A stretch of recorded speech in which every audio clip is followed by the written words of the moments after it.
Hello. Just checking something. Okay. Seems I'm up.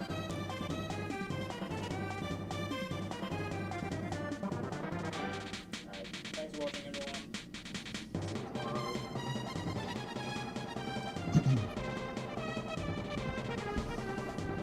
Hello.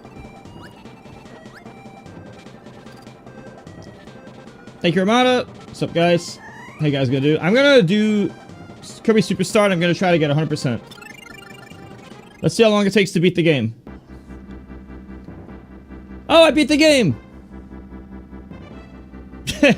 No, for real, we're gonna go for 100%, and that includes Trurina and everything. So I need to, wasn't this fast? Did you just see how fast I beat the game just now? That was insane. Alright, jokes aside, we're gonna try to get 100%. I've never done 100% playthrough in this game. I've never done it. So that's what we're gonna try to do now. Which means I need to go into the Great Cave. I think, yeah, the Great Cave Offensive. And I need to try to find everything. I might have done this once as a kid, but even if I did, I never did True Arena. So I totally want to do that. Especially while Kirby is still like a hot topic right now. I feel like better time than any, right? Like I was planning to do this anyway, so now's a good time, you know? Why not? Just makes a lot of sense.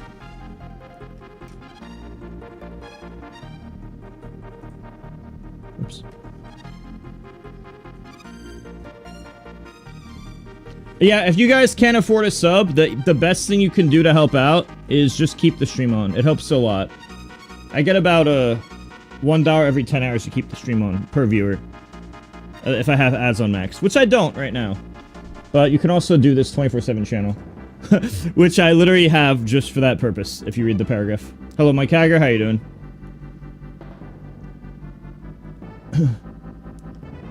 James, you should read that paragraph in the stream moments paragraph in chat. Thank you, Mike. Hope you're doing well. I think something happened with your hands or something when you were trying to play that Ninja Gaiden. You mentioned? I don't remember exactly what you said though. There's something related to it. So we're gonna try to do Kirby 100% today. Or I can do Revenge of Meta Knight.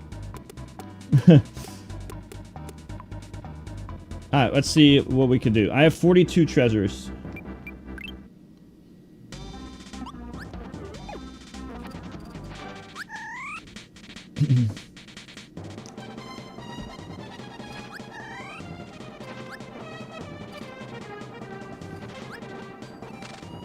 Okay, let's try to get everything.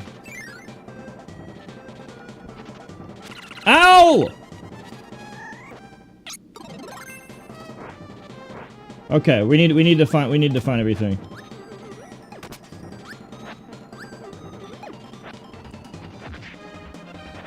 Is the audio fine, or is it too loud or quiet?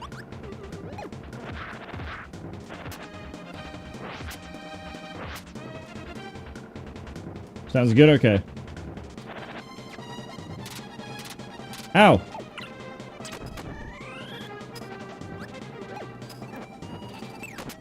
It's fine? Alright, good.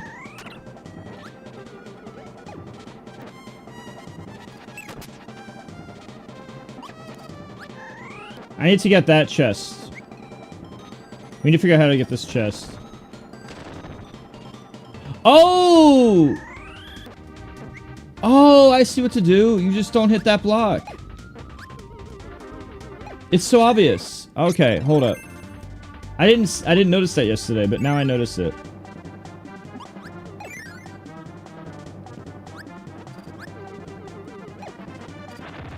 Holy shit, that range. What's up, Fuzzy? Okay, it's the second one. I don't want to grab the second one. I don't want to hit the second one. I need to lock in. Just don't hit the second one from the right.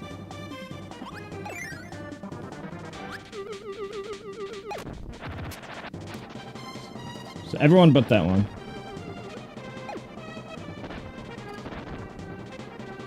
The third one's okay, though.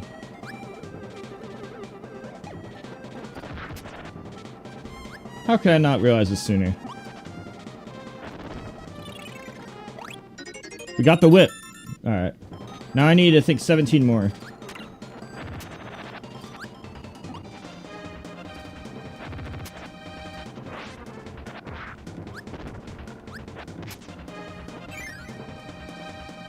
Oh, we got that one.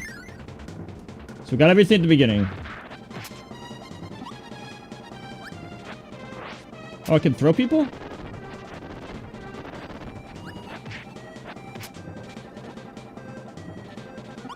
Alright. It's Kirby's Rapid A. What if Kirby's Rapid A was this good? Also, if somebody wants to play with me online, you can. If anyone wants to connect to me with Nintendo, you can play online as the helper.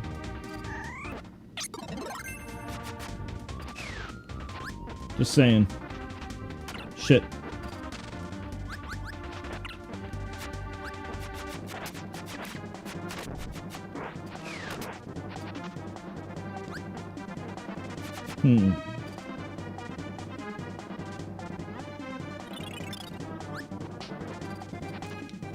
Okay.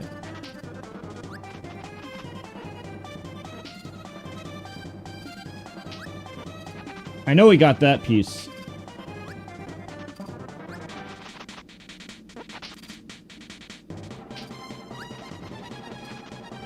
How do we make the helper go there? I think we already got up there anyway. I'm pretty sure. I remember, yeah, we already got that piece. Oops. From up there.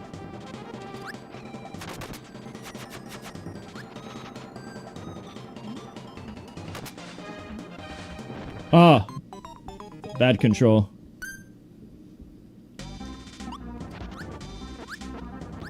Yeah, I used to have hand pain when I was younger, because I played so much. But then it went away after I stopped.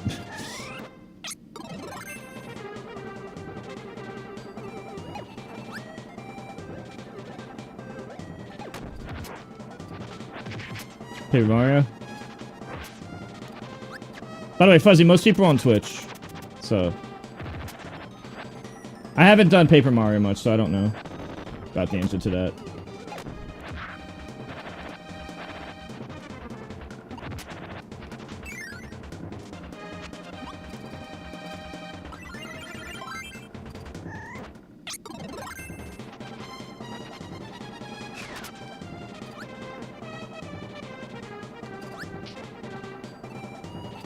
I wonder what the intended way for this was.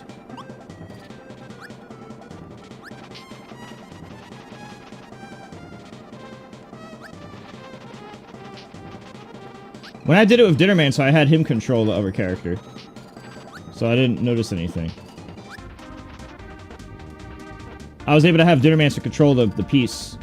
And then I was able to get up there. Well, I guess I probably don't need it unless there's something in there that I didn't grab. I'm assuming I grabbed everything, but I'm not sure. Oh, that door probably sends you back to the beginning. Well, I probably did it anyway. We could check later.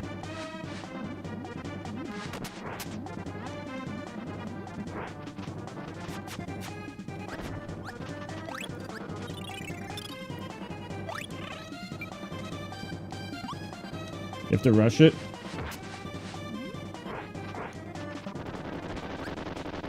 I think we did it anyway, though. We could check back based on the items we got.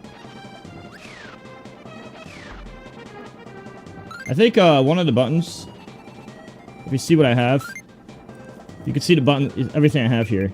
Oh, it probably shows it here. So, if we're going in order, well, I got whip and stuff. It's probably something early. I don't have number 8s. Yeah, so if we're talking the first 2 rows, I'm only missing number 8 and number 20. And then we're missing 21 and 30. So of the first 3 rows, we're missing 8, 20, 30, and 21. And then we're missing a bunch after that.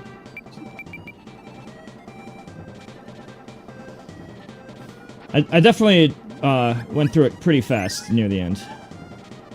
On the first time. So, anyway, I'm gonna look around. See what we can find. Is that Waddle Dude just playing around? And I just kill him? I'm a murderer.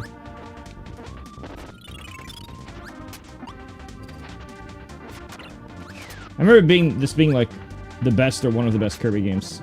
Either the best or one of the best. Oh.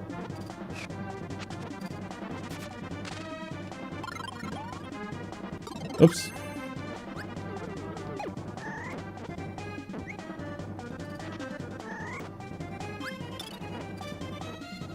We got that piece already. Remind myself what's in here. Oh.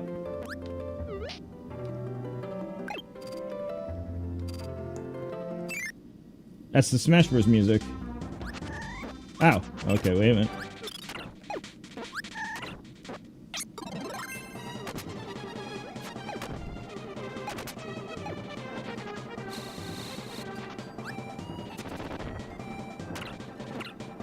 Nope. Yeah, All-Star mode. One up. Alright. There's candy there. Let's see if we got everything to the left.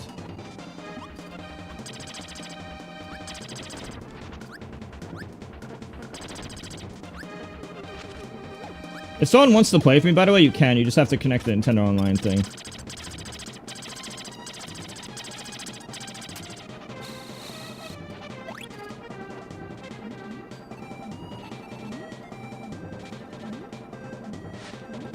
Oop.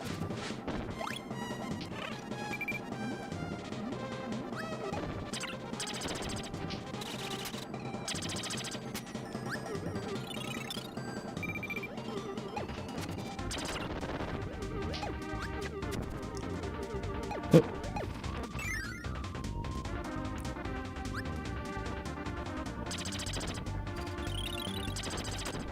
Chat. I'm so happy they did that. That's so funny. It's always funny when they put, like, funny meme ways to kill people. Can you join? Yeah. If you want to join, you can. Just remind me of how to. I don't remember the way. We're going for 100%.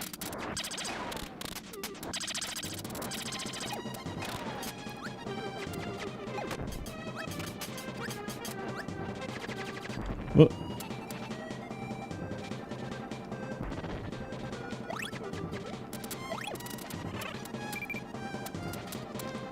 Whoa.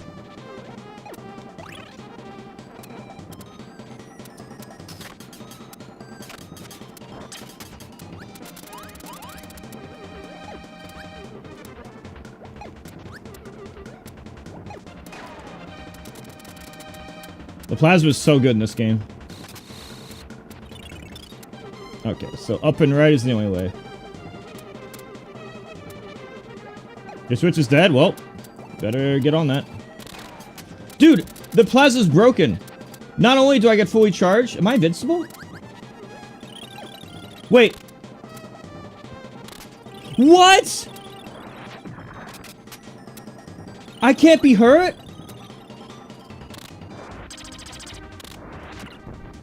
Oh, okay. I kinda can, but only if I'm super aggressive.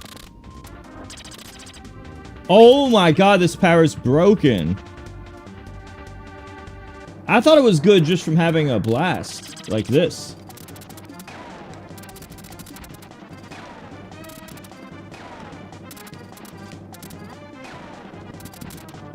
But you get a shield too. Wow, this power is ridiculously good. I didn't know it was that crazy.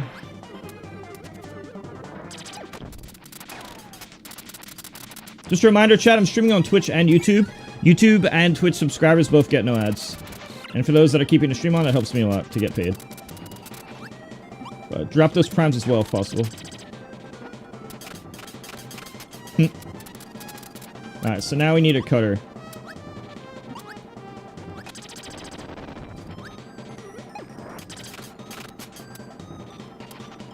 Alright, top row should be done by now. I'll check the bottom half soon.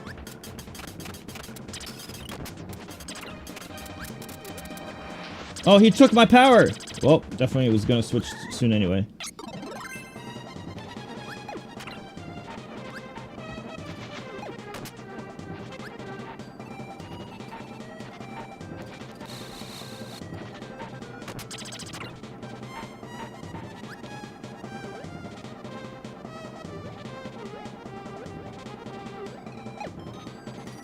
I remember going up there, but I'll do it again. Okay, I went up there already. Oh, I might die soon. Oh! Waddle Doo, what are you dragging me down? Oh! Wait.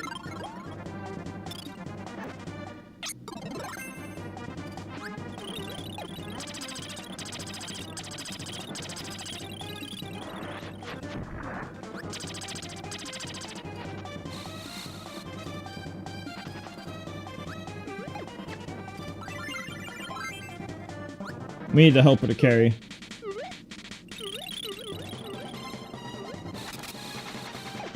Oh! A piece of chicken. He, for some reason, turned into a piece of chicken. I don't know why, but he did.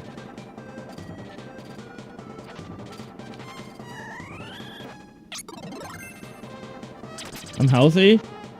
Eh. I'm whatever. Okay, wait. So there's something down there. But in order for me to go down there, I need the some type of cut or a sword.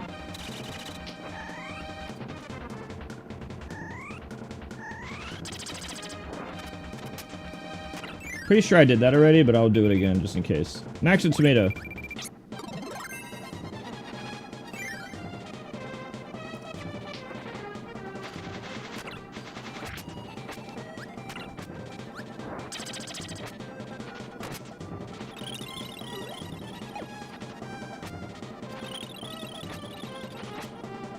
Okay, we got everything there.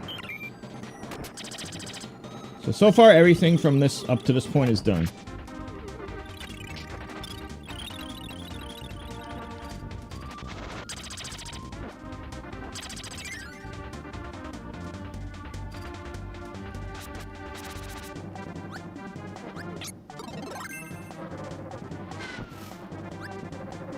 By the area? Hello, Public Enemy. How you doing?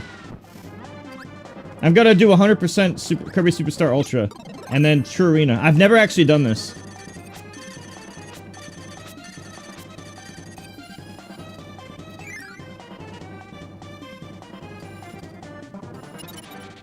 Well, I think I got 100%, but I never did True Arena, which means I never actually got 100%. So this is what I'm gonna do today.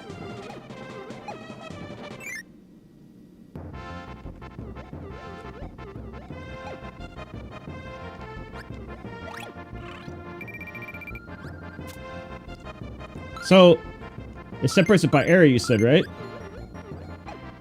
I don't know. It's just whatever's on the Nintendo thing. So it's separated by area, but I'm missing the item after Screwball. And I'm missing number 8 and 20. So we're gonna hope it's forward.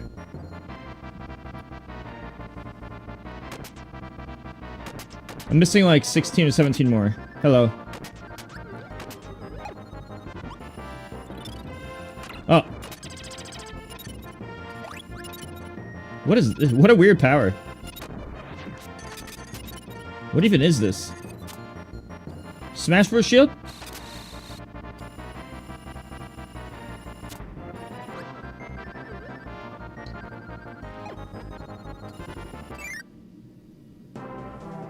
Don't forget to sub on Twitch for no ads, or check out the YouTube link for no ads.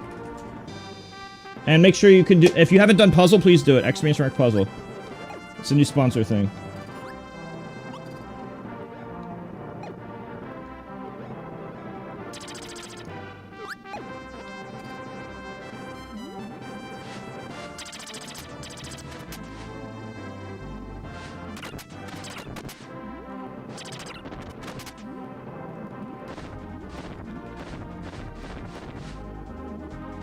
Just type exclamation mark puzzle. All you do is download the game and I get $8. Although, I could technically get, like, $200 if you do everything. Check the Google Doc out on page 1. Type exclamation mark puzzle and exclamation mark GDoc in chat.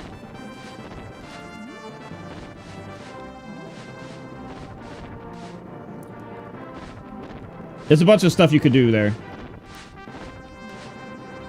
There's also, like, paid stuff you can do if you want to. If you don't want to do any of that, you could just download the game and I get $8. But if you want to do more, I get paid a lot more if you do everything.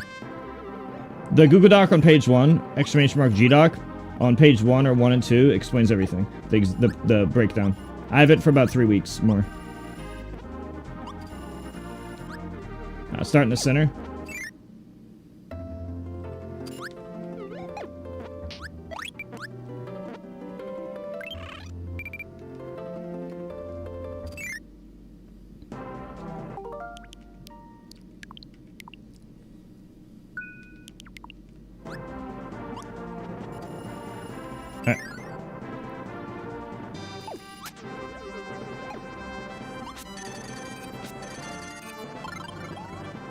Oops.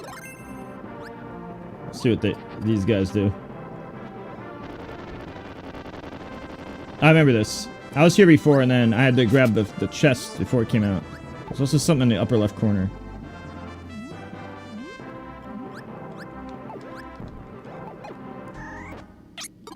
Bomb! I'm Bomberman!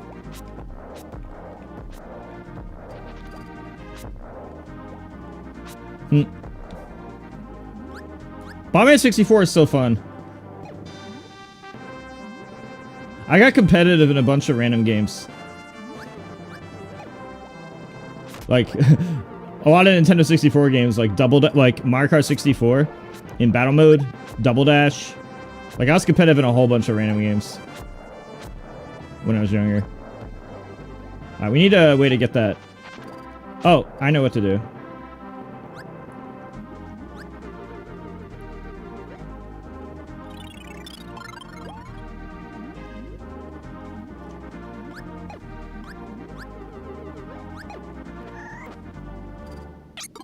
You probably use that to hit this. Why doesn't Kirby just use this in Smash? That move's kind of OP. Oh, I guess Kirby has that in a... I guess Kirby does have that move. In Yellow Kirby has it.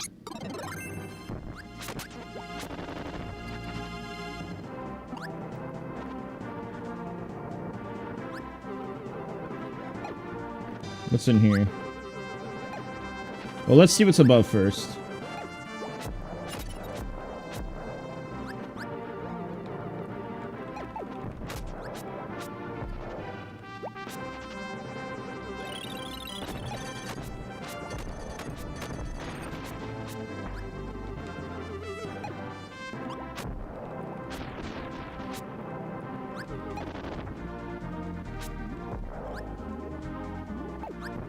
So that was that whole level, but let's see if I'm missing anything.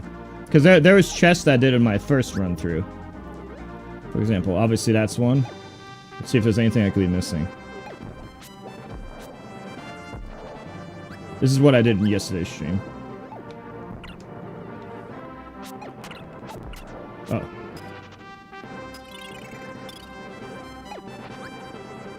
Nope, looks like that's everything. Oh wait, have I gone here? Oh!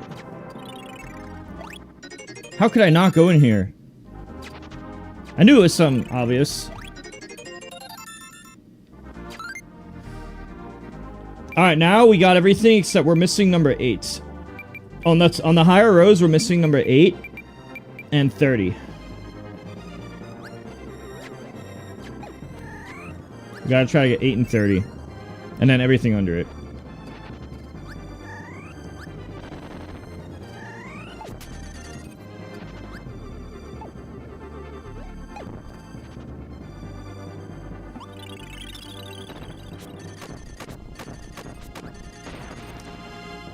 Alright, so we need 8 and 30 now.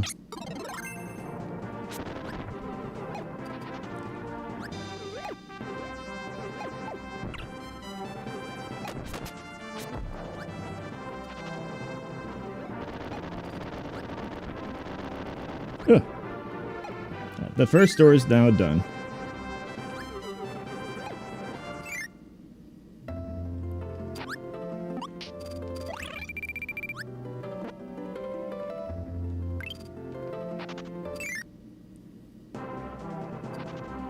Second door. I remember this. Let's see if there's anything else I didn't grab.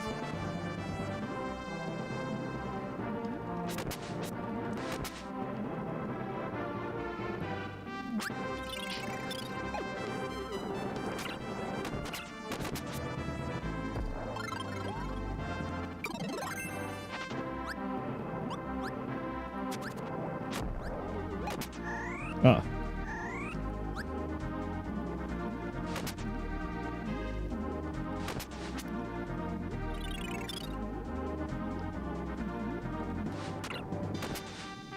Oh, Castle? Yeah, I'm just gonna play through again because, you know, it's a fun little video game. I also want a mental map in my head. There's definitely a lot in the old castle I didn't do.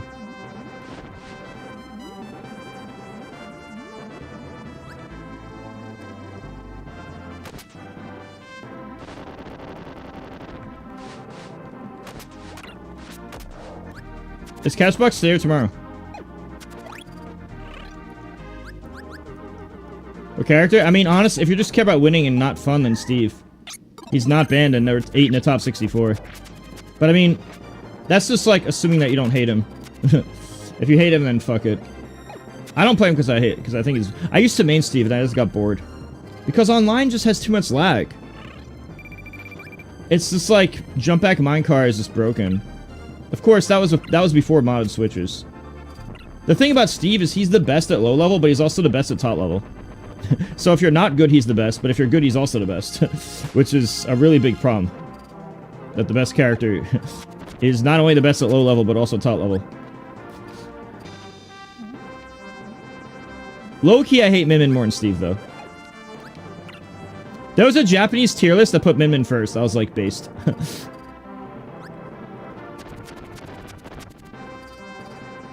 I think that if there's one character that could be better than Steve, it's Min Min. I think American players are just really bad at playing Min Min.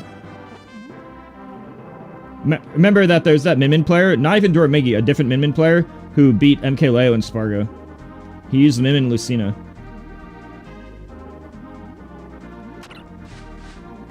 Oops. I just think she's really fucking broken. Like, absurdly broken.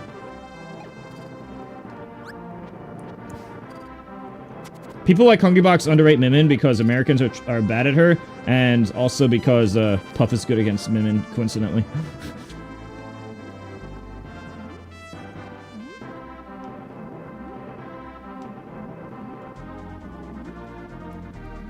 Okay, so I got everything in this water level.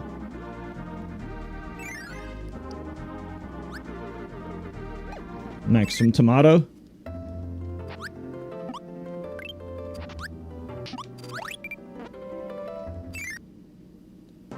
I like the crossover between Melee and this game. Imagine if Kirby had this as a projectile.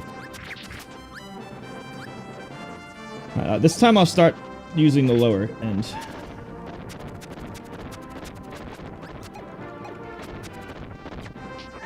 No! A lot of Smash stuff is from Kirby. Kirby has a lot of crossover of Smash and random Nintendo games.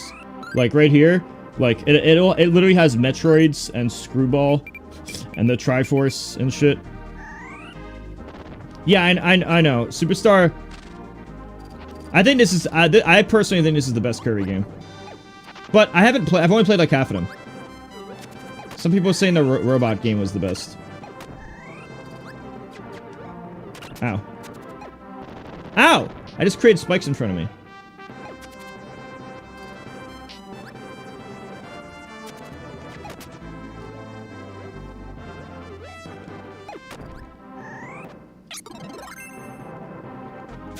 I think Cutter is really good, because it's really easy to use. But you also have good up-close combat. You can do this, but you can also just mash up close. Every single person told me Planet Robot is like... The general consensus is Planet Robot, from what I read online on Twitter, is the best.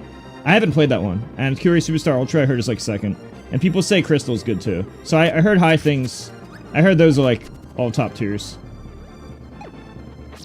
Don't give me any spoilers. I haven't played any of them. I haven't even done 100% in this game. This is gonna be my first time.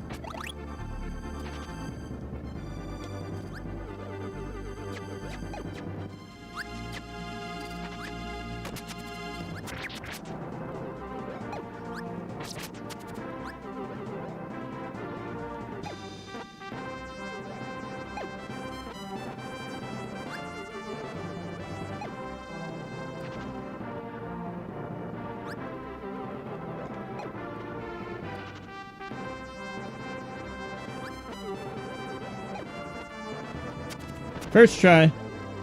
Don't even need the tomato.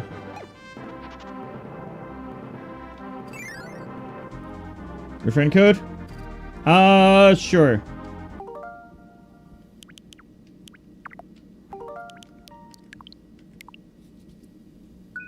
Okay, so what do I do? Home? The friend code's in the bottom right corner. You see it? Wait, let me see something.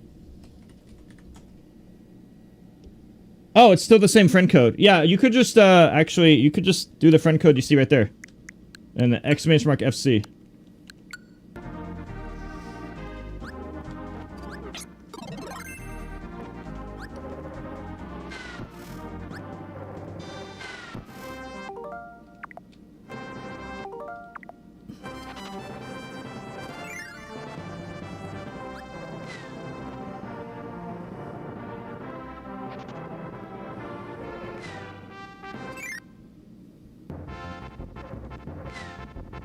Let's see where we're at.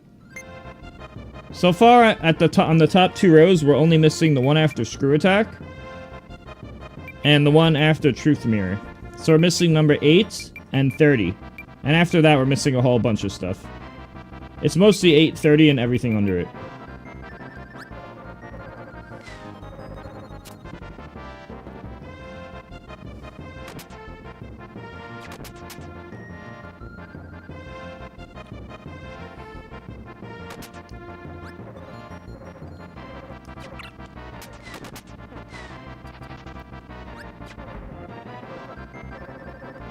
Could I have missed something before? And then that's why I'm missing number 8? What's up, Poyo? Yeah, I'm gonna 100% it. Wait, hold up. This isn't Ultra? Wait, does this mean there's no True Arena? Wait, did I fuck up? I wanted to do Ultra. Doesn't Ultra have the True Arena and this game doesn't? Oh shit. Does that mean there's no True Arena? Can someone check?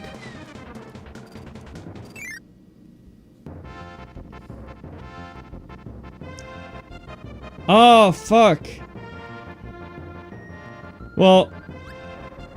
Damn. I wonder if there's a way I could play that. I've never done that. I wanted to do True Arena. That was the thing I haven't done.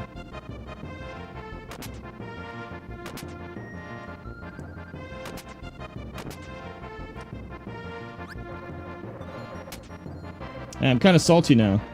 I didn't think that. I forgot there was a difference.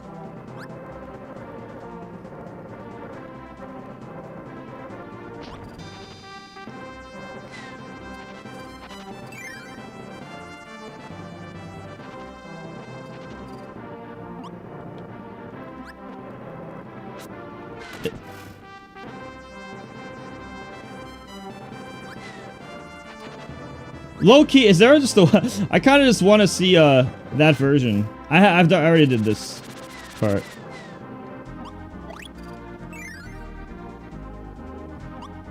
Yeah, I never did that. I never got to do that.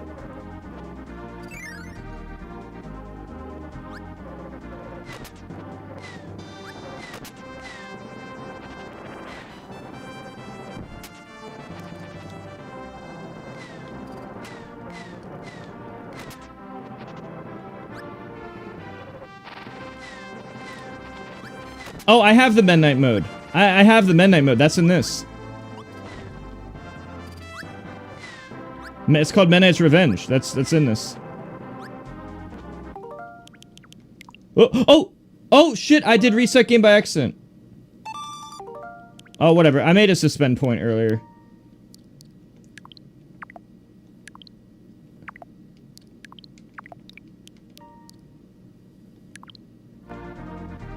Whatever. I didn't lose it. I didn't do any progress anyway.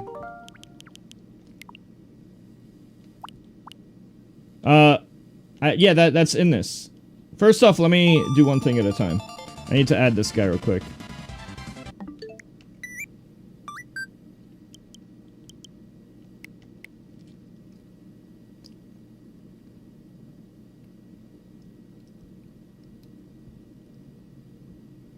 I think I did that, but it was a really long time ago. Sup, cool AF. Yeah, if you guys could do !job, if you haven't done it, Poyo, Lord, Stans, cool AF, that would take, just click the link and sign up. It takes a few seconds. Also, if you type !puzzle, and you do this stuff there, that helps too. If you just want to be super lazy, you could just do the link. But if you do the other stuff, I get paid a lot for other things. Like, I get every $8 for you signing up, or I could get up to like $200 if you do everything else. Per person.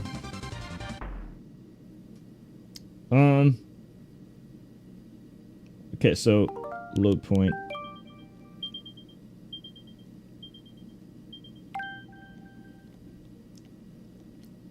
Alright, press start so I can move.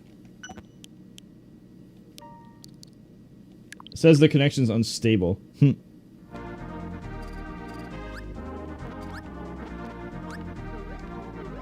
Ooh, the input delay! There's input delay! Oh my god. Where do you live? Bro, this is like Smash Ultimate Online input delay. Oh my fucking god, look at this. Bro, that is like 20 frames input delay. No, no, oh my god. Dude, this shit is like 20 frames input delay, bro. This is literally Smash Ultimate Online across the country type of shit. I'll try it for now, but holy shit is this bad.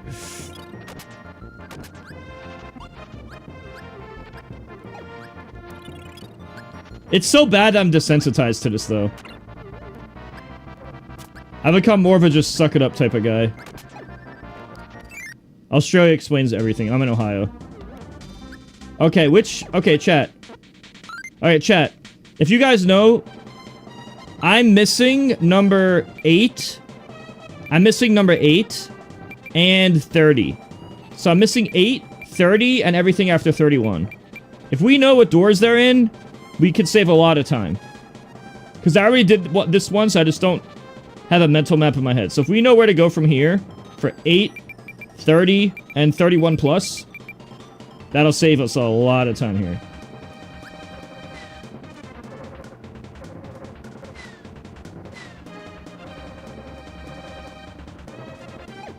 Let's see what's in here.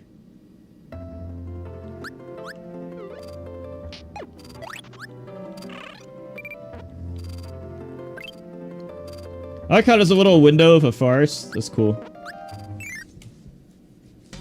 I'll start on the bottom floor. I'll do the middle.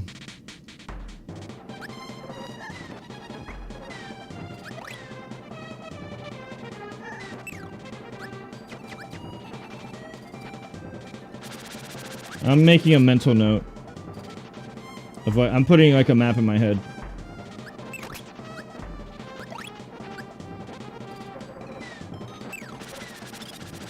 Okay, so there's 2 on the bottom here. I'll make sure I get those. We need the hammer.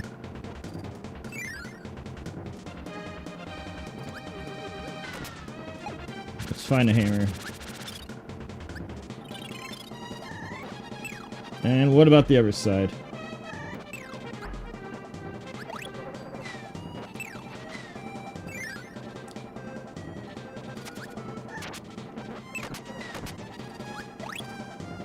Near the beginning of the game?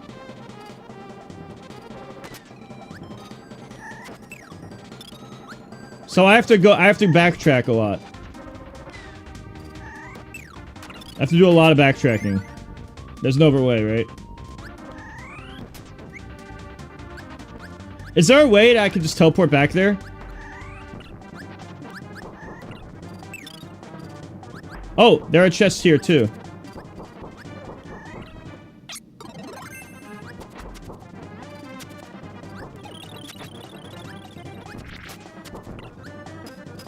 I'm dying.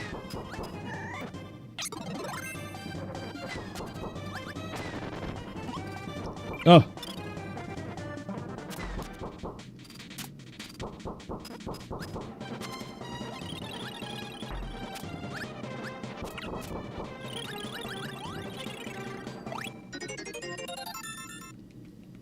So what's the quickest way I can get back there?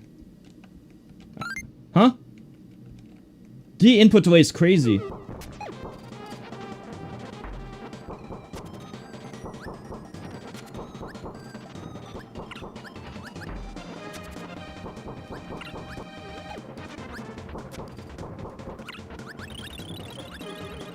Alright, so that was one of the bottom floors.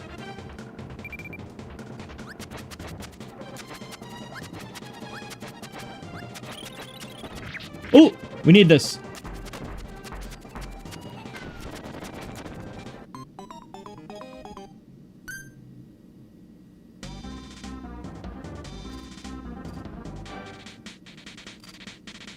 That is not funny. That is probably the least funny thing that's ever happened.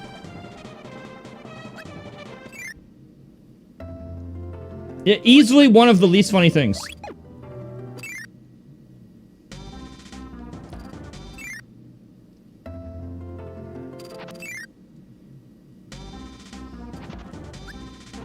Okay, now I know where the hammer is, though. Now I know what to do. Okay, to answer my question earlier, is there a way we can just teleport back to the beginning somehow? To get the quick piece and then continue? Or do I have to just walk back there manually?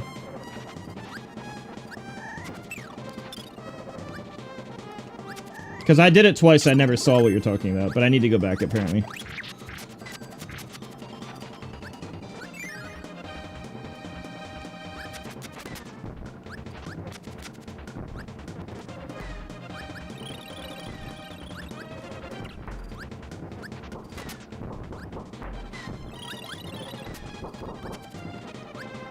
We need this. We need. Okay, don't do whatever. Something kills the floor. We need. You can't. Don't kill the. Don't hit that bomb. Don't hit that bomb.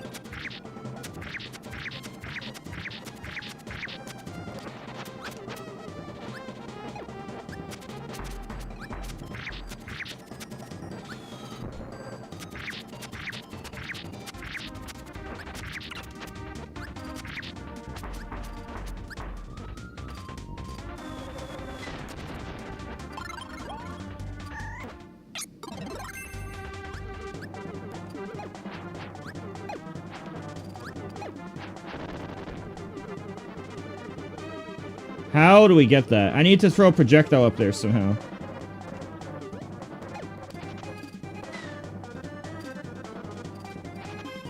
It could be some type of projectile.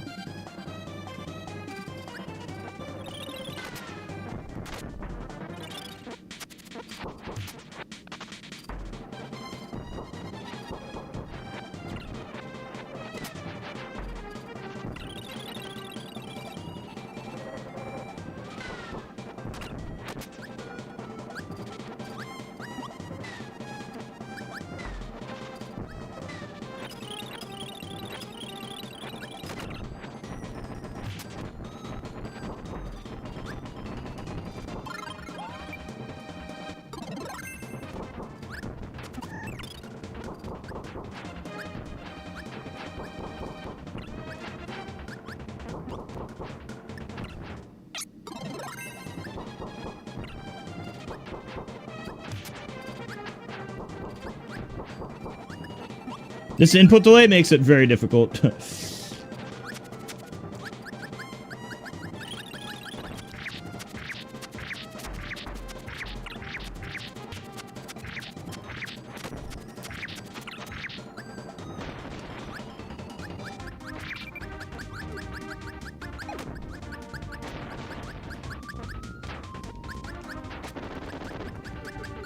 Alright, I might need a specific... Oh, wait, what is this?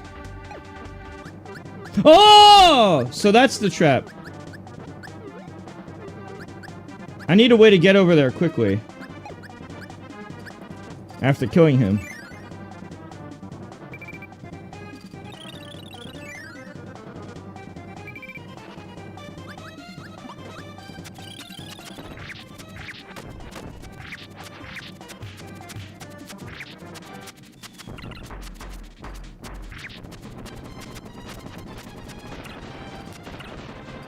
Hit that switch.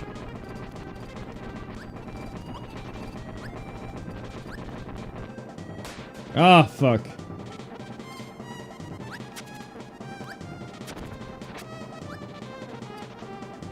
Oh! It's so easy. You just don't grab the bomb. Now, where are we at? Okay, so this is way down here. We're missing at 3. What about number 30? Well, I'm pretty sure I could find that pretty soon. So we're missing 30 and 8. I'll just continue now until Poyo gets back to me on the faster method. Looks like a door. Is that a door?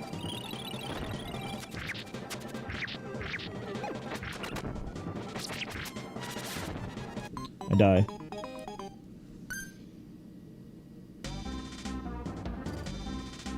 I'm not gonna lie, this is- wait, let me see something.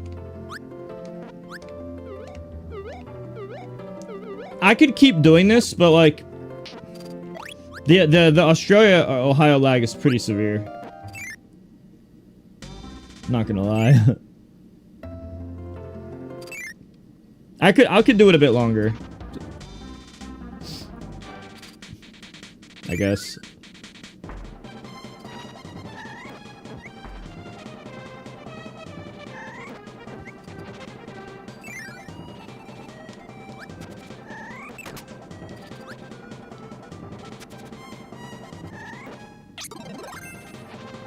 I'm in Ohio near Cleveland. Between Cleveland and Pittsburgh, but a little closer to Cleveland. I'm like an hour from Cleveland. Like northeast Ohio, I'd say. Yeah, northeast Ohio.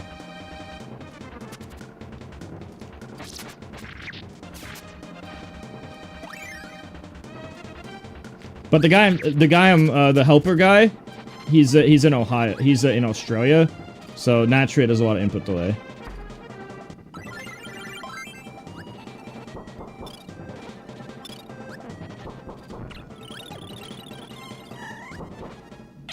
I have to play really careful to compensate.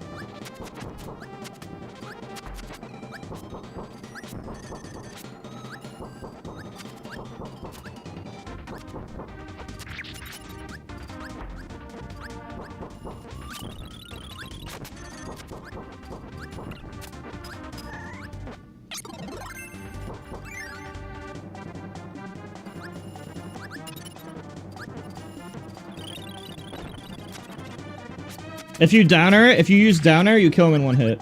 Wait, but I need to take his power. No, I need to take his power. We need to take his power. Wait after this is done. You can also triple A mash.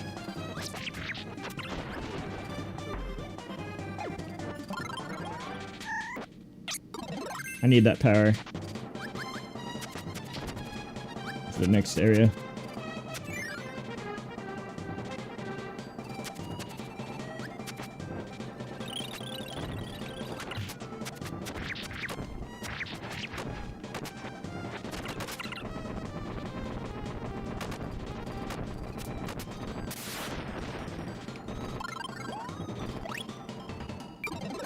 I need you to stay the hammer guy. The hammer power is needed in this area. On the next area.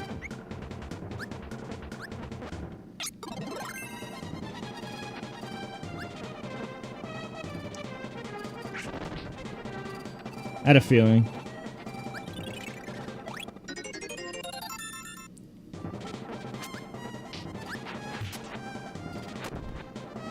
This looks like an area where I should use jet.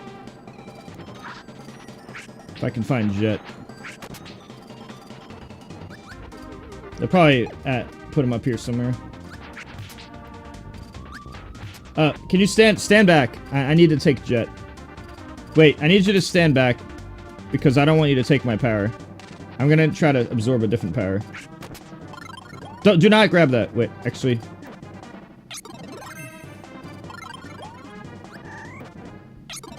It's not this. Okay. I could...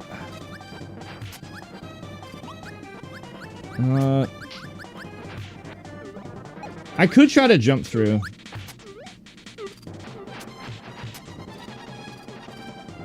If it's even possible.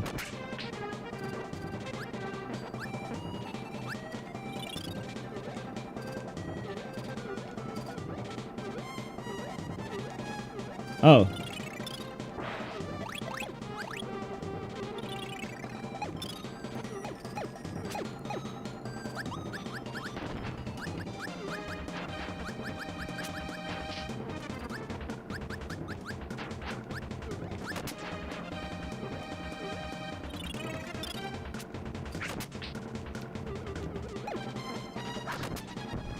No! We have to go back. We need hammer for the next area.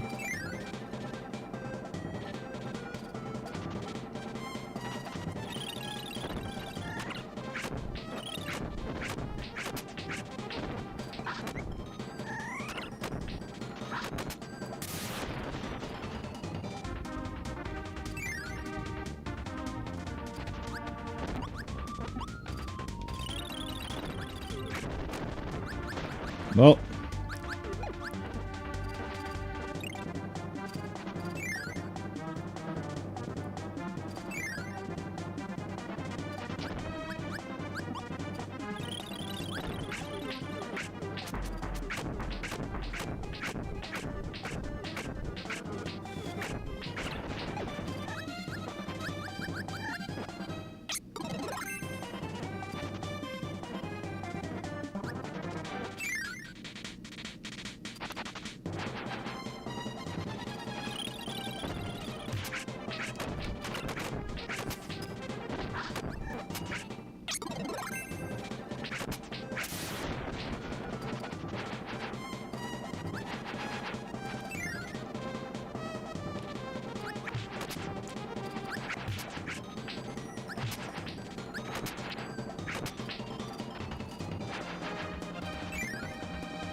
No, I need to stay hammer.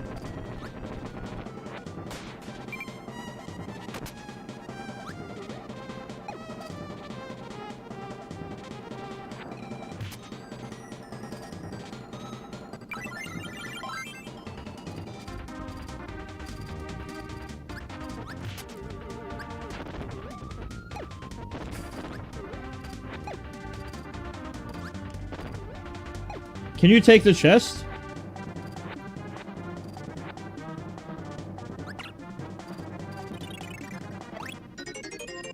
Alright, now grab the bomb.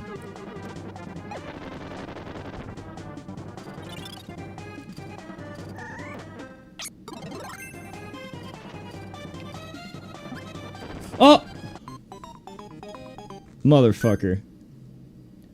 I have to go back and grab hammer. Oh wait, he has hammer.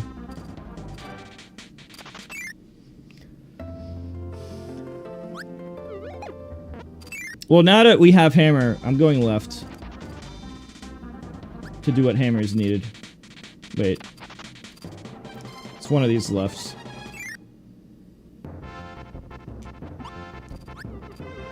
No, not this one. It was middle left?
What? Okay. Listen, there's too much input delay. I think this input delay is pretty fucking crazy. I could do more, but it's like, this is pretty insane.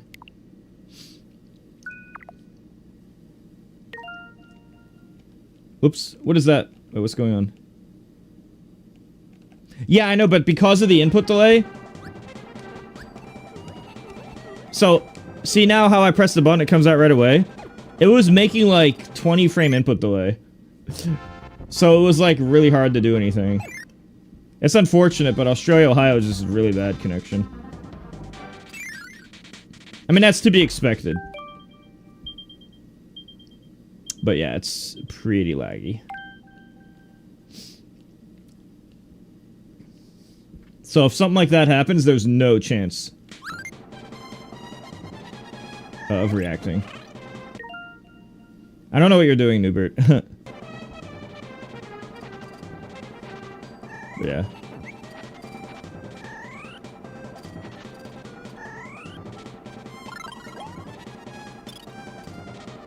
Oh!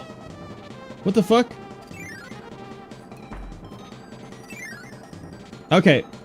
From the beginning. You said I was missing something from the beginning, right?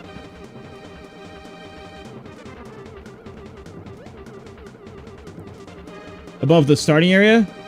So I have to go there first.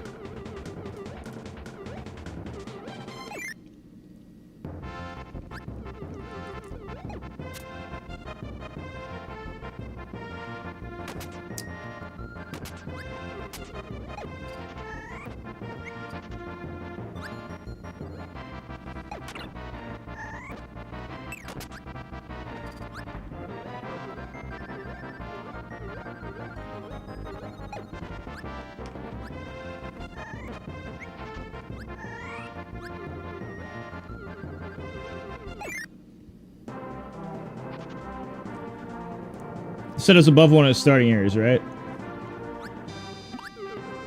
So I gotta check over here.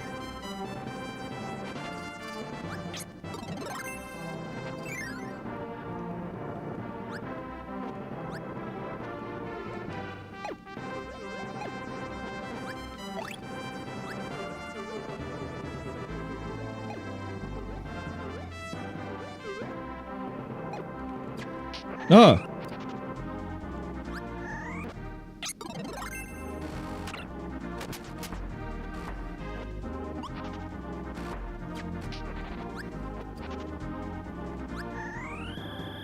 Huh? Oh, I have to... I kick him.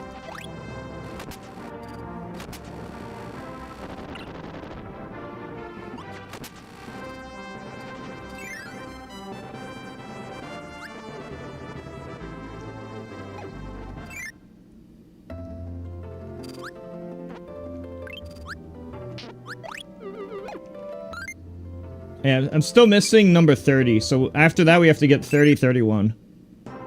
Yeah, there's a big gap between them.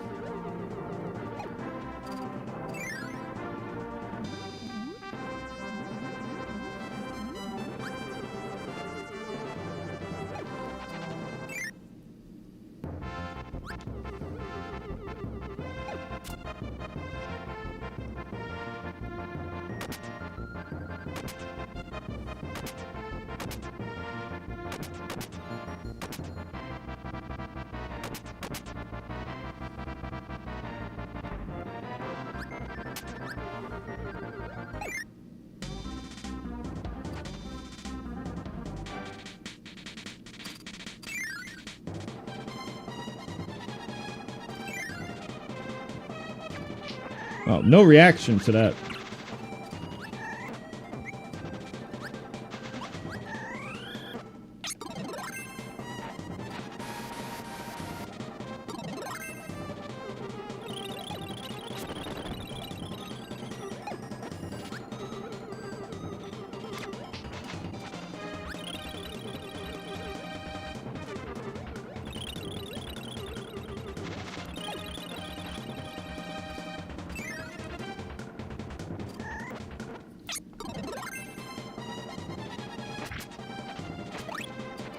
I really had to go back to the very beginning to get this. Some Super Metroid type shit.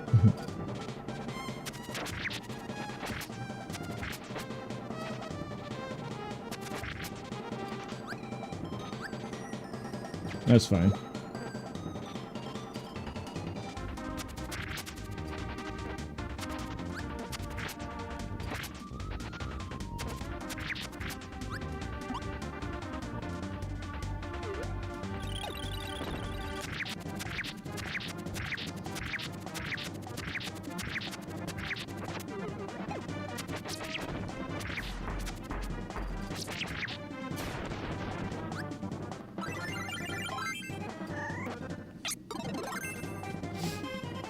I'll just do it proportional to whatever makes sense. I don't remember what the numbers were off the top of my head.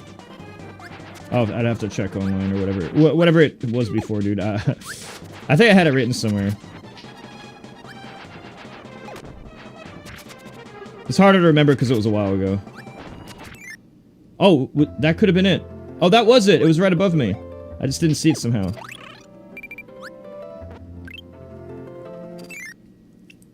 Oh, yeah, sure.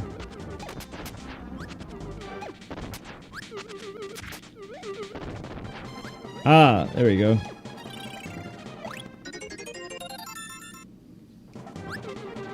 Now we have to get 30.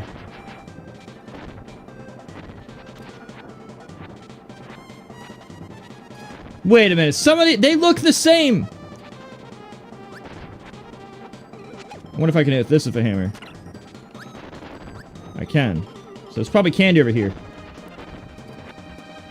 Nope, nothing.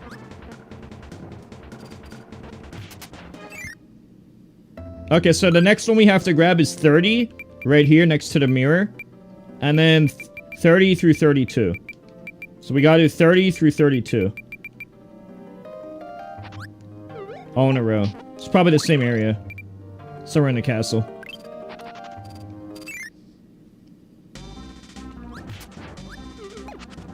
I definitely didn't do everything in the castle.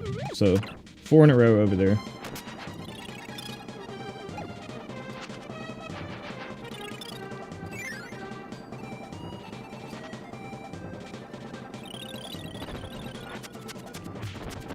Lol.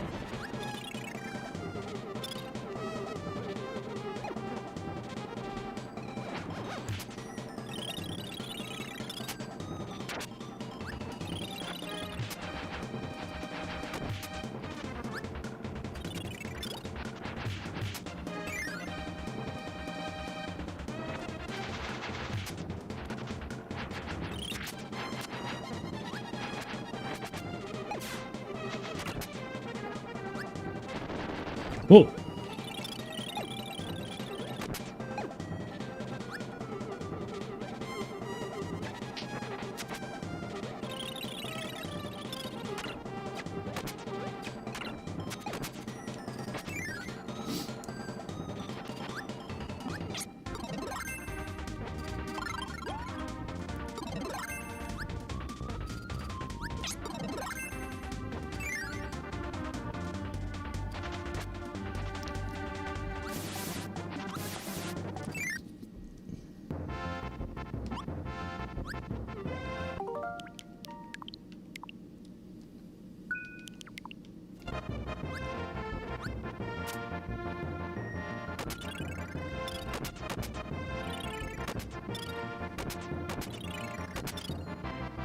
Who would win, Goku or Kirby in this minecart?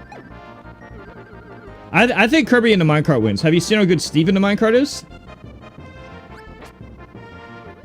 Based on that, based on this game and Steve, it seems like I think Kirby in the minecart would beat Goku.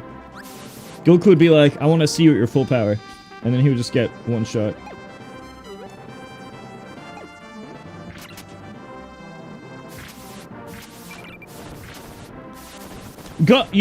Low-key, Goku loses to more people than Vegeta. Vegeta actually beats more people than Goku. I actually have... Okay, so hot take.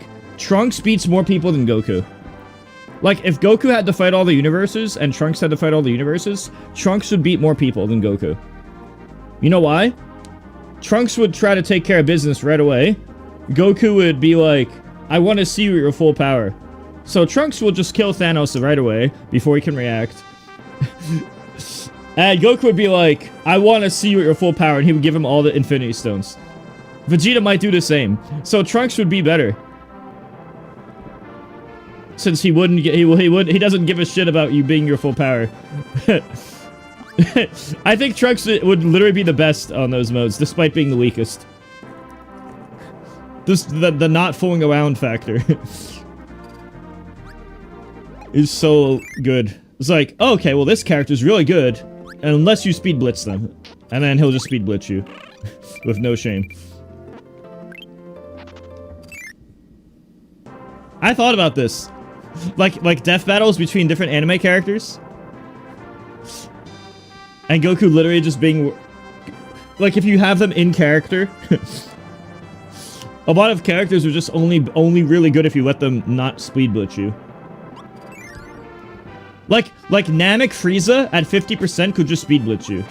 So then it's the whole thing of, like, in character or not. And it comes down to personality more than anything else.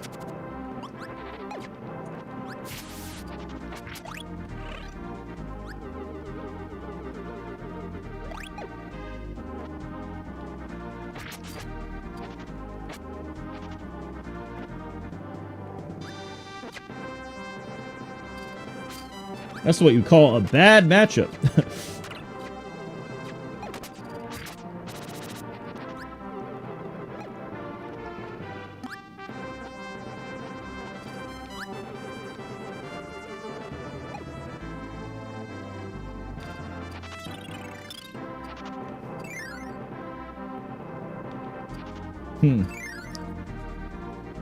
Wait a minute. Okay, never mind. I know where we're at. I know where we're at.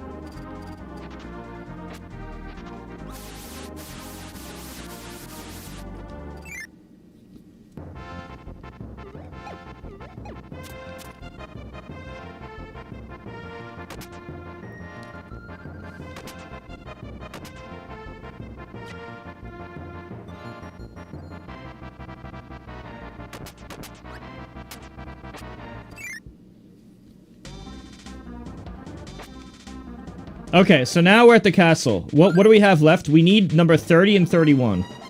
We need number 30 through 33. We just need 30 through 33. And then after that, it's 42 plus. So 30 through 33 first. There's gotta be one of these. So we'll check. Let's see what far left does. Wait, far left is this area. I wonder if there's anything over here. So I'm gonna do far left first. Just to see what type of area is over here. It's probably something in the middle of the castle, though. But I'll go left to right so it's easier mentally. For me. It'd be hard to... I think being easy to remember is important for me. Yeah, I know.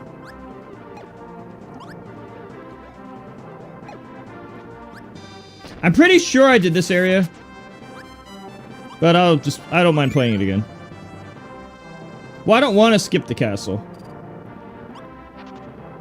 I already did... I remember getting the thing over there as well. I did that already.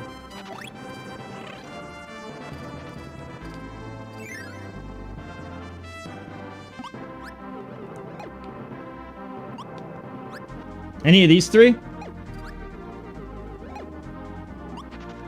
I think we did all those. I could have sworn I did all these. Maybe I didn't.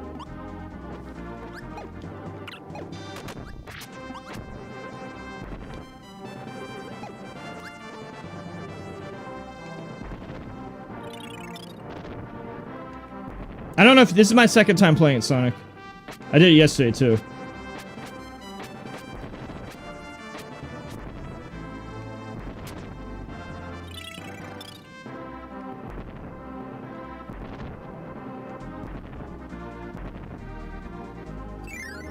Bottom path. Oh, it's the fountain. It's from All-Star mode. Look, it's the All-Star fountain. Isn't it? Is this the All-Star fountain from All-Star mode Melee? A little bit of a different background, obviously. More effort on the background, but yeah. And no hills, so it's not quite the same.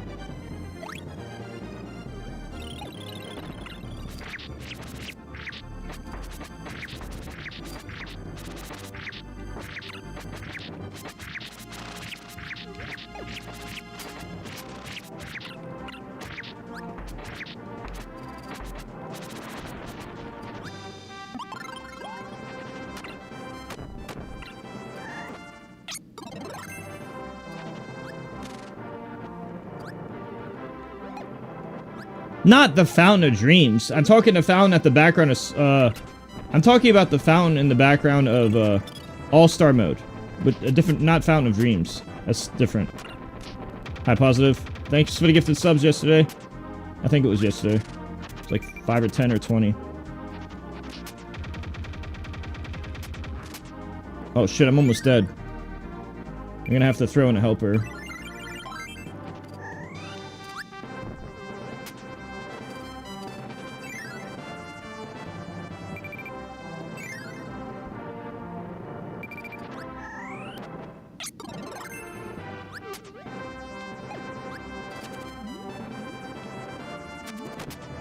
Oh, coffee.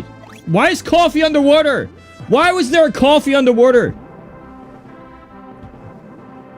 Positive, if you could do me a quick favor, type exclamation mark job and exclamation mark puzzle.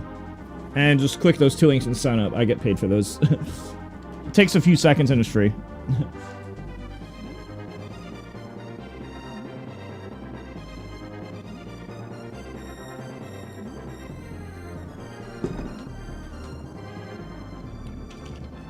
I'm asking everybody to do those 2 things because it's literally quick link, sign up, I get paid. Quick link, sign up, I get paid. I get paid $8 for puzzle and some for the other thing too. But it's so fast and effortless that I'm just like, okay. It's extra effortless. If you want to read the Google Doc thing, you can as well.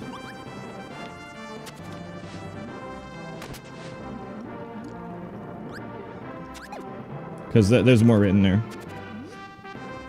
I always promote the sponsor stuff because it's the most optimal, like, per dollar. Or per... It's the most optimal per the dollar or most optimal per the effort. For the average individual. Huh. There's a bunch of stuff down here.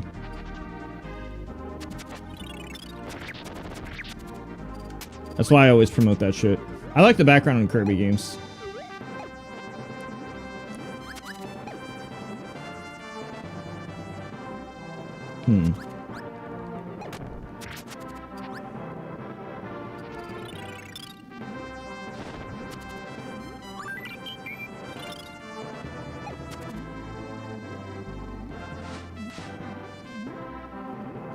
What do you mean you've been popping off?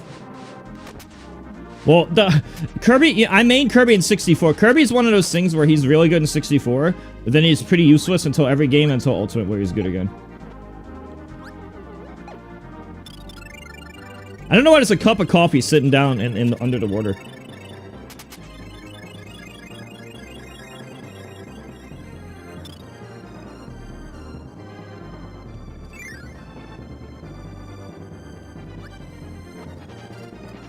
I'm pretty sure I did all these.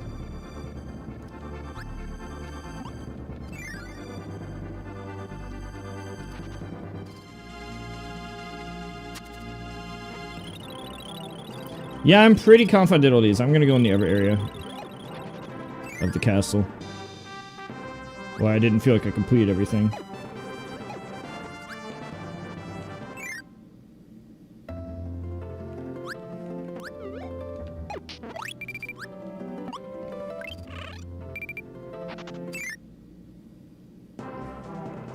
I never thought about 88. I think Marth's pretty 88. I mean, Marth could work as that too. Oh, what the fuck?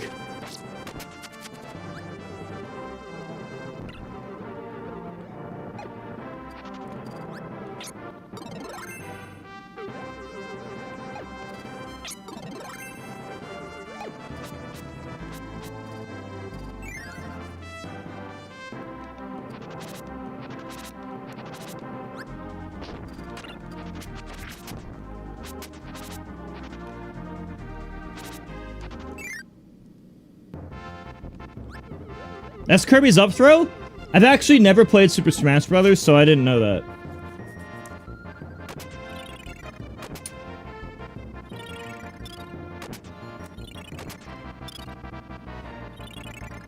No problem, positive. Oh, did you click those 2 links yet, by the way?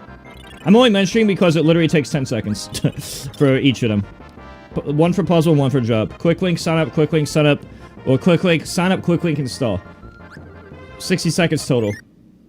I just try to get everyone to do it, just for efficiency purposes. Since it's so low effort on other person end.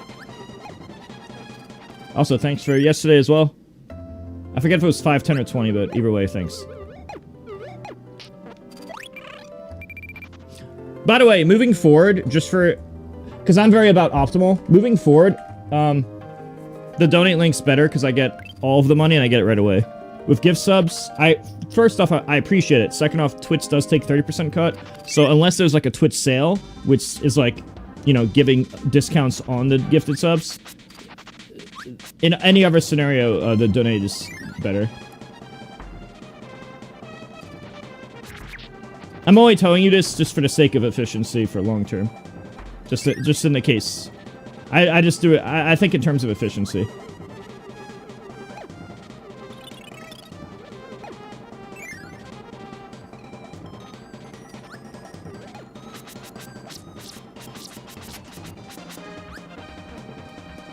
But since there was a sale, it makes no difference. It pretty much is a 1-1 ratio because of the sale. Like, I even gifted a few streamers the 5 subs because I knew it's the same as donating the same amount. Well, only during sales, but yeah. I gifted a ton of streamers 5 recently. Whoa.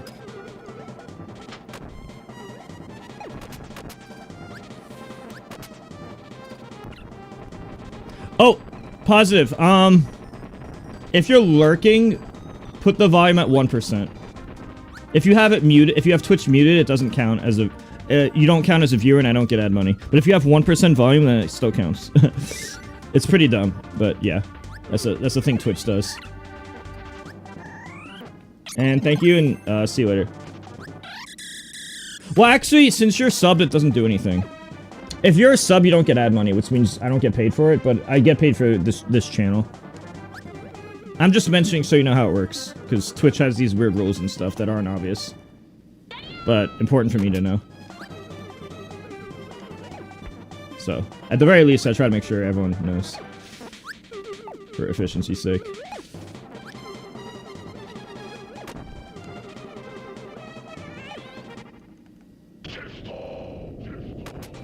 Why does Kirby sound like that?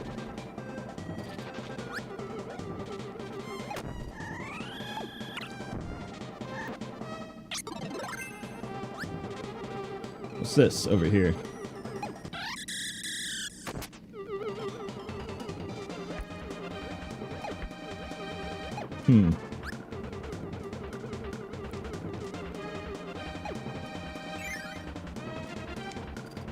I remember this area.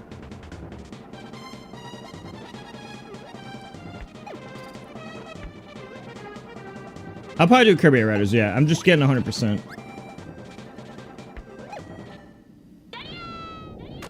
I did just wake up recently, so I'll be on a long time.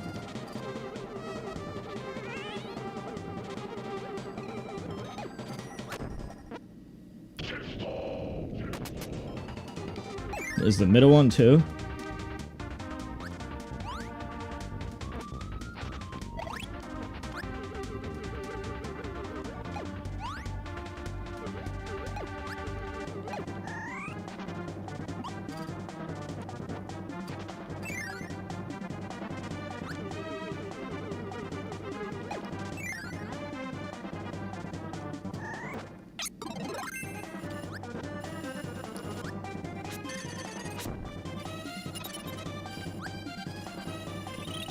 Oh.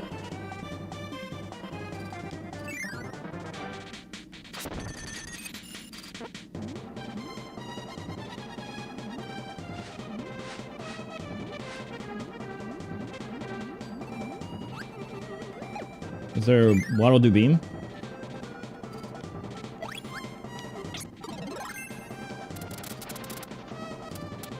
This works.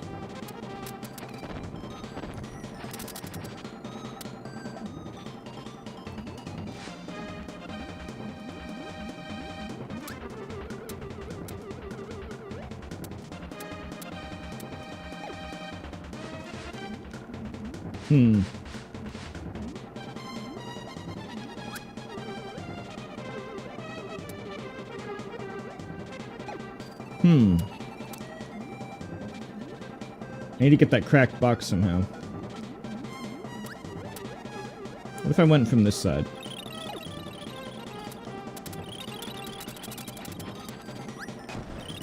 Maybe I'll do it from this side.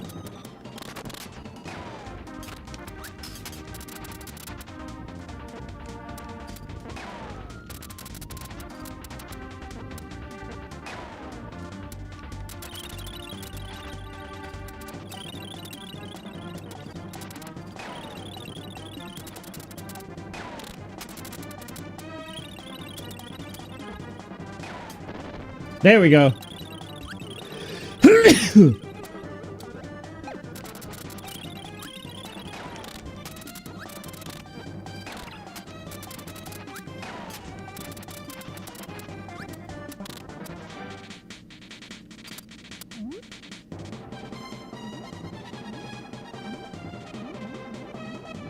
It might not even be the intended way, but it doesn't matter.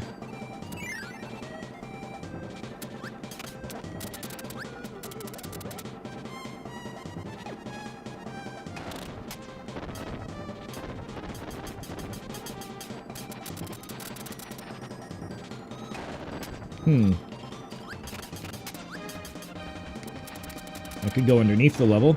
Another instance to go underneath.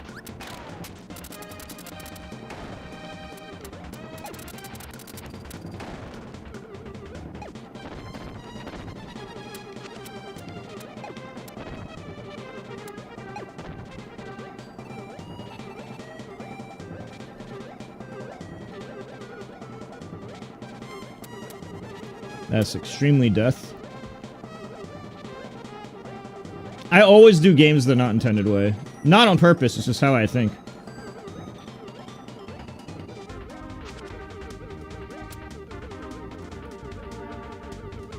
It just ends up happening all the time.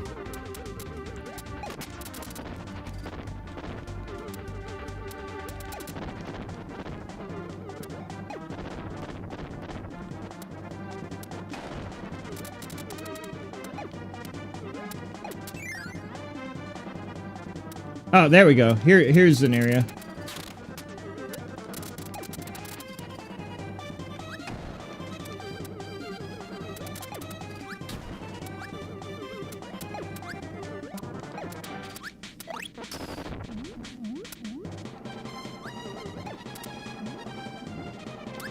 Can't swim down. Need a Kirby rock.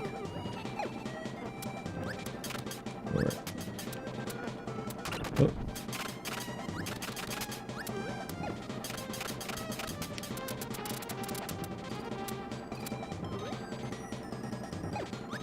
Alright.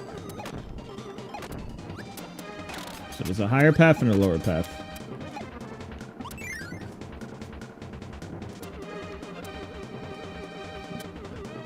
Oh, so this is the upper right corner of this castle.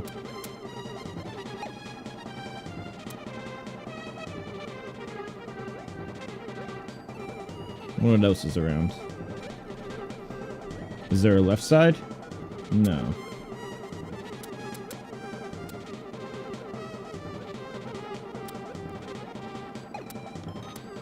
There's a top side.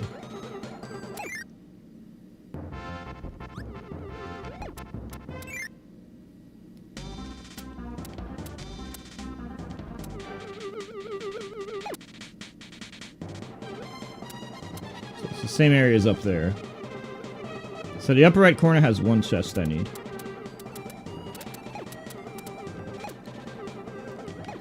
Oh, it doesn't let me back in. Motherfucker.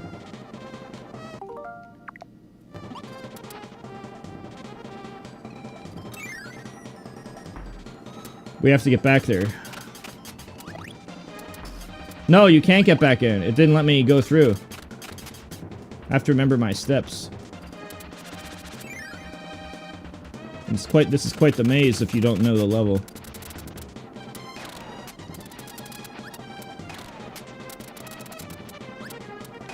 I thought it would let me back in, but it wasn't letting me.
If I find a rock, I'll replace it.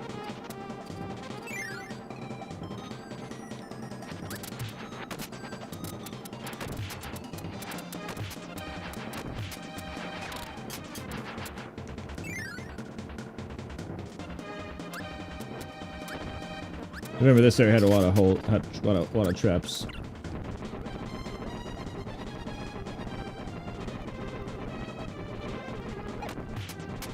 I don't want to lose my hammer. Hammer's good for a lot of stuff. And I can go in there. I'll make sure I did this area.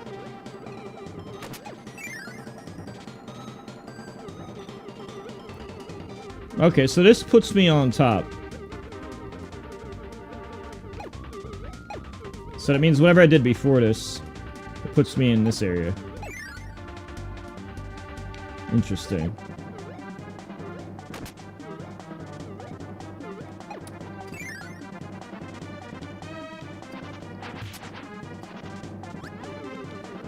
If I can find a... Oh, Rocky. Now I can do that one area.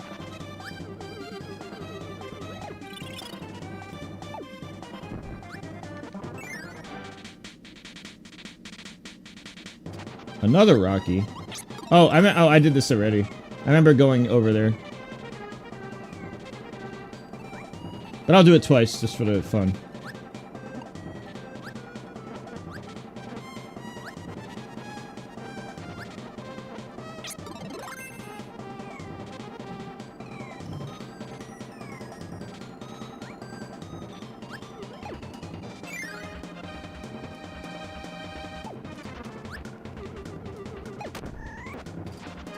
Uh-oh.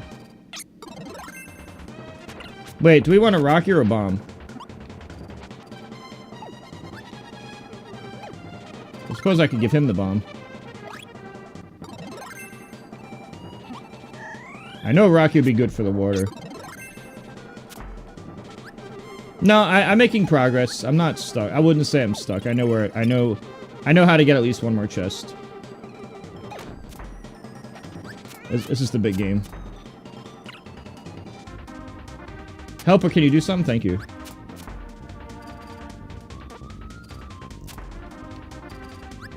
Helper's not fucking doing anything. Oh. I forgot I had that attack. Okay, I think I went upwards a bit. I might have done the middle.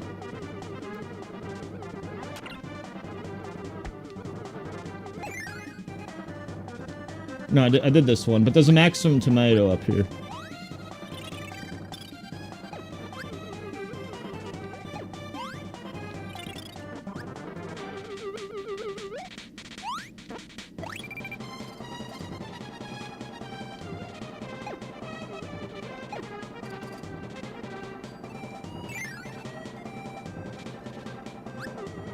It's higher.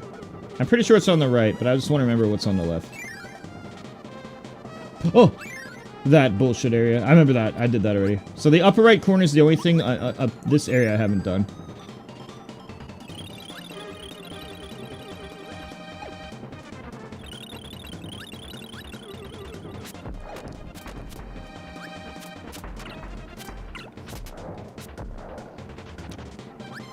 Now we need to find a way down here.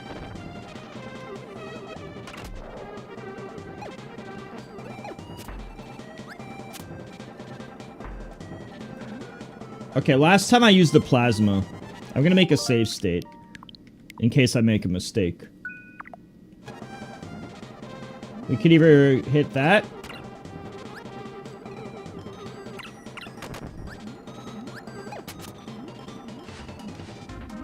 Last time I did it the unintended way, using plasma. Alternatively, we could find another way to hit this cracked blocks. But I'm not really sure what to do. So I'm gonna... use save states to figure it out. To minimize the... Oh! Why was I able to do it that time? I don't know what I did. What? I tried that earlier. I tried that earlier and it wasn't working. So weird. I don't know what I did differently. That was my original intention a minute ago. I wish my helper would actually throw projectiles. Bomb helper fucking sucks. He ain't doing shit.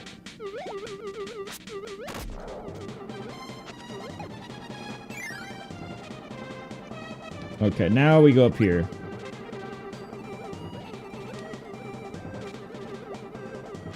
Get some food health.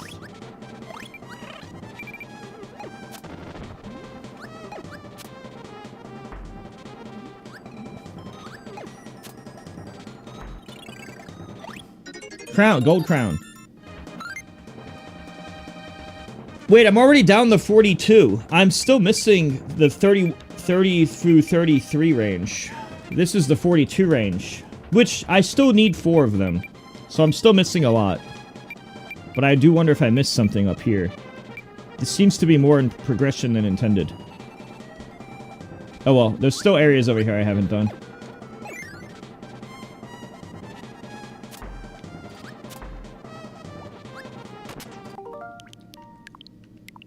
Hello. I'm making a mental note in my head for certain areas, which is good. Unfortunately it's not. I didn't know that. Which means I can't do True Arena, sadly. I was hoping to, but this far into it, I'll have to figure it out another way later. I could use a hammer here.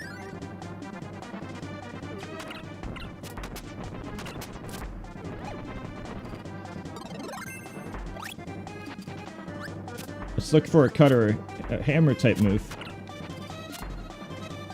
This area requires a hammer. Mental note, go back to get hammer, go back. Get hammer, go back.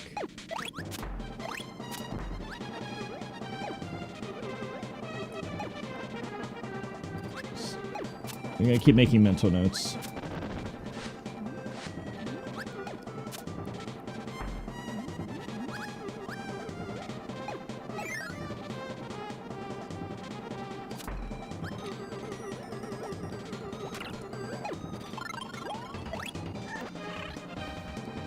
I also have to keep going through it. In order to memorize what I'm doing, I have to go through it more.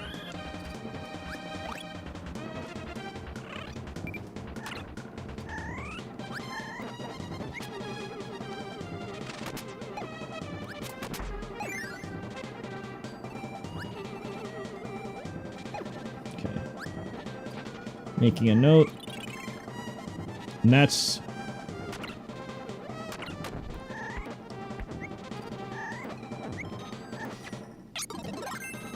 I don't think the rock will work. Would a rock work? Seems more like a hammer thing.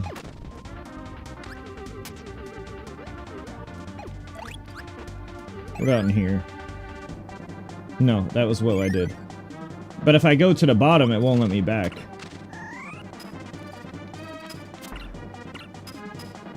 The hammer was pretty far away. Does rock work too?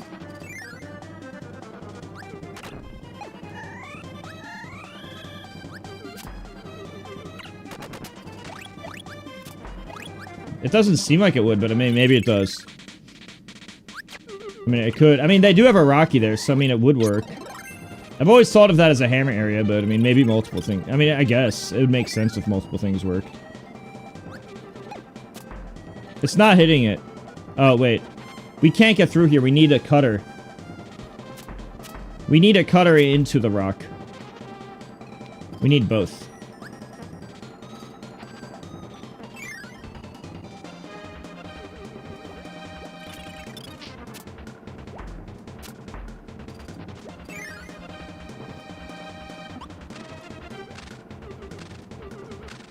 We need a cut device into the rock. Or cutting a hammer or cutting a rock. Sword works too. I remember if I go down, I exit, so that won't work. Yeah, that's... Don't go there. I have no choice but to backtrack here. Until I can find a cutting device.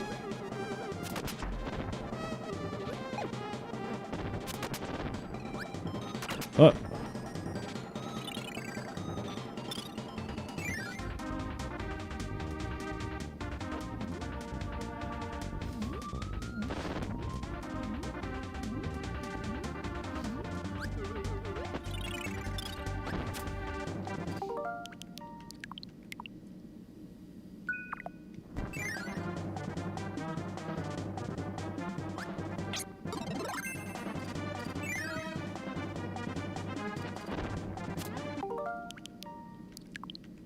Okay, just out of curiosity, I wanted to see what was in the next room.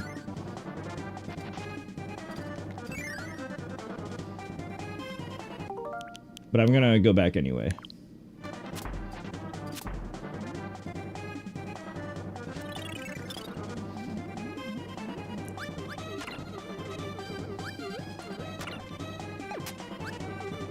Will Rocky do the rock move?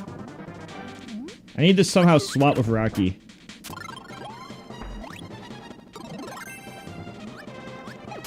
I need to use Rocky to get here, but my opponent isn't doing it. This would be easier if I had a human-controlled opponent. Like, I could get a human to do it. Or a second controller. But it's the struggle without a human. Because I don't know how to make the computer do what I want. Well, there has to be a way. Oh! He just randomly did it on nothing but luck. Okay, well, he just did it because of luck. Which means now I get to progress.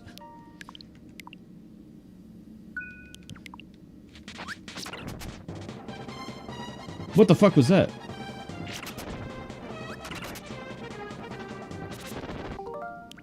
I took a lot of damage.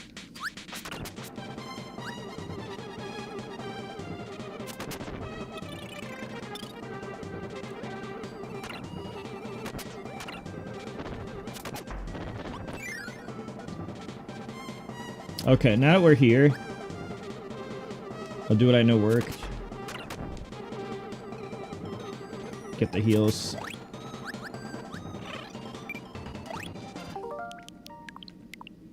And I don't remember which store. That's why I'll save.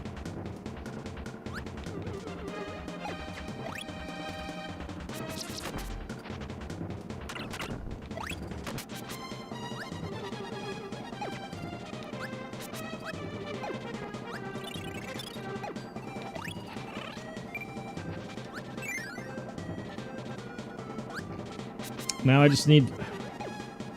Okay, wait. Oh, he decided to do that too. Good. Now I can progress again. Good progressing.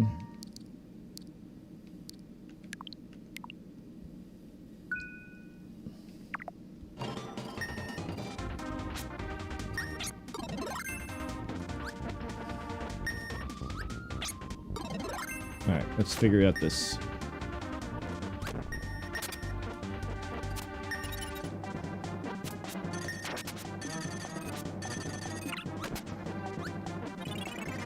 Oh. King's Cape. So there is more here. It's all in a row. I just got this, so there's more like around this area. But I still need to get 30... I'm missing 30 through 33, and it seems I would have to backtrack to get that. I'm missing 30 through 33. And of course, 42 and 45 need to be nearby. I still know some more areas I could go to though, so it's not. I still know what to do for. I still do know what to do for progression.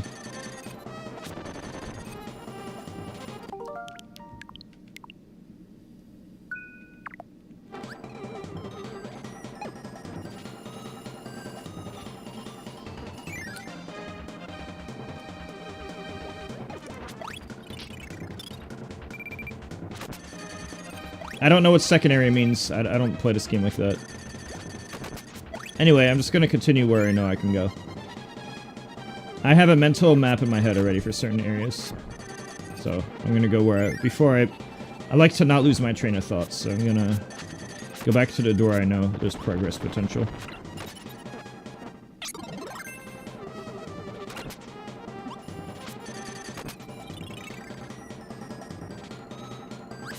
I actually like the Great Cave. There's a lot of content. This is hard without a map.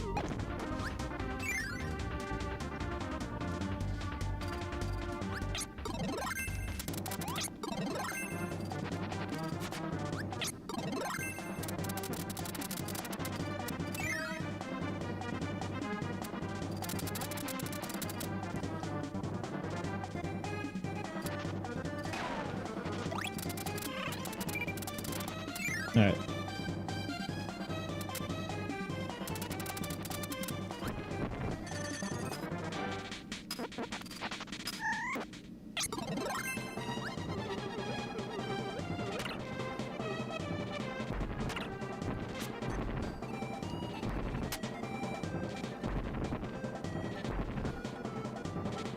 Oh, I remember now.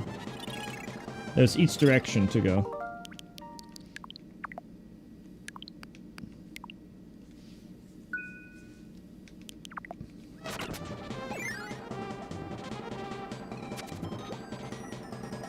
So I'm gonna start. I'm just gonna when I'm not sure what to do, I usually start left to right for consistency. Easier to remember consistency.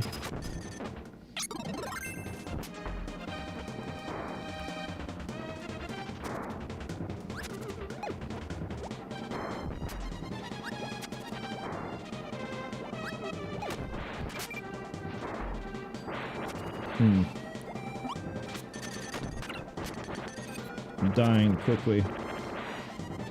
Could anything be in this door? Perhaps.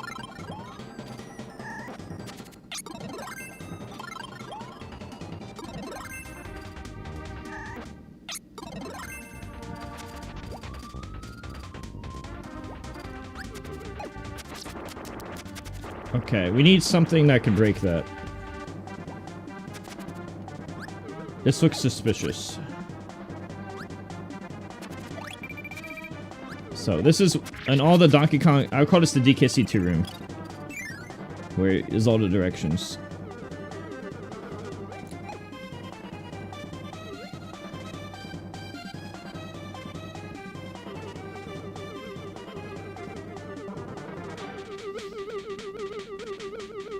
Yes, I know, but I need to make a map in my head as well.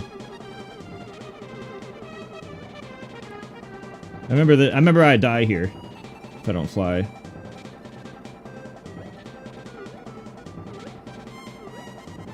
Is this the only door here? I remember this door being a fucking trap. So, right now, and from that room, we need to go to the upper left corner. I don't know anything. I'm just I'm playing for the second time ever. I need to make a mental note. Okay. We need to get into a hammer. Let's see if we can go back and grab a hammer or rock. I'm gonna try to get a hammer or rock and make progression specifically from left to right. Oh, could any of these handle it? I wonder if those can break it. Probably not. I'll probably have to keep going this way and making a... Is a rock left or right? The rock is to the right, right? Oh, but I can't go this way without the rock. I could start from a different area.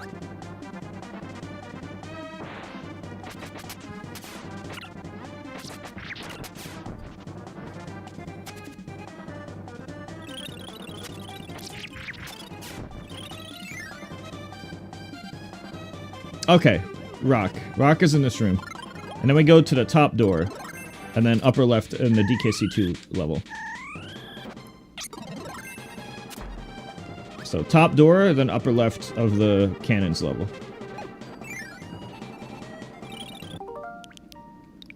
I don't need that save. Top door, upper left of cannon.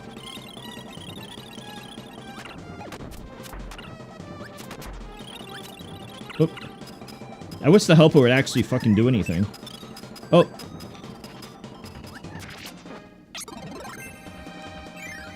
I guess that'd be too easy if he did.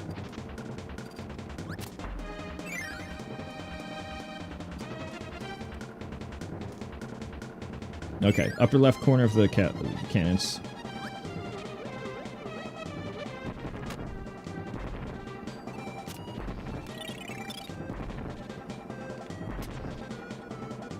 Upper left. We need to keep rock.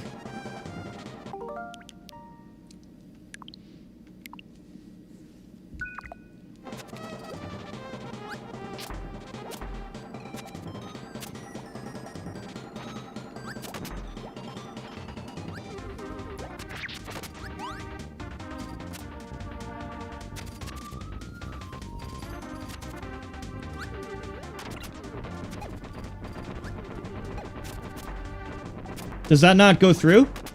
There has to be a door back here. I mean, what else can I do? Does I thought the rock and hammer hit the same shit. Is that false? Does the rock and hammer not hit the same shit? Is hammer the only way to break this? Or... Well, look. There's obviously something here.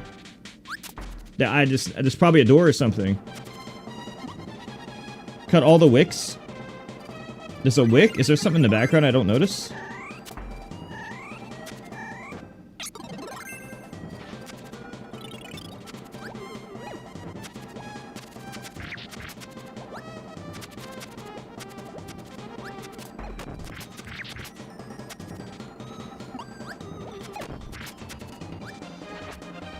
Oh, wait, I just hit the candle.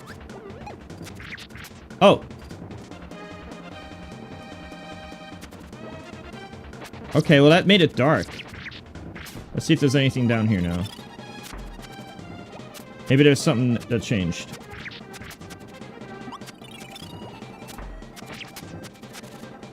And I didn't hit a candle.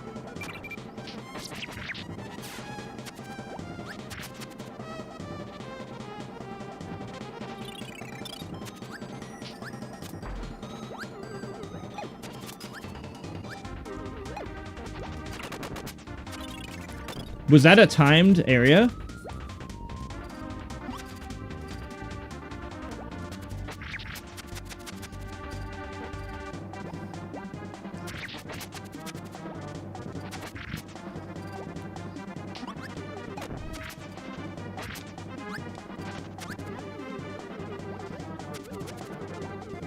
What is going on here? I don't remember what that switch does. And I'm almost dead. I'll go back to a safe state. There's also up here. No. Load state. I don't know what that does. What does hitting the switch do? What is the mystery of this room? And what is that area? Is that nothing? Is it just nothing? Why would they put suspicious-looking yellow blocks here? There has to be something in the block, otherwise they wouldn't put it there. I did hit the switch. I need to lab what's going on.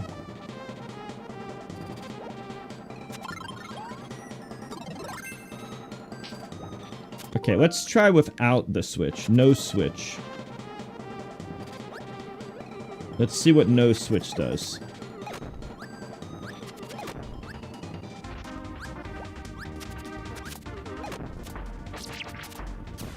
Okay, no switch, I can't fucking tell what it does. It doesn't seem to have done anything, but obviously that can't be true. Now we'll try candles.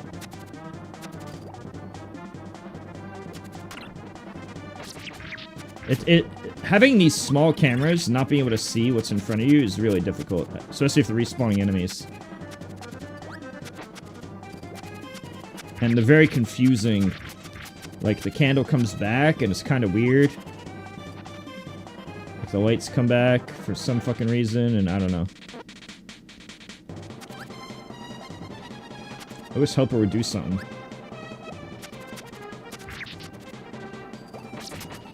Is switch temporary? Let's look. 1, 2, 3, 4, 5. Oh, that's only 4 seconds. So once I hit the switch, I go upper left, and then I could mash upwards. So I go upper left into mashing upwards.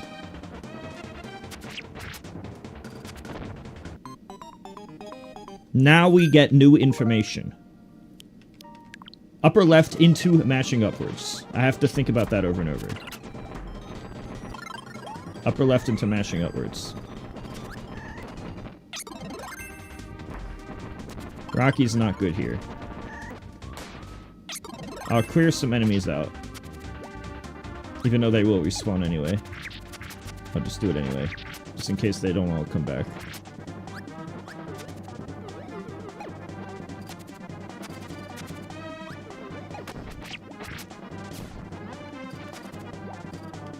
Okay, upper left, and then mash upwards a bunch. I'm gonna try that first. Okay. Actually, I can probably do it from here.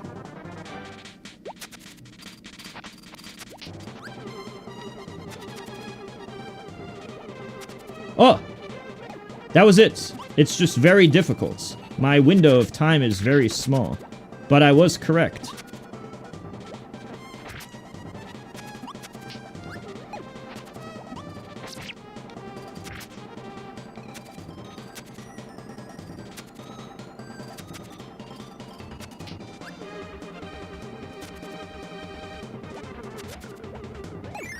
Easy.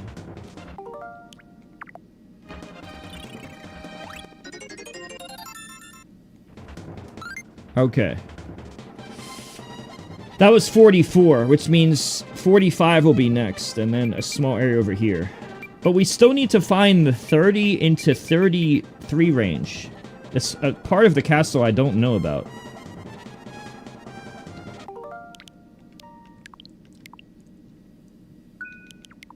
Anyway, I still have some ideas of where to go.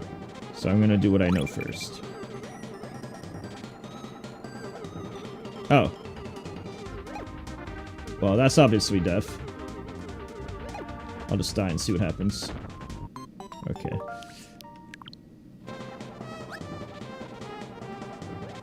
They just did that for the maximum tomato. Now I'll try the up area of the little castle area. But I also could do the other way. There's another area I could do. Besides the up... So I still need to do the Donkey Kong Country 2 barrels, but a detour right now. Oh. Well, this fucking sucks. Oh, this is that area. I don't know... I don't remember what this is. Oh! There, we're back.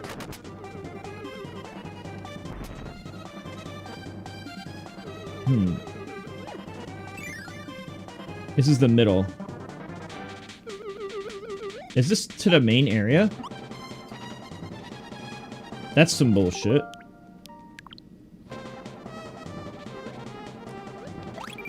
So that, the top middle fucking sucks ass. No, I haven't done that one yet. Okay, so that means the next area would be to the upper right corner.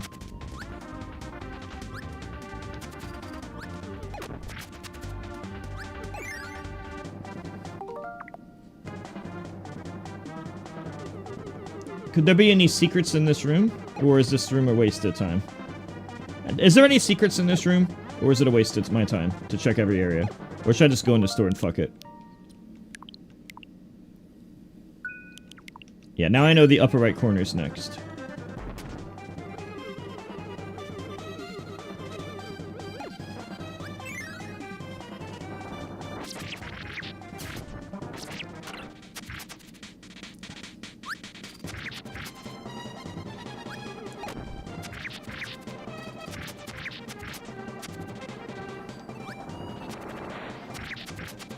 It's dark. I wonder if the darkness matters.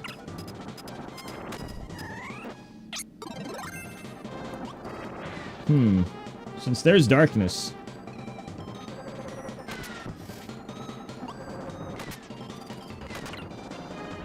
Wonder what it could do. Oh. This is very bad for combat.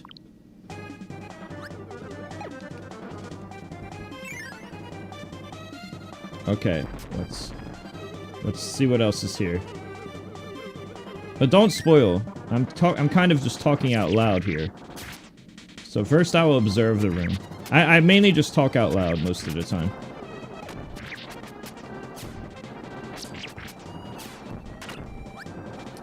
These enemies attacking me off my camera is annoying.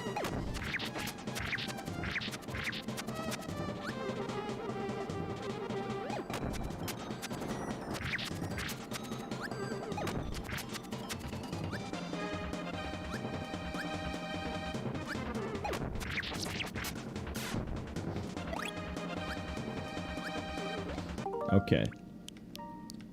Let's do a 4th suspend point here.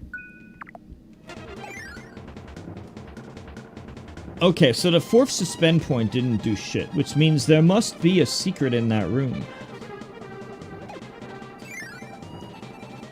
At least we got some health, but I don't know if that did anything. Alright, so now that we have to find a mystery of the room. Look for a mystery of the room.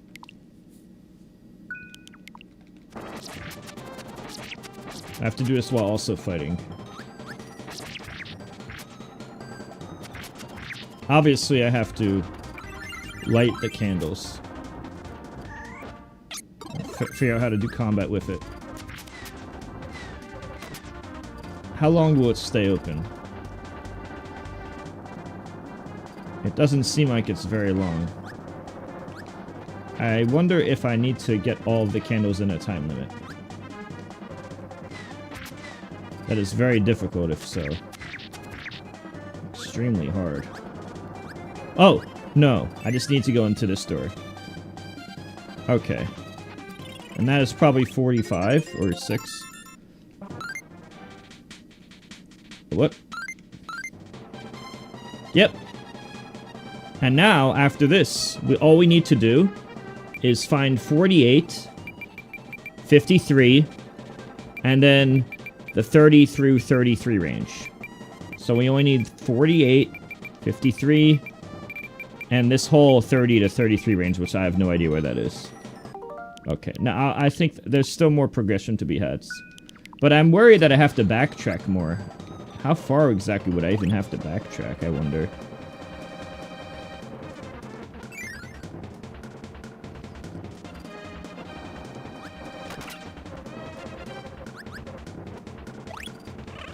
Okay, let's find the rest. I'm assuming there's nothing around here. I don't remember there being, so probably not. At this point, I think we just go up, and this whole area is done from the castle. Now, where was this area exactly? Do we have to go up here in order? Do I have to go up here in order to get those 30 through 33? I don't know what Old Tower means. Yes or no for this door? No, I didn't do Meta Knight's Revenge. I need 5 more. But a bunch of them are in a row. I guess we could see what's here. Do I go this way? I'm missing a whole area. Since what I did was these, that seems pretty far from these. Well, look, when you say main entrance... well, yeah, okay, main entrance might have some shit. I actually don't think I did everything on the main entrance. Which is kind of funny. Since that's kind of like the obvious thing to do. Okay, I actually think... Oh, actually, that makes sense. I think I might have not done everything here. No, I remember doing this quickly. I'm pretty sure it has to be here somewhere. Actually, I don't think I went upwards. This is kind of like the obvious shit. I'm pretty sure it's got to be one of these areas. Because I was doing this with Dinnermancer and we were going kind of fast.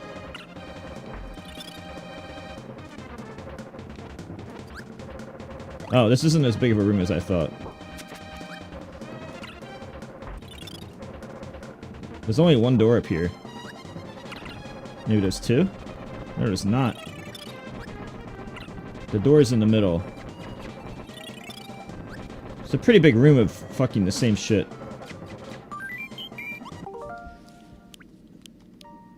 Okay. I'm gonna explore the bottom middle area. Less is more. So when you say a bunch of info, it's useless to me. Anyway, I'm gonna explore up. You assume that I have a map in my head. I don't.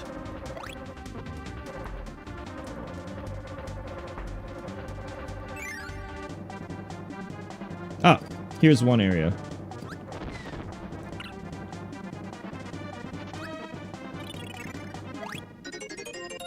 Star Tiara.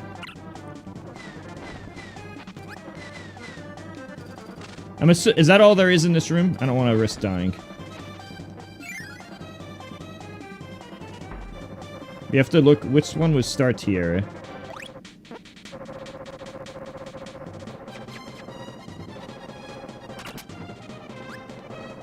There's no Maxim Tomato anymore. I die, so... I go back here and try not to die. Means I have to do this again. Jet is pretty bad at combat. We'll do this and leave.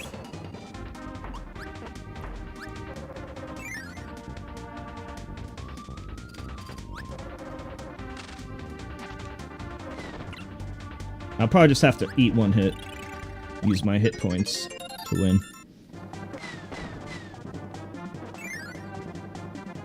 Star Tiara. Oh, that is one of them. That means something must be nearby. Probably in this area. I'm in the right track. If that's 30, that means these are very close. About a game designer's point of view. I'll just do each layer one at a time. Just make sure I have a map in my head, while also healing.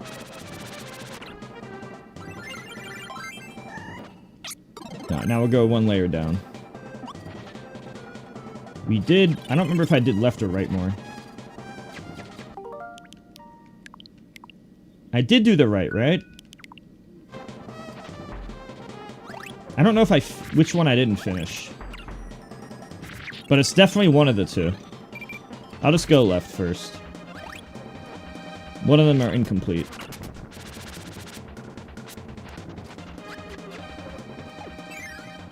I'll start left. Oh, right. We needed this hammer. I don't remember if I completed this. So I'll just do regular progression. By going to the right and then the left. And try to make sure I don't miss anything. Surely it's one of these two areas. Almost definitely.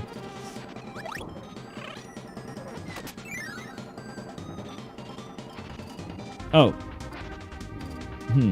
That takes me outside? Wait. Wait a minute. Oh, did I... Maybe I didn't do what I was meaning to do. Did I not go in here? I didn't. Alright. I'm gonna fully explore this area. I'll probably just go through it to the end.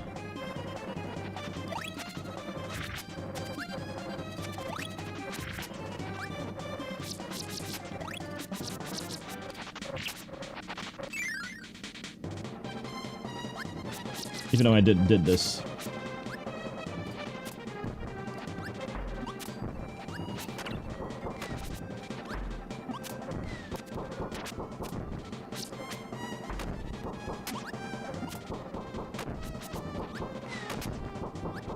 I remember doing down there.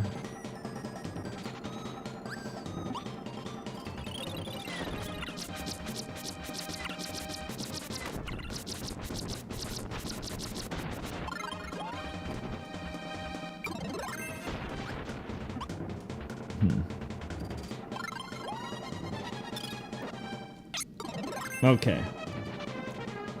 Now I could go either direction. Just for the sake of not forgetting and due to instinct, I'm gonna go left.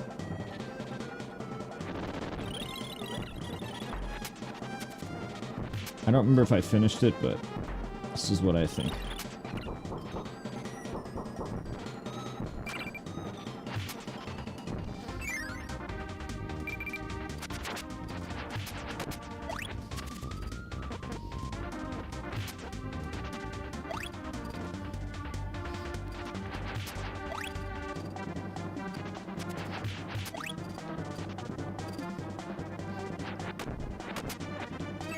Okay. Let me just go to the far left with this hammer.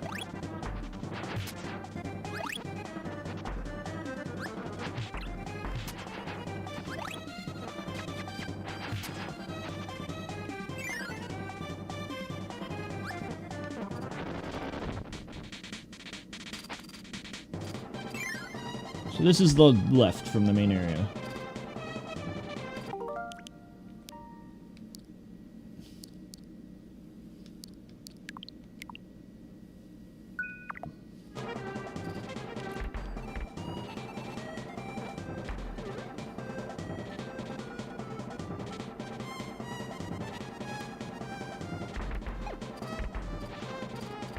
Oops.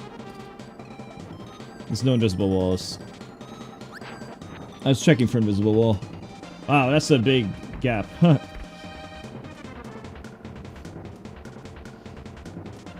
You know, at this point, I'm just also curious on something. Wait.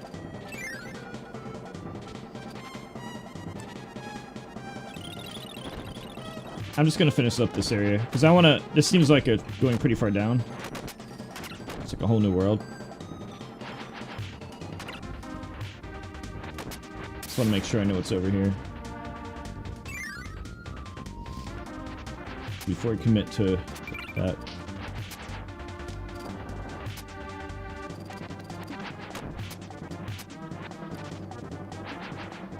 Pretty sure I went down before. Oh, this is that one area, right?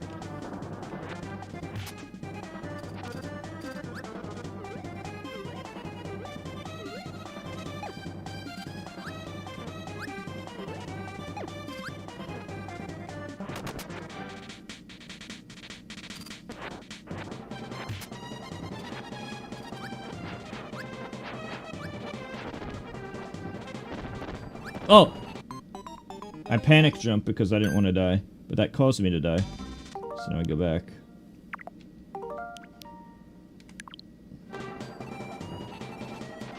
You know the really annoying thing? When I switch games, like, switch to laggy online, I get used to, like, an input delay mindset. And then when I go back to no input delay, it feels really fucking weird. This is the main this is the primary reason that I quit Melee. Because all the laggy ultimate Switch games, they make it impossible. If you get used to input delay, or you get used to lack of input delay, switching to the opposite version is too difficult. Yeah, we can do it.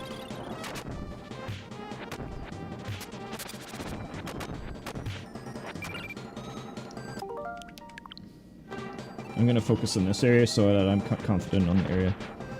Yeah, you know, if Ultimate had like the same type of netcode as Melee, I would have probably never quit Melee. The reason I find it so difficult for me, specifically me, to switch, is because I get used to delay, or I get used to no delay. And when I go back to Melee and there's no delay, like, all the stuff I practice is, like, negative practice. It's, like, made me worse than if I didn't do it ever. Because I get used to the mentality of it. Yeah, I know, I'm trying to 100% this game real quick. That's gonna be something I mentioned in my book. How, like, ultimate input delay literally killed my Melee career.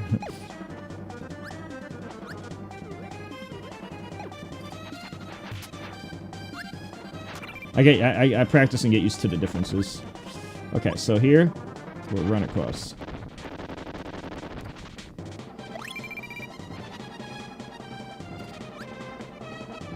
No, you get used to the delay.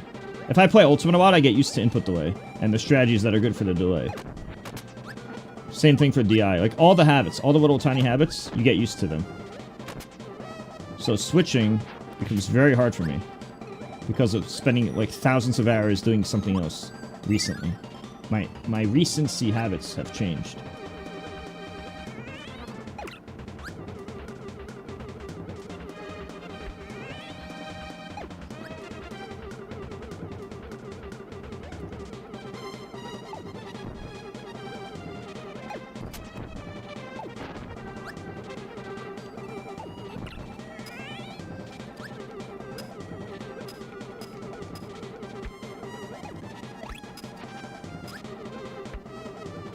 Yeah, but I'm even worse than I was 3 years ago.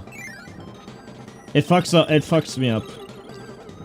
So, like, I've never been as good in Melee as I was in 2018. Because in 2018, I wasn't playing online in fucking input delay meta.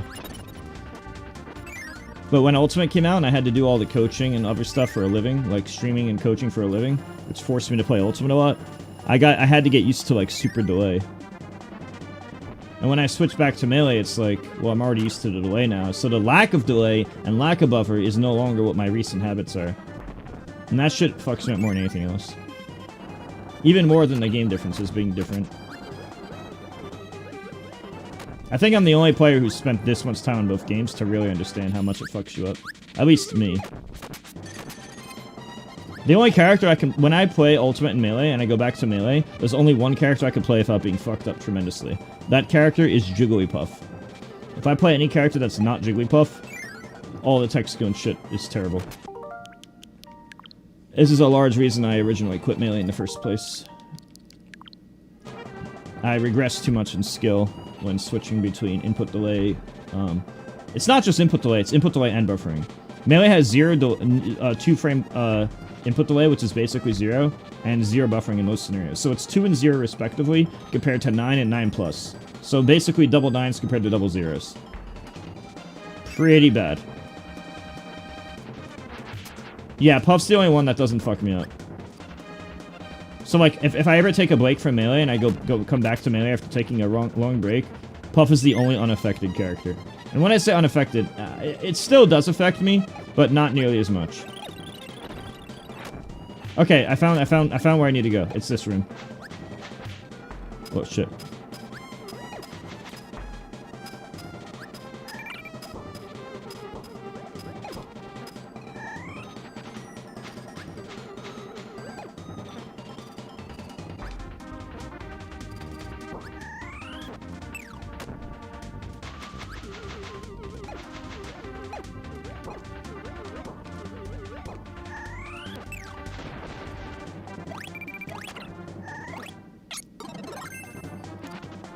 Okay. Turtle shell. Okay, good. So that means this room is probably the next two. The next two are most likely here as well. Thank you, Neil, for the $2. Input delays. I can't... Is that a gas station? Once you get the hang of it? I do not know what that is. No, it's because... Okay, so let's say I'm playing a game like Melee, and I have to practice perfect ledge dash. Oh, do you think I'm gonna be as good at perfect ledge dash? After taking a long break from Melee and going back to Ultimate? Hell no. I'm not gonna be as perfect. But now, imagine how bad the other characters are when you're not perfect. You mess up slightly, you fucking die. You know what character doesn't die for messing up slightly? Puff. You know what character is easier to execute with tech skill perfectly? Puff. So not only is it easier, but you also don't get punished as hard. Things like spacing and patience are just things that I'm good at naturally. I could play any Smash game and be good at spacing and patience. But the perfect timing, the perfect execution, muscle memory type of shit, that really punishes you from taking a break. As somebody who played every single Smash game competitively, usually at the same time, at the same tourneys, I could tell you nothing is harder for me than switching between Melee to Ultimate Online. But those are the things, unfortunately, I do all the time. This is why I always tell people that I've never been as good as I was in 2018 and prior. Because once Ultimate came out, I had to spend, like, I'm not joking, 10,000 hours. My most streamed game lifetime is actually Ultimate. Melee is very close behind its second, at number 2. But since Ultimate's release, you know, I've done a much bigger percentage of Ultimate compared to Melee from 2019 plus. There's not that big of a difference. No, Code Setsi, it's not as simple as you said. I'm telling you, there's a reason I pick up Puff. Did you... Okay, chat, let me tell you something interesting. I've done 3,000 hours of coaching in my life. Oh, there's a bomb over here. Oh, shit. I didn't even see this shit. I've done 3,000 hours coaching in my life. What percentage do you think it is of Ultimate compared to Melee? I don't know the exact number, but I'll just tell you the answer. 70-30 Ultimate. That means 70% of the lifetime coaching I've ever done is Ultimate. So about 2,000 hours Ultimate, 1,000 hours Melee. It might even be more than that. It might be like 75-25. But yeah, it's at least 70-30. Let's just use 70-30 as a base. So most of the money I've made, and most of the subs I've gotten on Twitch, in the past, like, you know, 2019 to present day, have been through Ultimate. So of course I'm not going to drop Ultimate. That's my paycheck. It was my paycheck on YouTube, it was my paycheck on Twitch, and it was my paycheck on coaching. It made sense for me to do it during the first, at least during the first 5 years. And by then, I was already, like, making Salem a world champion, MKLeo a world champion, Spargo world champion, a lot of videos myself, etc. Well, it's the new hot game. Now, it's because, you know, I was known as, like, Leo's coach, Spargo's coach, and stuff. So for a lot of reasons, I played Ultimate because, like, well, first off, I wanted to do something new and different. Second off, coaching. But YouTube, Twitch, coaching, all three are bigger for Ultimate. So it was the financially smart decision to move on, you know?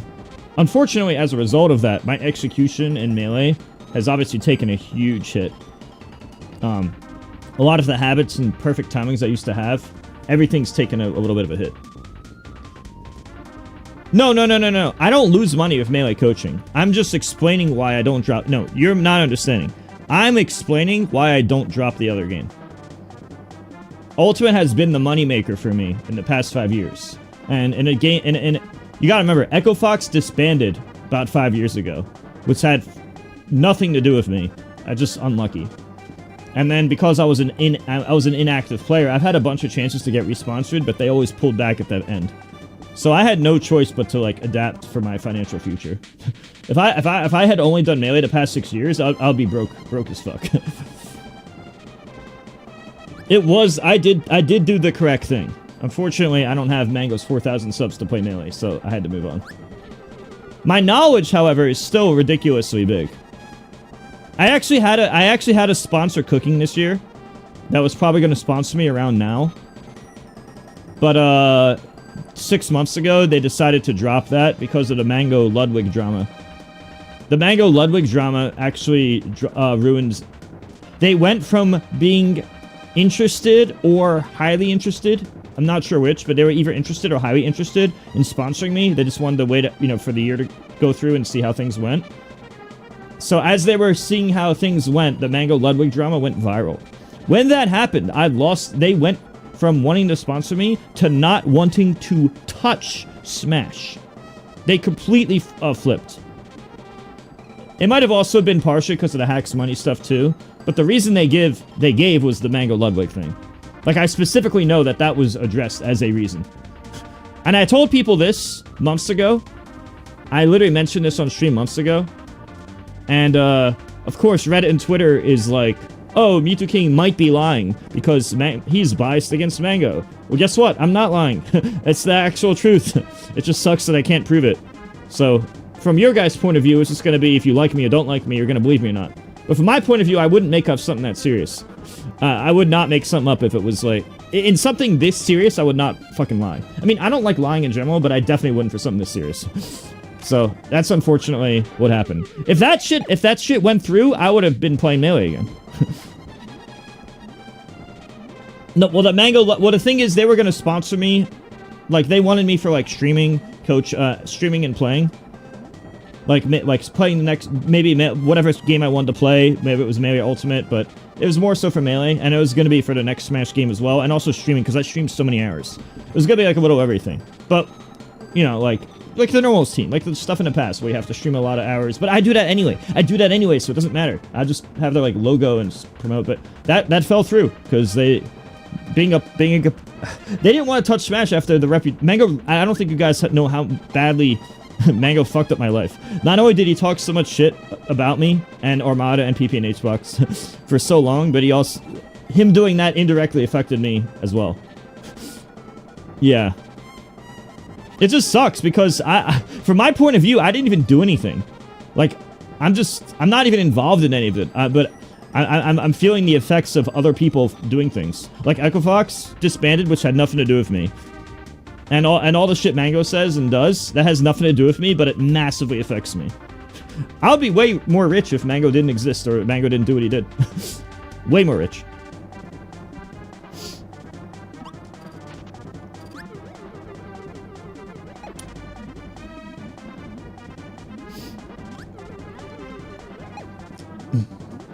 Yeah, I just want to talk about that for a bit.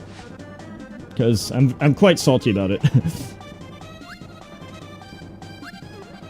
I can understand if it was like something I did, but it's literally just bad luck from my point of view. Since I wasn't doing anything. Just doing my own thing.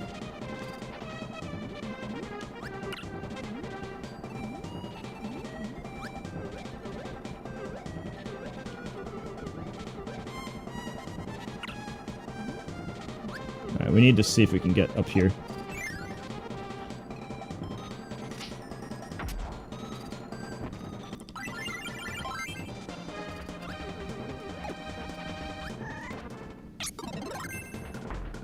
Okay, I'm gonna go back. Is that anything I can still get through here? Okay.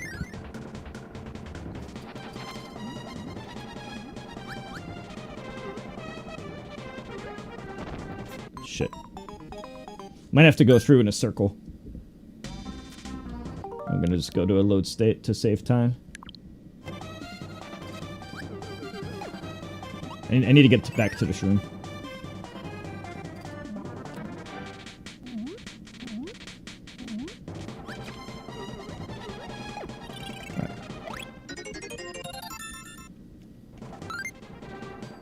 Okay.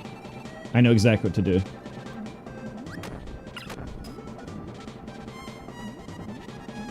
I need to bring out this fireball.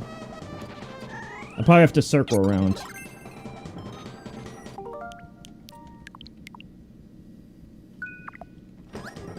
Oh, okay. What's in this door? It's a path upwards.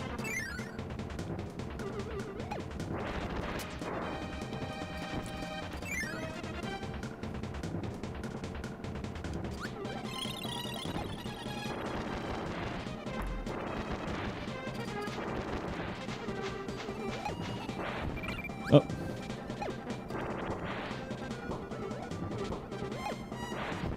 Well, I'm not trying to even do that. That's so annoying. Oh well, going back.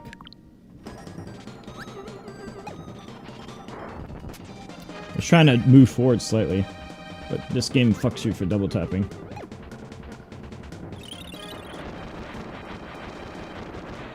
That was a long range attack.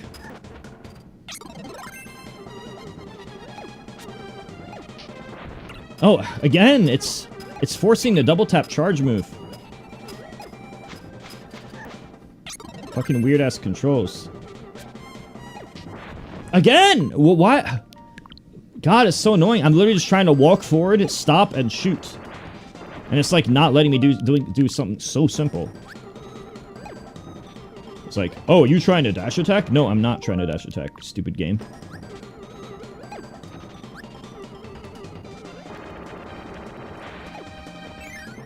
Well, I'm just...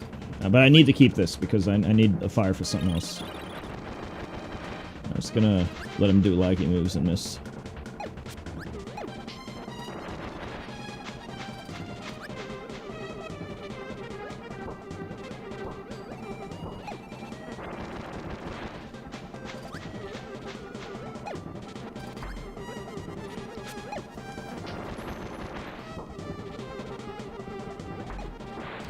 Again, but it's okay because the damages are different.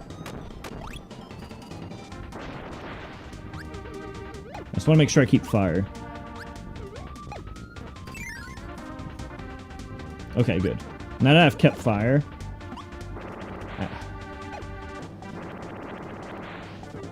let's see if I can somehow get that. I don't know if it'll let me do fire here. It doesn't let me do fire. I need a way to get fire.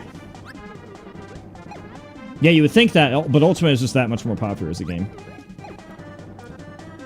I need a new way to get it. Maybe that boss would have given me the power I needed. Maybe that boss would have given me a different power.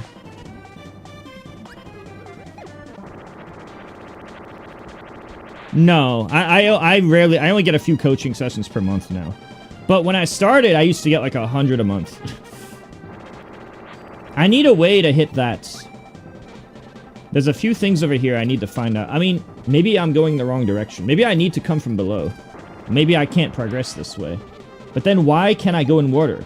And in this water, why is that there? There has to be a way to use a power to activate that.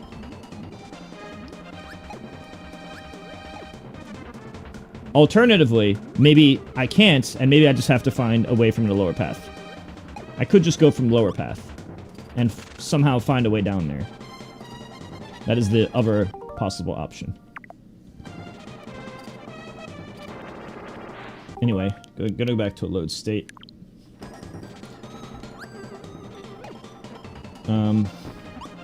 I'll just see what this has to offer.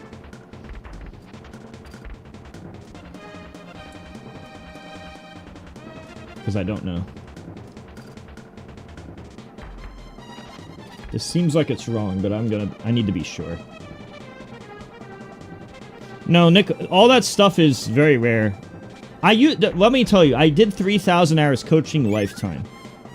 But most of that was in the earlier years. Like 80% of it was in the first 3 years. And then like the other 20% is the last 2 years. Which makes sense when you think about it.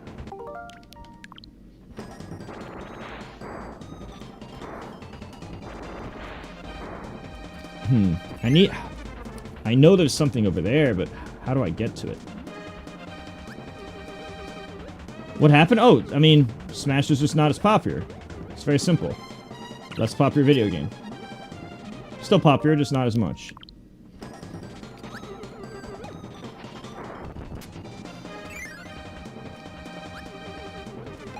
I'm still #1 on Metafy by a large margin in both games.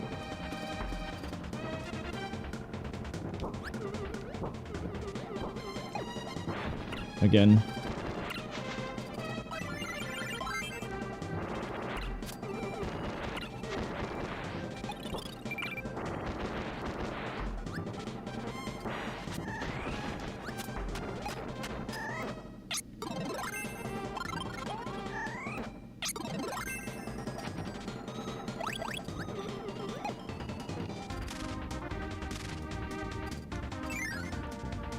How do we activate this?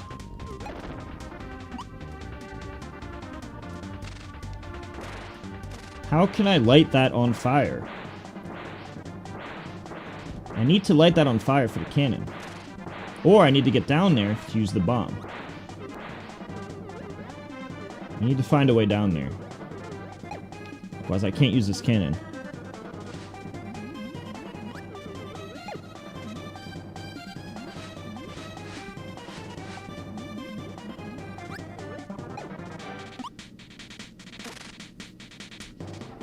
It could be somewhere around the castle entirely, I don't fucking know. So we need to find 33, but we also need to find a way down here. What could I do to activate it? Is there a move I don't know about? Maybe there's a special move I'm unaware about. But probably not. Yeah, I'm gonna move on to the next game. The helper can light it underwater? When I was in fire, I couldn't do that. What? Only the helper? When I used the regular version of fire, it didn't let me do that. That's so fucking awkward. Why wouldn't they give Kirby the same option?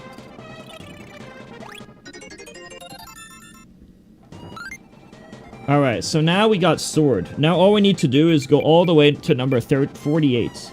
We need 48 and 53. 48 and 53.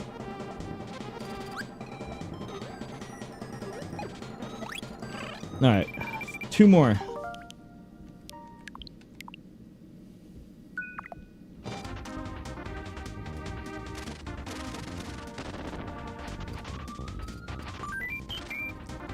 Two more. They're probably pretty far from this area, too. Yeah, well, that's because it's just bad game design. Why would you give Kirby a firepower, but only let the helper do it? That's literally just bad game design. It's not even obvious at all.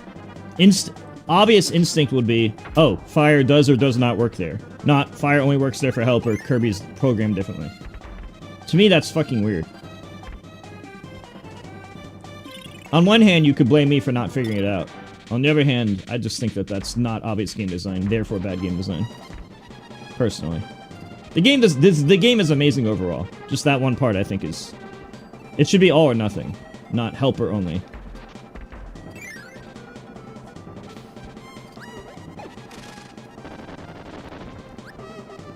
Okay, so now that this is done, we have to go probably pretty far.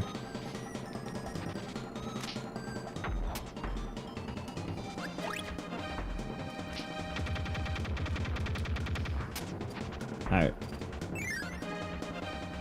It's probably a long way away to get to the next area. Number 48 is pretty far from that spot. Like, way over here, 48. It's after the katana, before the Xmas tree.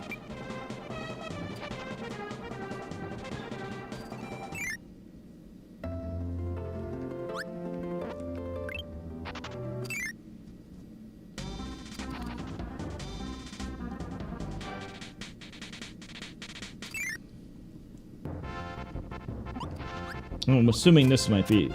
This must be the right area. Yeah, it has to be.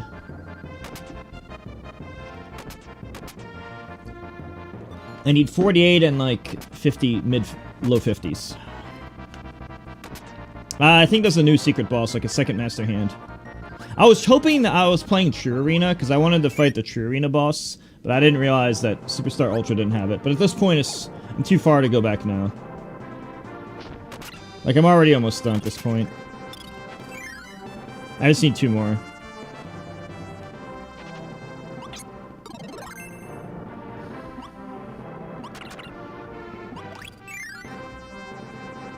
I remember getting most of these. Okay. On these 4 doors... Yeah, I just need to get 48. So I don't know if any of these doors lead to that or lead to progression, but that's what I need. I just need to get to the next area somehow. I remember doing this one yesterday. I used the cutter for that, so I don't think it's this room.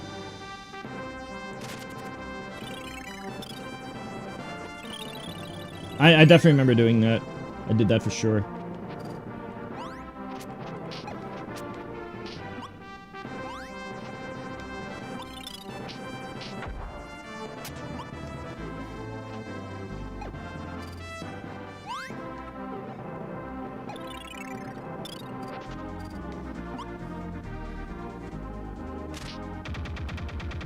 What's over here? It's 2 doors? Oh, no, I remember now. I went down there already. I got the thing down there.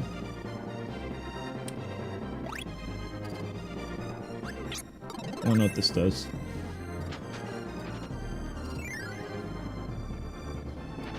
Oh, was this the final boss area?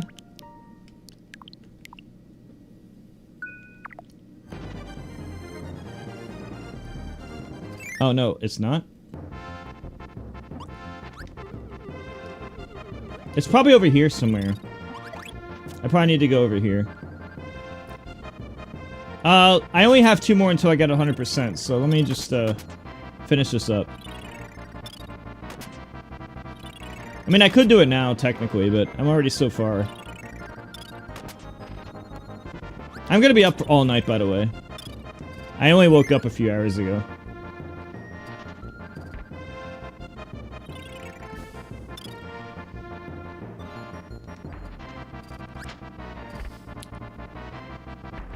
Remember, the goal is to get number 48. I need to get 48 and 53. That's what we're looking for. 48 and 53. Wherever that's located.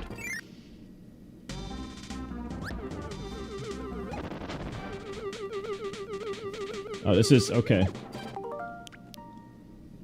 So, what's the time slots? Not here. Now, which one was that? Was that the middle one? Did I go in middle to get that? Or was that, did I go right? Oh, that was the bottom. So the bottom takes me there. Which means just left or right.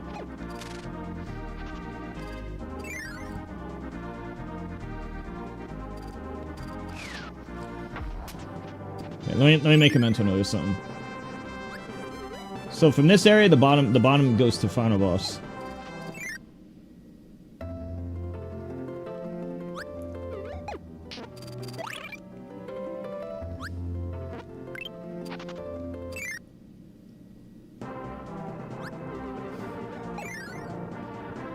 I see something.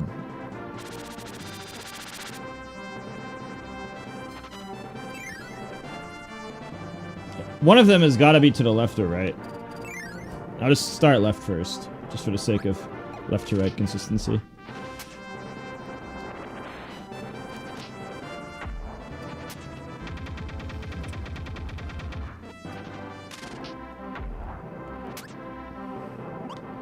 Pretty sure I did all this, but maybe I messed up something.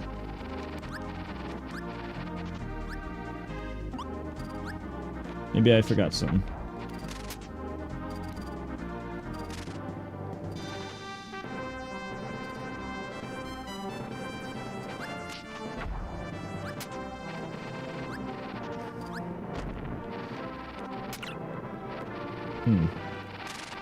I need firepower. Oops. Remember, we need 48 and 53.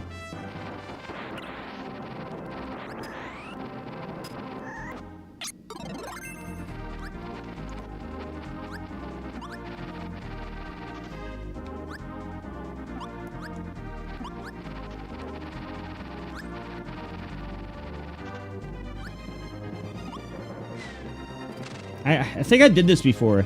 Does anybody know where 53 and 48 are? I know I did some of this. I just don't remember off memory.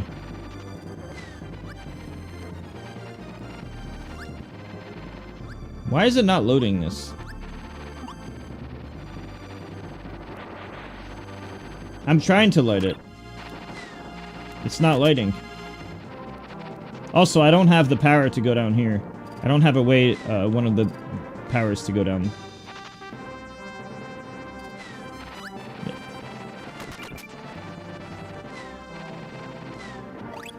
I probably need to get a power before I can progress. Oh, wow, that was a very cheap attack.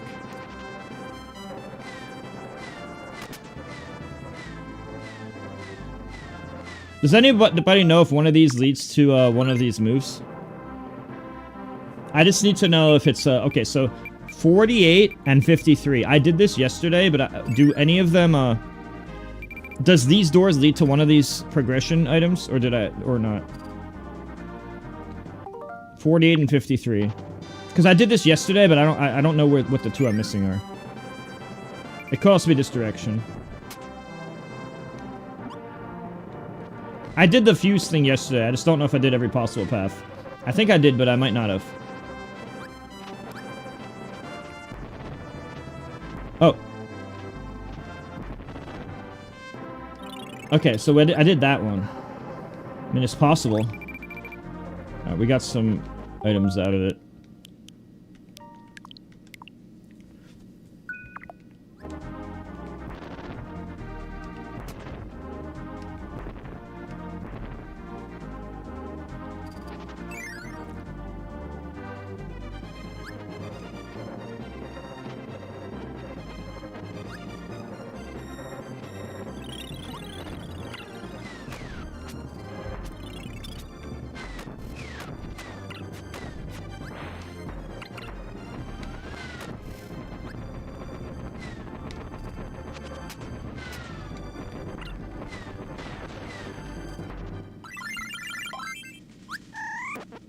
Okay.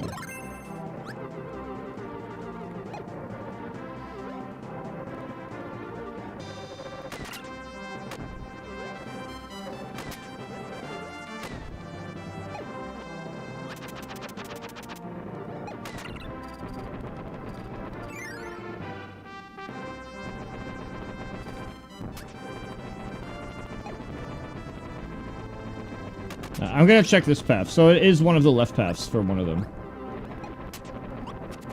I bet you there's one to the right too, though.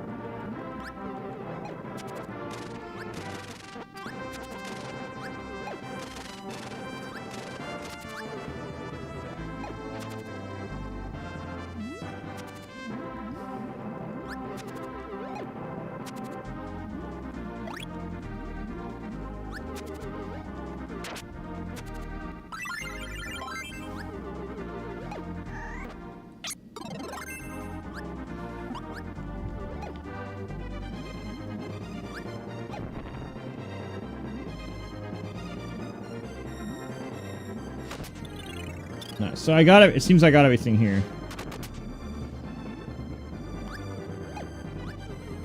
And then I go to the star. Wherever this takes me. Where does this take me? Okay, down there. So that means it has to be in the left path. I wonder if the left path takes over the slots of both 48 as well as 53. There's a chance it could cover both. There's a possibility. Hopefully it does.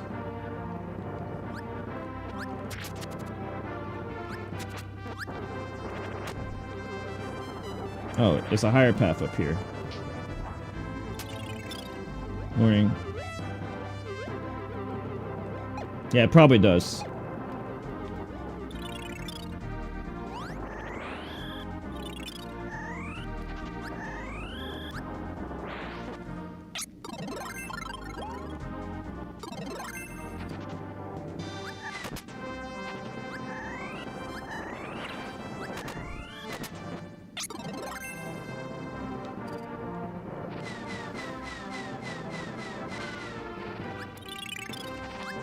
Oh.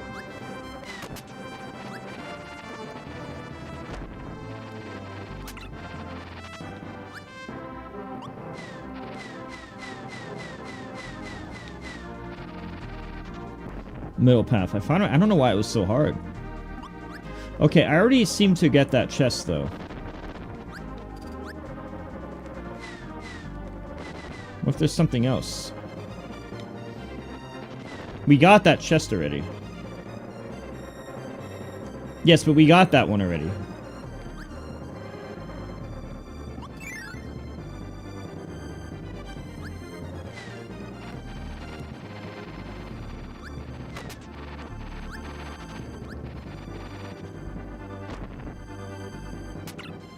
That one's a trap. And I need a way down here. Yeah, but I need a way to attack that area. I need to get to a power that can do that.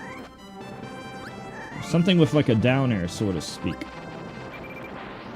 Does the jet have a down air attack? What type of jet attack does it have? Oh, it does have a down air attack. I can use this. No, I can't. It's not working. Fully charged jet did not work.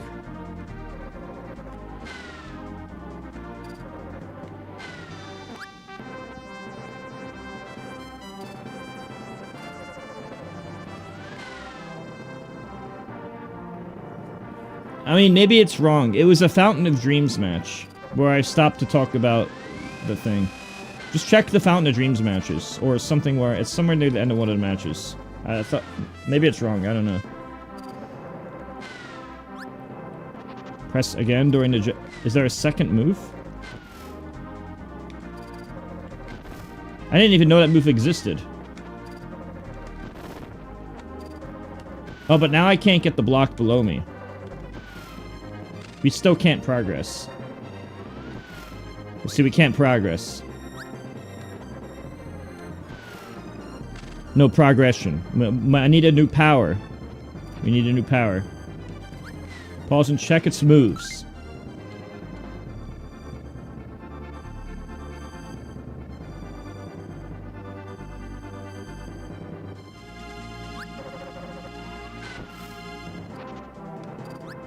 Oh, did I already do the progression needed?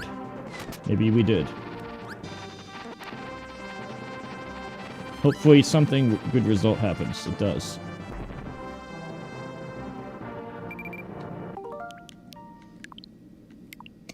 Everything hopefully is from here onwards.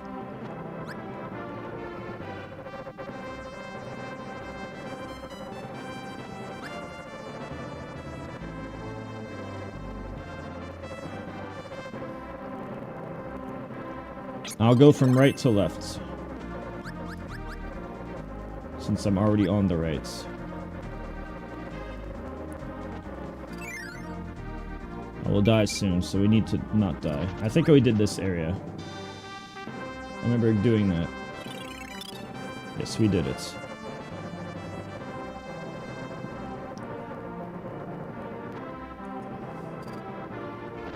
Huh? Alright, well, we did that already anyway.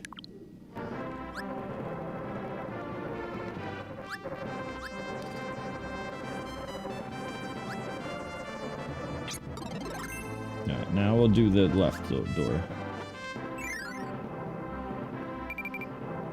We did this as well.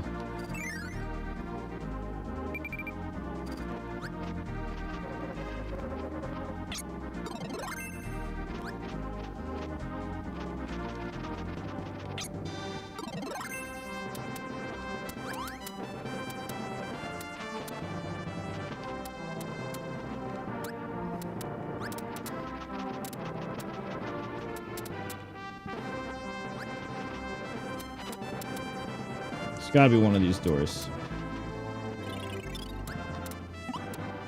So does this bottom door and the middle upper right door?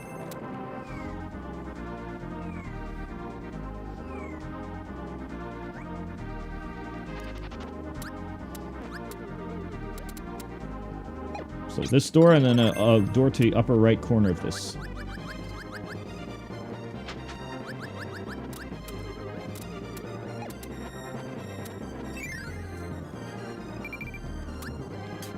I think we did this. No, I remember doing this.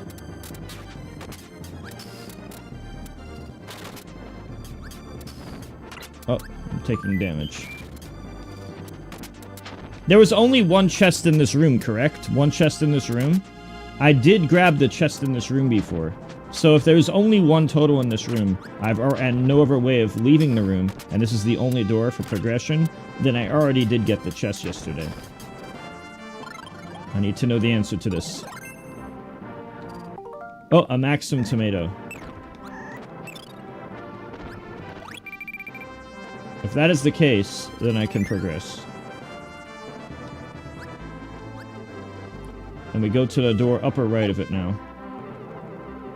There's also something suspicious down here. Oh, don't want to go there yet. We'll go in the order I said. Somewhere upper right is that, maybe? It's one of the upper doors up here.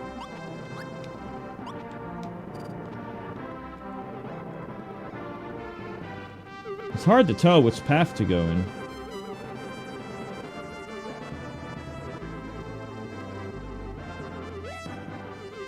I can't even, I can't get into this door.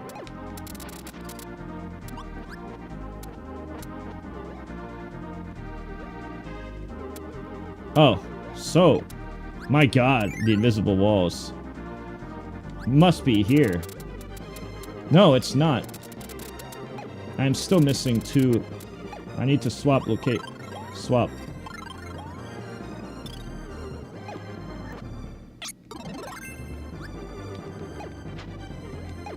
Is there an attack upwards? Is there an upwards attack I can do? Okay, there's nothing above me though, right? Can I jump above what I can see? Or should I move on? Am I able to move higher than what I see? The ice cream cone, can I go above that or no? Okay, well, so far I've checked everything I can find. Except for the upper left corner.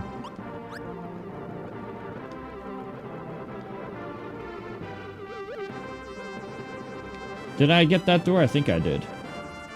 But this can't be. We must be missing something. I'm confident that I did all this. But I'm still missing two chests.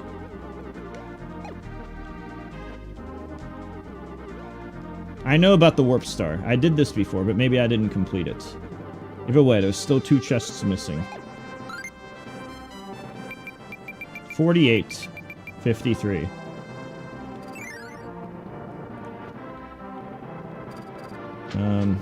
I can't seem to, go there. Oh, I can. Still 48 and 53 missing.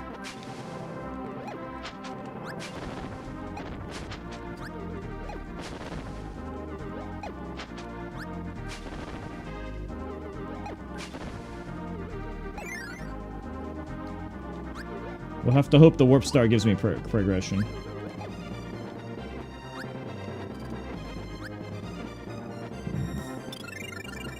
Or if it puts me back to the original area, then I'm kind of boned.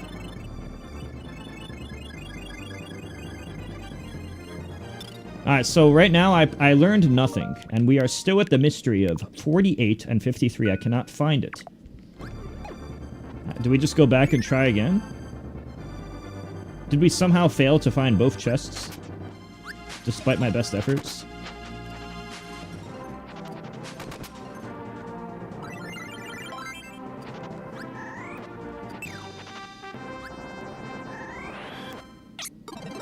Well, I guess we'll do the same thing and hope we don't miss something.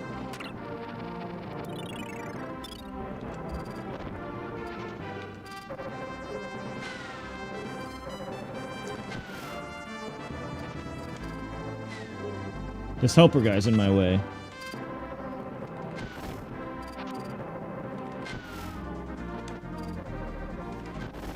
Okay. I'm currently in the room?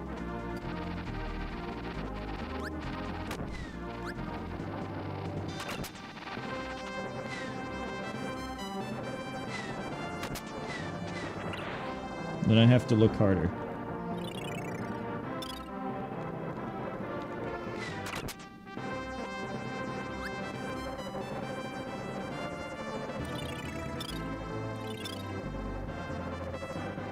Remember, everybody in chat, type !job and !puzzle.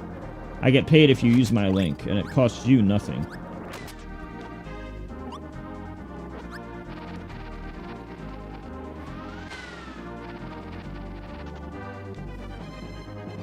Do I have to break this star in order to get it?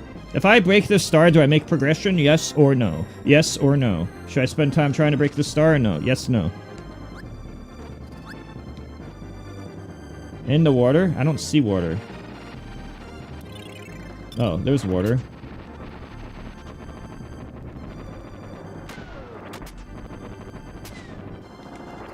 Oh, it's a different color. Oh my god, that's so fucking weird, man. Oh my god, they made old school game design. Make it a slightly different color and drop through it. No, you're supposed to observe that it's a slightly different color and then fast fall through it. Which, I guess, now that I know the answer... Like, now that I know that it was in the water, I realized, okay, it must be a fast fall through. But if I wasn't told that before, it would be hard. I mean, it does make sense.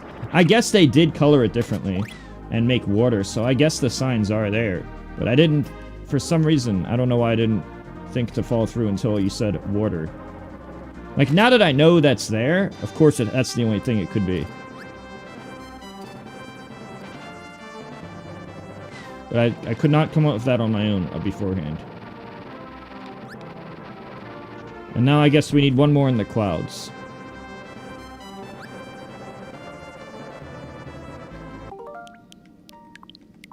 And now, if we get this last one, that's everything. There's something above me I see. Oh, there's one right above me that I almost missed. We're gonna have to look for all the possible paths to get up there. Ah, that's definitely where it is. So now we just have to find the path up. I'll just look for every possible way. I'll figure it out on my own. Don't tell me.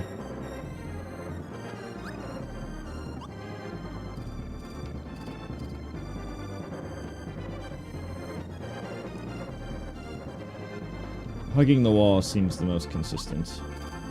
Alright, so it's probably just going from the very top. Upper left area.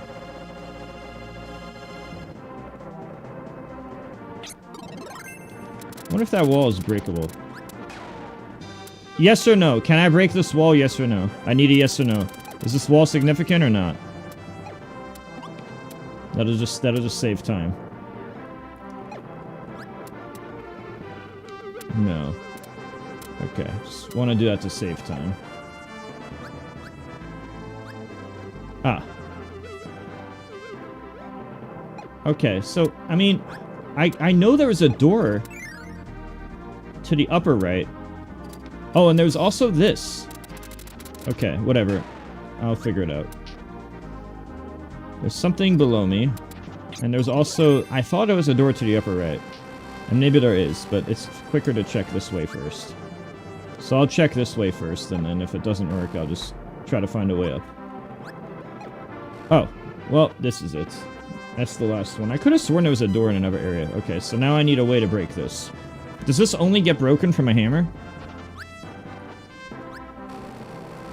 Or what?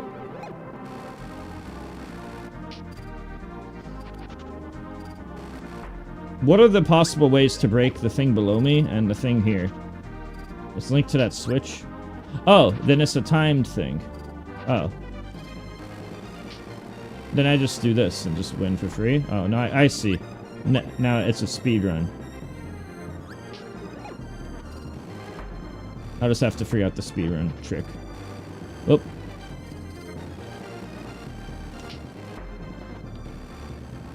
I'll just start from the beginning. Okay, so I need to figure out a way to jump while in the wheel. How could I jump while in the wheel? It's not letting me. Okay, so maybe I could just stop.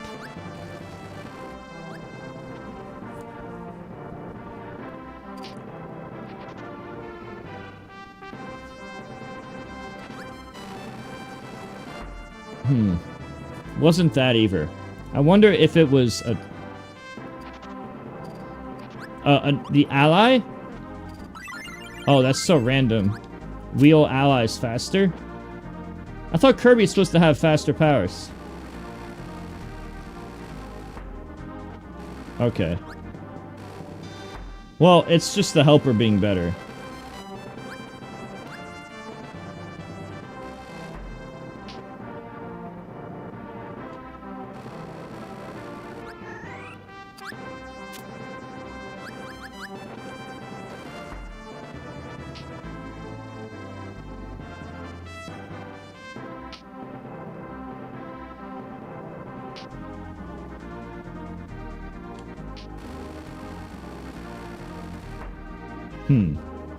That was too fast on that location.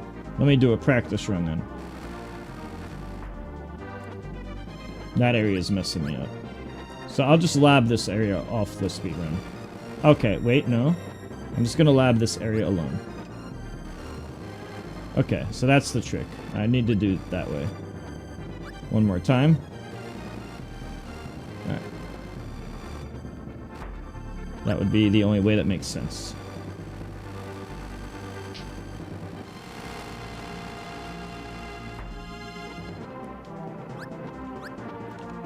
Huh?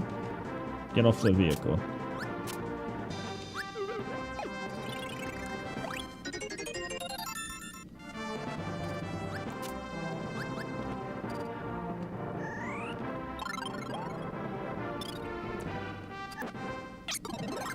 Now I've gotten everything.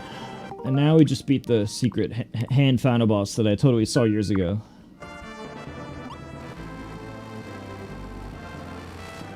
It's too bad that I can't do the true arena. I really wanted to do the true arena. But, oh, this will have to do for now. Yes, I know, you Sonic. I think you've said that multiple times yesterday.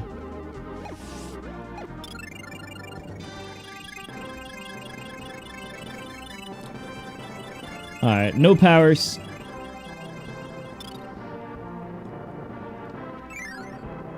After getting there, I'm going to use no powers.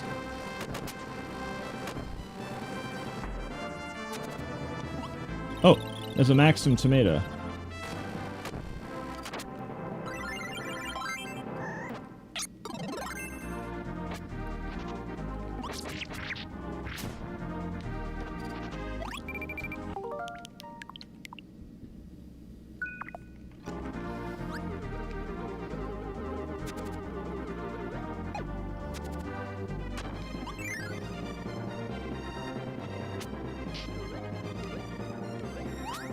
Oops.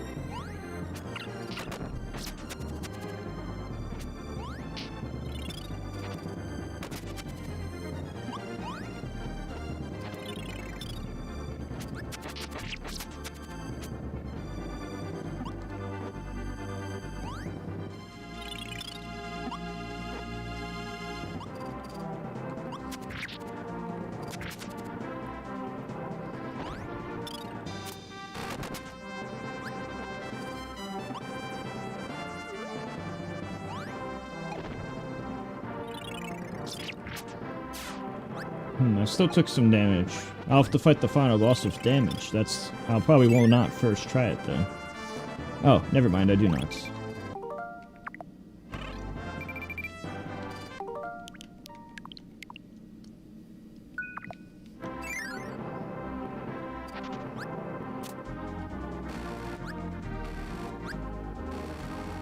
I thought there was a secret boss. Also, how do I throw my projectile?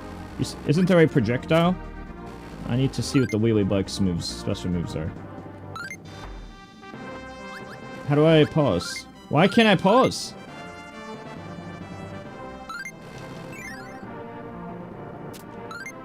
It didn't let me pause in that room specifically.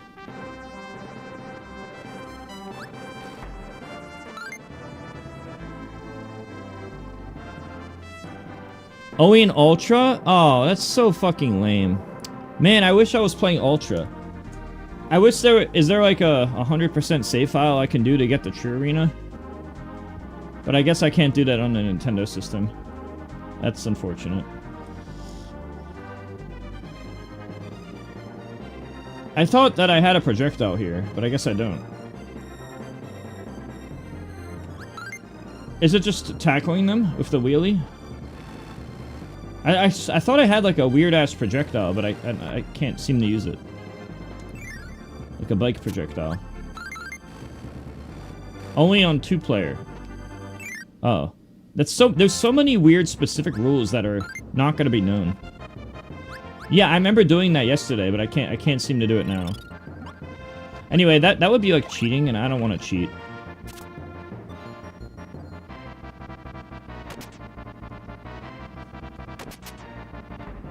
Yeah, I can if you want.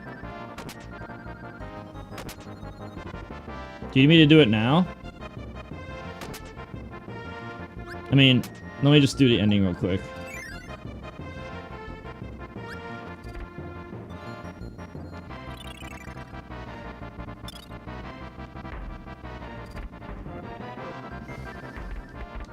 Oh my god. Why would they do that? Yeah, it's more for the arena.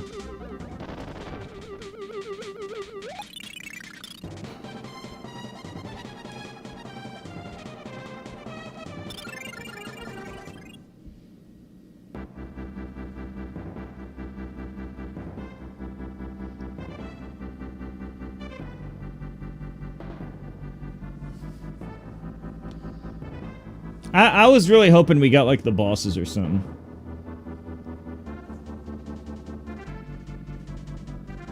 But oh well.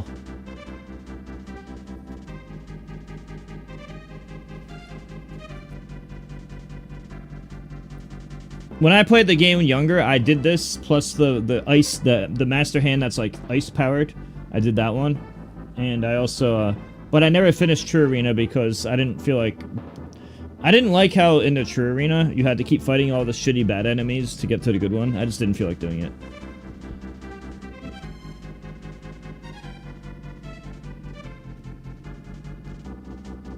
Yeah, this was like 2009 or something. It was like a very long time. It might have been around 2009 or so time period when I did this.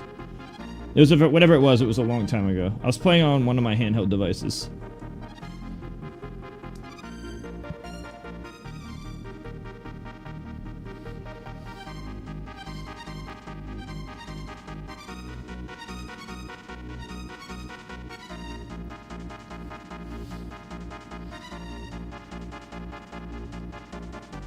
Okay, so do you want to just do this now? I'm charging for it though, by the way, just so you know.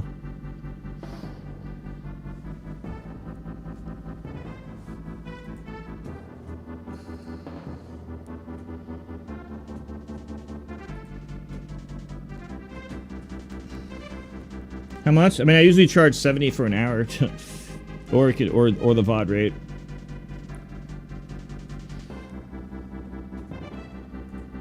Send me the video on Discord. I'll do it right now.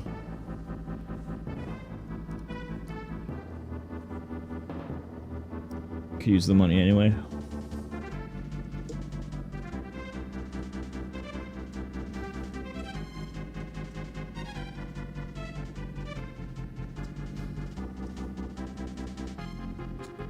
I say 70 for an error, but honestly, I usually go over the time anyway. Like 90% of the time, I go over the time. I'm not anal about it. I'm usually really nice about it.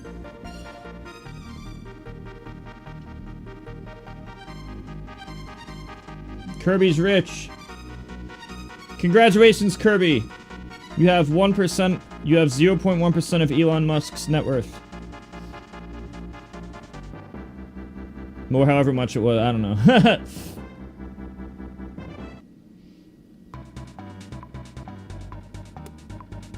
So the two things left is Milky Way Wishes and Return of Midnight.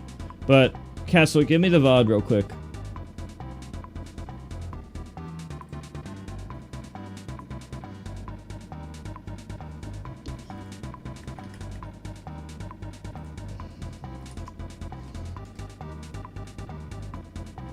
Okay, I found it.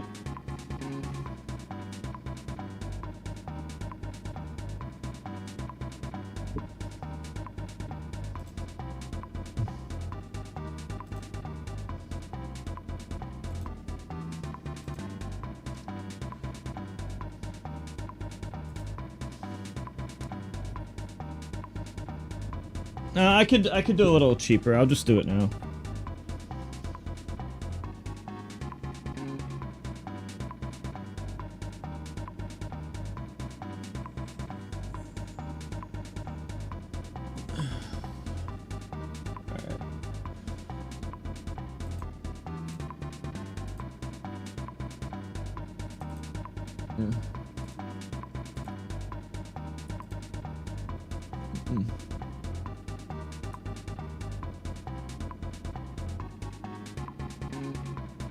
I wouldn't mind going a little cheaper. I'm setting up now.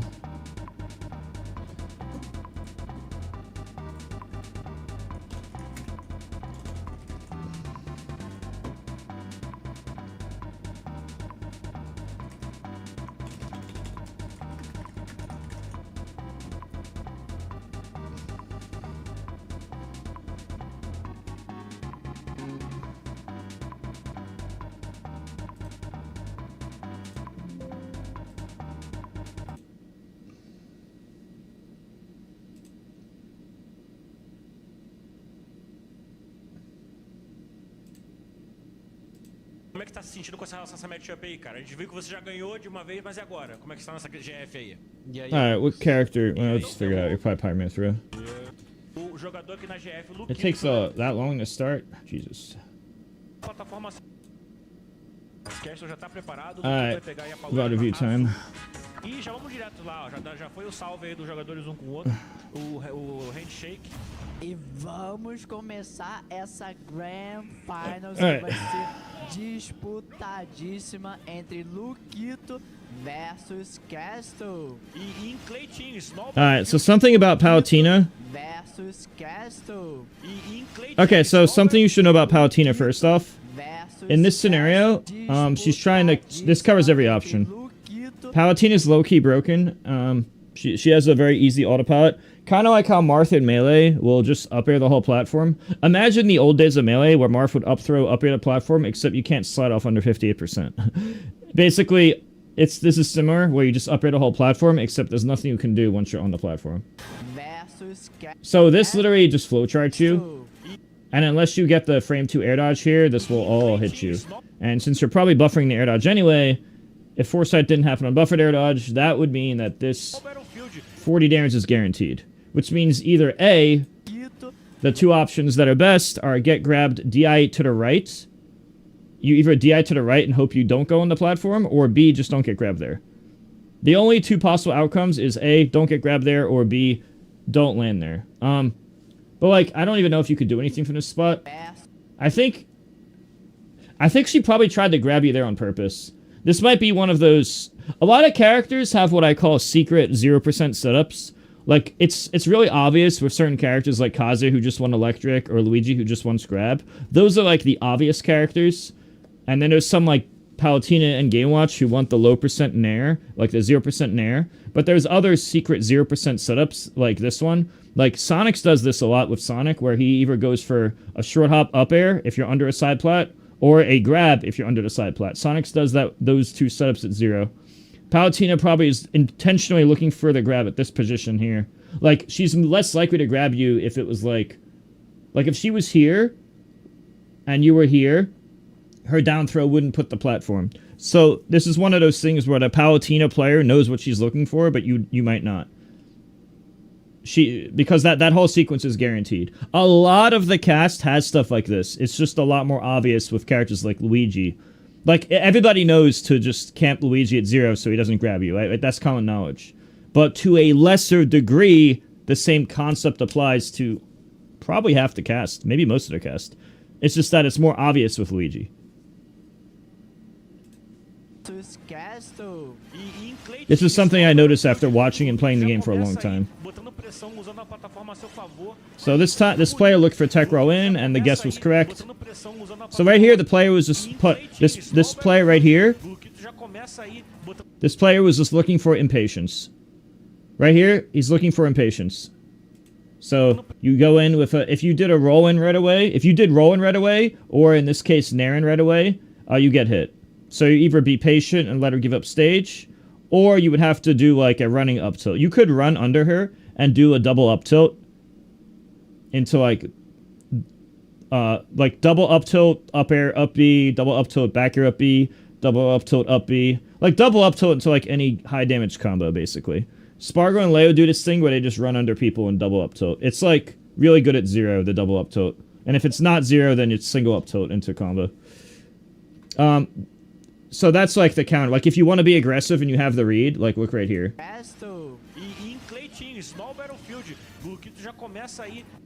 Right here. Remember, every frame that you're on the ground is faster than a frame in the air. So right here, instead of being at this position, you would be around this position. Remember, because Mithra moves twice as fast on the ground than in the air, give or take a bit. So instead of being here in the air, because of all that air time, you would have already been around here, and her forward air would have missed. And you would have gotten 2 up tilts into... If you do double up tilt back or up B, that's like the highest damage you can do. But even smaller variations with like up airs and regular up B, like even the smaller variations are still really good. Anyway, run under up tilt or run under reverse up tilt is the aggressive alternative. Or you could just not be aggressive. Either or. But yeah, I'm just saying based on what the player's doing. I'm not saying going in if nair is bad. It's still fine to do that. I'm just saying that in this timestamp it was wrong. And it was only wrong because rock, paper, scissors. They threw rock while you threw scissors or whatever at the same time. Or, you get what I'm saying. And right here, they were just looking for a roll. So this is another instance of, like, them covering impatience. It's technically a guess. It's just that if Palutena's wrong, Palutena still has some... Like, if you teched in place or did anything else, Palutena's only covering tech roll in. And you just happen to tech roll in. So the Palutena wins by covering impatience again. It's a different type of impatience covering, where it's like, if the Palutena is wrong, it's still okay. Because Palutena still has the advantage even after being wrong. So that's why a lot of people go for that, because it's still fine if you're wrong. Whereas if the Palutena gets tech in place, like the Palutena could have dash attacked every option to the left, and like tech roll, left, tech in place, and miss tech with a dash attack, but then that would have covered 3 out of 4 instead of 1 out of 4. But then the Palutena would have lost center. So it's like a trade-off. It's hard to say which one's objectively better, because it's kind of opinion-based. Because they both have their pro and con in that sense. And like this time, the Palutena went for mistech for some reason. Or, I don't know why they jabbed. Either way, whatever. Moving on.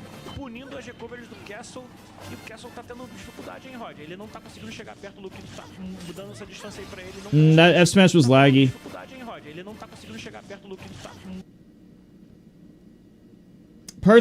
Personally, I'm not saying this is definitely the right option. Personally, I go for run off fair. I know it can be risky, but it just works a lot. I don't know. I don't know whatever the reason, it works a lot. I just do run off fair. But this is after this happened, you were guaranteed to get punished. Like, that guaranteed you got punished. Because of all the lag. It's so reactable. Like, if you see that offline, it's just like, okay, well, you know, free hit. Also, a lot of Palutinas go under stage and up air regardless. So, like a lot of Palutena players and Zelda players do this thing where they like to go under the stage and then double jump up air. So even if you didn't F smash, they probably would have did a double jump up air anyway. Which, by the way, Pyra down air kills. But, you know, a lot of the cast doesn't have Pyra down air. So Palutenas and Zeldas do this thing where they jump from way under the stage. They double jump from really far under the stage. And they do an up air that most of the cast can't hit. And that just punishes people being impatient. That was probably what the Palutena was looking for. But then the Palutena saw that you missed a laggy F smash. So they decided to do the same thing that they were going to do. And they just did it sooner because they realized you were in a lot of lag. And remember, offline that gets punished on reaction every time.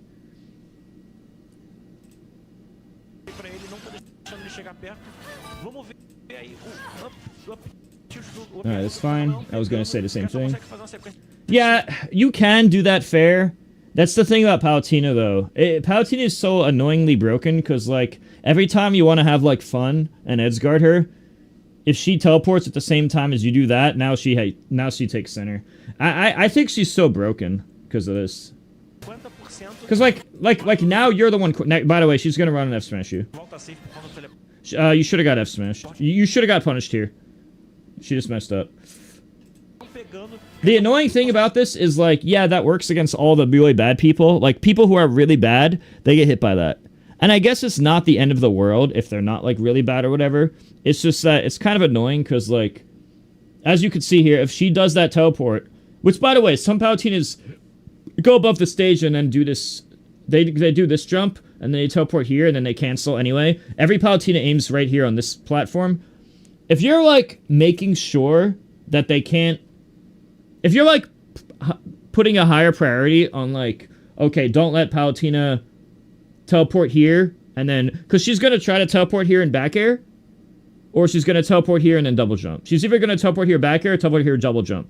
If you're able to make sure that that's punished, like you punish her before the back air, or punish her before the double jump, by making sure this particular spot on the center platform, on, like, pretty much half the stages are covered, then, she's going to have difficulty. Because she does that a lot. Which kind of means you can never edgeguard her, which sucks. But yeah.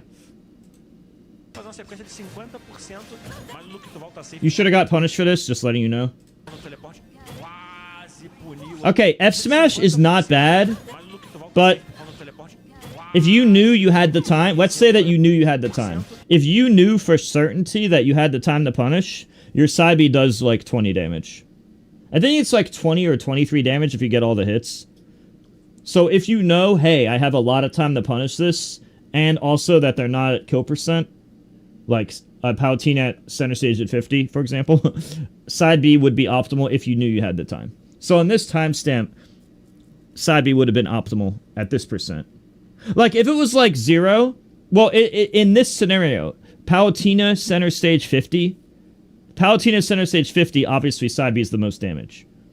Now, if it was like Palutena center stage at 0, you might want to go for grabs until back air up B or whatever. Something like that. Or like down tilt, up tilt, double jump up air, double jump up B, or, you know, whatever like that if you're at 0%. But, you know, most percents that aren't low damage. Like, if it's not super low damage, then side B is the easy answer. F-Smash is usually better only when it kills. Or when it sends somebody off stage that has a bad recovery. But Palutena is always going to live. If you don't kill her with... Like, Palutena is not going to die to the edgeguard. That's the thing. So, yeah. And you have to know you had time. You have to know you have time. Also, you kind of just let her get up for free. I mean, I guess the shield can be good against her side B. But I feel like... Like, if she side B'd, it's okay that you shielded it. I can understand the value of shielding her side B, but what if she teleported to the middle platform and took center from you? Now, it's harder for her to do that in a straight line, but if she was like, if she did like a double jump here, like double jump, rising up B, which would make her go at this angle, And she has a really, I don't know if you noticed, but Palutena has the easiest, most brain-dead, effortless, like, ledge cancel here. It's so easy and effortless and brain-dead. Like, you don't even need to be a good player. You could just be a bad player and still get it. That's how easy it is.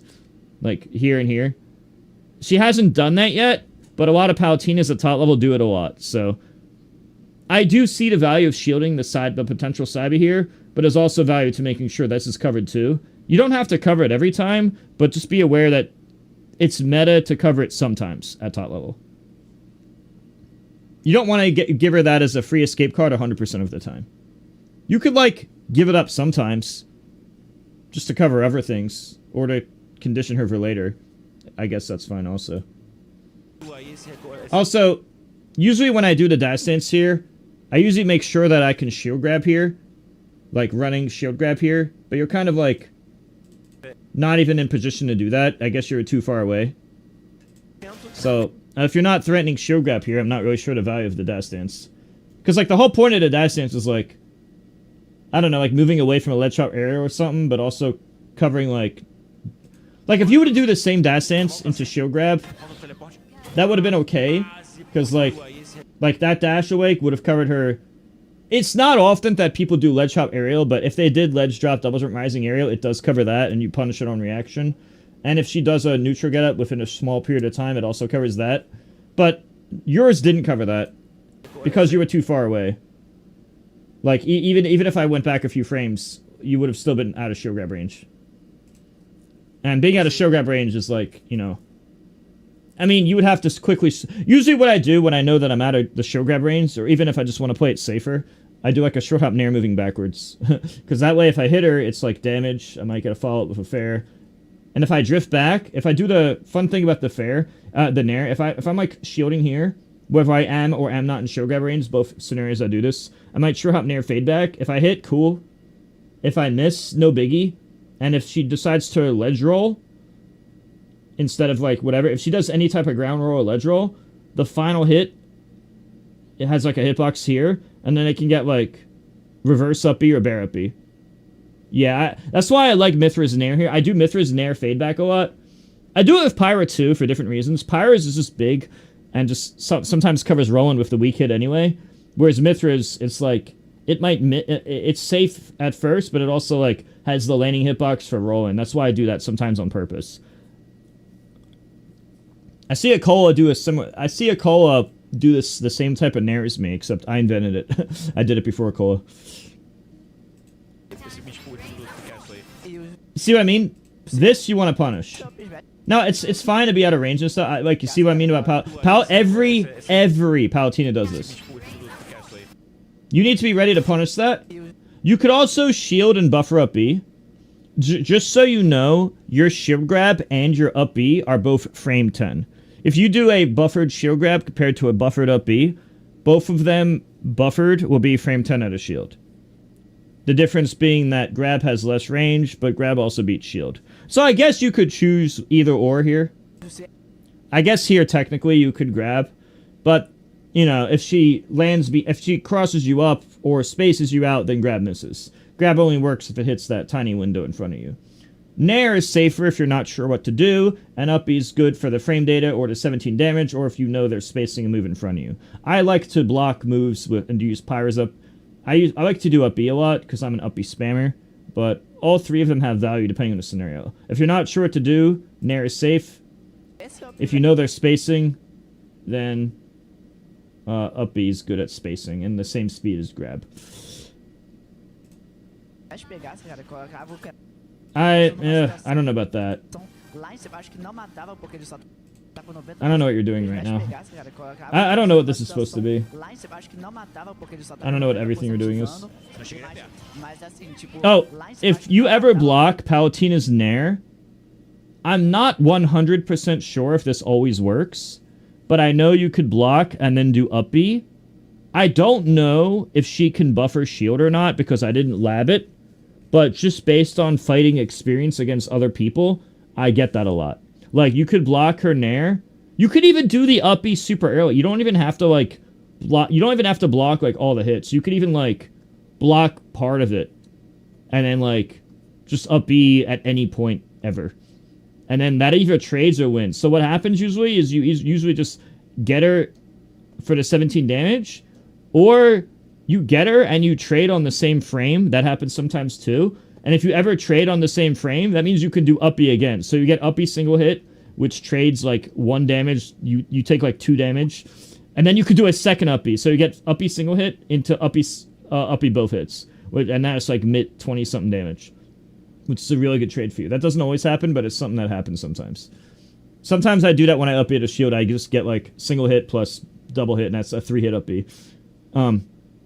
Sometimes you can also just block the landing hit and then up B, but I don't know if that works always. I just do it a lot until they adapt. If I see the nair, if I see this nair, I just up B. Okay, so here what I do, I just press up B in reverse. I just press up B reverse. If I ever see them jump nair, I just up B in reverse. Now, most of the time, they're trying to do this at 0 damage. I don't know if they do this on Mithra, because Mithra's kind of like a fast faller. Like, Pyra's nair combos work better against, like, slow fallers at 0, or big bodies at 0. I don't know if she fishes short hop nair against Mithra at 0, because I don't know if that even works. But yeah, just letting you know. Like, here I just block up B. Yeah, you could just up B right away. I just do it on reaction. Like, if I see them jump nair, I just press up B. And when I say up B, you could just do it in reverse. It doesn't always work, but I do that a lot. And when I watch... Oh, you can also block the landing hit and then up B. I don't know if that necessarily works. I would have to see the frame data. Let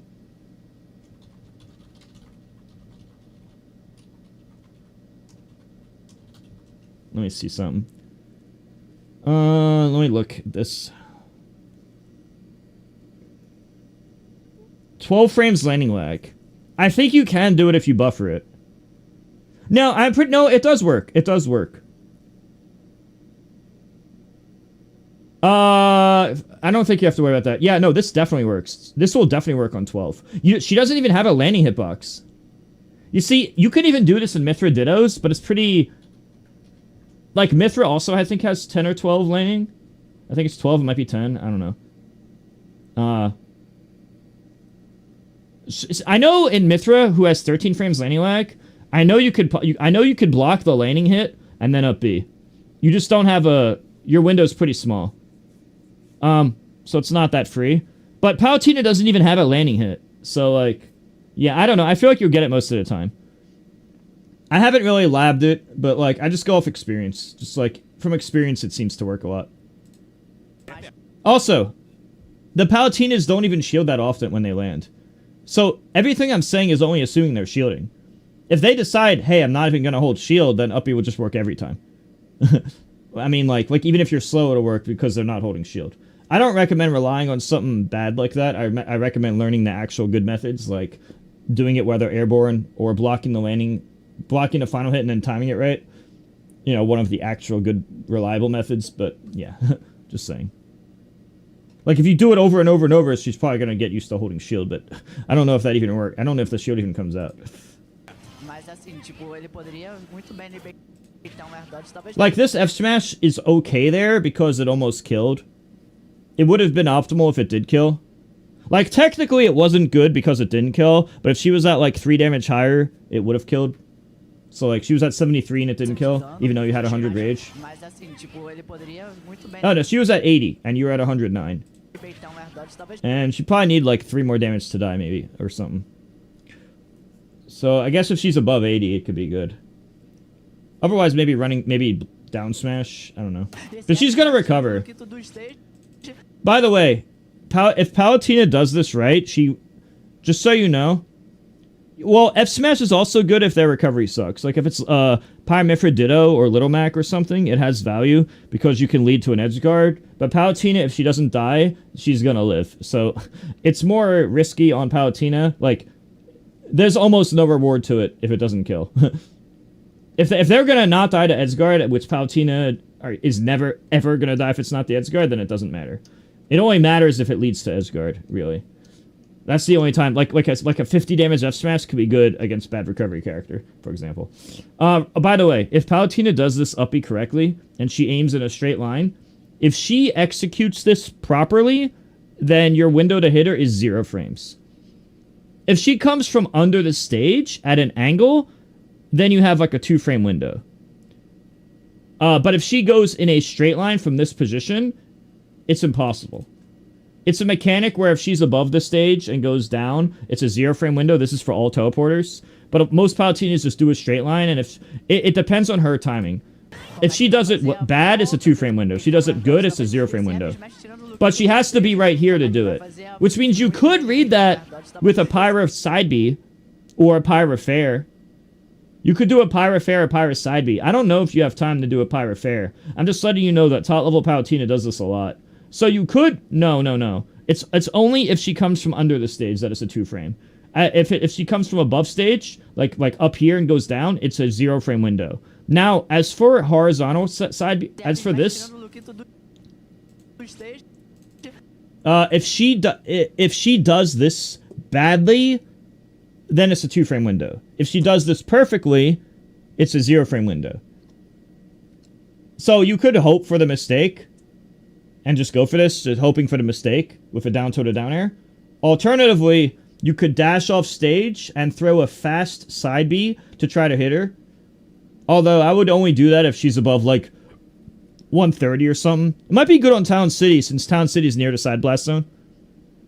Because it really kills off... If this does hit her, it'll always kill off the side blast zone. So this might have some value on Town City, specifically. Like, dash off heavy side B. But I wouldn't do that until she's above 100 something. And I would do it more on Town than usual. You could also go off for the fair, but she might be able to react to the fair. The fair would be a lot better if it hits. But it's also more potentially reactable. Anyway, this is because you know she's going to side B at the same spot. Now, this will probably only work once per set. That's why I say, like, dash off throw. You would have to be doing it, like, at the... You would have to do it, like, 0.2 seconds before... Like, you'd have to be here, and then dash off side B when she's, like, still here before she double jumps. You have to kind of, like... If you don't do it perfectly, then she can react. Like, if you don't do the exact perfect spacing and timing, then she can react. It's only maybe 50-50 reactable or unreactable if you do this perfectly. Otherwise, she can just react to you offline. I would do like dash off heavy. And also, if you do this and you're successful, a smart person will probably adapt and stop doing it. But it's still good once per set, especially on the Town City match. F-tilt is only active for 2 frames. 1 frame at the close range. No, 1 frame spaced, and the other frame is like a less range attack. So it's if you're spacing F-tilt, it's a 1 frame window, and if you're not spacing F-tilt, it's a 2 frame window. That's for hitting ledge stand. But recently, I've also been realizing I can just F-tilt over ledge. If they're like high damage, I can F-tilt over ledge and then just try to kill them for doing any type of jump. Because F-tilt's main benefit is killing a jump unreactable. So it still does have value to do what you're doing here. I also want to mention, like, I do what you're doing here sometimes. MK Leo also does, like, down tilts over ledge a lot. If you're at, specifically around, like, 80-90% or so. Because he likes to look for, like, 80-90 or whenever the down tilt double jump up air kills. And if you down tilt somebody from the ledge, even if they do like a buffer jump or wait on ledge, if they wait on ledge too long or do any type of drop, double jump, or ledge jump, any of those 3 possible outcomes, then the center of their body is at a lower position. So because the center of their body, like, imagine down tilting somebody who's standing in place. The center of their body would be, you know, belly button level, you know? Like, the belly button would be around here. But if they're on the ledge, their belly button's down here. And even if the center of the body's up here, it's still, like, they're at a lower position. Like, the center of the body from here, and even if they ledge jump, it would be, like, here to here, like, their character height. That's different than here to here, you know? So, like, what I'm basically getting at is the window for down tilt into double jump up air actually killing is a much bigger window than it would be on ground level. Like, you might have this 5% I'm just gonna throw out random numbers. You might have, like, a 5% range for down tilt up air killing on the ground. It might be, like, 10 or 15 damage from this position. You get what I'm saying? So there's extra value there. So yeah, down tilt over ledge is very powerful. But only when it kills. Like, if they're at 50 damage, it's not nearly as good. And if they're at 120 damage, it's also not as good. Because at 120, it'll never kill combo. And at 50, it'll combo, but it won't kill. Which is still okay, and not bad, but not as good. At 80, you get the value of both the combo and the kill, which is optimal. So this is down tilt is most spammable at the ledge when they're around 80. Now, I actually don't know the numbers that well, so I could actually be way off. It might be way lower than 80. It might be way higher. I feel like it's 80 or 90 just from watching MK Leo, but Leo would know the values better than me. Another person who does this a lot, not besides Leo, is Shuton. Shuton actually specifically doesn't do pirate landing aerial. Like instead of doing pirate landing aerials, he pretends he's gonna pirate landing aerial, and he does tomahawk down tilt. Like fast fall land down tilt. MK Leo does this a lot, and Shuton does it just as much, if not more. Those are the two pirates that are really good at pirates down tilt. But yeah, that's the info on that. And if that's the one thing I don't do enough of pirate, but I know about it because I watch Leo and Shuton. Tentou o supremo ali com o Dash, não conseguiu, o Dash ataque leva o Castle lá pra cima. By the way, right here, I have a really fast reaction time when it comes to up E at a shield, because I used to play Melee Marth and Brawl Meta Knight a lot. Those might be like my two most, besides Melee Sheik, those are 2 out of 3. If you say Melee Sheik, Brawl Meta Knight, and Melee Marth in no order are my top 3 most played characters of all time, 2 of those 3 characters have an up B at a shield. And one of them, Brawl Meta Knight, can up B both directions. Not only that, a lot of characters can up B at a shield in Ultimate. So based on all this, I have a fast reaction time.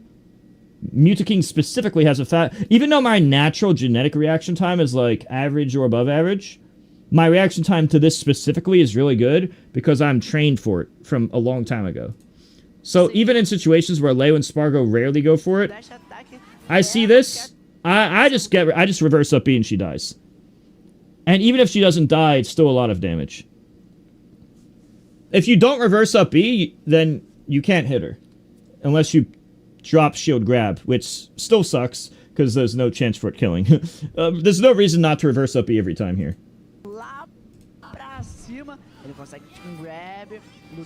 And yeah, unfortunately, you really don't get shit. Up throw is... Honestly, like, if both players are playing meta, then up throw kind of sucks. And I just throw them off the stage. I just side throw, like left or, like, what? I just throw left or right, usually. The value of back throws, you could put them on a side platform at certain percents. Shuton does that on purpose, to put them on side platforms for, like, aerials or up tilt kills. Or you could just throw them off stage for consistency. But if the enemy knows to buffer double jump after up throw, then up throw double jump upper never combos.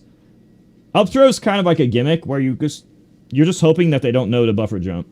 And if they don't know to buffer jump, then you can do the double jump up air as a fake combo that they don't know about. But if they've like played you over and over, or they just buffer jump by default, then it works 0% of the time. That's why I call it a gimmick. It's way better if they don't know. So I think side throws are actually more meta. I still see MKLeo experimenting with up throw, but I find it more of a knowledge check than anything. Or if they have the reaction time habit check to double buffer jump. You could try it once per person, just to see if they know to jump. And if they know to jump, then you should probably just side throw them the rest of eternity. You technically can set up a juggle, but I think putting them off stage for a ledge trap is more valuable than a juggle. Because people have so many landing options in this game. I don't know, that's just my opinion. MKLeo might think up throw is better, but I'm gonna respectfully disagree.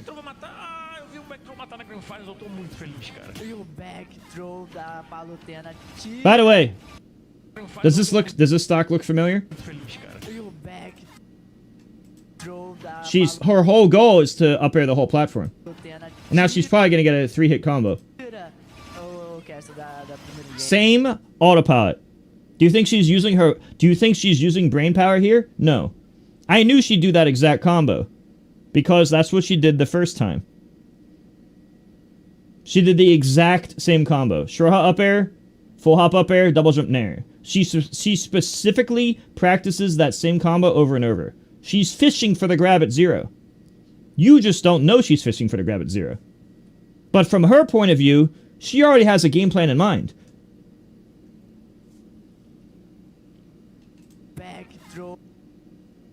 And she's hoping you go to the platform. That way she can more easily execute her autopilot. Yeah, it's true that she could still get the combo if you DI in, but there's a higher chance of her reacting slow and messing up. She already has a game plan in place, which is to do this. If you find yourself getting grabbed, your best bet is to not go to the platform and hope that she's not reacting perfectly. Because if you DI into her on purpose, right here, there's a potential chance of her messing up. Now, if she is reacting and has practiced the scenario a million times, then you're fucked no matter what, because then she can react to both. But there's a higher chance of human error by not going to the platform. Because the platform's the easy practiced autopilot. If she is practiced at it and she gets a big combo on both scenarios, then you're fucked no matter what. But at least you're having a chance of human error that way.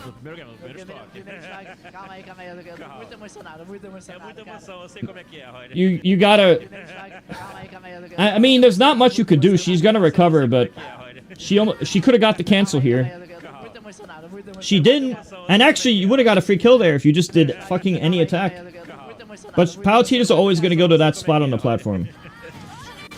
That up B was not guaranteed, but since she wasn't holding shield, it killed her anyway. Which is why it's another value of doing it. Even when it's not real, sometimes you can do it anyway.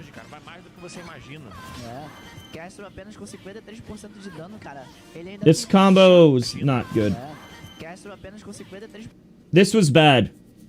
If you had just done a full hop up air, you could get double jump up B or back air up B. But you need to do full hop up air, land on platform. This will give you a up B or bear up B for a 5-hit combo or a 4-hit combo, both ending in up B. But since you autopiloted the Final Destination shit, you didn't get the best value on the side plat. You're autopilot right here. You're autopiloting Final Destination combo, which is not optimal here. The platform gives you an extension that you're not taking advantage of. One thing that MKLeo does better than me is that he has a good habit of doing full hop. One of MKLeo's good habits that I wish I had is that he ends up doing with like every character. If he knows they're going high up or sees they're going high up, he does full hop up air or full hop aerial, so that they land on the side plat, and then he gets the combo extension. You need to change the habit for here. If I'm you, I would stop playing on FD so much. I like Prime for FD, but since your habits need to change, you should probably play on FD less, so that you can get used to full hop up air land on platform in a scenario where they were high enough. Now she is close low damage, but she's a floaty character. If it's like a fast faller at 0, then yeah, I could see doing something else. But she's a floaty character at 8 damage. And since she's so floaty, she'll go higher. So this is more important against floaties, I guess. Since it's very common against the floaty. Damage and DI matters too, obviously. You could have dash attacked after this fair, by the way. The second fair, right? After this fair, you could have dash attacked, and that would have hit. It would have been a true combo, I think. The dash attack here would be a true combo. The only way it wouldn't be a true combo is if she buffers air dodge, and I don't even think that would work. And even if it does, you're still fine. Yeah, your dash attack has a lot of range in front of you. The dash attack would have connected here.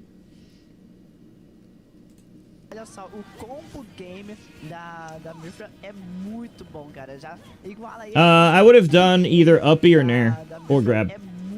Always uppy, nair, or grab. I would go for nair here, because right here, personally, I like nair, because... Okay, so here's the thing. If you know for a fact which way she's gonna be, then uppy's better. If you know for a fact which way she's going, then uppy's better. But if you're not sure, then nair is safer. So usually when I'm not sure, I just nair, especially in this scenario. I don't know if nair will always work, because nair is slower. Nair is only frame 12 out of shield, but uppy's frame 10.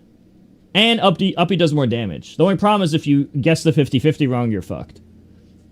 So it's faster, uppy's faster, and uppy's more damage, but it's riskier. because you're not. Sometimes it's not obvious which way they're going. Also, sometimes if you want to be safe on the cross-up, you could also back air at a shield. I see some top Mithras doing short hop back air right here, which may or may not hit them, but if it does hit, it's a hit confirm reaction, and if it doesn't hit, the enemy is usually reacting too slowly to punish you.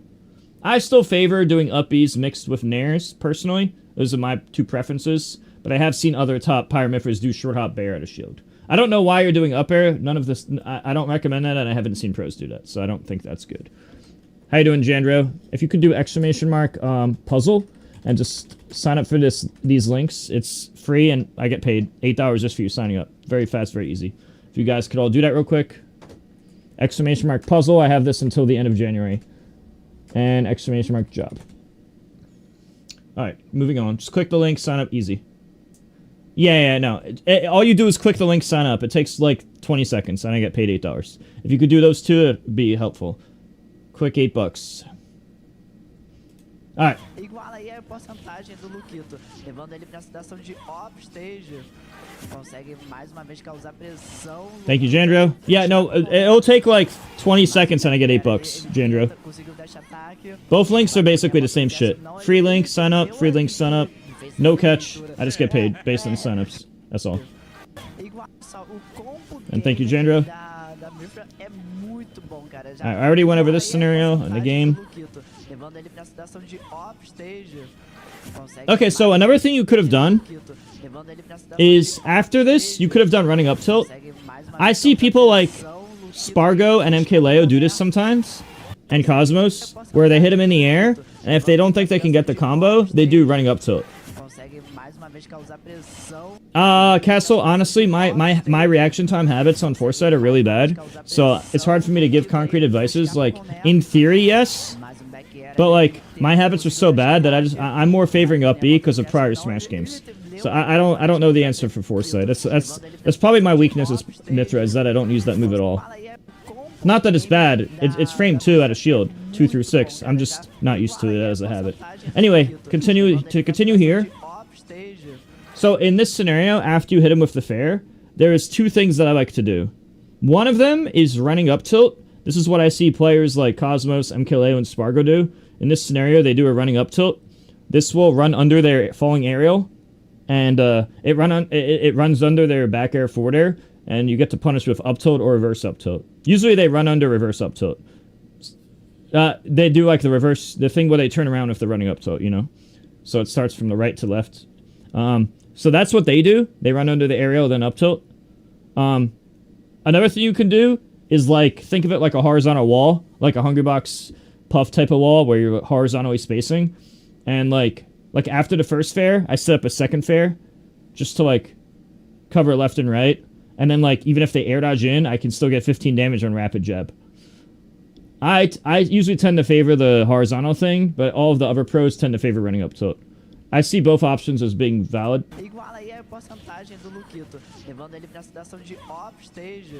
Like right there, you could have just done a running short hop. Like you could have done a running fair, but make sure your running fair comes out before her backer comes out, because you don't want to get back aired, obviously.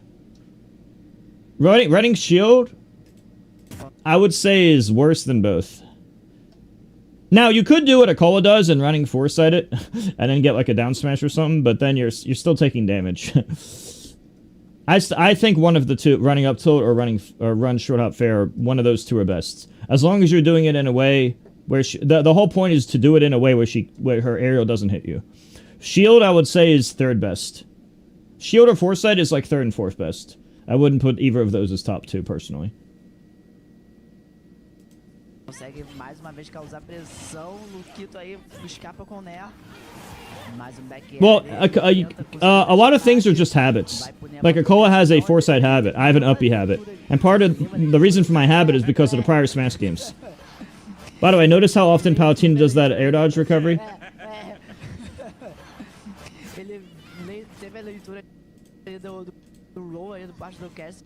Tentou grab, mas não conseguiu. Back air, oh, I guess it's okay. She's double jumping here. You know what that means? That means she's definitely going to teleport.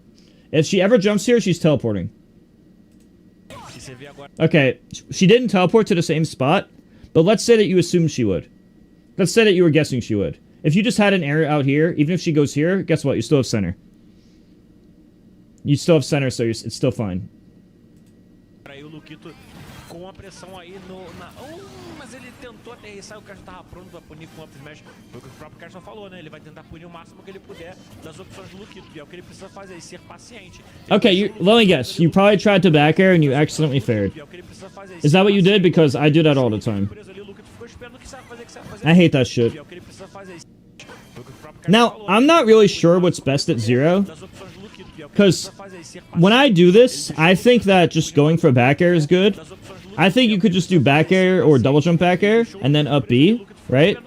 But I see Spargo do like a jump forward up air to hit them and also land on the side plat. So either bear up B like I do, or full hop up air land on platform works too. I don't know. I honestly haven't decided which one's better. Toxic, I did very bad. I felt like there was too much luck in Kirby. Like, if you just... Like, if you don't get good luck on the items that are nearby you, then you're just screwed. It seems super luck-based. And then they banned all of the races and fights, so I couldn't do any... So everything I practiced, I couldn't do. And it was like, oh, Gourmet Rush. And it's like... It just doesn't... Honestly, it just doesn't feel like a competitive game. I tried to make it competitive, but it feels extremely, extremely luck-based, honestly. That's why I'm just like, I don't know how I feel about the game anymore. Like in Smash is how good you are. In Kirby Air Ride is just like, oh, I didn't spawn near items that are good. Anyway, let's go back to this.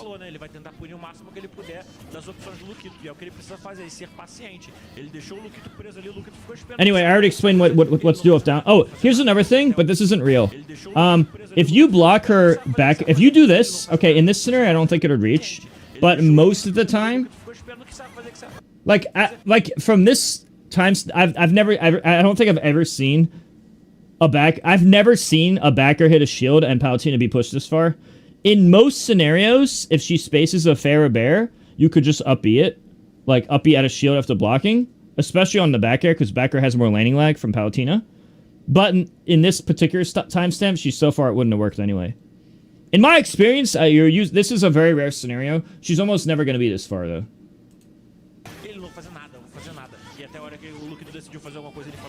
Stop letting her up air you for free.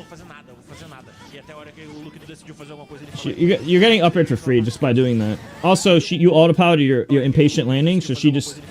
this was stupid of you. You were still in range. She knew you were in range, but you didn't know you were in range. Like, right here, you should have just not got hit by that. That was just impatient and lazy of you.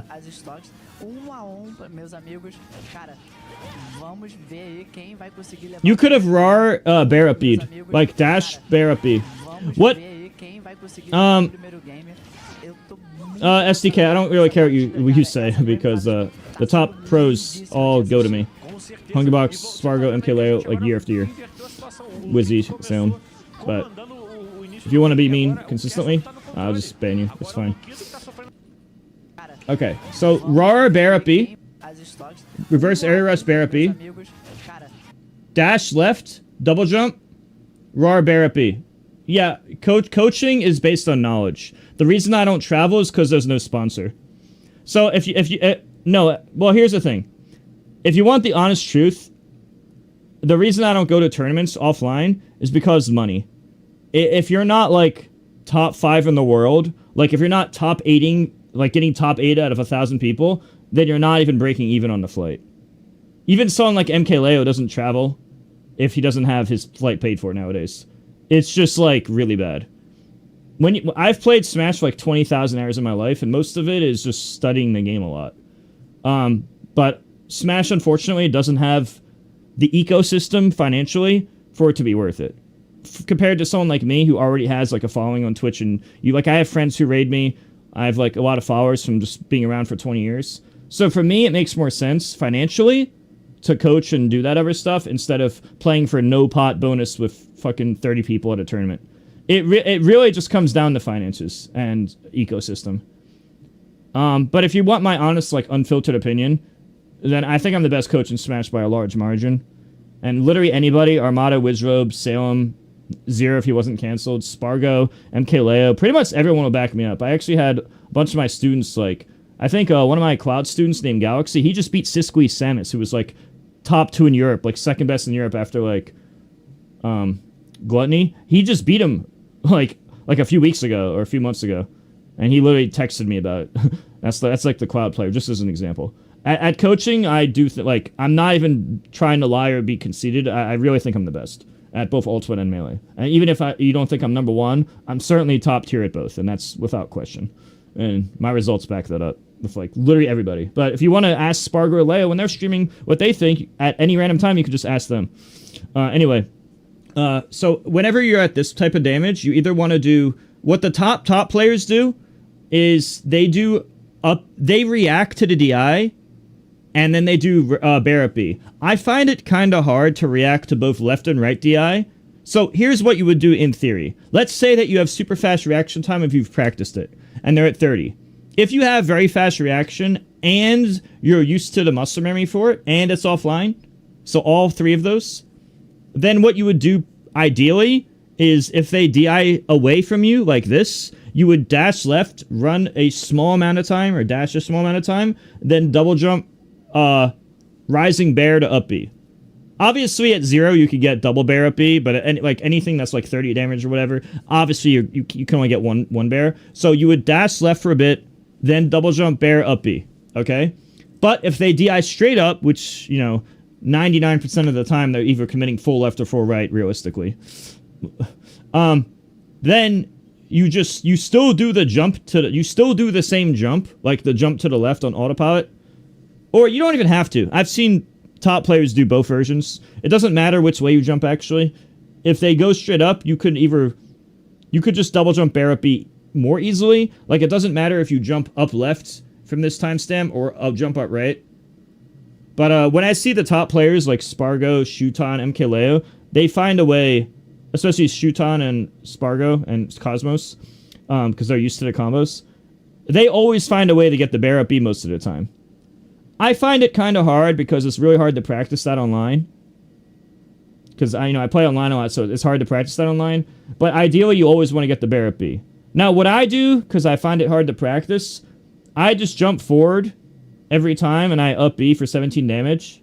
The weakness of that is if they happen to go straight up, then I'm reverse up Bing them back to center and I'm getting suboptimal damage. So it's kind of way worse than like getting bear to up B. So if I'm you, I would just find a way to practice the bear up B or running bear up B, depending on the DI. This is based on not only playing the game myself, but studying it. Yeah, that's the info dump I can give with what I currently know. Find a way to get bear up B every time. Double jump bear up B specifically at these percents. You didn't block the final hit, so you got hit. If you did block the final hit, then you could do anything. Nair to shield is less guaranteed, but a lot safer. The shield grab and up B are both frame 10 out of shield. So they all have pros and cons. By the way, I don't know why the fuck you're down tilting here. Okay, so I don't know what you're doing, because let me show you something, because this is not what you think it is.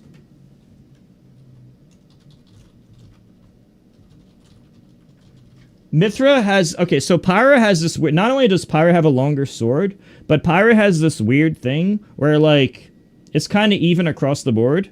But with Mithra, her down tilt and F smash are lower right in front of her feet, which is kind of weird. So to show it visually, it looks like this.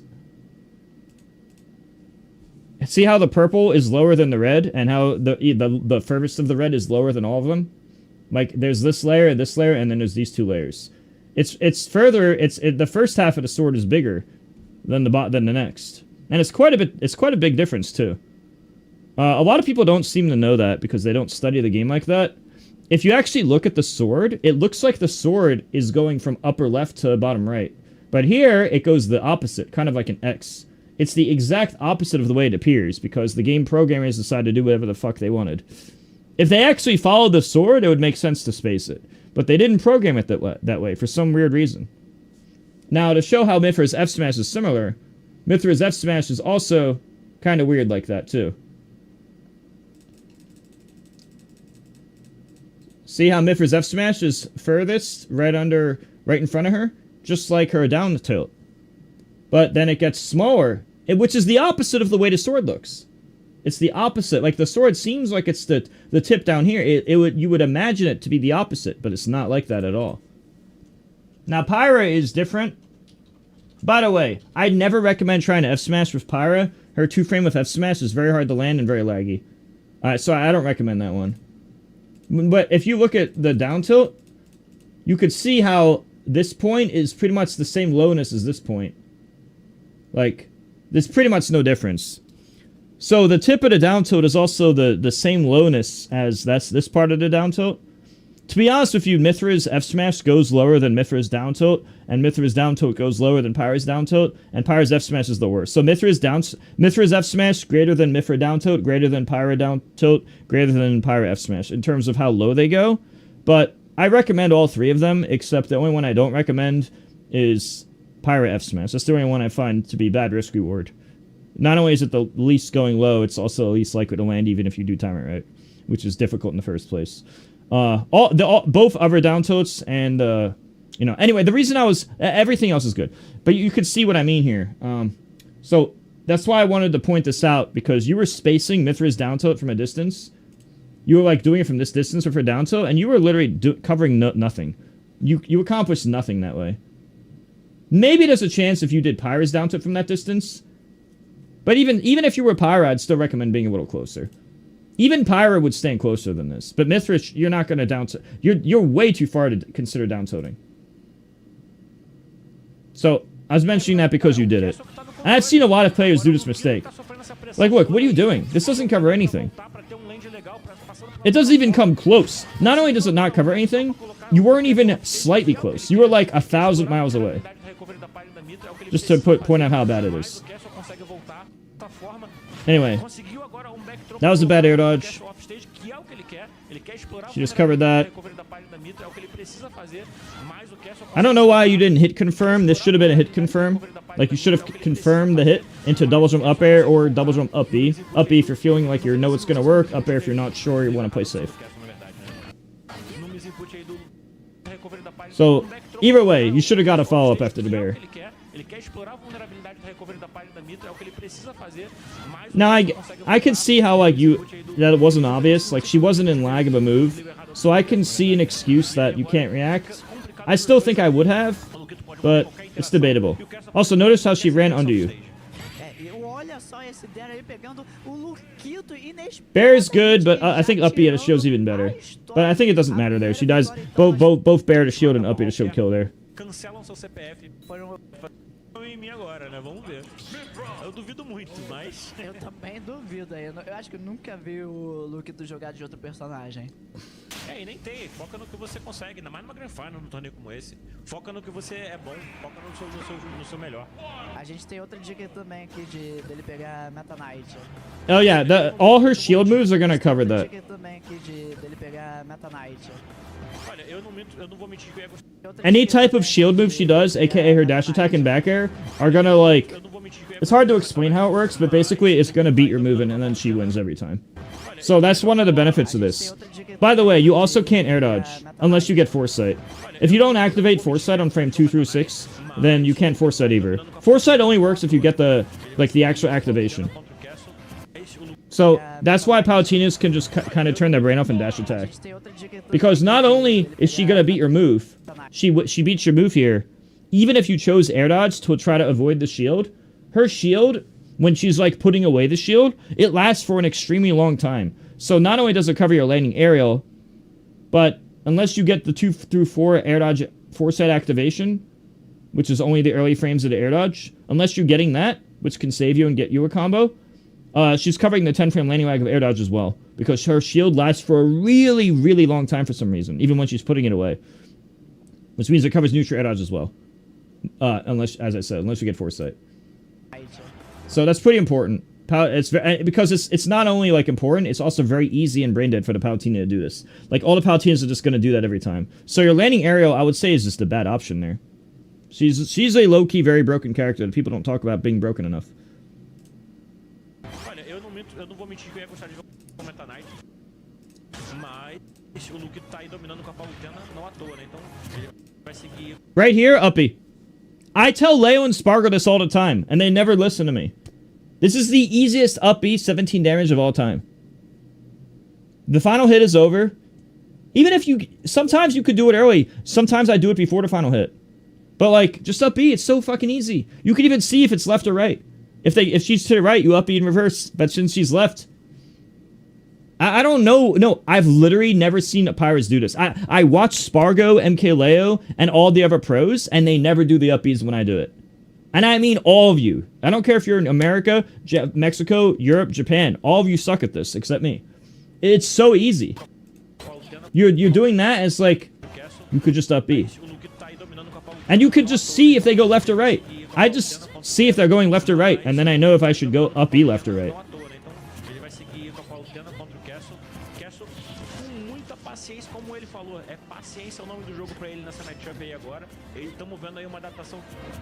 You grabbed too early. You did the online grab. You did the online sure grab.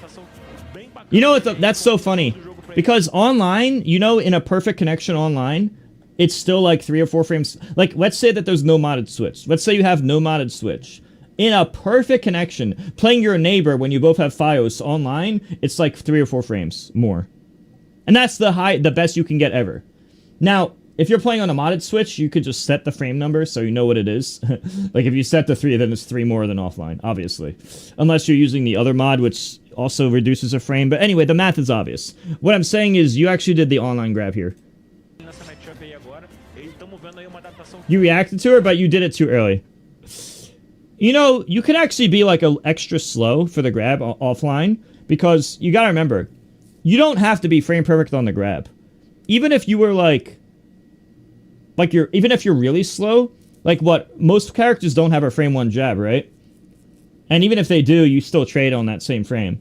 And most spot dodges don't start till like frame 3, and that's assuming that they buffer the spot dodge and don't hold shield anyway. What I'm basically getting at is you could delay your grab pretty significantly compared to what you're compared to your usual habit. Based on this interaction, you get used to the mindset of offline delay the grab a lot. Now, of course, something that's now, I also like the nair backwards as well. So me and Akola also nair backwards, but something that Spargo and MK Leo do a lot, they like time the rapid A, which is really nice. Rapid A is frame 3, 4, and 5 hitbox for Pyra, and 2, 3, and 4 hitbox for Mithra. Comparatively, Mithra's grab is frame 6 and 7 active, and Pyra's grab is 7 and 8. So grab is much slower than the jab, but it's active 1 extra frame. But the active doesn't matter as much. It's more like I just see Spargo and Leo. They're like doing down tilts on the ledge and stuff, and they're always timing the jab before I can shield it.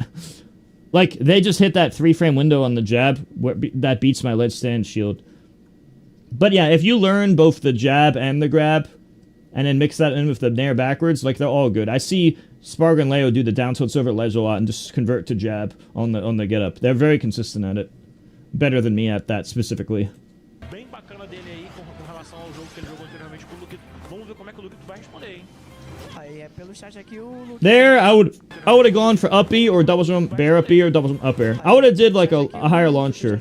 I would have did either an up air or a back air or an up B instead of a fair, personally. That's just a small critique.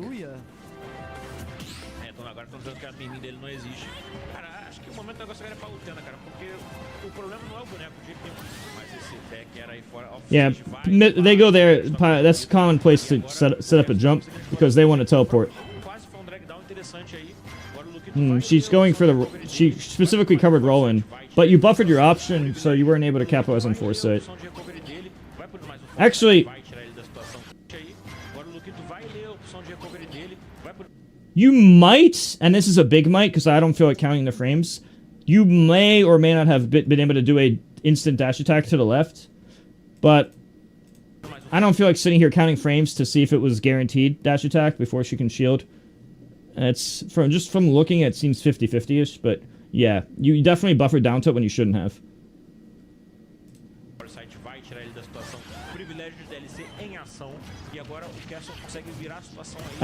So what I see Spargo do is he just does up air or running. I don't know if it's better to...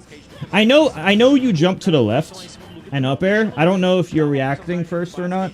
But when I see Spargo do this, he's always doing jump up air, you know, to cover both, and then land on platform, and then gets a combo off the up air. Up E at 10%, I don't think is optimal.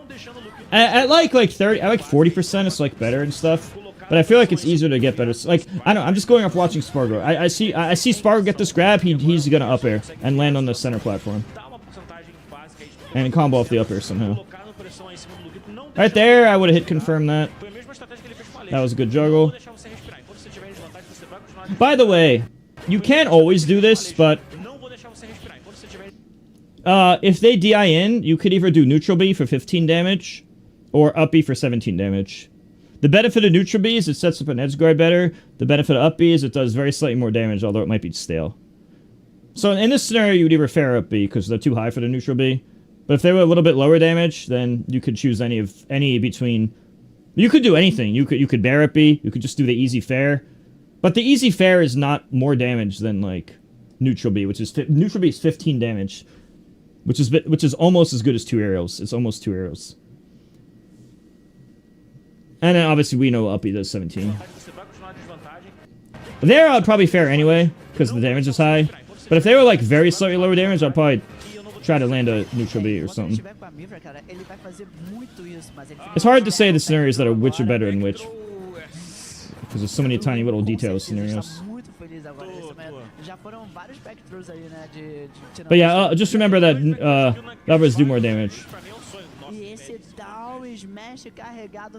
I guess it's something you'd have to lab. No, okay, so if you're gonna do full hop nair,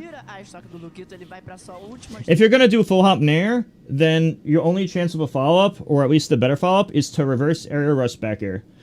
You would have to get like dash. You would have to dash first, and then get the bear up B. You could also sometimes get the standing up B. Another thing I do is dash and then do the up B. So it's either a dash into back air or a dash into up B. Because this fair, you know, they're going to try a DI away. And then it just barely misses. Alternatively, you could try to up air. It's hard to say if the up air will always land. Like, if you full hop up air, I feel like sometimes it'll land and sometimes it won't. So it's kind of ambiguous. Like in this scenario, I don't know if full hop up air will land or miss. I feel like it'll land. I feel like the rule of thumb is like floaty character. Because you gotta remember, double zeros is the only time it's ambiguous. If it's a floaty and you have rage, then it'll definitely work. Or if it's like a floaty and like there's a tiny bit of damage on them, then it'll definitely work. It's only kind of ambiguous because they're both at 0. I'm not sure which one's better at 0. I just know they both have value. But I know if there's a little bit of damage on a floaty, then the up air is easy. But yeah, so if this lands, RAR bear or dash up B. RAR bear or dash up B.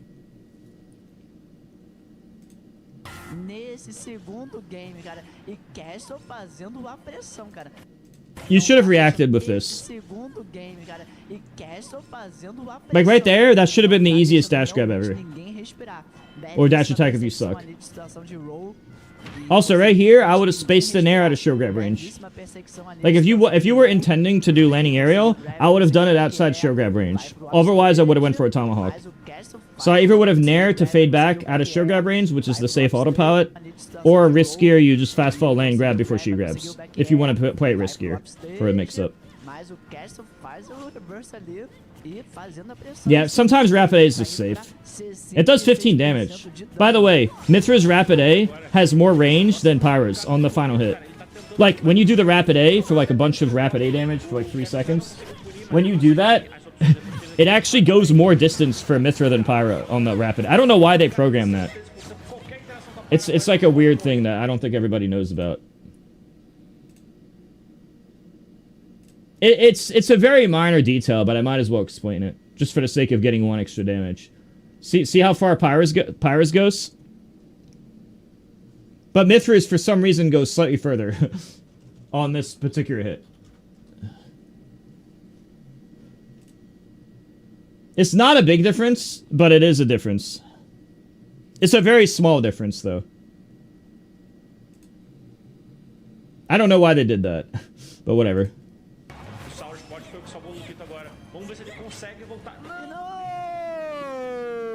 Down tilts are really good there because a lot of the time it combos even above 100 because they start from such a low point. Or sometimes they get knocked into the stage. Quebra esse Red Bull aí e, cara, acorda.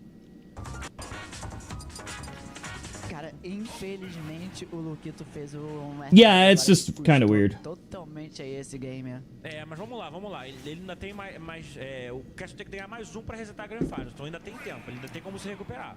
Ainda tem muita coisa pra acontecer, cara. Exato. Como é que tá o áudio aí, galera? Okay, I don't know why you just got hit by all that shit. Also, none of that was real. Okay, that's real. Okay, actually, all of that was real except that fair. The last fair wasn't real. But the rest, yeah, the rest you got kind of screwed because this is a 2-hit combo, and then you landed on the platform. So you actually had to, okay, so you actually took 52 guaranteed because you got hit by her fair. That's actually pretty funny. She's probably doing that on purpose. It's like when you main a character, you're gonna know. Okay, so when you main a certain character, you're gonna know your setups on your end offensively better than they're gonna know their end, because you might have encountered that like 30 times in your life, but she did it like 3,000 times in her life because she mains the character and she's doing that all the time. So she knows what she's fishing for more than you know what to avoid. That's like why these launchers work a lot. So right here, the moment that the moment the fair hit, the dash attack was guaranteed, and then the moment you missed DI, and then the moment you were forced to land on the platform, she does the auto-powered up air. And then you were just stupid for. I think you're just dumb for falling into that fair. Like this fair is just that's not real at all. That's just you being stupid. The rest of it though was a combo. The only chances of escaping the combo was to DI the dash attack, and then after that, the final fair wasn't guaranteed. Alright, gonna watch the rest now. Esses momentos finais, imagina se o microfone Little ambiguous. Cara. Não Nossa, pode, não, socorro. que isso. Agora a galera tá falando que tá bem de boa, então que siga assim. Beleza, show de bola. Então aqui tá tudo normal, então vamos seguir o jogo que esse We have done that Rowan once before. By the way, this Palutena player has covered Rowan multiple times. Not only in the first game, but she covered it here.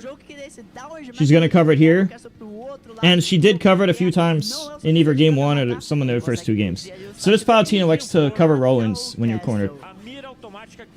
Both this game and some of the prior games, there's been multiple examples of this. That's a pretty common thing for people to do. But yeah, this player is one of the players that has done it. This is at least the 4th time the player did some type of covering Rowan, or whether it's ground roll, ledge roll, or tech Rowan, one of the 3 types. So it's something to take note of. Rowan against Lukido is not the best idea from the disadvantaged position when cornered. Not saying you can never do it, just I wouldn't do it very often. Eu acho que ele é Mega Share com certeza, porque se tem alguém que se adapta bem é ele, né? Então, eu acho que isso era um misinput, Rod. Eu não sei se ele queria fazer aquilo não, hein? eu não tenho certeza. After that, I would have went down footstooler. But it's not going to do anything, because like Palutena, what you do is like... What I do there is I go for like a double jump down air that I would... Like, this thing I would go for with melee Marth. But in this game, I get the accidental footstool. You know, the accidental footstool. And most characters die from that footstool, but Palutena is just gonna live anyway, so I guess it doesn't really matter what you do. Yeah, this player's gonna fuck up your Rowan. And if you ever fight MK Leo, he's gonna fuck up your Rowan as well. Also, if you ever fight Hurt, he's gonna fuck up your Rowan. So, Lukido, MK Leo, and Hurt are 3 players that come to my mind that are extra good against Rowan. Just off memory. I'd say of the 3 of them, Hurt's the best at it. Hurt will always destroy you there. I actually had to tell MK Leo in the notes to like, can you please stop rolling in against Hurt? That's he literally looks for it every single time, especially at kill percent.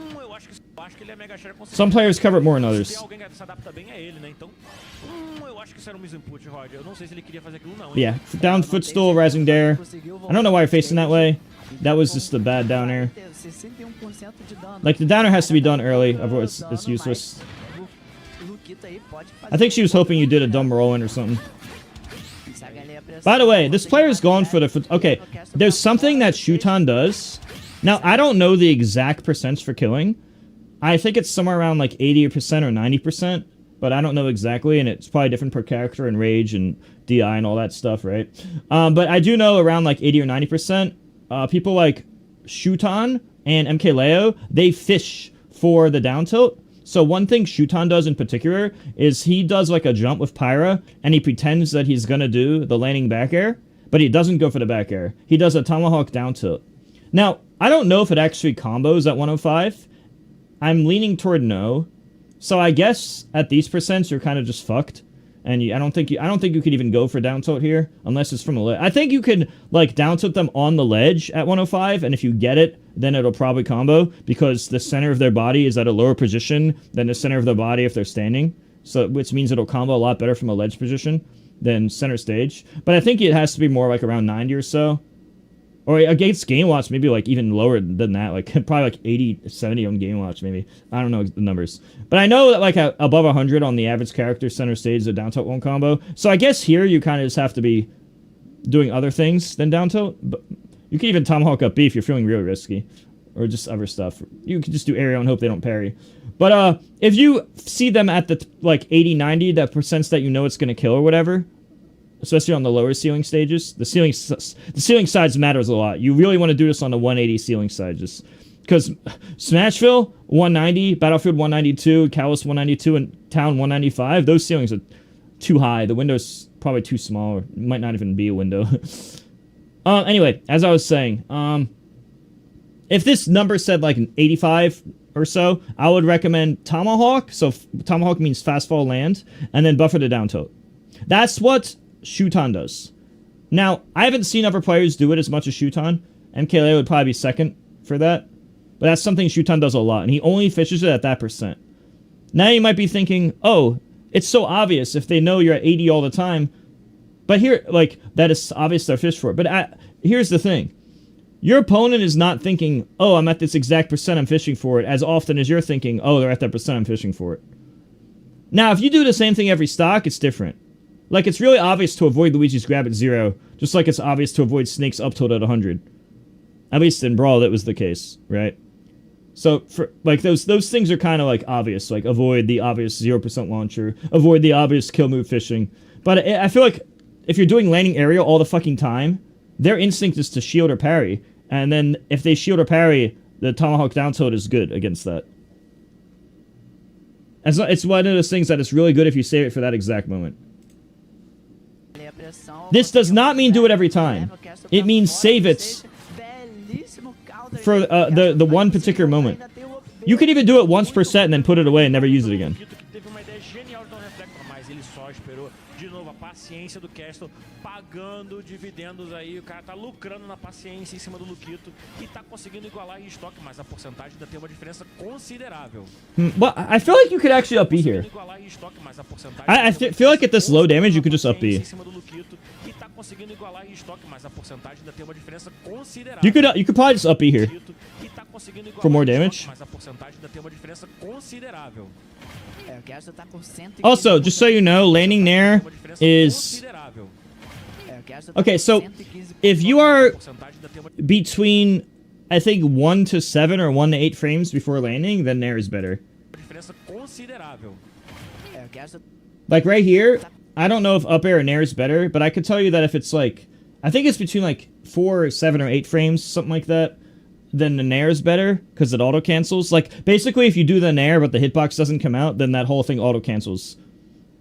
But the landing lag Nair is more than the landing lag up air. So if at that distance, I don't know if up air or Nair is better, but I can tell you that if it's a situation where, like, oh, you know you're at a hit stun like a frame before landing, or just a few frames before landing, I know in those scenarios, Nair is better. But I guess it's hard to tell how many frames it was here. I'm not sure which up air or Nair is better there. Just for the sake of being optimal. By the way, this player in particular is going for parry landings a lot, and because this player tries to parry you, the best counter is to Tomahawk. So fast fall land into any ground option. Or just basically fast fall land into any option that isn't, like, landing aerial. Because this player is going for parry more than usual. If you F-smashed sooner, you would have killed her. If you had just released the F-smash instead of charging it, you would have killed her. Because she did a very bad up air here. In fact, this up air is so fucking bad that your down air would have killed her at 40 and your F-smash would have killed her at 40. If you did Pyra down air or Pyra F-smash, she dies in both scenarios.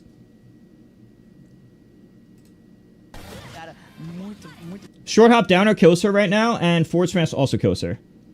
I think down air is better though, because down air, if the Palutena player is going lower, then the only way she gets hit is the down air. Like, if the Palutena player goes way under stage, which this player for some reason isn't doing, but if you're playing like an Elite Smash Palutena and they just go way under the stage with the up air, then your F smash will get hit.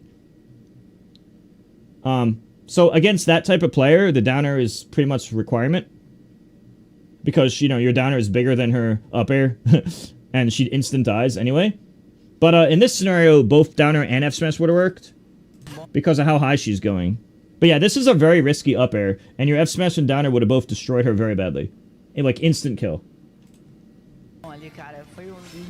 What you're doing here is extremely stupid. You should never have done that.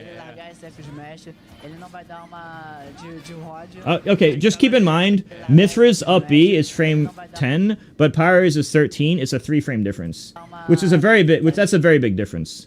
I think Mythra's probably would have still hit, but I'm not going to frame count to find out. By the way, she could have F smashed you, just so you know.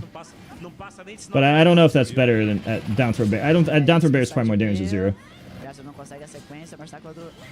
A side B, o Luquito segura muito bem o escudo ali, mas leva um EPR, Gerson vai lá pra cima, olha só o spacing desse... I noticed you do landing arrow every single time for no mix-up, which I guess works on Elite Smash, but it provides no mix-up at top level. Mostrando aí que é o Smash primoroso de qualidade aqui. O Luquito agora vai punir todas as recovers do Castle. Vamos ver se o Castle consegue voltar. Conseguiu. E talvez seja um reverse punish aí. So it's 71 that didn't... Oh yeah, 71 wasn't close. Yeah, 80 would have been good. This is where I see MKLeo and Sparrow convert to jab, but I think here the down tilt was better because it worked. Down tilt's good when you know it's going to kill. You could also forward air here. You could also forward air there.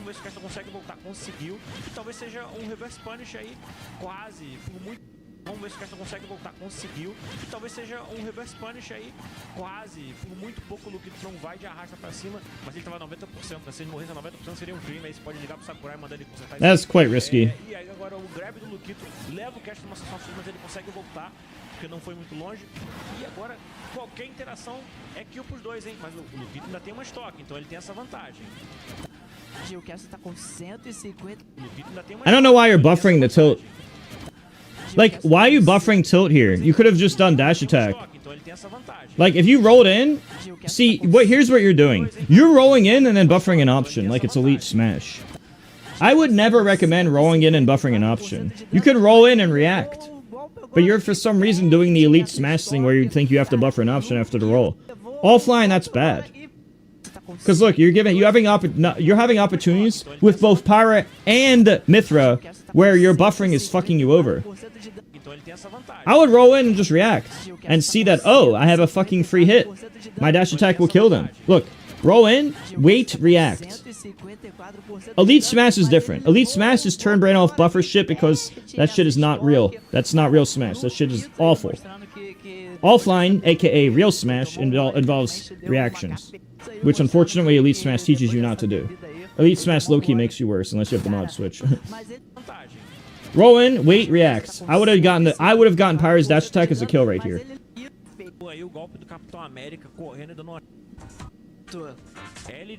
I saw you do that with Mythra in an earlier game, and now I saw you do the same thing with Pyra, which means it's definitely concrete, important data. You need to get the mod switch right away. And practice on 3 frames or less, always. Unless it's somebody really good. I would only go above 3 frames if it's required. Mais duas, mais duas. Só mais duas. Mais duas e o Luquito vence a IGF, vence o Ganos Castle. O Castle ainda precisa vencer essa e mais 3 pra resetar a IGF. Even on Elite Smash, I don't think I'd buffer that. Cara, não é difícil. Unless it's like Australia to Ohio type of shit. Eu consigo ver. O Castle pode se adaptar ainda aí à reação do Luquito. Bear, okay, I know down throw up B is easier, and online, and I do this up B too, but like, it's not optimal, and I should change that. It's better to get bear. Okay, so another thing, if you find yourself getting bear and you realize that you can't get the up B, you could still do bear to up air and it's the same damage as up B. Bear to up air is about 17 damage, just like regular up B is 17 damage. So even if you just realize that you get the bear and you can't get the good stuff, bear to up air is still the same as that.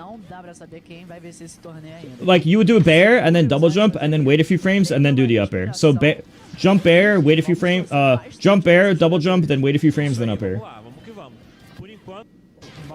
Anyway, at these percents, up, down throw, up E, as I said, it's the easy option, but it's not technically the optimal option.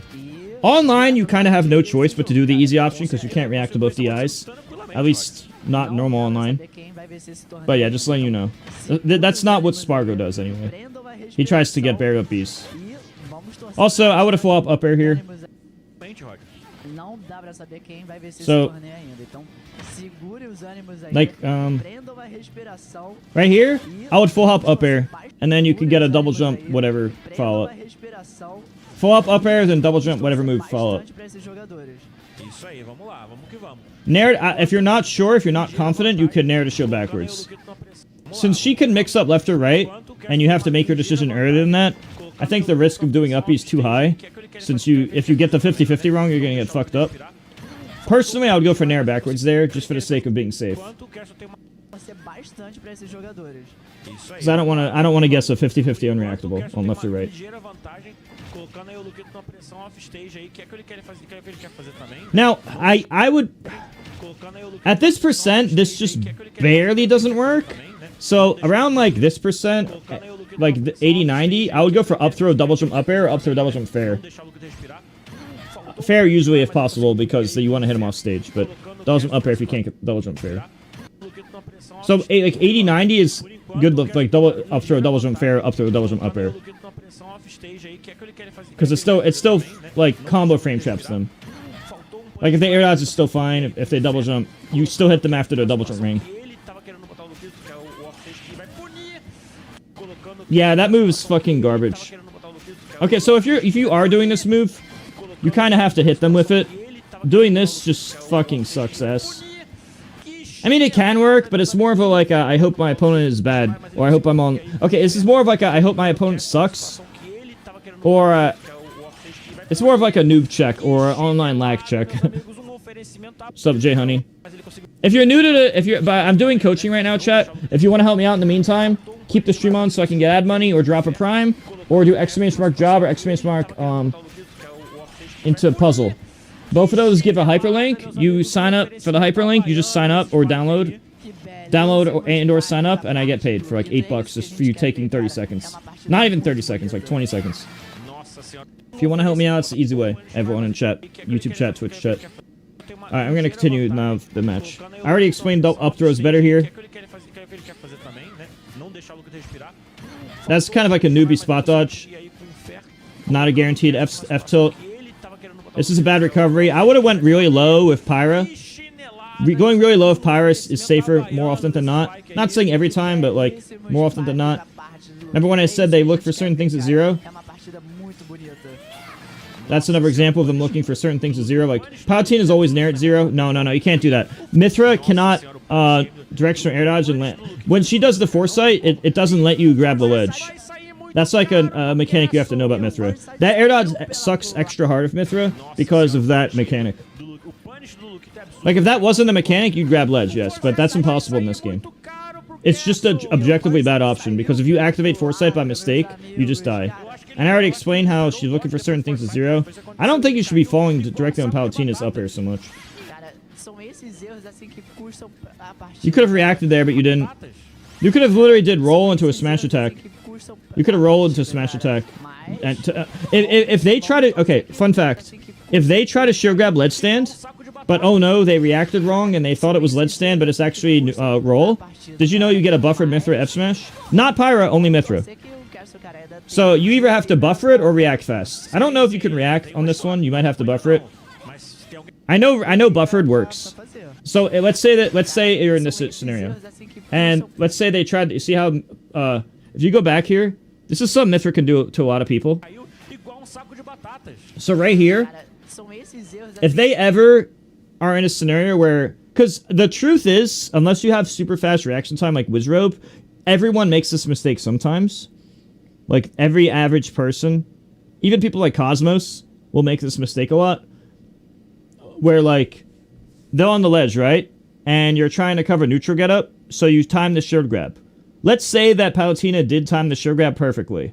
But, oh no, it was a roll and not a grab, right?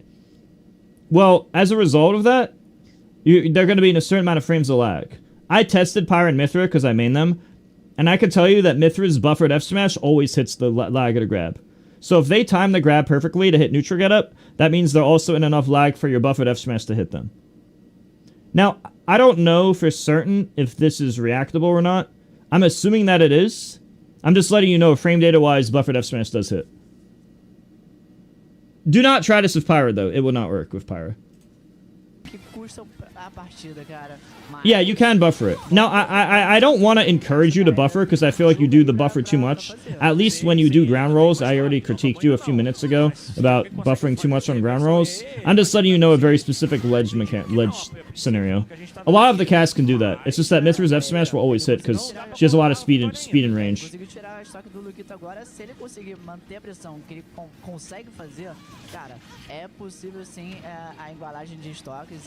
You just did up air and fell into a move. And you could have did an up B after that instead of a forward air. This player in particular is going for a lot of parries against you. Não sei se vai dar muito certo nesse momento, mas ele tem que arriscar. Na situação que ele tá, ele tem que arriscar, Rod. Mas esse This player went. That was a double jump read. This player likes to parry your laning area a lot.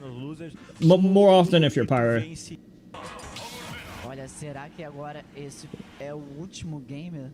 É possível, hein? Parrying landings, it loses to Tomahawk. Grab Tomahawk tilt.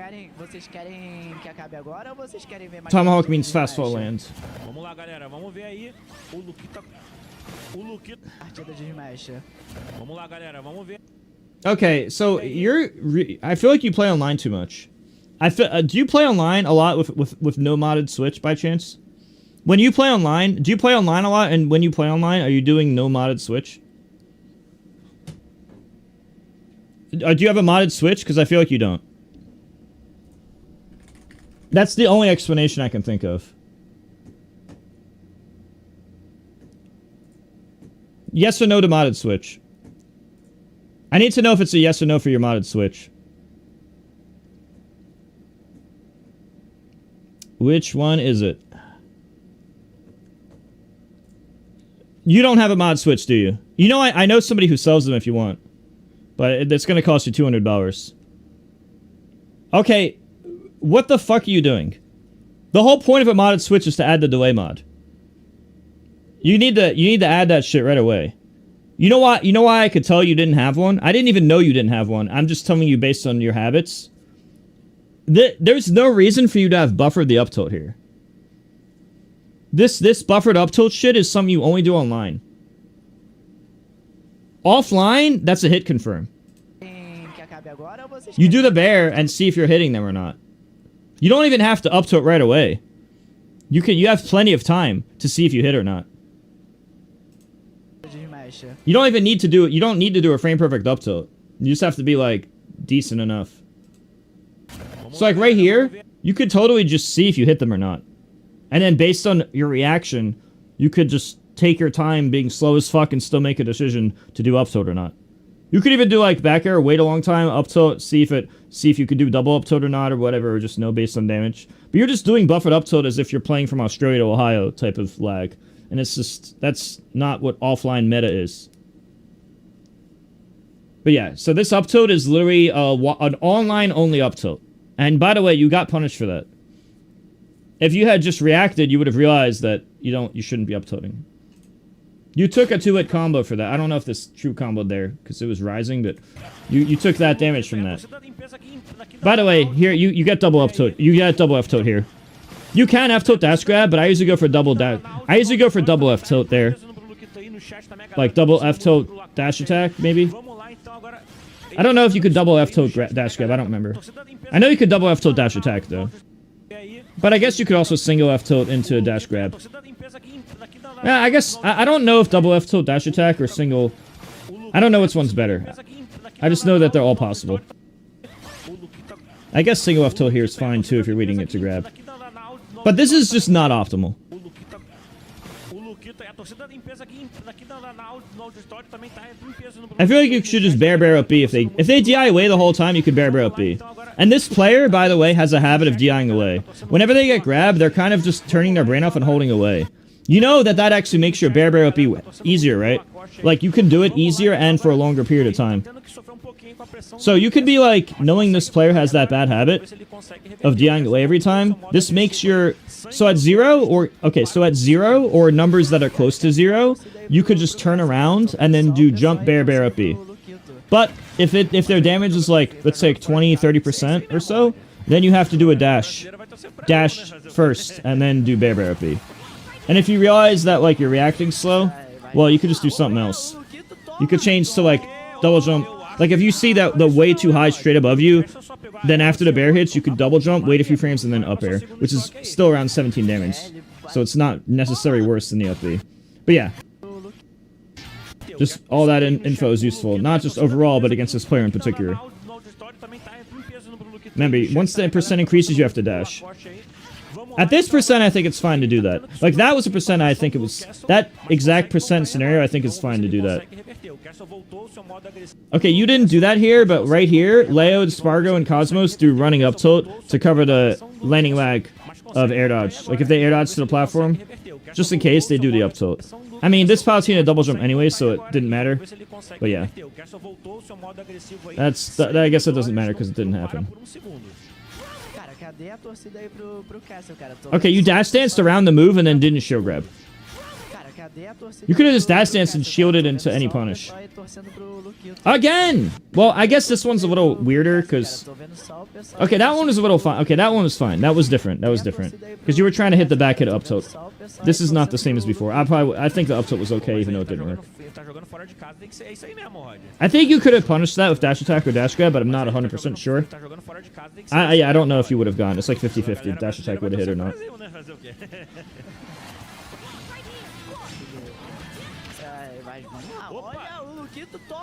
So, how you doing, Habahi? I'm doing VOD reviews. If there's any VOD you want, just post them, and I'll just VOD review them. Ele bateu ali bonito, conseguiu muito bem esse two frame, cara. E o Castle apenas com 84% de dano aí na sua terceira estoque. Okay, so right here you could double up tilt. Right here you could double up tilt. So, see the scenario? Low damage. Up tilt. By the way, when I say double up tilt, you don't have to buffer it.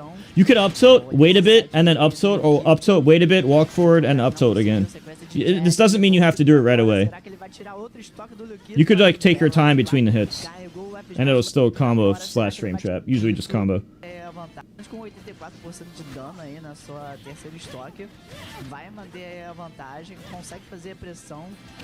Olha esse side B do Luquito. You out of shield grab range there. Yeah, I'm just letting you know you don't have to buffer it. Like, at this percent, I'm telling you it's not required. Like, I would have taken my time and let her fall just a little bit, but still gotten it before their buffered air dodge gives her invincibility. That would be technically optimal.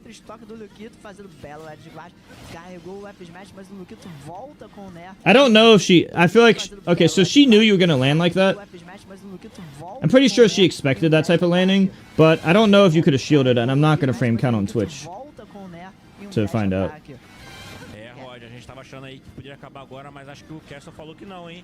O Castle tá vindo falando que não, hein? Falando, não, quero jogar mais, espera aí. Right there, I would have upbeat after the hit. Resetar, cara, ó, tá fazendo a pressão assim, botou a para. Será que ele vai conseguir tirar a estoque do Luquito que tá com... Her bear is always gonna win on your aerial. Luquito que tira a estoque. E com um belo back air. Um belíssimo back air.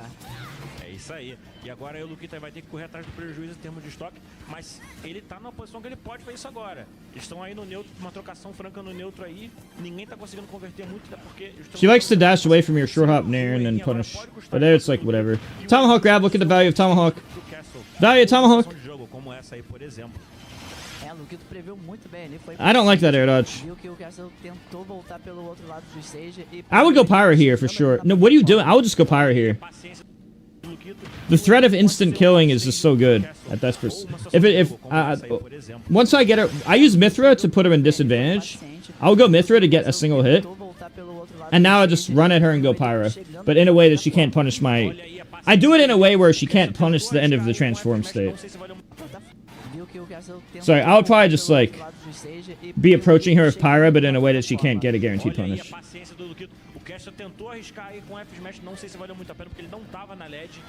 Right there, I'd go Pyra, or I would approach her, jump at her with Pyra or something. It's something that keeps me at the advantage, but also like threatening instant kill. Mithra is an easier neutral win, but Pyra kills way better. E agora vai punir também o up smash. Eu acho que o Castle tá perdendo pouquinho o controle da paciência. Ele tá ficando pouquinho mais afobado nas decisões dele, hein, Roger?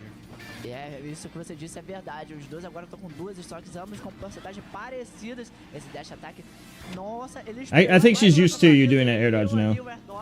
Será que tem terceiro dash attack? This player looks for your roll in a lot, by the way.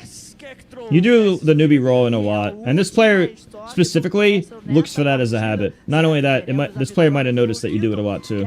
But I think even if you didn't do it a lot, this player just has a habit of punishing that regardless, based on game one. Because like game one, I know there's no way she knows you're doing it on game one. She probably just does that on autopilot. Pode ser de qualquer Rod. O jogo de tensão, de pânico agora. Pode ser de... Okay, so there, I think you could either jab or shield. Jab is frame 2, so almost as good as shield. So jab is only 1 frame worse than shield, because if you trade on the same frame, that's still okay. So I guess both jab and shield are good. Jab, shield, and foresight are all good there. But if you do a second down tilt, the other down tilt's frame 5. Compared to shield is frame 1, foresight's frame 2, and jab is frame 2. But down tilt's frame 5, which is quite a few frames worse than the 1 and 2. So the double down tilt would be harder to land here, which means that you probably tried to do 2 down tilts, and she got between the hits. So just mentioning. I'm not saying double down tilt is bad, but that would explain the scenario of you getting hit here. Double down tilt isn't bad, I'm not saying it is. This player is always going to do that, so I already talked about this type of scenario earlier, so I'm not going to go over it again. It's not always... I don't know if you could have did anything, though. This player was looking for air dodge in, by the way. You could have did bear double from up air. This player is looking for air dodge in, and here... Okay, so here's the thing. Step 1. The player is looking for air dodge in. Why? Because you did it earlier. She was hoping you would do the same newbie air dodge. Second, after this bear hits, if you want to be optimal, you double jump bear up B. To see an example of this, just watch any Akola video. Akola does double jump bear up B for the easy damage. If you accidentally do full hop bear instead of double jump bear, if you accidentally do that, then you could full hop bear into double jump, wait a few frames, then up air. But if you want to actually do the correct option, it's double jump bear up B. And if you want to be super lazy, you could just do regular up B. Either way, you did a regular jump and then you transformed. And I'll just go for guaranteed damage. Oh, you did a double... Okay, so you did double jump, but... you were doing it too quickly. Like, you double jump too quickly. You need to get more height. The double jump should not have been having the double jump be so fast. You should have had more height before the double jump started. That would allow the bear up B to be a combo.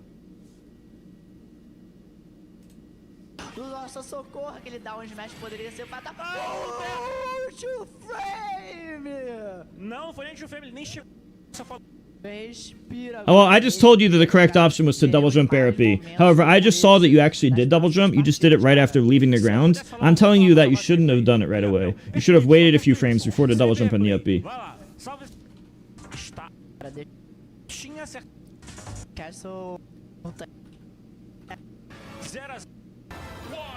Estamos de volta, galera, agora com o microfone com a pilha reabastecida. 0-0, voltamos a Prajmal. Yeah, you can't really challenge her dash attack, just so you know. Like, if you're in disadvantage and you're landing, she's just gonna hit that. Also, this Palutena player likes to go for a fair up B. I feel like, okay, usually it's a combo. I don't know if it's a combo on Rising. I know if she does landing fair, it's always a combo. Oh, it was landing, wasn't it? Yeah, that's a true combo. If it's landing fair, always. E o Cash tá numa situação um pouquinho de desvantagem, mas agora ele vai... No, dude, no, not at 0, dude. Always go for a bear or up E. No, always go for a bear or up air. Spargo likes to fall. Okay, so what I can tell you right now, if you were a little bit to the left when you got the grab, let's say you both slightly to the left, but same thing. Then you full hop up air or running full hop up air, and then land on the platform, and the up air covers both left and right, and then you could still get a combo after the up air. That's what Spargo does. But here, it's like harder to tell. You can't really, the up air wouldn't lead to anything if they full DI'd away. So here, and this is what I do even with or without a platform anyway. If I grab them at 0, I just turn around. I down throw and then I turn around. And then after that, I just see, are you going straight up or going away? And then I decide full hop bear in place. Or I decide, bear up B on away DI. Bear up B on away DI works a lot easier and also a lot more damage compared to them going straight up. Because it's easier for her to, like, avoid you by, like, straight up. But, there's a lot of ways to get bear up B. You could jump to the left or jump and bear up B. You could jump in place and bear up B. You could jump to the right and bear up B. All of them work on straight up DI. And obviously, if they go to the side, you only have one option. At 0, I like going for that. So either the Spargo full hop up air land on platform at 0, or Mute to King turn around and see if they go left or right, and then just bear up B.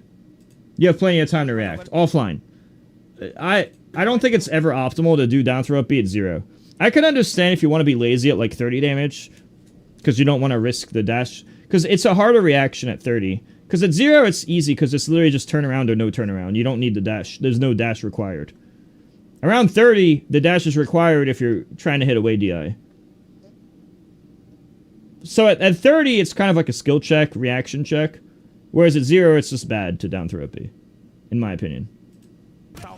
Spargo goes for the better combo every time. Spargo does the optimal thing.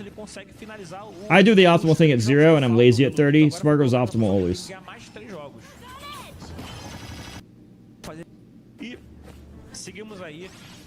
That's a combo. Yeah, don't challenge her.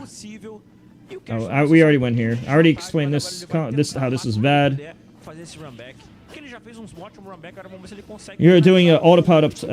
I don't like the autopilot, but whatever. You could have actually just punished her with up B. That's very risky. I don't like that. I don't like that side B. If you're gonna do that, at least go to the platform there. Just go low, bro. Just honestly, I just go low with Pyra, and I just up B low. Even if she does run off Nair, it's very hard to deal with. Like right here, instead of side B, I would just go Pyra. Like after this Nair hits you, drift in, wait a few frames, and then so right here, see how you I would hold left for a few more frames. Around here, I would transform to Pyra, and then it would be like around here, and I would up B, and I would still grab the ledge. I haven't studied him, Mr. Kid Juice. So, I don't think you do enough Pyra up B. It goes a lot higher than you think it does. Up B, Pyra's up B, you can recover from here. Like right here, believe it or not, you can go Pyra and do the up B at the perfect time and you could still make it. It might not look like you can, but you barely are in range. And I think. I just think you didn't know that you're in range. It's like very close. You're either barely gonna make it or barely not. If you are gonna do the side B, since she was already on the ledge, I would have just not landed on stage. Side being landing on stage is probably the worst of the 3 options here. And then here, I would just go low and go Pyra and be like, fuck it. If you nair me, whatever. But like, I don't like this air dodge. Because like, first, not only did you kill yourself, but if you ended up activating Foresight frame 2 through 6, then you were just gonna die anyway, and you wouldn't. The game wouldn't even let you grab the ledge. So this is like bad. Pyra up B good. What you did bad. That's the short version. Pyra up B is a lot better than It goes a lot further and lower than you think it does. I would have running up tilt. Tried to running up tilt. You could block Nair, block up B, but I don't know if it's guaranteed. But yeah.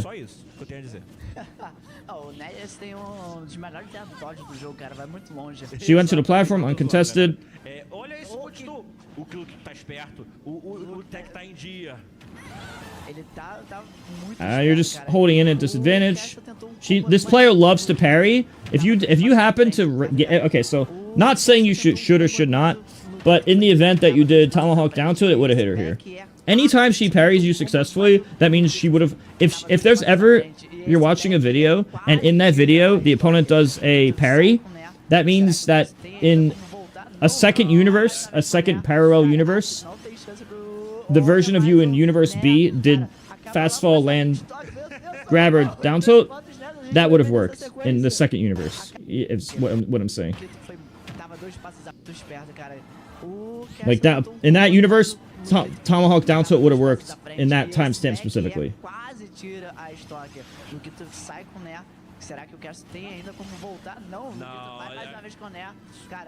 Yeah, I mean, in these scenarios, you kind of have to go Mithra and do some mix-ups. Like, she's gonna flowchart more easily if you just go Pyro only. In that particular timestamp, you're in a bad spot no matter what. You just have to try to make it harder for her. Let's see, what percent was that? 89, so 89 with no rage. Yeah, around 80. It's usually good above 80. I've seen it kill game watts at like 70 and shit. So like again, his game watts might be like 70. But yeah, 80 seems pretty good. Because that was that killed at 79. But she did kind of DI-in. She did double DI-in, which was really bad. But still killed at 89 no rage in this timestamp. And it seemed to kill pretty easily too. Which means it would have worked in the lower 80s most likely. Maybe. Hard to say. I don't know all the exact numbers. This player is doing DIY landing fair all the time. If you know for a fact they're gonna do landing fair, because I noticed this player, Palutena, in these types of combos, they like to DIY and just mash landing aerial, which, you know, I don't blame them. Why wouldn't they, right? If you don't think you could get under them with the up tilt, you could just gamble a side B. I didn't mention this earlier, but you could gamble a side B. And if they do landing air dodge or landing aerial, the side B will beat it. Because her Mithra's side B, it's risky though to do that, because if she chose double jump, she punishes you. If she chooses air dodge, you win. If she chooses landing aerial, you win. But if she chooses double jump, you're getting punished. So it's the gamble. It's the highest damage you can do. Well, it's not necessarily the highest. Run under up tilt's the same damage. They both do 20. No, actually, I don't know if run under up tilt. You would have to like run. You would have to cross her up. If you do run under, you have to be in a scenario where you don't get hit by the fair. And then you do the up tilt where it starts the hitbox right to left, so like reversing it. But I don't know if it works here. The earlier timestamps it's more obvious.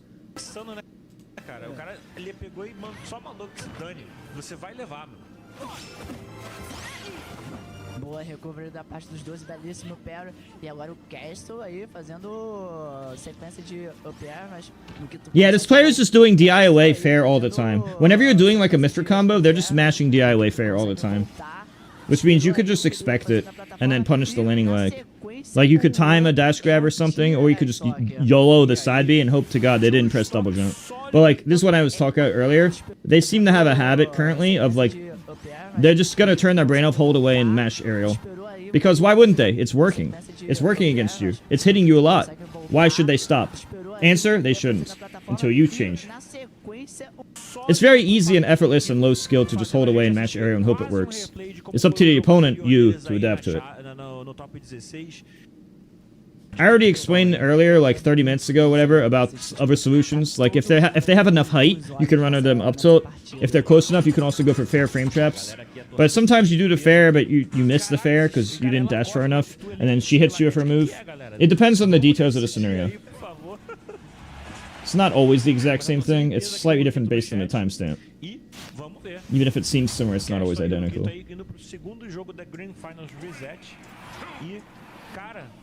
Eu não sei, hein, Rod. É muita tensão, cara. Eu já não consigo mais pensar o que cada pode fazer melhor que o outro. Estão aproveitando cada vantagem possível.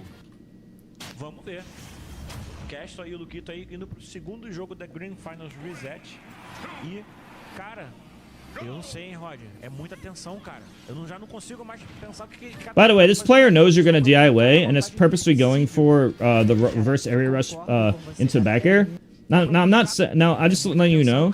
You can check them sometimes. Like right there, you could have DI'd in and see if they're ready to react to inwards. Some players might be ready and some players might not be ready. But if you don't check them ever, they're just gonna do their autopilot every time. You can do the same thing to them. Like if you know a certain player always DIs away, you can get easier bear up B, or more importantly, easier running bear up B at like 30 damage, 20 damage. Some reactions that might be difficult, like where you have to use reaction time on a DI. If you know they have a certain habit and they're just gonna autopilot that habit every time, you could reaction check them, or they can reaction check you. Or you could use like, okay, this guy does this 90% of the time. Let me just hard punish that option with a high damage option or whatever. In an optimal world, you react to everything, but if you find that too difficult or a scenario where it's like kind of hard to do, hard and or impossible, then this data comes in handy. In this scenario, you also want to check. It's kind of like, I called it check. You're kind of like checking their skill level. Kind of like in Melee, you see if they're, you check their ledge dash, see what type of skill level they're at. The best option against Cody is always to not check it and to space around it, because he's so good at it. But against the average Fox, you might be better off checking it sometimes, since they're going to have a higher execution error. Or, in this case, it's a reaction check. In Melee, it's more of an execution. In Melee's case, it's more of an execution. In this game, it's more of a reaction. Like, did you practice both DIs? Like, it looks like they're just autopiloting the bear. You have no idea if the Palutena player would have reacted to NDI or not, because you never check them. Todos eles estão jogando muito bem e punindo assim de forma maravilhosa. Exatamente. Mas o Luquito saindo na vantagem nesse punish game, hein? Esse side B aí colocou uma certa dominância na vantagem nesse punish game. I like to go for fair spam here. I will do a double jump fair. That double jump fair hits everything but air dodge. Like if you go for double jump fair here, fair to double jump fair, it loses to air dodge, but it beats double jump. But I'm actually lying. It actually beats air dodge. You know why? Even if they air dodge, you just fast fall, double jump, reverse up B on recovery, and you get extra up B damage. So, what I like doing at these low damages here, at these particular low damages, like really low damage here, I go for fair and I go for double jump fair. And the reason I go for double jump fair is because if they double jump, my fair still hits high enough that even though it's not a combo, it still hits them. But if they do neutral air dodge, and my up B hit and they air dodge my up B, which their buffered air dodge will always beat your buffered fair. But the thing is, they're in so much lag that you get to frame trap them anyway. You just up B or reverse up B, depending on if they're on the left or right side of you. Yeah, you either get an up B to the right or up B to the left, just depending on both of your positions. So you always get the up B as long as you see which side they're on. And then you just get extra damage. And you also win the race to the ledge.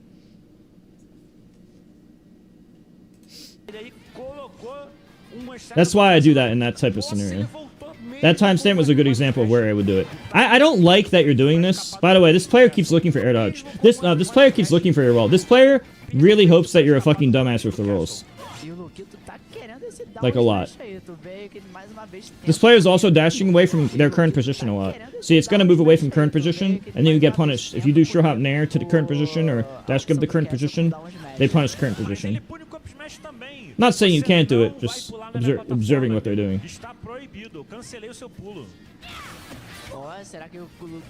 This player has been doing ledge hop nair a bunch of times, and for some reason you keep getting hit by it. Can you please stop getting hit by her ledge hop nair? She's doing that quite a lot. Also, every time you hit them, they just do DI away, hold away, mash aerial. Well, this time they did hold an aerial. And nair is okay, because it's not guaranteed. Like, if you nair, you saw it wasn't guaranteed, but like, it's a mix-up. It's not bad. I mean, you could drop shield grab or whatever. This is ambiguous, because it's one of those things you can't react to the difference. You can't react to left or right. You have to, like... That's not reactable, the 50-50. By the time you can react, it's already a coin flip. E o Luquito se aproveitando dessas últimas partidas, fez aí o download, tá conseguindo fazer a pressão agora em cima do cast. I'm surprised this I was gonna say this player punishes roll a lot, and they kinda were in position, but to my surprise they failed, which is not what usually happens. assim, não fica assim não. Aqui é mano a mano. E aí agora vem o Castle fazendo o juggle aí, igualando as porcentagens. Se o Luquito abriu a vantagem, agora o Castle falou que não quero ter uma desvantagem. Vamos deixar tudo igual de novo. Se quiçá você vai levar desvantagem, porque eu vou voltar pra Pyra. This player has blocked whenever the player wins the race to center. I notice they block your jump down here. Like if they win the race to center and you do this, in this case it was teleport. In another case earlier in the earlier videos it was a ledge roll. In both scenarios, whenever you were slow and they got behind you and it looked like and you were jumping at them, like whenever you jump at them here and you're slow, they always block your down air, both in this scenario and ledge roll. Now I'm not saying it's bad to do that. Optimally, you would just do this and, you know, not fail. You would succeed at this. I'm just letting you know that they're shielding so Tomahawk grab works. But that might be useless because, like, the thing is, usually when you try to downer the roll-in, it's like, you're doing it in a way that's like they can't shield. You see, when you ledge roll, you're actually vulnerable the last 30 frames. For DLC characters, it's frame 31 through 45. So that's a 15 frame window. And for non-DLC, it's like 18 to 29 usually. Incineroar is 18, Cloud's like mid-20s. So like usually high 20s to 30. So if you just aim for the last 15 frames, you hit the whole cast on ledge roll. But yeah, they're obviously going to hold shield if it fails. I saw one time you tried to down air the ledge roll, but you were slow and they shielded. That's just bad on your end. This means you didn't do it in the right way. You would have had to make your decision earlier to try to get a guaranteed down air on the gamble that they roll in a certain scenario.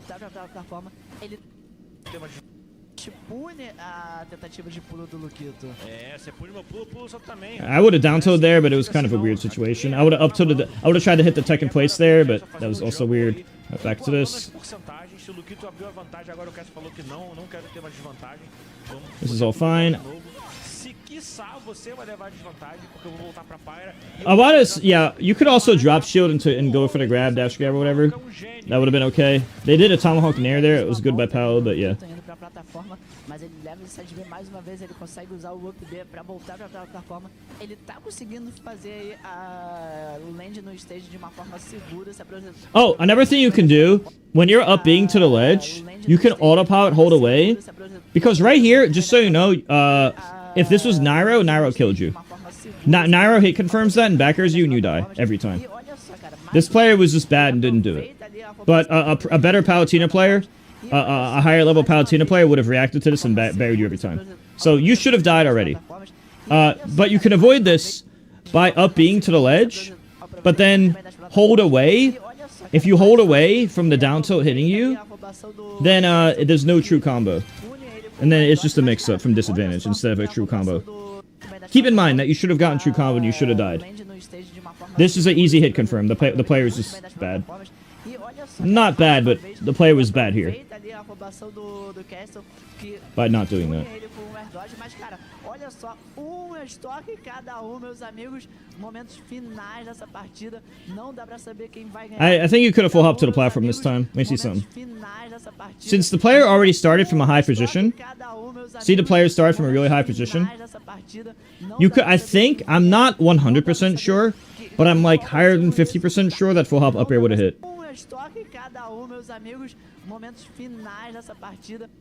It's okay for you to do this. Oh, well, you messed up the combo somehow.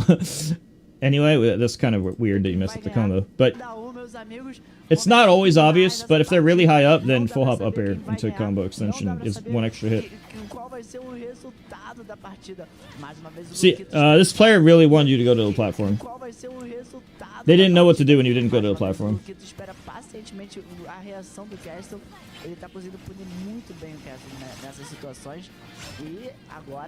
This player's doing that a lot. This player is really spamming ledge hop nair. You could probably spot dodge into Foresight down smash. Foresight is frame 2 through 6, so you would have to be really unlucky to have it be frame 1 or frame 7.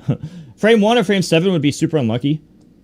Almost definitely, like, the vast majority of the time, Foresight down smash will work way more often than not here. It won't kill, so it's like, whatever. I'm just letting you know, Foresight down smash will work more often than it fails. Probably like an 80-20 ratio, give or take.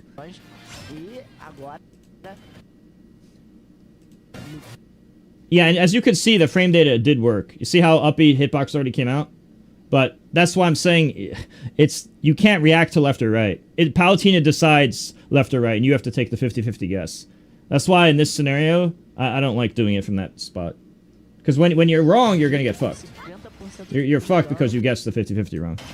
That's why I don't. That's why I talked about this earlier. That's one of the reasons they like to let chop nair. They can 50-50 you.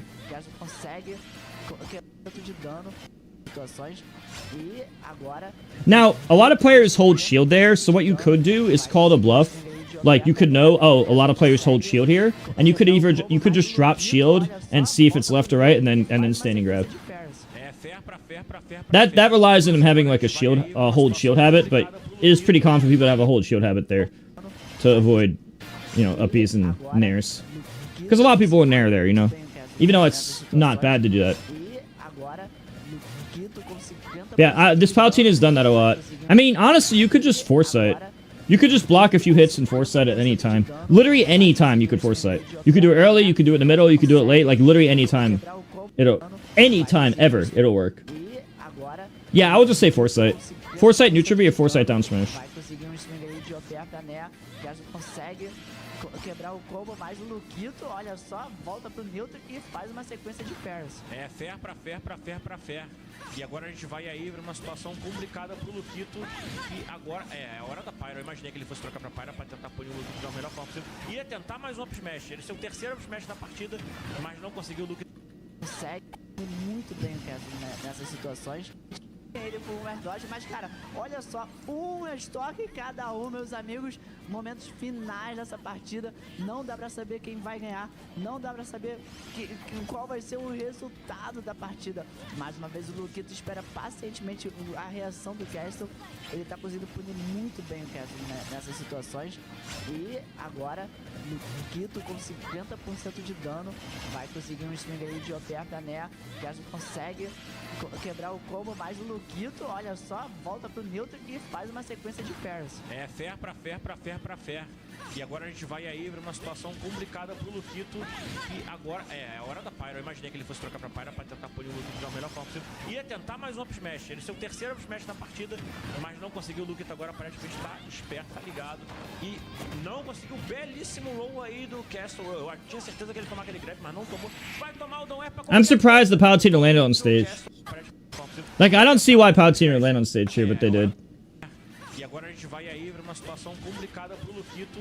E agora, é a hora da Pyro. Eu imaginei que ele fosse trocar pra Pyro pra tentar punir o Luquito da melhor forma possível. Ia tentar mais um up smash. Ele é o terceiro up smash da partida.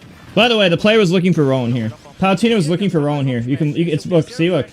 They were really hoping you rolled in. This player really likes to cover your Rowan. It didn't work that time, but they did cover it. In other scenarios, they were going for it.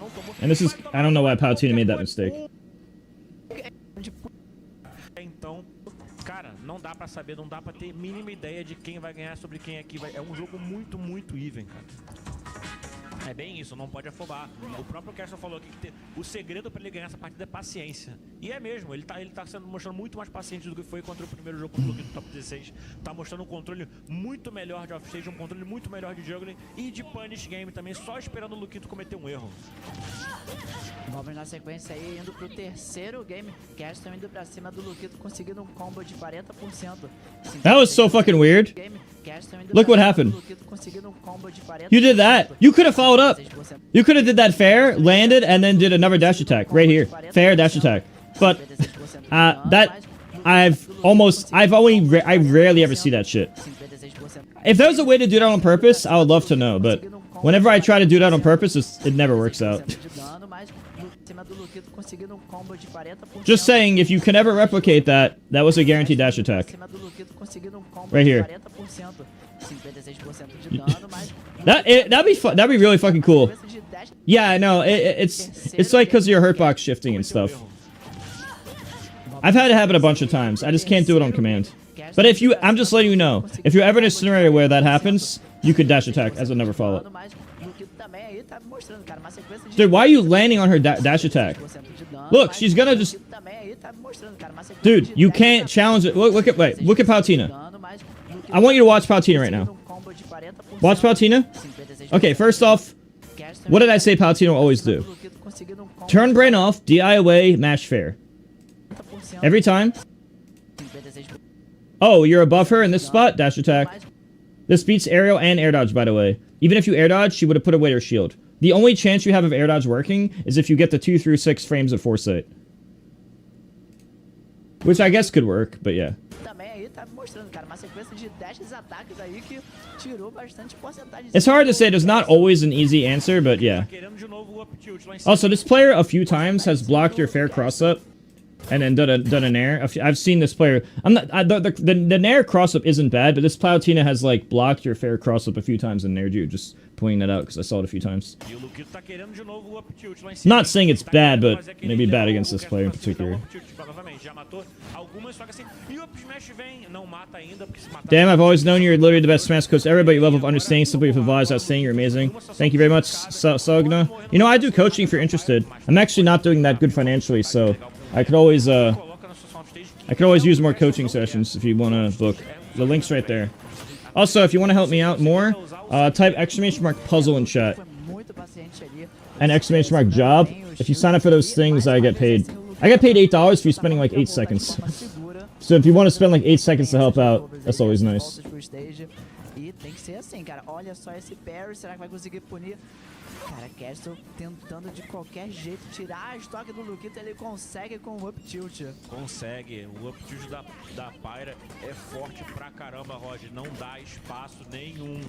E vamos ver aí, o nosso amigo chileno, Castle, tá aí conseguindo abrir uma vantagem do Luquito e tá conseguindo controlar muito melhor o jogo. O Luquito tá tendo dificuldade de voltar pro jogo, hein? É, o Luquito agora, ó, conseguiu o grab. Será que vai matar? Checking some. Não, situação off stage. Vai pular com o Nair. E olha esse air dodge da parte do Castle, cara. Okay, let me go back a minute. I need to do something. De forma segura. Pyra, mas também pode. I'm going back from the beginning. Vamos na sequência aí, indo pro terceiro game. Castle indo pra cima do Luquito, conseguindo um combo de 40%, 56% de dano, mas o Luquito também aí tá mostrando, cara, uma sequência de dashes ataques aí que... There's not always an easy answer because she can reach really high for up air. But yeah, just pointing out what happened repeatedly. Ele tá querendo fazer aquele levar o Castle pra cima e dar um up tilt. I go Pyre here. Algumas, só que assim, e o up smash That didn't vem, kill, but it wasn't a bad idea. matasse a 97%, pelo amor de Deus, né? I would do the softer throw there on the side B if possible. Uma situação complicada, pode morrer numa interação errada pra Pyra, mas também pode abrir uma porcentagem. You might. Now, I don't know if this is true or not because it's going to be really close. You could try to reverse up B, but it might be too... I don't know if she gets the shield out or not. I think she might get the shield out, so this might be a bad idea. Coloca na situação stage que é o que o Castle não quer. 13 is a lot slower than 10. It's 3 frame difference. Parece que ele encontrou o segredo. O segredo é usar o side B. É, o Luquito foi muito... I bet you this player is going to try to tomahawk your... this player is going to probably parry your landing. Aproveitando as plataformas pra voltar de forma Never segura. mind. Well, they haven't been in a scenario to do it Tem yet. essas recobras aí dessa I also volta. noticed you haven't done the early up B much, but I guess it's risky. I see other Muito bem essas Pyromaphers, they do the early up B if Pyro there. It is technically risky to do that. Olha só esse parry, será que vai conseguir punir? It's just something I see them do regardless. Tentando de They took center qualquer from you. jeito tirar a estoque do Luquito, ele consegue com o up Whatever. tilt. Consegue. O up tilt da Pyra é forte pra caramba, Roger. Não dá espaço nenhum. E vamos ver aí, o nosso amigo chileno, Castle, tá aí conseguindo abrir uma vantagem do Luquito e tá conseguindo controlar muito melhor o jogo. O Luquito tá tendo dificuldade de voltar pro jogo, hein? É, o Luquito agora... That was good up until the F smash. Será que vai matar? I probably wouldn't F smash at 61, considering the risk reward ratio. Right there, you could have mashed up B, gotten hit, and then just up B her for some damage. If you just mashed up B. Because sometimes you fall out of it. It's kind of weird. This does happen sometimes. It's not that common, but you could just up B. I think you might have died anyway, but just get damage at least. I don't know. It doesn't always happen. It doesn't happen very often, in fact, but it can. Situação de offstage. O Luquito vai ter que tentar aí uma gimpada agora pra conseguir a vantagem. Bukashi, I haven't been following. I understand. I'm better at understanding Smash theory and the games itself. I don't study individual players that much compared to understanding the game. I'm more universal in my skill set. Like, I don't even know your guys' rankings, but if I watched the video, I would understand everything going on. Or a lot of what's going on. Sub-Seri. Chat, don't forget to sub on Twitch for no ads, or use my YouTube link for no ads. Alright. Ele quer o DR, Roger, ele quer o DR. Ele quer, ele tá tentando. Thank you, Sogna. She just ran under your move.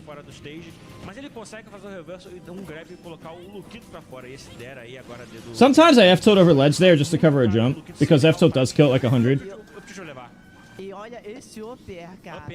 Eu tô viajando. Eu tô tão emocionado que eu tô errando os nomes dos golpes tudo. This player has teleport from 1 to... This player's been teleporting left to right this time. Oh, don't go... Pyra's risky here. I don't like Pyra... I don't like Pyra ever when someone says... I guess... Okay.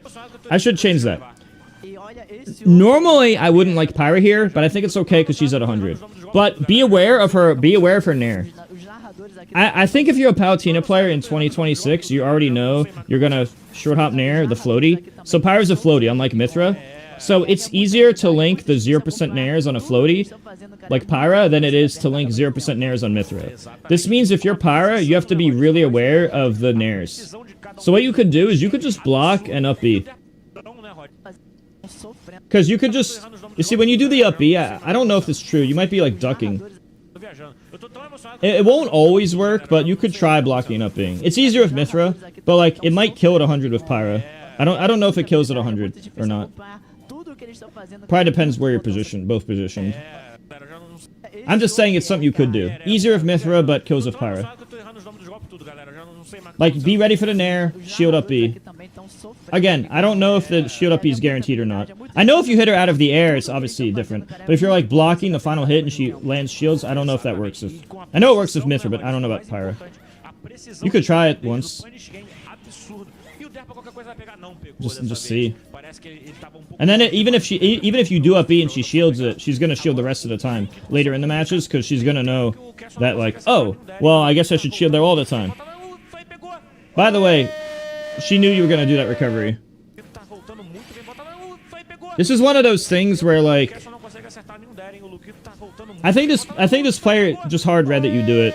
Whether it was a guess or it could just be a random guess, but it could also just be, oh, you did that last time, or you did that earlier, and she just hopes you do it again for the early kill. I've had other people kill me that way. Random noobs who stand on stage every time, when you fight random noobs who stand on stage all the time, it can be very tempting to do that jump side B, and I do it a lot too. But when you fight top players, they do that, they might kill you more. So, like, it's one of those things where it's really, really good against the average person or the bad person who waits on stage. But it's like one of those things where it only takes one hard read and you could die. So I would say it has less value at top level. Like, it's not something you could spam at top level. It's more of just a mix-up at top level, where it's more spammable against the bad player. Since the bad player won't adapt.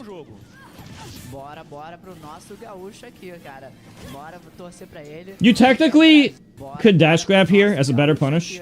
Like, if you dash grabbed here, you could dash grab, pummel once or twice, down throw, dash forward, and then up B both to left to right on DI. That would have been way more damage. Dash attack is the easier option, but it's technically not optimal. It's not bad, though. I'm just saying that, like, this directional air dodge, I don't know if you know. If you regular air dodge, it's 10 frame landing leg. But if you directional air dodge, it's 19, which is 9 more frames. So, that's pretty significant. 10 versus 19. Not only that, there's also more airtime, so it's actually more than 9, because if you factor in the airtime difference as well. But yeah, factually, it's a 9 frame landing leg difference. So right there, I would just dash grab, pummel once or twice, down throw fair. Down throw B, I mean. Now you're fucked on that scenario no matter what. Your best bet was to DI to the right and hope you didn't land on the platform. The moment you go on the platform, this whole sequence is guaranteed no matter what you do. There's nothing you can do about that the moment you land on the platform at 0. Finally, somebody does up B.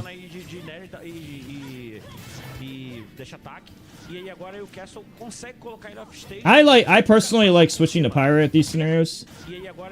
I would just go Pyra, like, instead of going for F smash. I wouldn't do that. I would just jump on and go Pyra, because now I'm threatening the kill. Then they have to play around the threat of me killing them instantly at all times. Like down tilt, tomahawk, down tilt, mix of aerials, grabs, other moves.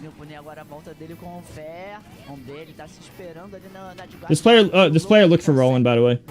They were looking for some type of roll. Watch, some type of roll. They looked for ledge roll first, and then ground roll was second, I think. Not 100% sure, but I think. The moment you do that bounce, it's over. If you have to bounce with Pyra's up E, it's already over. That's why I like, another reason I like Pyra. Also, another thing. If you know that you're at a percent where you're not going to die no matter what, like if you know that a move is not going to kill you guaranteed, you can actually do what I do in melee and hold up and toward.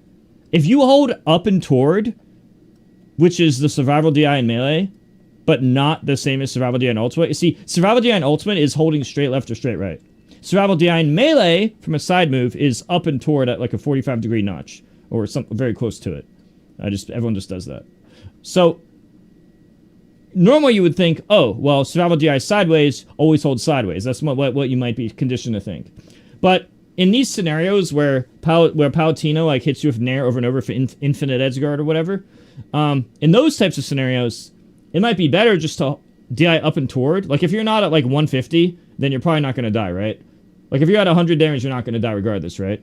So you might as well get the height of up and toward, right? So I think the height for up and toward is better. You see, if you hold up and toward in this game, for some weird reason, I don't know exactly why, I think they changed the game, the way the DI was coded in between Brawl to Smash 4, or maybe it was between Smash 4 to Ultimate, I forget which. It was between one of those two games transitions. They changed the way DI works, and if you hold up toward, you actually go higher and further. But in Melee, you only go higher and less far, so it's different. Melee and Brawl and Project M are the same, and then they changed it after. Normally, that would be bad because you don't want to go near the side blast zone. But if you know the side blast zone isn't going to kill you anyway, or not even close to killing you, you could just go hold up and toward so that you get more height. That way you have more mix-ups, potential opportunities to recover better. Because you have a lot more height.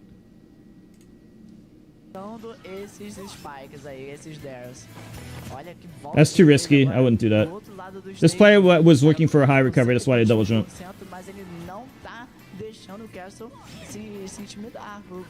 Now, there's one more trick I could teach you. This is something Cosmos does. If you are holding shield... Now, this is risky because this is specifically only good against neutral get-up, against neutral stand, and get-up attack. What you do is you shield at the ledge, spaced, shield space. And then after you shield the ledge spaced, what you do is you look for any change in movement.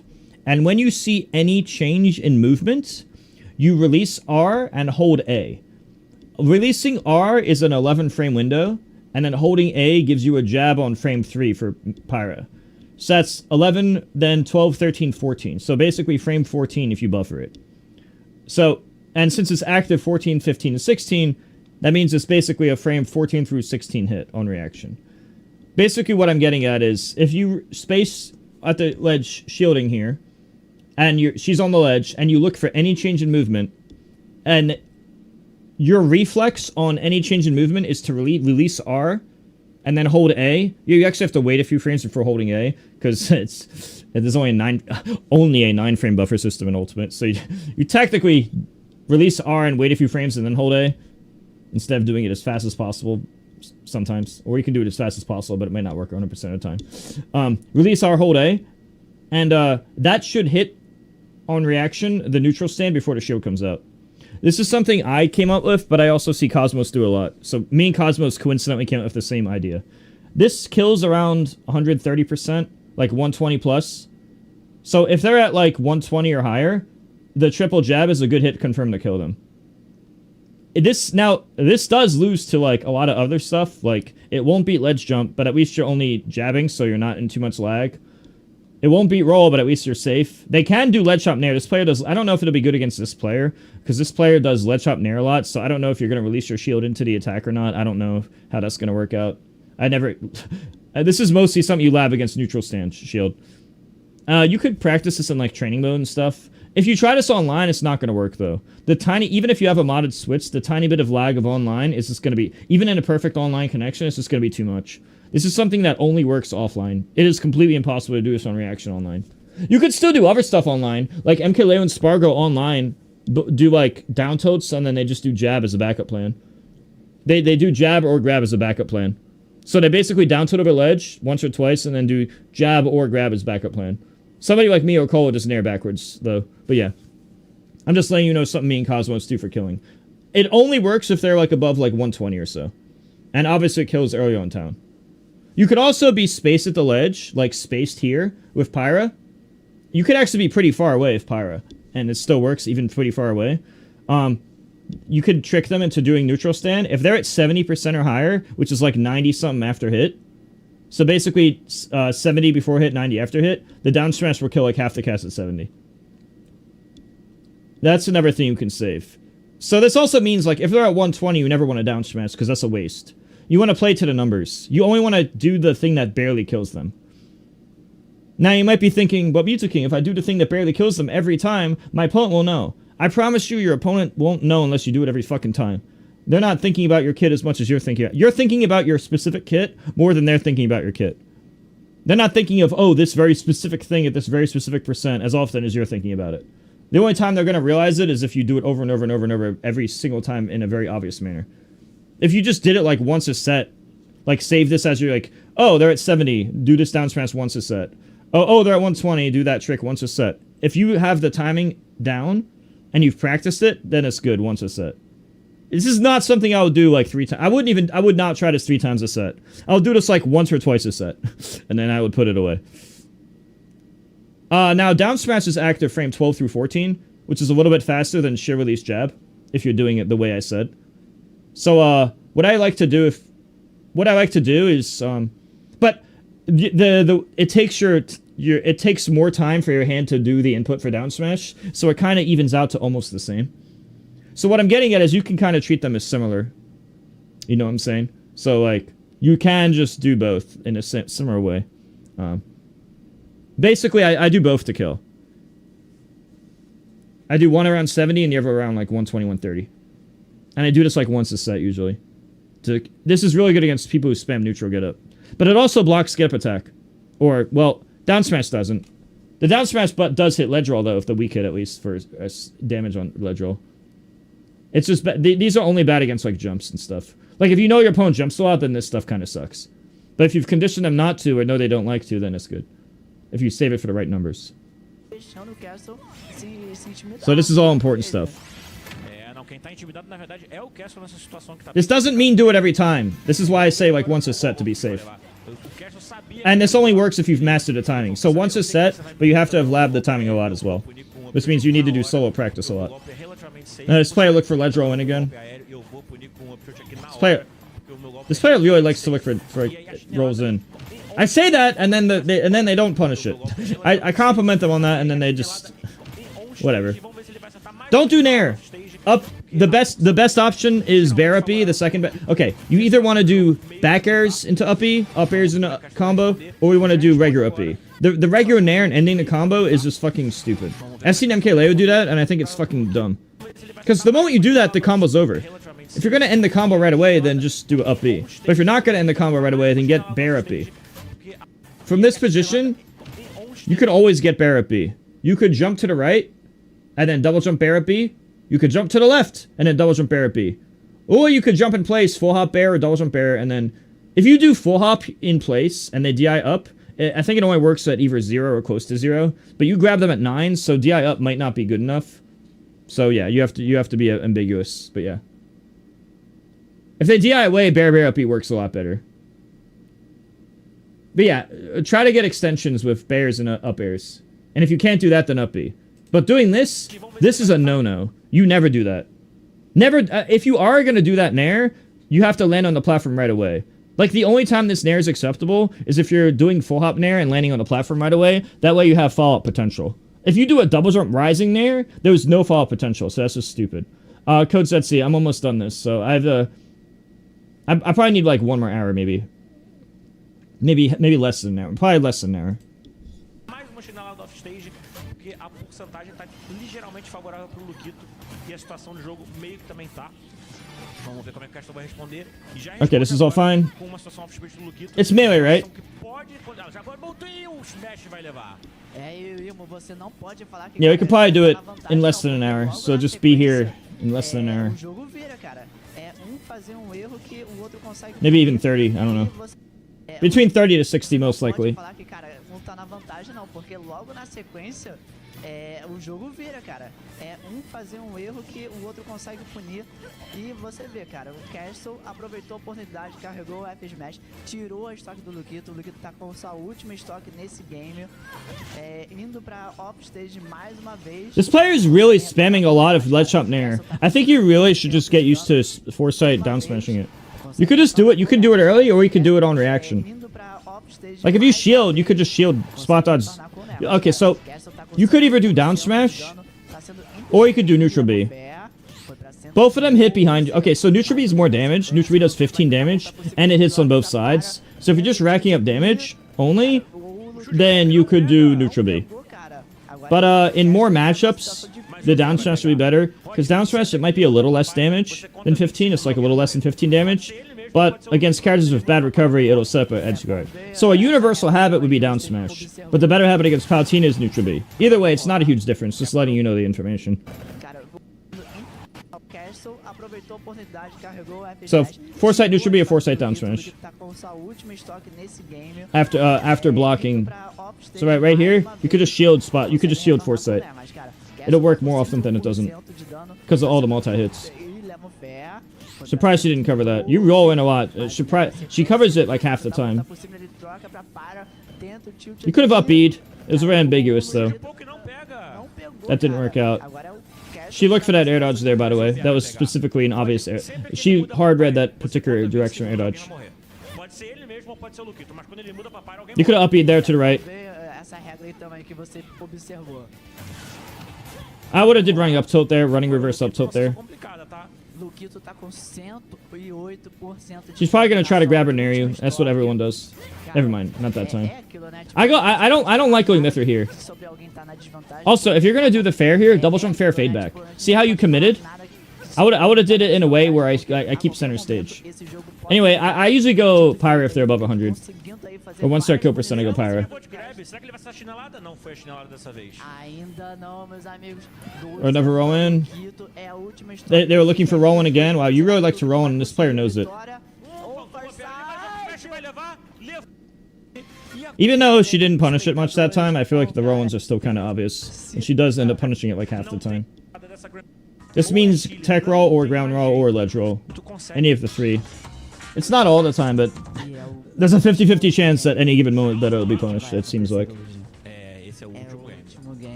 Which is not great for you. I'm not saying to never do it, but I think you do it too much. In fact, I think MK Leo does it too much too. When I watched MK Leo vs. Hurt, I'm like, yeah, you're rolling too much. I mean, it seems really good when it works. It's just that certain players are specifically covering it more than others. Luki 2 and Hurt are two examples that come to my mind.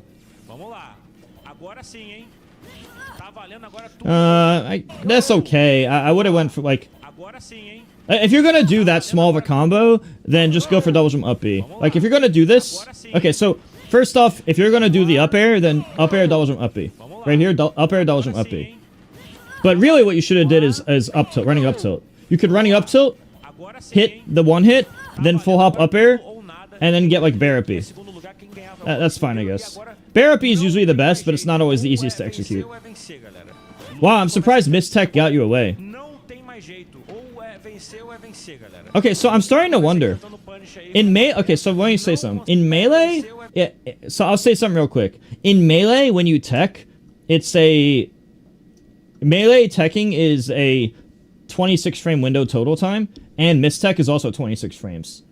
I was surprised that your mistech to buffered roll got your way here. This makes me wonder. I wonder if missing tech is less than 26 frames. I can't be 100% sure. I would have to frame count it. And I'm obviously not going to do that on Twitch. I would... Wait, is this on YouTube or Twitch? If it's YouTube, I can do it. Oh, it is YouTube. Maybe I can count it. I'm actually going to see something real quick.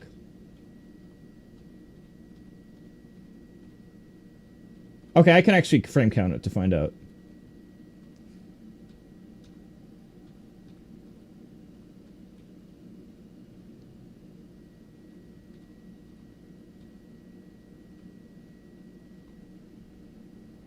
Okay.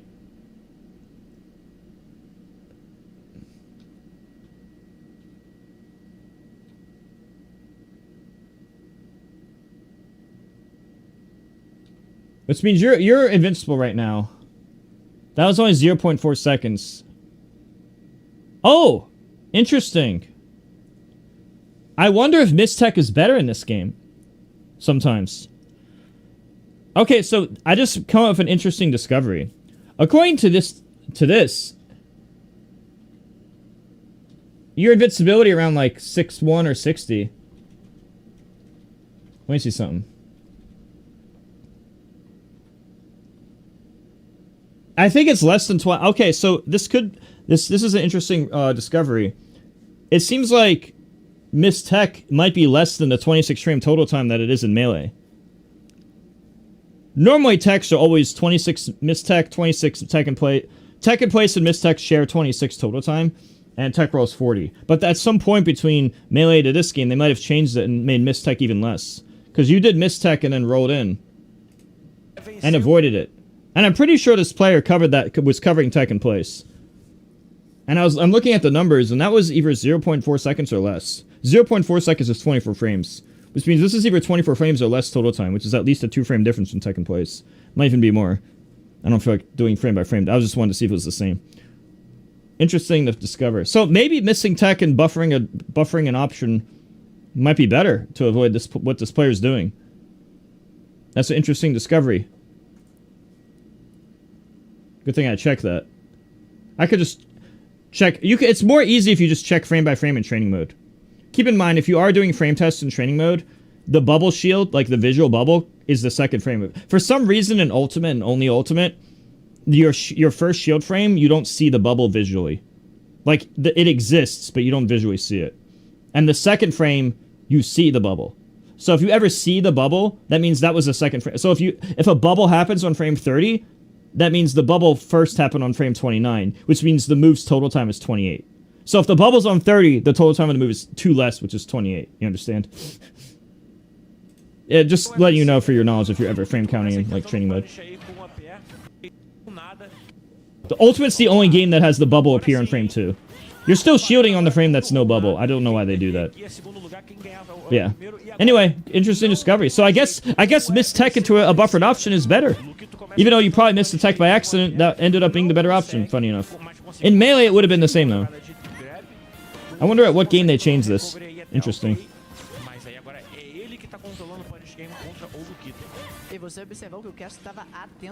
I noticed this player is doing the parry, but like the parry's still working.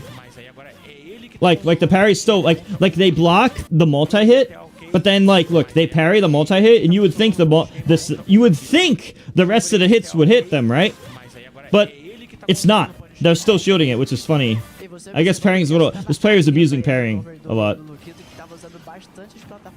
I don't think that bear is a true combo. I think you could have neutral air dodge after that. Like DIY neutral air dodge, and that way you can up B from under the stage. They would have to hard read you.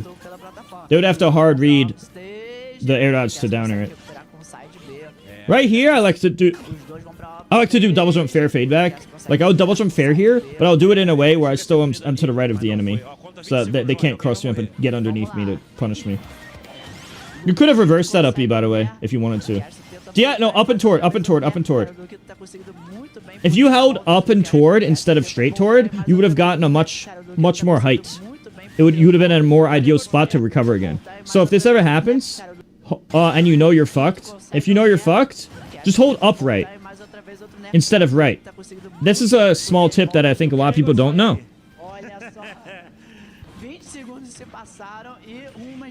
I'm surprised that ended up working. Unfortunately for you, it was the weak hit.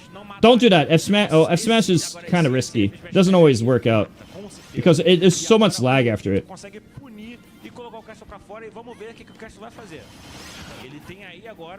This Palutena player is trying to cover your early double jump. Luckily for you, you're not doing early double jump, but this player was covering it a lot when you throw it off stage. You remember, you can't landing aerial Palutena. Don't even try. You have to double jump here. Like, you could just double jump to the left and reset neutral and give up. Just sacrifice stage control. Because you have no chance of just fair hitting. If you fair, that's just fucking stupid. And I've seen this exact scenario happen a lot. Never do this to Palutena. It's so fucking bad. It doesn't matter how tempted you are. Her dash attack is unbalanced and broken, and it'll always win. Exatamente, mas ele tá numa desvantagem de porcentagem considerável aí. In fact, you keep doing the worst possible option against her dash attack in that type of scenario. Mas a qualquer momento o Castle No.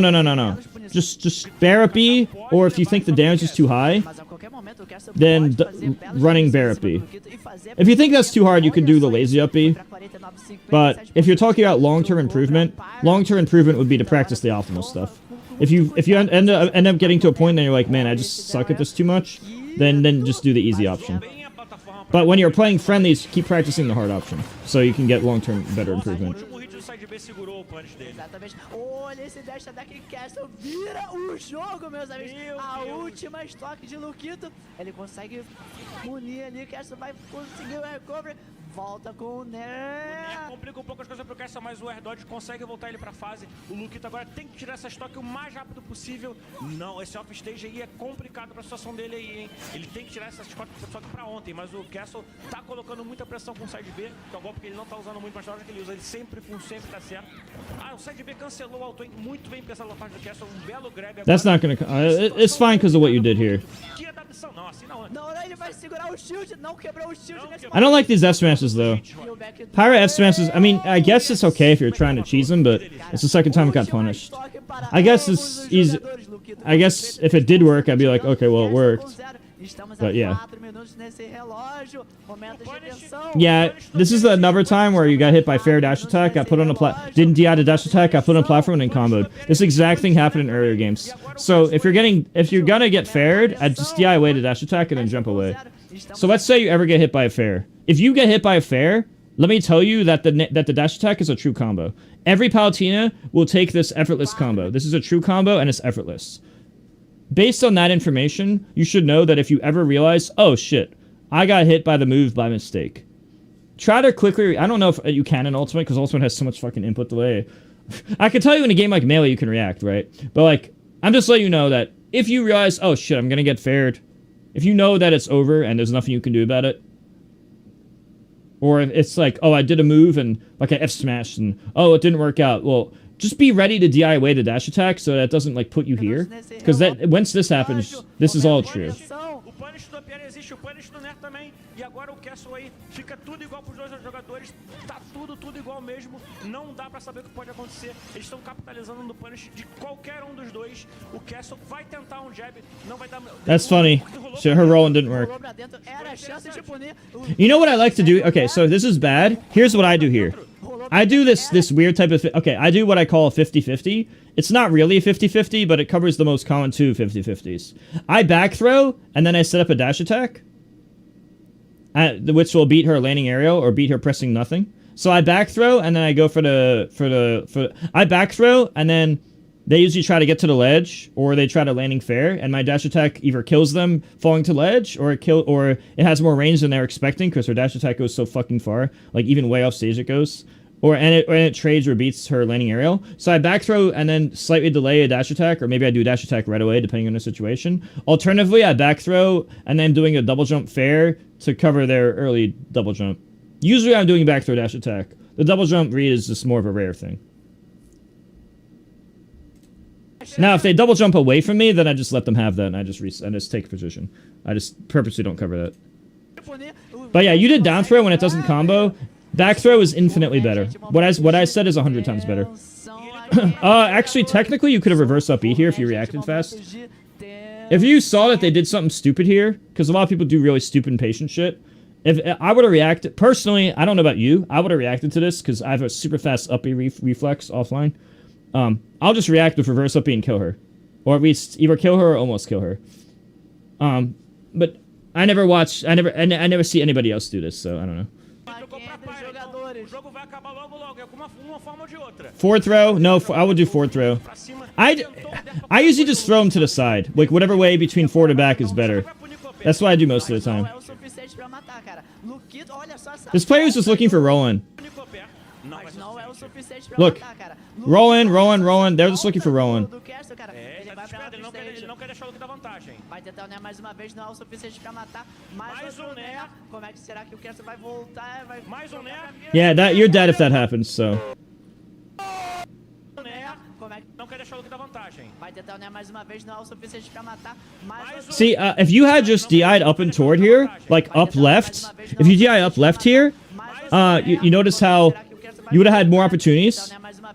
Volta do Castle, cara. É, ele tá desesperado, ele não quer deixar o Luquito à vantagem. See how your angle, look, you can see the smoke angle? Up left would have sent you at a higher angle. Mais um, né? Becker, levou! Belíssimo! Luquito vence o Ganon's Castle! Parabéns pela vitória, Luquito! Okay, so how long was I going? Jogou demais o menino!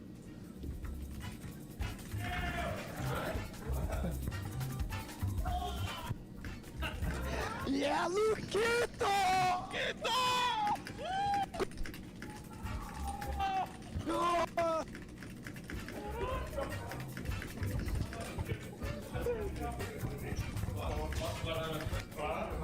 Vamos chamar aqui o Luquito pra bater um papo com a gente aqui, falar um pouquinho sobre como foi essa partida insana. Okay. Uma partida lendária. Alguém, por favor, me acalme, cara. Não dá pra ficar calmo dessa situação, cara. Não, tira a foto aí do troféu, que o troféu é sinistro. É, galera, deu o Brasil nas finais, mas foi por muito pouco. Castle jogou demais, o menino é incrível, galera. Mas o Luquito tá de parabéns também. Punish game absurdo, cara. If this ever gets uploaded to YouTube, which I doubt, but if it does, make sure to follow my Twitch and YouTube and check out my coaching on Medify. Links will probably be in the bio or whatever, just in case this gets put on YouTube. E vamos para uma entrevista rápida aqui com o Luquito, ele tá vindo aqui já daqui a pouquinho.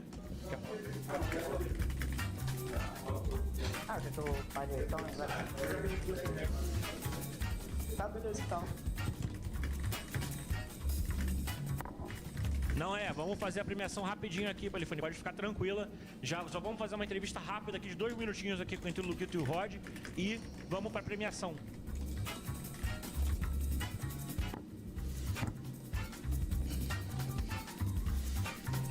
Levou o cinturão. Agora corram com essa premiação pra dar tempo. Não, relaxa. Ainda temos 20 minutos. Dá tempo. Tá tranquilo. I just ended, Brandon. Não, o cinturão já explicamos 2 vezes, tá bom já, né? Agora ele vai ser mostrado mais uma vez. Brandon, I just told you that just so I don't forget later.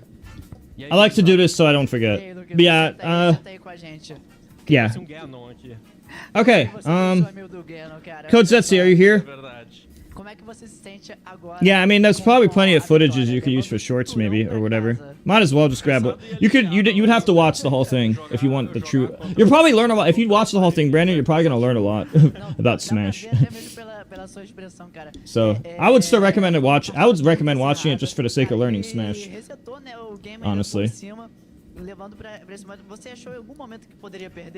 But yeah, you could probably grab like DK Bill used to make a lot of shorts out of my content. Like he would just grab random 30-second like 20 to 60-second segments just for shorts and shit. But the whole thing could be a VOD if you want.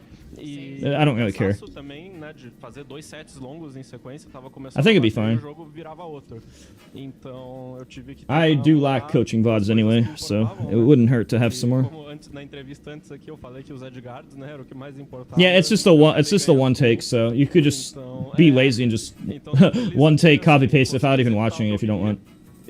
Like just find what starts and ends and just the whole thing. Yeah, I'm just letting you know. Okay, I'm gonna set up Melee for Code Zetsi now. Even though my setup fucking sucks for it.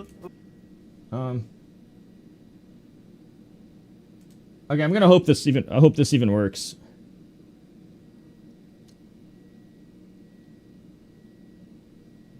I don't know. No, I'll just... I don't know how to set up the Slippy. If you have it on YouTube vids, it's easiest. YouTube vids is the best. Because my computer sucks, but I'll try. Let me see something. Let me see if this works. And how laggy it'll be. I just think my PC sucks.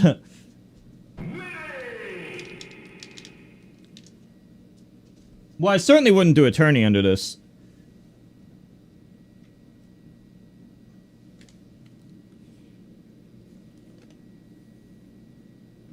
One second.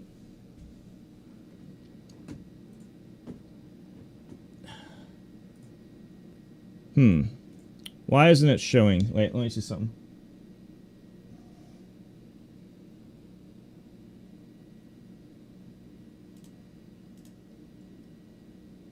Oh, I forgot to transition. Okay.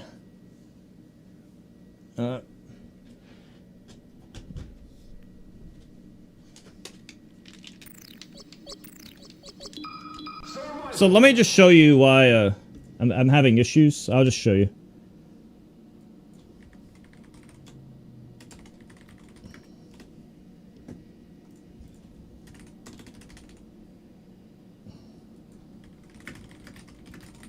It'll be fine for coaching, though.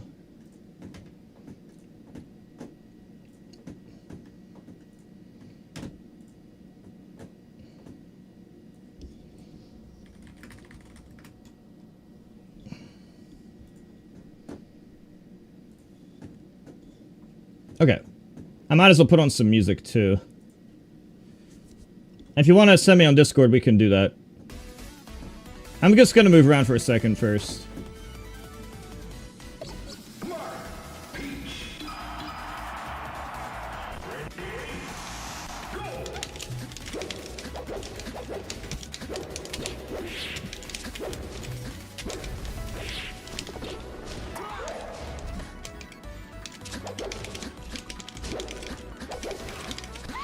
You see here? You see how it just froze? And I just do like a full hop?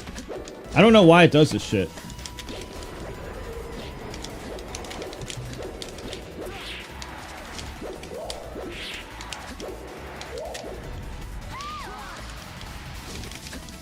You guys see it?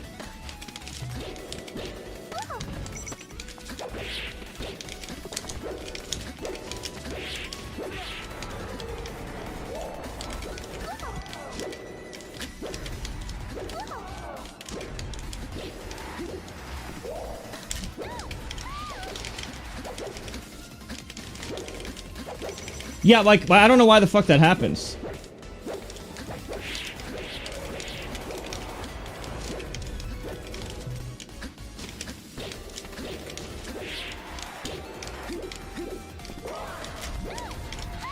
I don't know what to do about that. It's really annoying.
Yeah, Castle, just read all of page 1.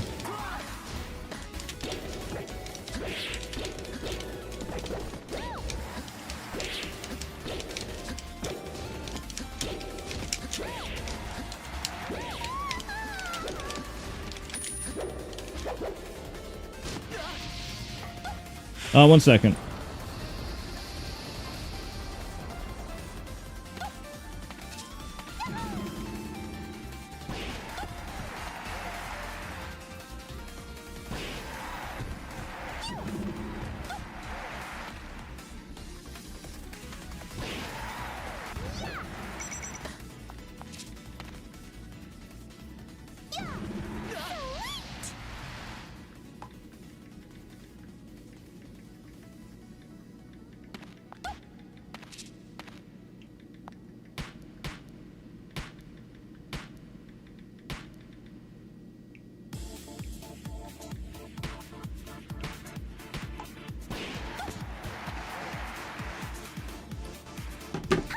Okay.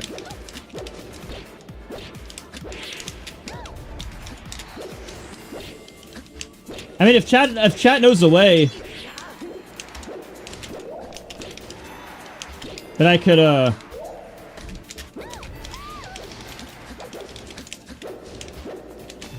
like, make it so it reads all my fucking inputs, I'd love to know that. It's not like unplayable, it's just, I wouldn't enter a tournament like this, you know. I don't think it will affect coaching, really. But it would affect my desire to do a tournament, because I want to be perfect. Oh yeah, we can join. Message me on Discord. And we can call on Discord or whatever.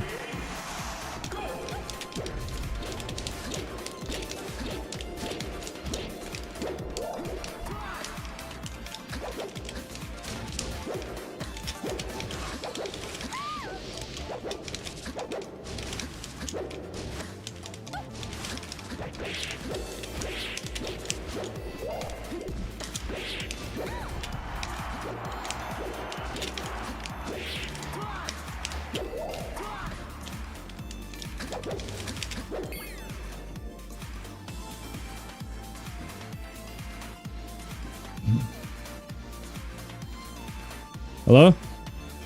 Hello? Yo. Hello. Alright, let's play. Yo. Okay. Okay.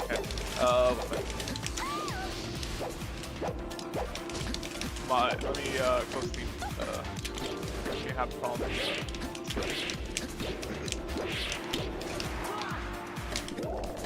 Here's my code.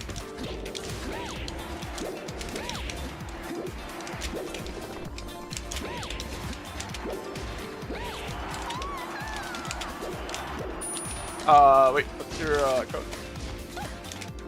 Okay, one sec. Kodu 737, King of the Universe number 737. Okay, gotcha.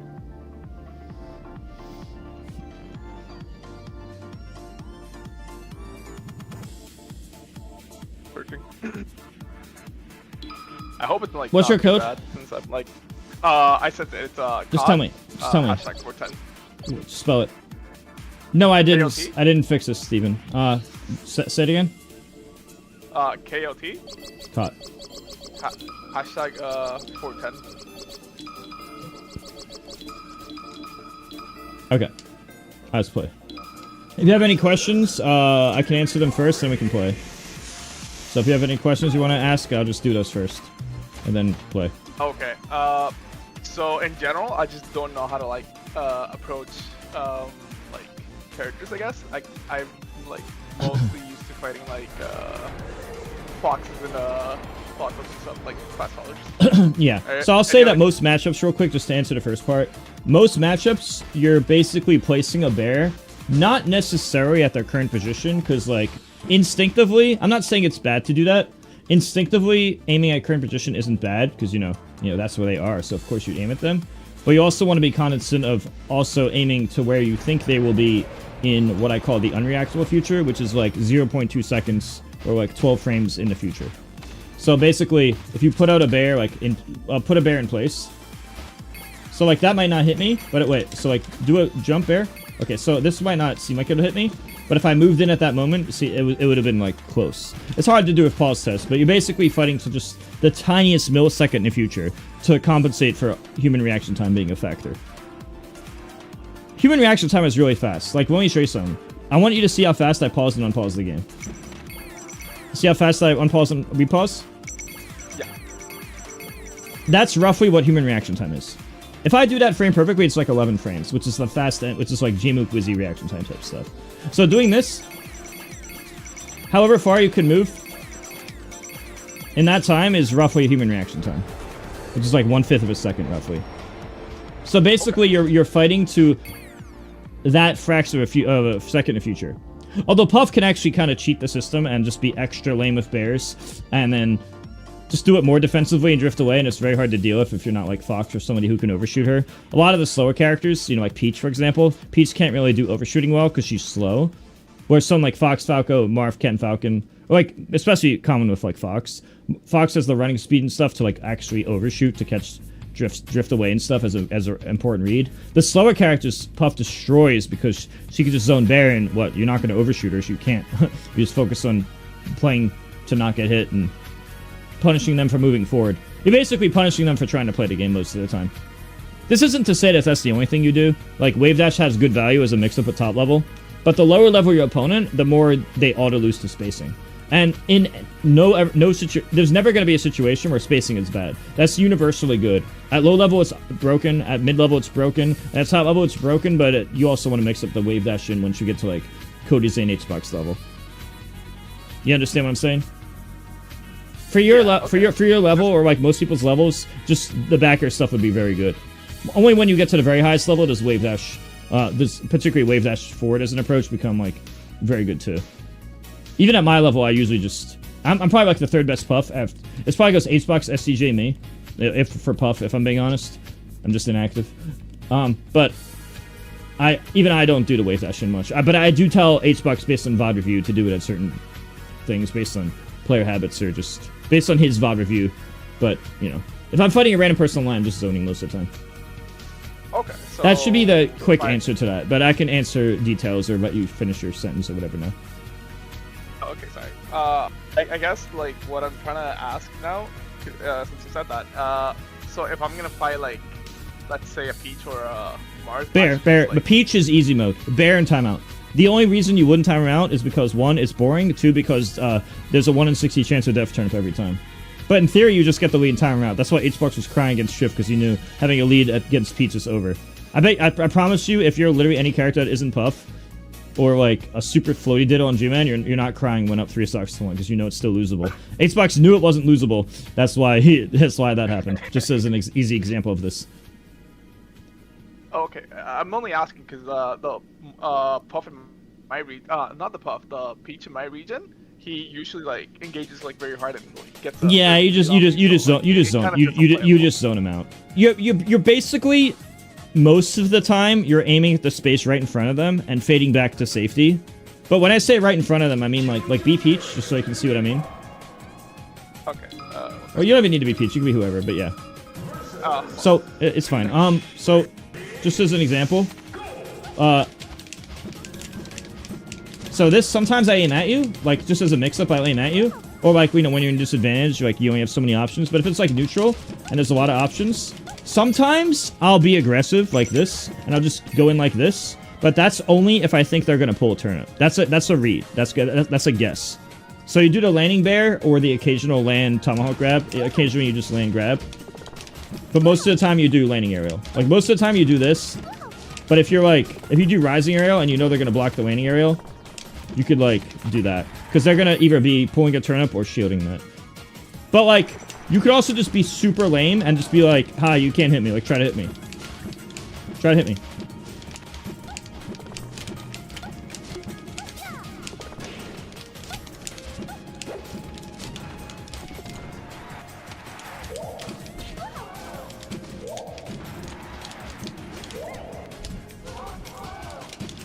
Also, if you ever do hit me with something, I just try to memorize what you did. So last time you just threw out fair, now I'm looking for that more.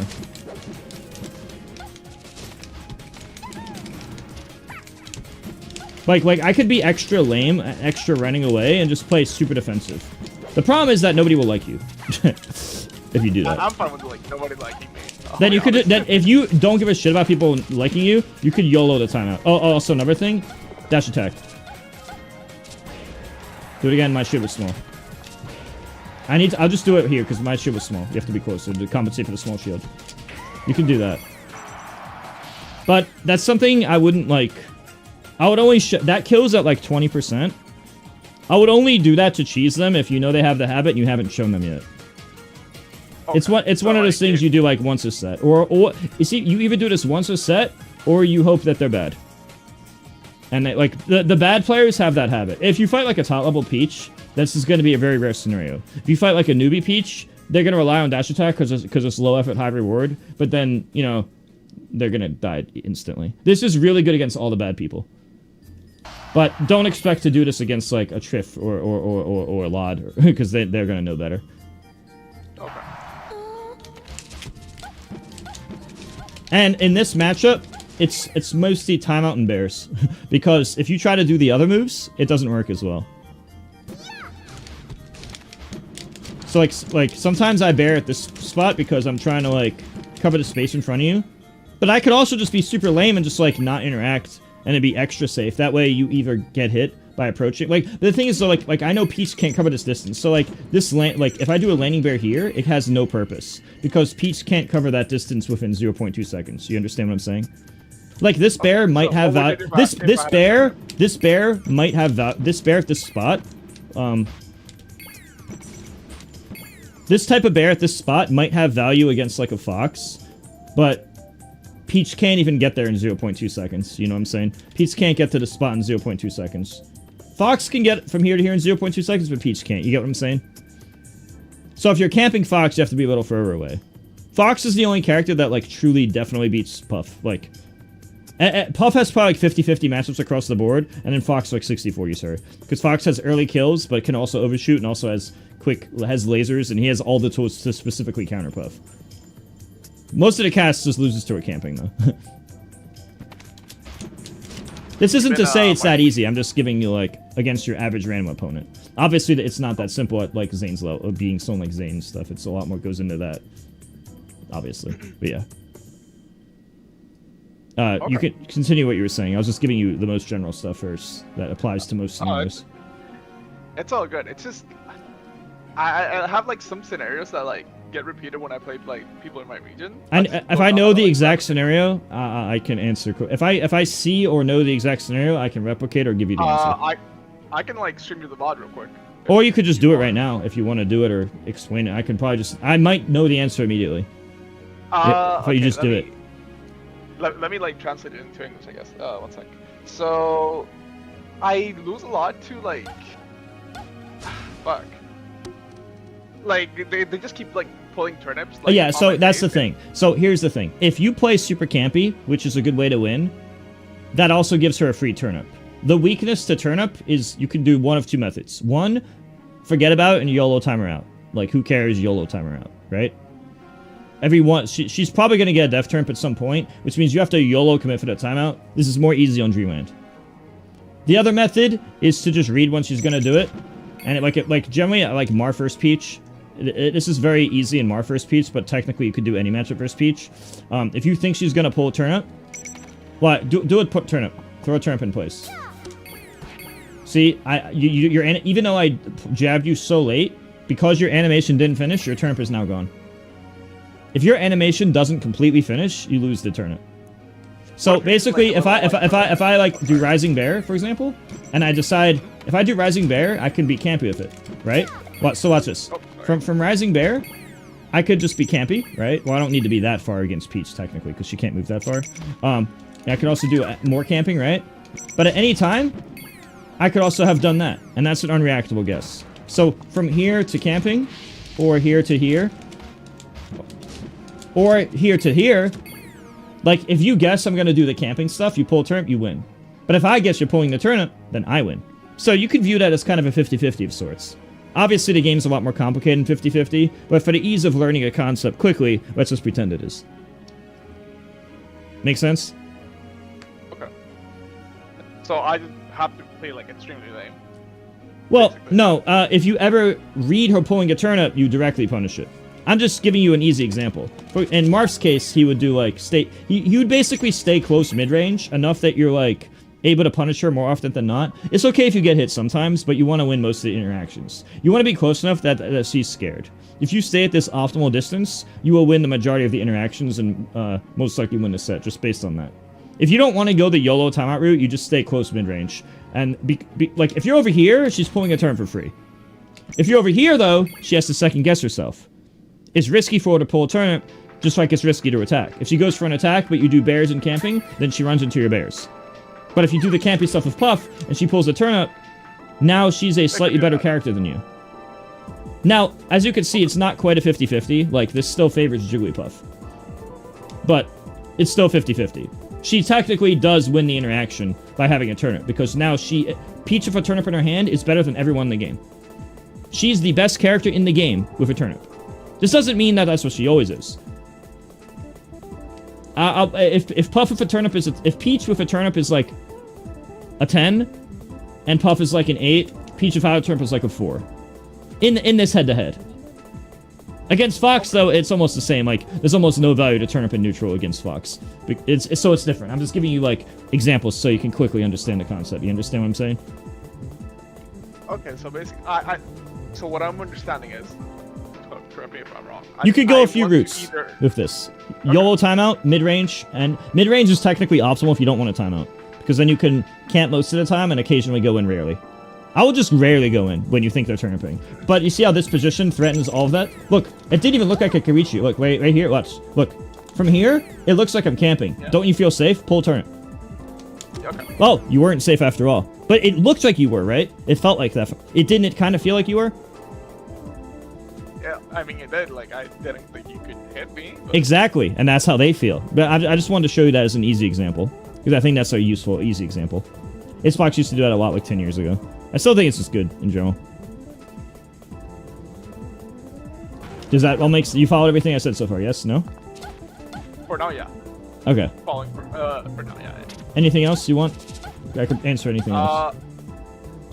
Honestly, it's like... I'm like kind of overwhelmed, I guess, but like... The more they turn up, the more approaching is good. But if you want to do it optimally, you do that. And defense is better than offense on average. You can actually just win without ever... Okay, so if you try to punish the turnip every time, that's kind of risky because she has a lot of really good up-close moves. Like her down smash and literally all of her attacks are really good up close. But you have more range on your back air and more air drift, so you have the advantage when it comes to close range camping. Like, pretend, like, I'm right here, come hit me. Psych, you can't. And then she gets back aired. Like, do that over and over, basically, you know? That's what I do most of the time. You don't even need to read the turnips. I'm just saying that you told me your friend likes to turn up. I would do that. I would go in once in a while just to get the free hit. If we're just talking about the matchup without habits being if we're just talking about the matchup objectively without habits being a factor, then leaning onto the side of camping and timeouts is usually favorable. Xbox doesn't even fully do this, and he still wins because the matchup's so bad. It's just that a lot of people don't want to ruin their reputation doing it. Xbox stopped camping after he became a big streamer. But at like Evo 2016, 17 or so, he would timeout shoot out off stream, for example. He just doesn't like... He literally talked to me, and he just doesn't like timing out because it's bad for reputation. This is not a Puff thing. It's more of like a... He doesn't want to ruin his rep because he thinks he has more to lose than the game. We've literally discussed this before, so... At first, it was a theory I had, and then this theory got confirmed as a fact by talking to him. Since I've been his coach past 2 years. Understand? Okay. I mean, again, I really don't mind, like... I know. I'm just giving you an info because the way I see it, knowledge is power. It's good to be correctly informed. Of, like, meta stuff and just random knowledge. Especially because Puff is... Of all the characters in the game, she's probably the least tech skill based. Like, it's easy to it's the easiest of all to maximize her tech skill and punish the least for having bad tech skill. So the knowledge gaps are really useful. Honestly, that's low-key why I kind of picked her. Yeah, honestly, whenever I'm rusty, I low-key think Puff's the third best. I think she was the best character in the game, Vanilla. And me, Armada, and Leffen, I don't like Leffen as a person, but me, Armada, and Leffen all agreed that Puff was the best in Vanilla Melee. But you gotta remember, this is not Vanilla Melee anymore. Back then, on Vanilla Melee, if you miss dash back, which you're always going to, like 20% of the time, you get stuck in like a 5-frame turnaround animation. Which means, let's say that you're Puff, and the Fox up throws you, and that you DI behind them, they're automatically going to miss dash back 1/5 at a time, even if they don't do anything wrong, because the values of 0.28 to 0.65, actually you can't dash back. Although I got a little distracted because this is a little unrelated. Thank you, Conton C, for the prime. I'm just letting you know. And then the ledge dashes and controllers were just notches. All this thing was either didn't exist or was worse. Puff was probably top 1 in that game. But now with UCF, Puff could be anywhere like as low as 4th. The way I see the game, Fox is the best. Falco and Puff are 2 and 3. I think Falco's 2nd. I think Marth is 4th. I think Zane just carries him, and Marth is good against Fox in particular, but has a lot of other even matchups. And Sheik is like 5th. Where she has more good matchups than Marth, but like a little worse at the very, very, very top ones like Fox. I still see her as 3rd best, rough anywhere between 2nd to 4th best character. But the easiest character to use if you're out of practice. Or like you go from Ultimate back to this game, easiest. Take a long break from the game, come back, easiest. Because there's not much execution barrier. So... Yeah, what's up? No, I just got like, distracted on a rant. I just always rant. No, you're fine, dude. It's just that I'm just thinking about like every matchup that I've like gotten fucked with, and like just what I even ask, right? So many questions. Well, you don't know. It is the easiest to start by answering questions, and when you run out of questions, then we play. That's usually my flow chart that finds success. You don't have to do exactly that. I'm just letting you know what I usually do. I guess what another thing I want to ask is, how should I play against like Falcon?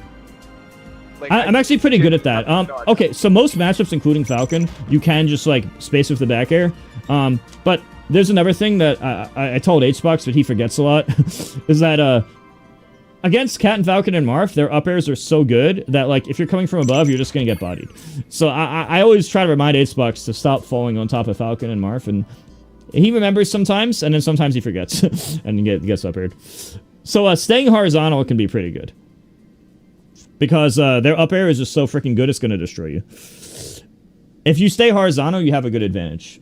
But with that said, you know, you could also duck the... You could, like, duck, and if Falcon does jabs, or... Like if Falcon does the jabs, or the grab, you could duck, and like this, and then jump rest. And that works on Cat and Falcon, both of those common options. I also see HBox do up airs sometimes. Like, up airs can be good too sometimes. And the wave dashes can be good. The main weakness to wave dashing and ducking is that Falcon has a good stomp. Like Sheik, if Sheik does her... Like, Sheik can't really stomp you. Like, her downer sucks, right?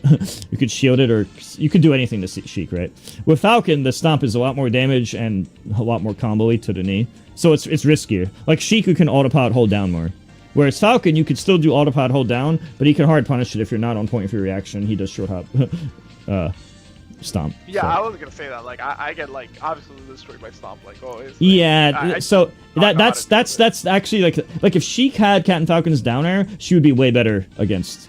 Like if Sheik could down air, then like the way Falcon could, she would be way better in this matchup, in the Puff matchup, because she could down air and then Puff can't just CC it and not give a fuck.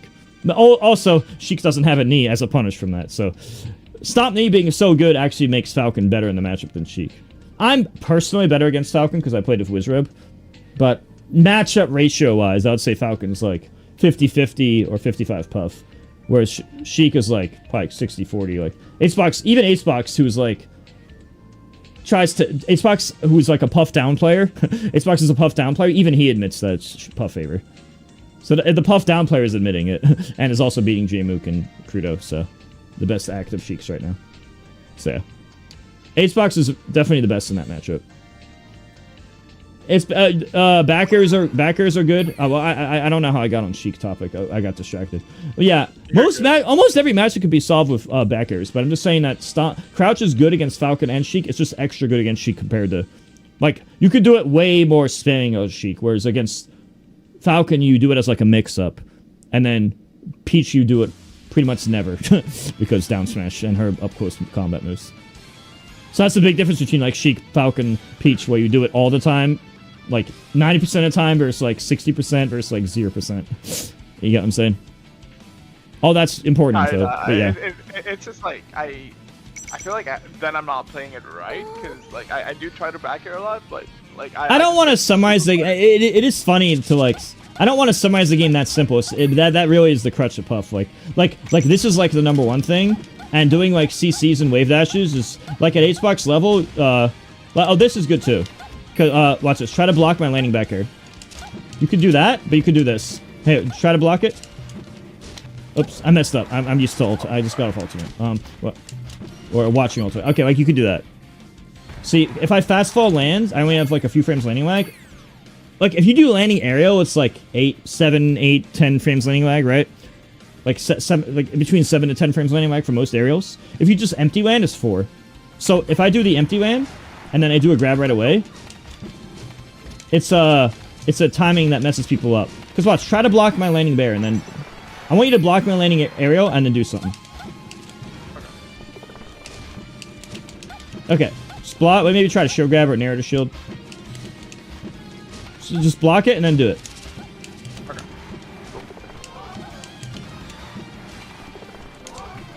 No, I'm gonna do the landing one. Oh, okay, it's not free, it's paid. Noob. Oh, 1 sec. Okay, try again. I messed up. what I'm trying to demonstrate, if we're both timing it correctly, we're not timing it correct. We both have to time it correctly, but I'm out of practice and you're timing it wrong. So if we're both timing it, I'm just trying to, I'll just show it, just explain it then. If we're both timing it correctly, then the way the mathematics work out is that it's a true 50-50 in the sense that, like, if you're trying to block my bear and then wave dash, or block my bear and then do like whatever option you were going to do out of block, then you're actually losing to the tomahawk grab.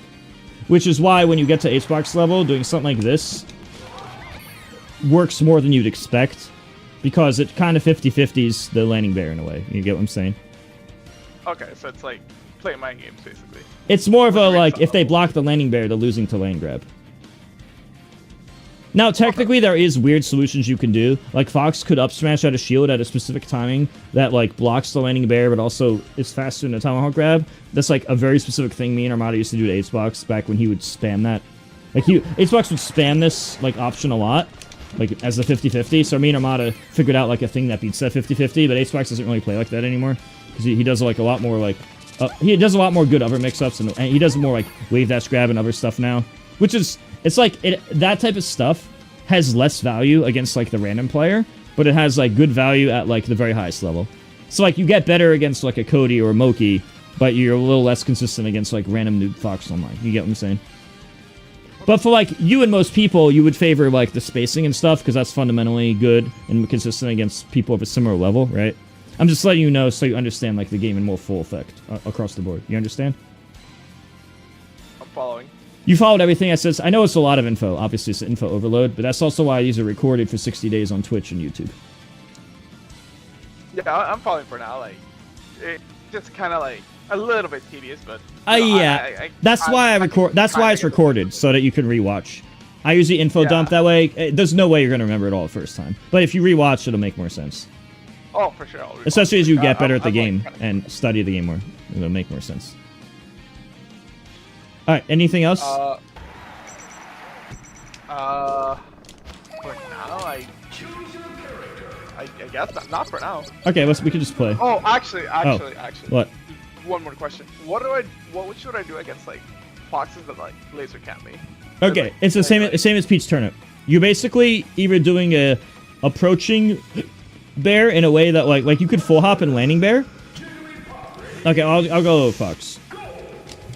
Actually, you be Fox, and just laser camp me. Yeah. All right, laser camp me. It's probably easier just to show it since we're already playing. I don't have the tech skill, but yeah. you could just do full hop 3 lasers, even though it sucks. If you're good at short hop lasering, do that instead.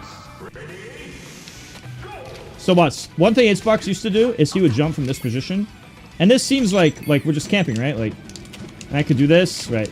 I could do this. Like, there's all this stuff I can do, and these bears will beat you if you don't be losing lasers. But then if you laser, then I take damage for doing any type of camping, right? So of course you want to do laser a lot. So do laser. Okay, you messed up. If you short hop like you were supposed to, you would get hit on this frame or the next frame. Here. It didn't seem like I could hit you from that distance, did it? Right? No. Look. Not only am I hitting you, I'm hitting you easily. Did you know Puff could go that far so fast? That's why I like this type of jump. It's a real. This is something Xbox used to do like a decade ago, but it's really easy to learn the game from, and I feel like it's just really good across the board. And also, when you hit them off stage once, it's an edge guard opportunity. Not only is it an edge guard opportunity, most spacies have bad recovery and bad ledge dash. Somebody like Cody has good recovery mix-ups, plus notches, plus is good at ledge dash, plus fobs to be consistent at it, where you have like all the ingredients. Which, by the way, in the past, you didn't have notches or UCF or fobs to be consistent. Like, you didn't have any of that. So the consistency just was not possible no matter how good you were. Or it might be possible for a few weeks and your controller dies. Even if you had a perfect controller. So yeah, that shit sucks, but just letting you know the difference. It was not possible to do what Zane and Cody are doing now with vanilla melee on UCF. On regular controllers, I mean. Like the old controllers versus vanilla version of the game. But nowadays, even if they're not, like, not all players are Cody. A lot of players are going to have bad habits from recovery. Like, they're always going to do the same 1 or 2 recovery bad habits. You can just find out what they are pretty quickly. Like, noobs can double jump right away. They might jump back side B. Some mid-level players might shine slow, but they might over-rely on it and do it every time. Like, you can quickly find out there are 1 or 2 things they do all the time, right? And not only that, there's just the lesser the player, the more they're going to be a one-trick pony, two-trick pony. Instead of someone like Cody who does like 5 different things in a scenario and mixes them all up. You get what I'm saying? And not only that, even if you don't edge guard them and you like cover everything but put them to the ledge, a lot of foxes are really bad from the ledge. You just find out the one bad option they do. Like, they might ledge hop down air because they don't know how to ledge dash. They might ledge hop side B because they don't know how to ledge dash. They have to do like shitty other second options, like ledge hop aerial, ledge hop side B, which are really bad options, right? But like, if they have a bad controller or they're not good enough as a player, either or, only one of them needs to happen. Then they're just really bad at the ledge. See, Fox's ledge dash is like the best thing you can do in the game on the ledge. But if Fox doesn't do the ledge dash, then he's actually terrible at the ledge. Makes sense? Okay. But, I guess. You follow that? A lot, yeah. But, like, now I'm thinking, the one option that I always suck against is, like, let's say you get me off stage. I mean, I don't really have the tech skill to do it, right? But, like, it's when they, like, when they do, that, like, when they're, like, far, they, like, jump like this, and, like, I miss with my prayer or whatever. Oh, Acebox sometimes throws people off, and then does this type of jump, where it's, like, somebody like Moki or someone will do, like, air dodge on, and then he just gets the fair. But doing what you did, like, if that's a recovery, it's okay. Like, the air dodge is recovery, but doing this air dodge from a ledge position, like as an alternate to ledge dash, is just bad. I hope you don't mean it from... No, it's more like, they'll get, like, hit off stage, and instead of, like, doing a view or whatever, they, like... Yeah, Acebox just waits in fair. Acebox just waits around here and then just does the fair. And if you watch Acebox versus Moki, any of their sets in the past 2 years, this is, like, the 50-50 that he did at least once or twice in a set. You should watch all the Acebox versus Moki sets in the past 2 years. You see what I'm talking about. It's a lot of homework, but I mean... Yeah, who else are you gonna watch? Who else you're gonna watch? I mean, come on. True. There's literally only one of our puff is SDJ. Okay, we can play now if you want, or we can do whatever. Sure. Let's play a couple and, like, alright. fuck me up, I guess.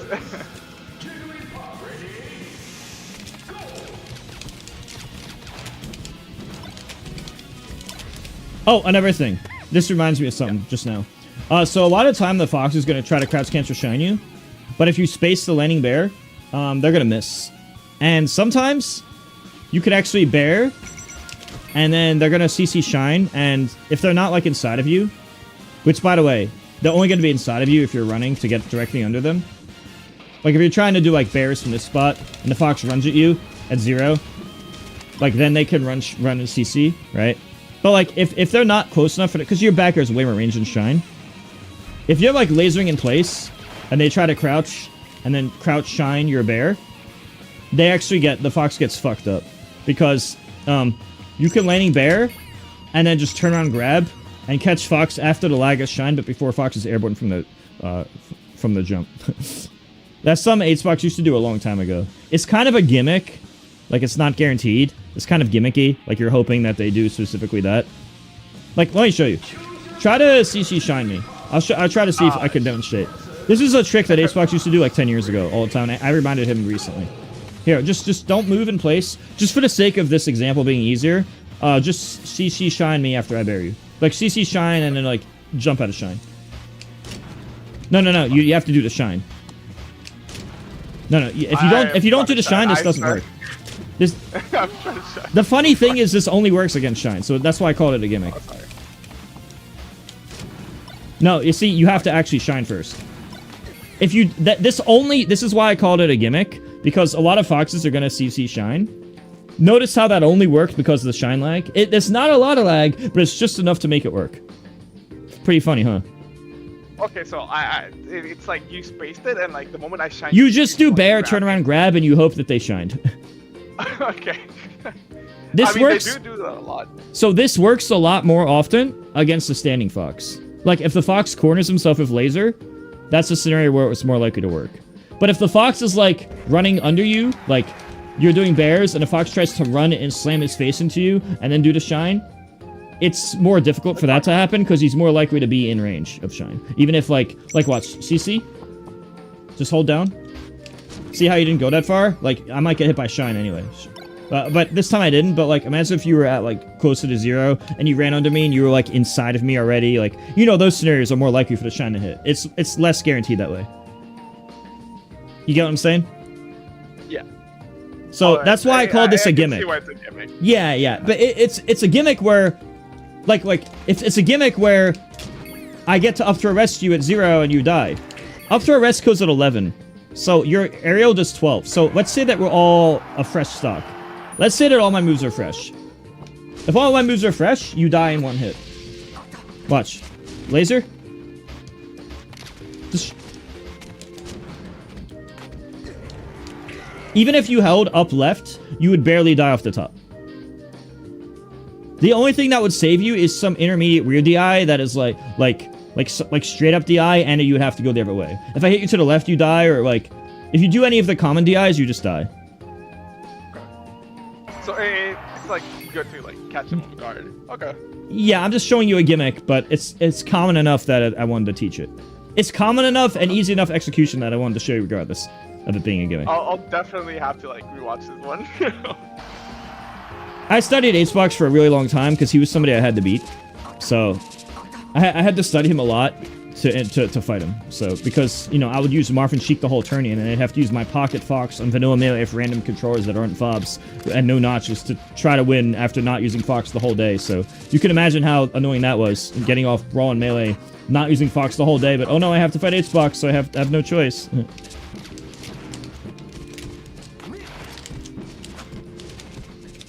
Okay, we can, yeah, we can play. By the way, chat, remember, guys, I do coaching. Type !! coaching in chat, or check out my Metafy if you want the link.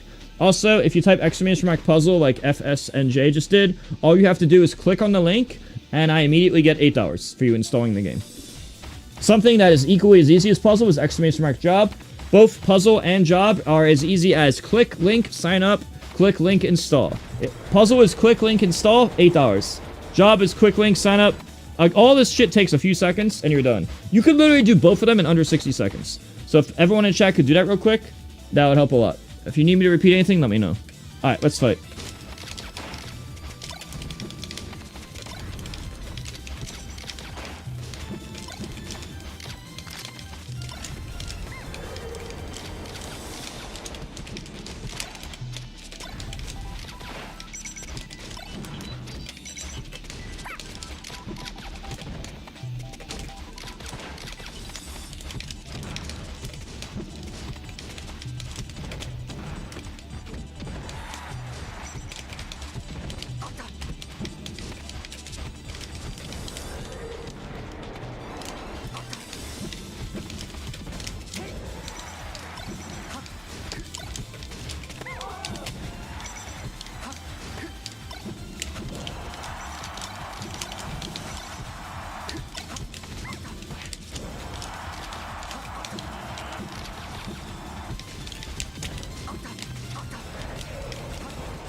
SDJ just makes a playstyle of, you know how I said Bear is good?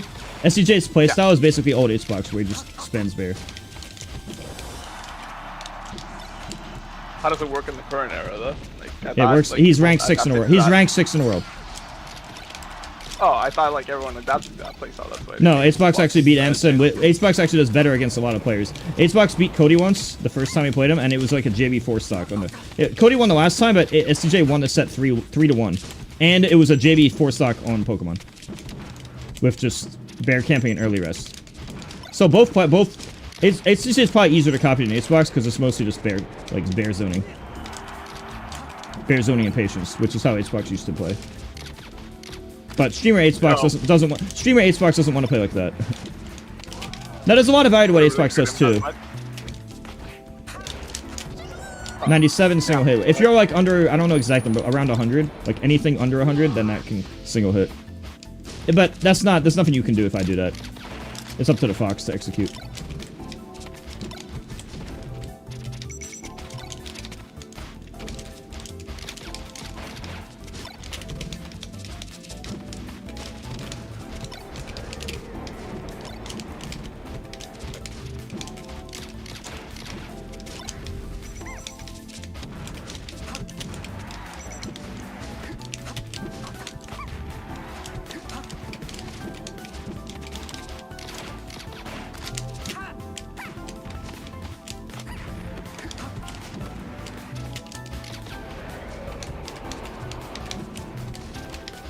I tell Icebox all the time, just avoid Fox wants to kill you specifically at certain numbers. So if you're like 50, 60, he wants to grab you. If you're the exact percent up smash kills, he wants to up smash you. It's not as important to avoid up smash at like 100 as it is at these lower percents, because I'm less likely to do it. Not only that, I had to work all this extra just to get you to 100 damage. What you want to avoid the most of all is to cheese. Okay. But how do I avoid grabs then? Okay. Just play like a fucking bitch. and don't be landing. A lot of Foxes, they know that the Puff, like, watch this. Try to do landing, try to do like double aerial, like landing aerial. Okay, so what a lot of Foxes do, they assume Puff's gonna wave dash or jump away after that, so they just aim behind. With human reaction time being a factor that's always in play, punishing player habits is important. So I recently told Icebox that, like, after the bear, a lot of people, like, punish the wave dash back. Like, Mango used to do it, a lot of players now are doing it. So, like, that's good if you know he's gonna do it, right? But then, like, technically you could just not do that. Like, you could just do anything other than retreat. It's just that the retreat's the autopilot that usually works. But then when you get to top level, they're more likely to overshoot you as a mix-up. Like, a super top player will overshoot as a mix-up. But, like, a lower level player doesn't even use overshoot at all. So at lower level, you could just YOLO zone camping, right? But then when you get to top level, that's when the 50-50s and shit matter more. You're still favoring camping, but, like, not nearly as much, you know? And there's a lot of different ways you can bear.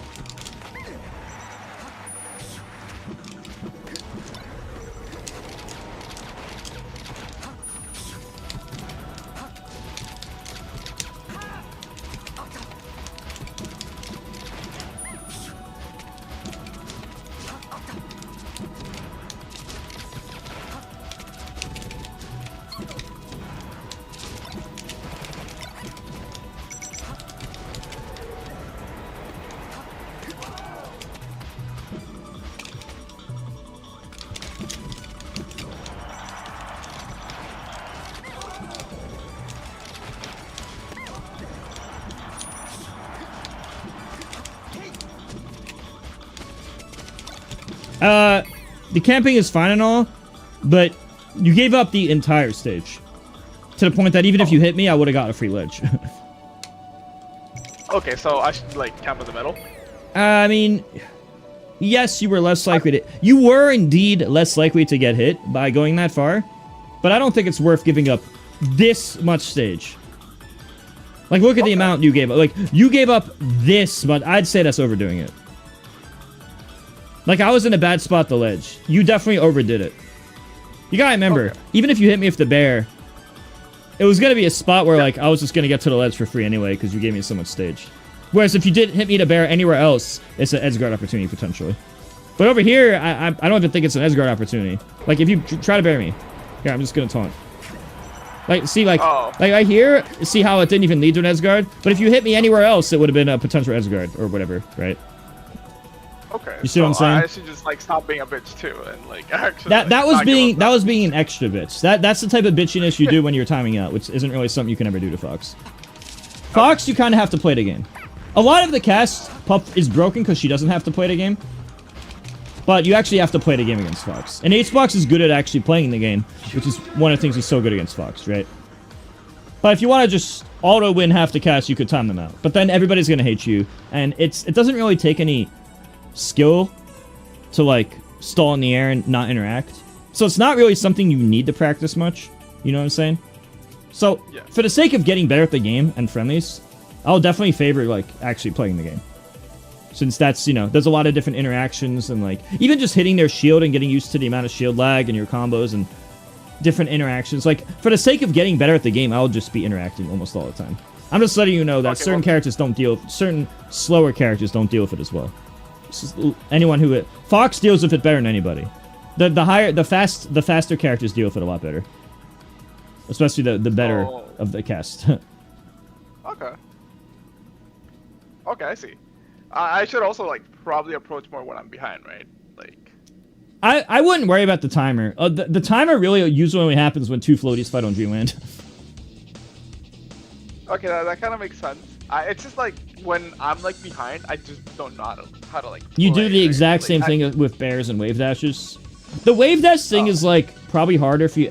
Okay, so SDJ and Acebox both get a lot of value with 1 or 2 wave dash forwards into like grab and stuff to read a shield, or to like if they have center and the enemy's cornered, instead of doing land grab like I showed you, you can do that as a mix-up. But that's more of like top level versus top level where you see the highest value in that. At lower level, they're probably just going to throw out moves and lose to your bear. And even at top level, the reason I'm teaching you that first is because that's universal. That'll work at all levels of play. The wave dash forward, you're going to find the highest value as a mix-up versus pros. But if you try that against the noob, and the noob is just going to do their early up smash or early short hop nair anyway, you would have been like, wow, I wish I just fucking camped with bear and wave dash back grab. Like, the worse they are, the worse they're going to automatically lose to spacing, and they're also going to lose to things like wave dash back grab, because a lot of beginners, they don't know about undershooting and overshooting. Undershooting is when you, like, fade back your aerial to, like, basically camp it so that they can't dash dance grab you, basically, or wave dash back grab you. And overshooting is when you, like, take one extra step before running, and that'll catch dash back. So overshooting catches Puff's wave dash back, and fading back an aerial also catches Puff's wave dash back. You know what a beginner's not going to do? Either of those. So low and mid-level players are just going to lose to wave dash back grab. And just, like, even Acebox gets pros with that. But, like, low and mid-level players get destroyed by, like, wave dash back grab. Like, because they're going to do the newbie nair Fox. Like, look, if you're standing right here in the middle, if you're standing right here, stand right here. If the low-level player that practiced their tech skill alone in their room sees you right there, they're going to nair right here like this. They're not going to fade back their nair. They're not going to overshoot your nair. They're going to aim at you, and that's going to lose to up the wave dash back up to rest. You get what I'm saying? Yeah. Dash dance grab if Marth is the same. I made a career off dash dance grab in Smarth, but let me tell you, it's way better against low and mid-level players. It is nothing more than one of many mix-ups at top level. You get what I'm saying? So but it's still useful. You're going to fight a lot of people who are similar level or not that good, and knowing how to farm them is nice.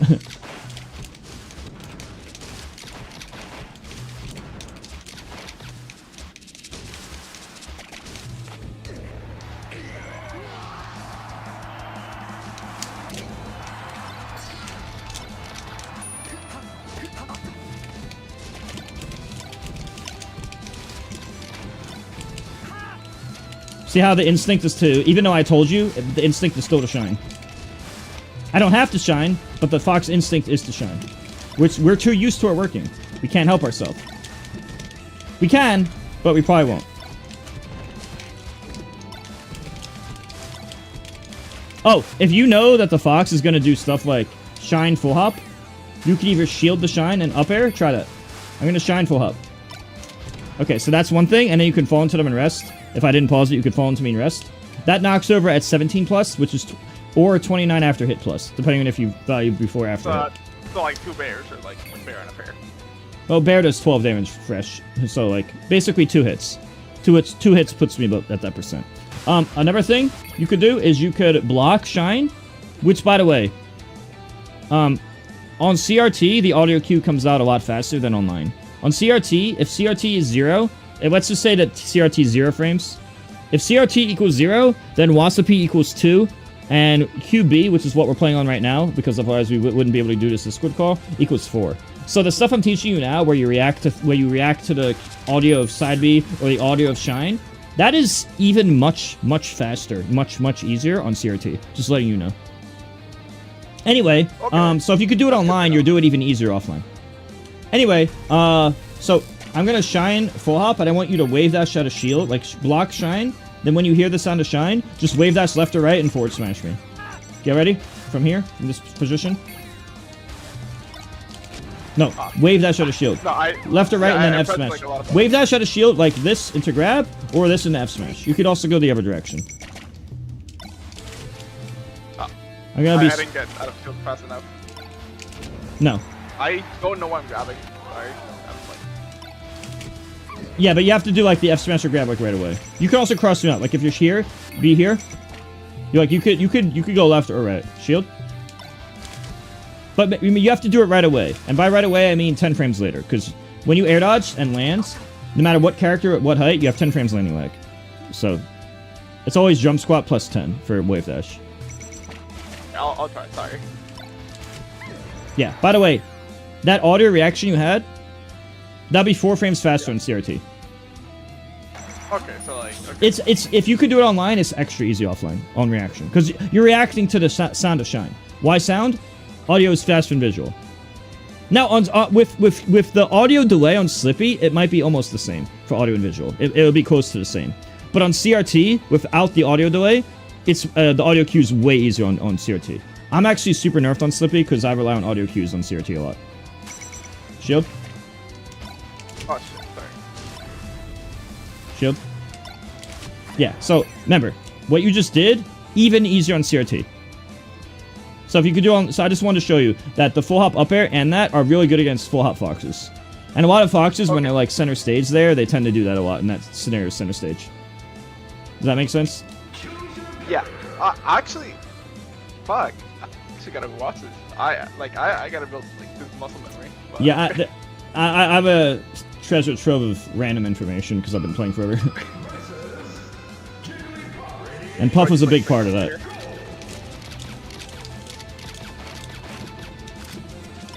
Oh yeah, the Fox might also accidentally do standing lasers, in which case if you approached her with Wave Dash grab, Tomahawk grab, or Landing Bear, any of the three is a free hit.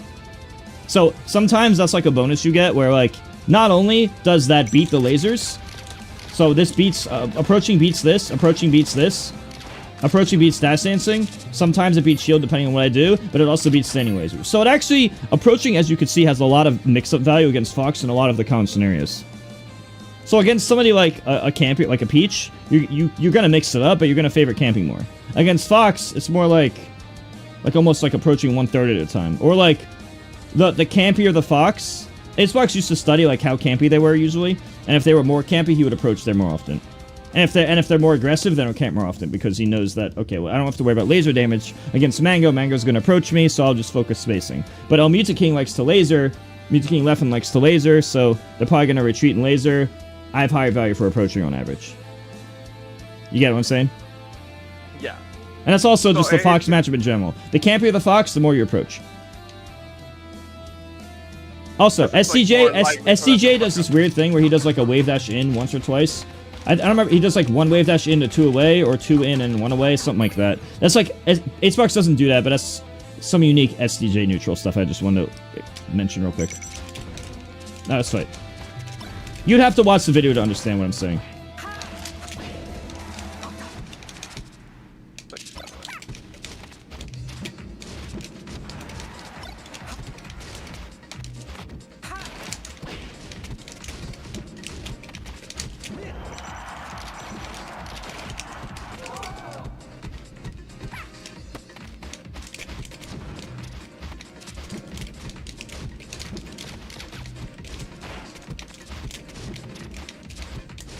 Yeah, these percents, it's just like, you might as well just get the free damage. See how even someone like me, I'll accidentally do standing laser? Everyone will, eventually. For some reason. Also, my PC also sucks, so I drop inputs randomly. Yeah. That's the whole reason I haven't been playing, that's the reason I haven't been playing. I think it's the Ohio PC, because when I was in Florida, this wasn't happening. But now, it will just drop inputs randomly, so I can't even do, like... If I try to wave dash back and forth, see right there? I did 2 wave dashes, but the second one full hopped. That's why I haven't been playing Melee the past 4 months. And see it happen again. It's not the online, because this happens offline. It just... It makes Fox impossible to play. Did you go on a tear with a Puff? I mean, it doesn't matter if I'm coaching, because I just... coaching is explaining stuff, mostly. But if it was actually competing, I'd be like, no, fuck that. I'm not entering any turns with this condition.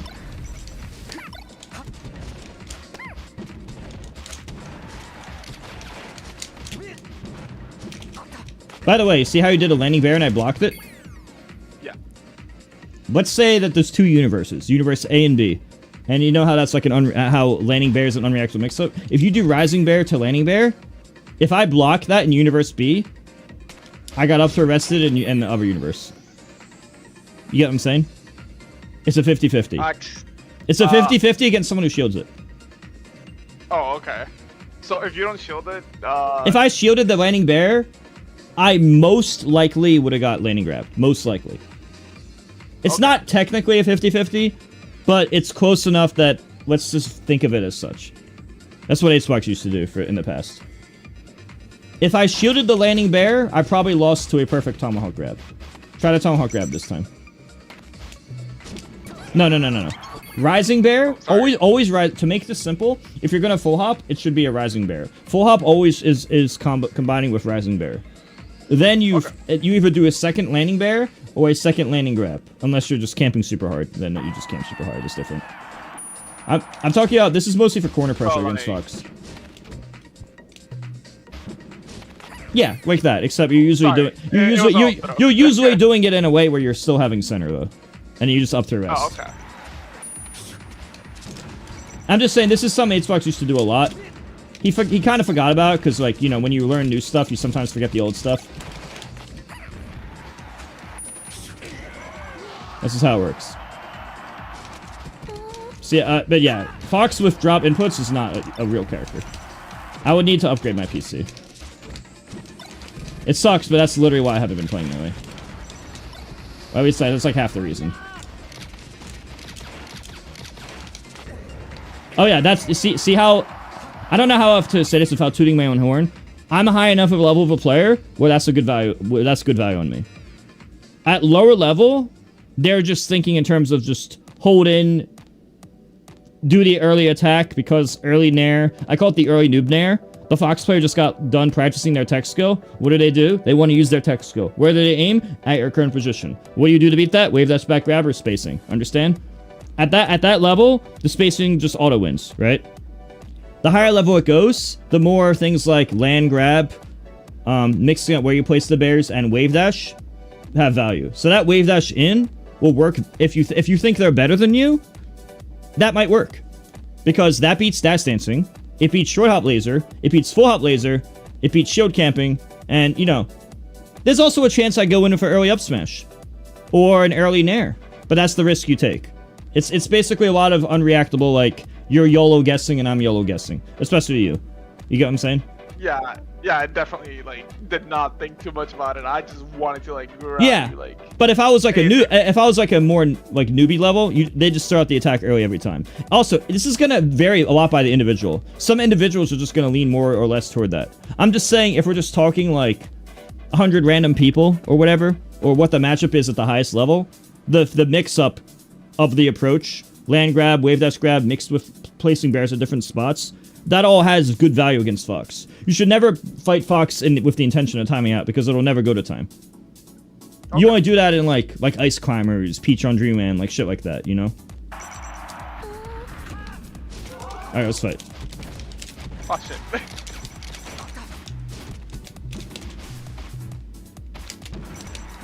Oh yeah, and also, wave dash is unreactable. You might know you're wave dashing, but by the time I see it on my screen, it's too late. Here, try to react to my wave dash. Here, shield, and I want you to react to my wave. Wait for the transformation. Alright, so I'm gonna wave dash at a random time. I want you to try to react. You couldn't, right? No, I couldn't. And I tried, you knew. I really did. And you knew it was coming. If you don't know it's coming, you're gonna react even slower because it's random and unexpected. So, if that's how bad you react when you know it's coming, here, try to do it to me.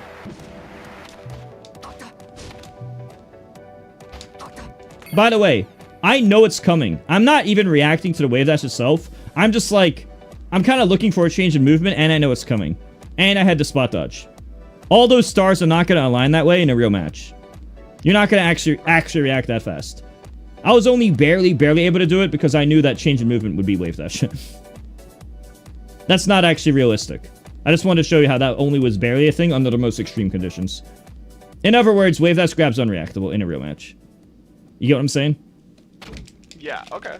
That's why it has good value. Remember, this works better against better players and better against campier players. The better the player and the campier the player, those are two factors that both lead it to working more.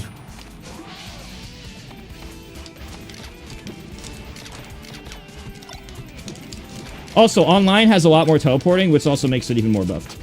I know it sounds fucking stupid, but it's the thing.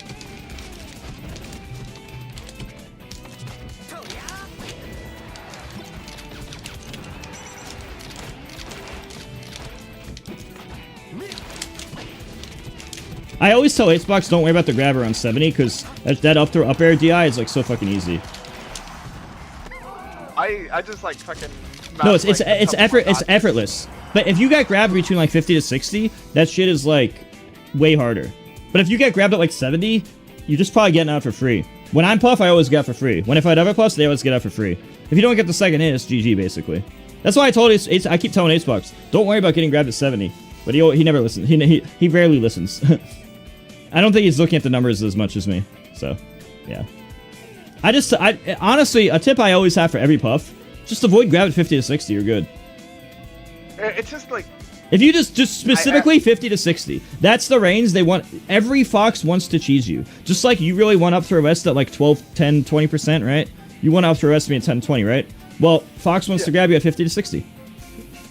They want their cheese. I just don't know how to like avoid that. Like I know it's coming. Just like, be extra lame. But low key, you could be extra lame. Just camp platform or camp air or whatever, and now you got shot lasers to 70, and now they can't cheese you with grab anymore.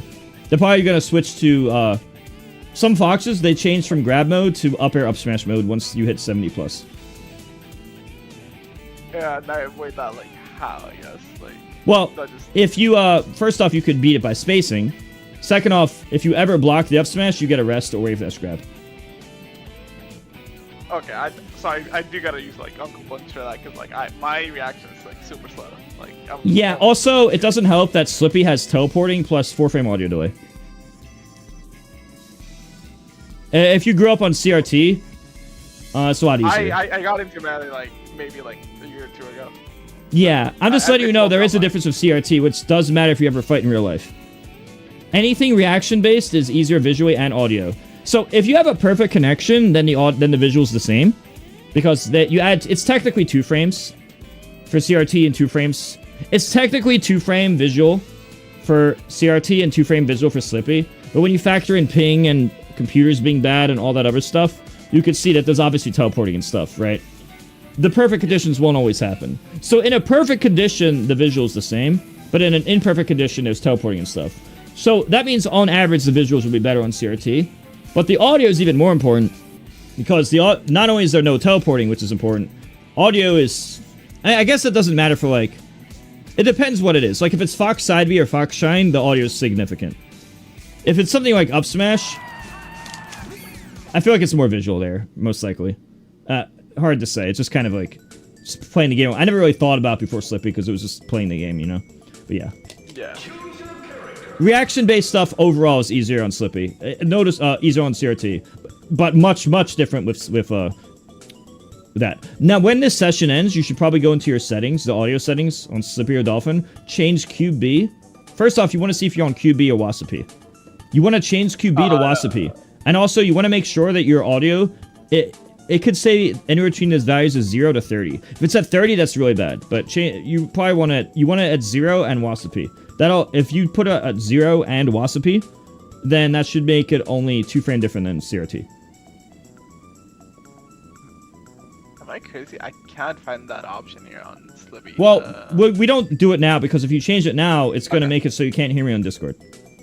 Okay, sorry. Yeah, this is some... I don't know how you have to fiddle with that when we're not doing this. Okay. Basically.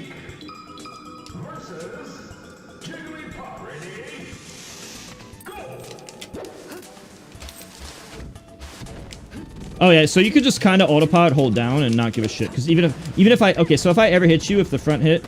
Okay, first off, if you down throw me there, you just rest tech in place and react to anything else. That's what Acebox does more than half the time. You jump up... By the way, miss tech and tech in place are both 26 frames. So if you just have the mentality of, like, being here, like, short hop here, or whatever... Well, I can't do it, but you would short hop here, pretend this is a short hop, and then you do double jump, rest on the tech in place. You just aim for the last 6 frames of tech in place. Frame 21 through 26. That's where I'm vulnerable before shielding. I could shield in 27. That also... That's the same timing for miss tech. It's just... It's an easier...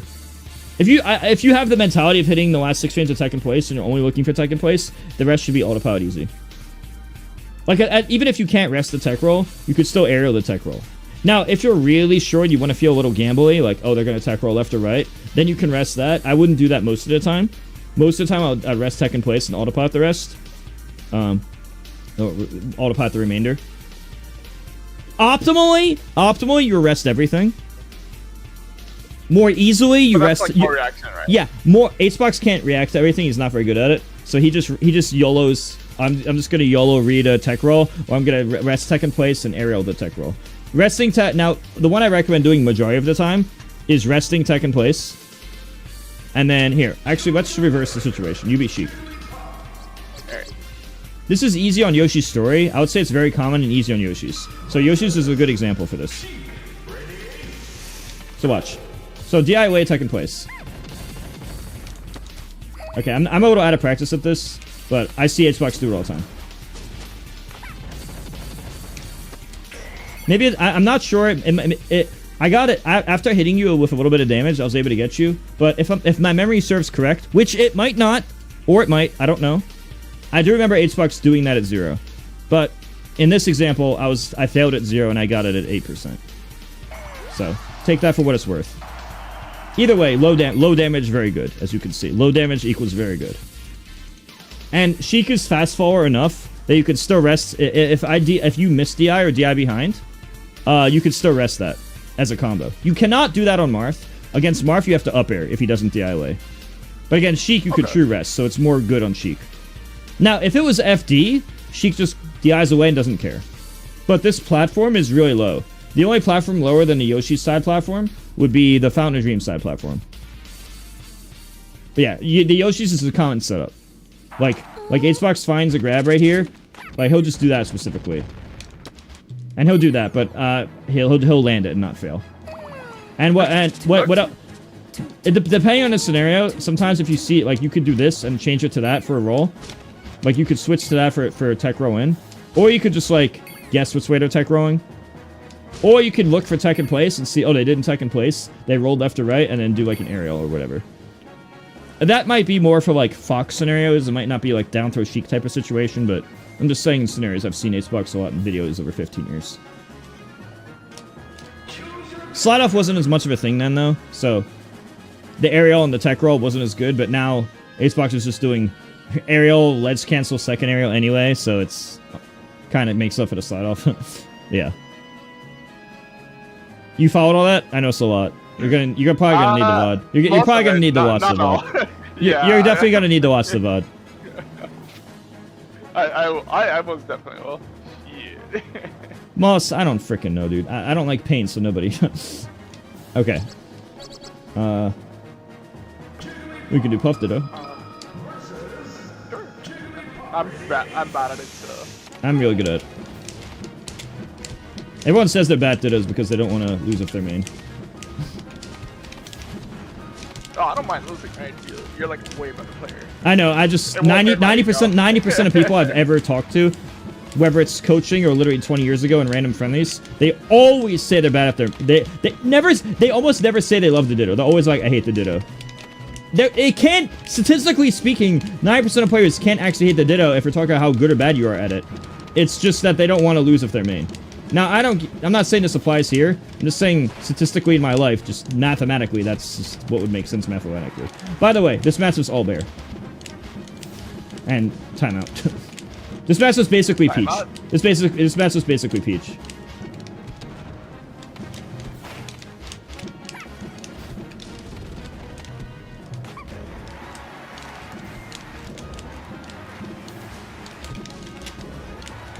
By the way, up air is your second most disjointed move. Oh, really? It beats Falco's downer without trading if you do it perfectly. Just to put that into perspective. Just, I don't know if you knew that. Oh yeah, talking about Falco, like I have trouble against like camping Falco. I don't like fighting Falco. I'd kind of just stall him out and hope he gets bored. What if they don't get bored? Then you're both bored each other to death. Notice how when you were camping I couldn't do anything? But then you decided to have fun, you got hit. That's the matchup. That's literally a lot of matchups. Now, I could do a hard read, but it's kind of difficult. I would have to get under you, like, something like... I'd have to, like, wave that shin, go for up airs. I haven't labbed it much, so I'm not very good at it. On average, you just get lead and be extremely unfun. But look, right there, you tried to have fun. You tried to fall down, you wanted to interact, you decided, I want joy. but your reward for it, you wanted joy, but what that means is death. Okay. I'm explaining this in the most sociopathic manner possible, but I know that being funny makes things easier to remember, so I go for that method.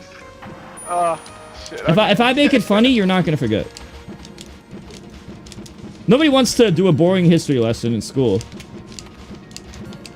But if it's something that's memorable, you don't forget. To be fair though, I think, I don't know. I think I approach because like, since I'm like losing, I gotta do something though. Or just like not apply ever. At the highest level, it's mostly get lead equals. If they play super for timeout, then it's pretty much over. Because basically what I'm doing is trying to punish impatience. But it's hard to, since you can't overshoot, it's hard to force shit. Because Fox can't just like if you're Fox, you could decide, hey, Puff's camping, I'm gonna go run and overshoot. You get what I'm saying? You can't really do that in a lot of slower matchups. You could try. It's not very good. Here, try. You can try whatever you want. I'm probably just gonna time you out. Or you're gonna run into my bears and lose anyway.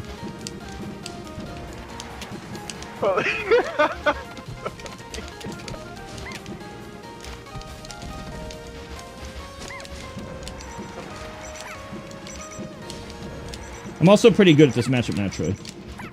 Like I've beaten Acebox a bunch, and when I don't win, it's like very close. Oh, I've won a lot of tourney matches, and when I do lose, it's usually a very close match.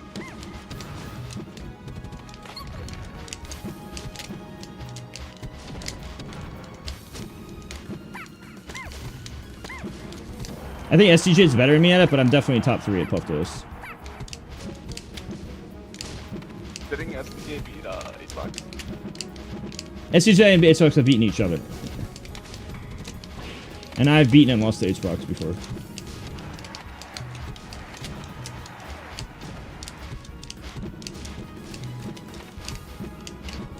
Holy shit, there's actually nothing to do.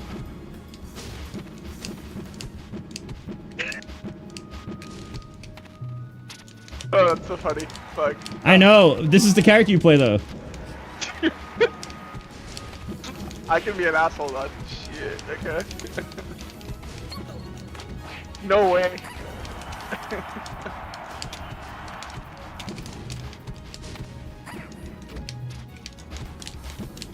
By the way, this is even easier with triplets, like Battlefield and Dreamland. It's so easy in Dreamland. It's also easier in Battlefield.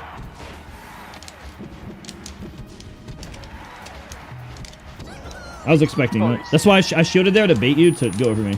But I knew you wouldn't know. Because it didn't look obvious.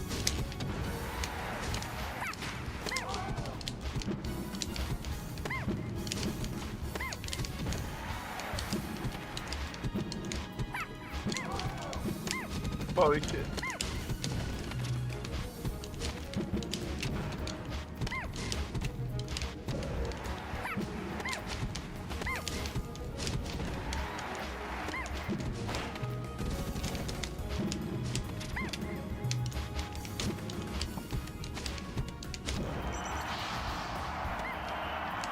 Now if I want, I just stall the timer. Good luck resting me 3 times.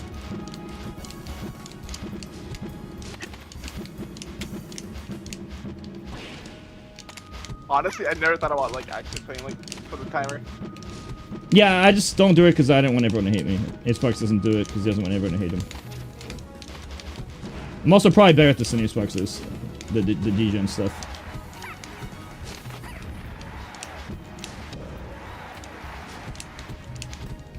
Doesn't matter if I don't hit you. I get rewarded by the timer going down.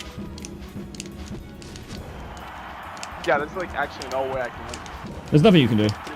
I would have to throw super hard, like to the point that Acebox would cry. I would cry if this was grand finals, because I would know I would do the Acebox Genesis. That's how over it is. Like Okay. what am I getting with Fox? It's like, oh, I can mess up lens dash. I could get nervous. It's like there's no possible way to lose if you're holding the controller in a Puff Ditto. That was so degen, holy fuck. I know. You could do that to so much of the cast. I'm really good at doing that stuff. I just don't do it because, like, my whole career while I was active, it was like, well, I'm good enough to win with what the other characters, so I don't have to do that. I could have, though. I would have just been the most hated person in the game. I would have been more hated than Wobbers, because I can literally do that all the time to anybody I want. But if I could just kick their ass as Sheik by fighting, kick their ass with as Marth with fighting, why would I do that? If I was playing for $1 million, then I don't give a fuck. I'm trying to. If I'm playing for $1 million, I'm trying to get paid. I don't give a shit. But Melee has never had anything even 1/10 of that. I think the most it's ever had was 1/10 of that at like a summit. And that was like the most. That was the most. That was the most ever. No, that was like 30. Yeah, and those days are long gone. So if I didn't do it then, you know, you get what I'm saying. I just wanted to show you what you can actually do. I consider myself very strong at the Ditto. Like I'm probably top three at that matchup.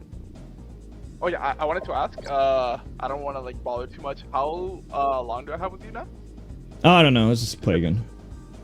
Okay. Oh. Actually, it's 15. It's been 75 minutes. Okay, cause do you want me to like use the other like thingy? Cause I bought like the 12. Yeah. Let's just let's just do other stuff. Yeah. Okay. Cool.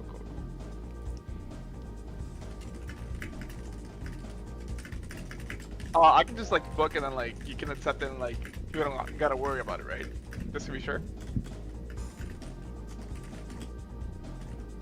Yeah. Okay, cool. I'll just put it for whenever.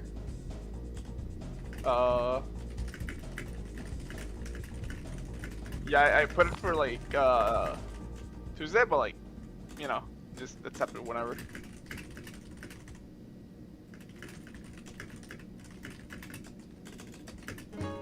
One second. Yeah, all good.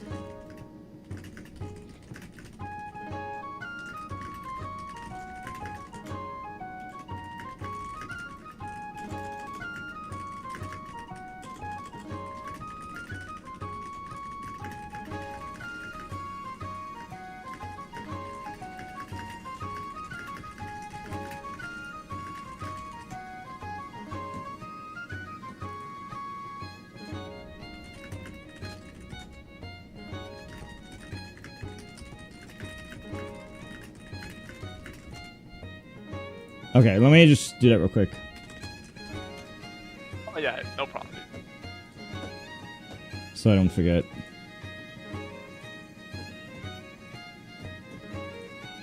Okay.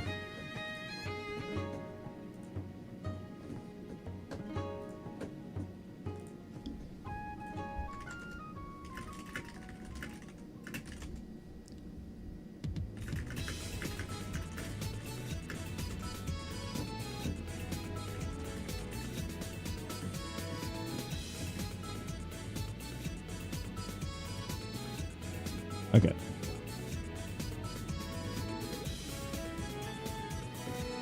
But like, can I ask for a favor? Yeah, I just was doing something, yeah. Alright. Oh, good.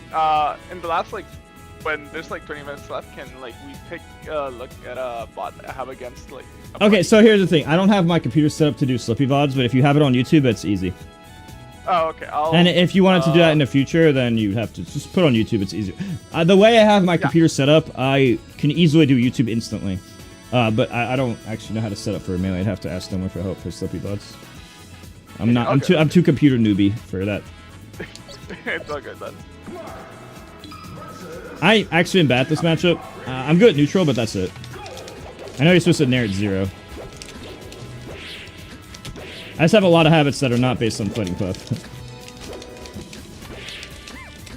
Holy shit. But I'm good at Marv, so it kind of makes up for it. I'm just talking matchup wise. I'm much rather do the Ditto. Oh, don't fall on Marth. Marth's forward air, back air, and up air all go way above him. Falling on him, as I told you this earlier, just like Cat and Falcon, it's way worse than it is against like Fox and Falco. So see, when Fox and Falco try to do their neutral air, like literally any aerial that is an up air, if they do any aerial that is an up air, their head is vulnerable. But with Marth, all 3 of my aerials cover above me.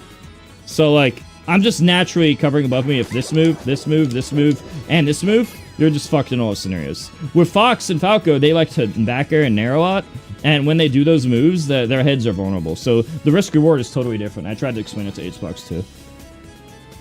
He had a lot of habits that were like good against Fox, and then we're just like bad against Marf and Falcon because he just get up aired for free. I'm like, what are you doing? Stop. Alright, let's fight. Oh shit.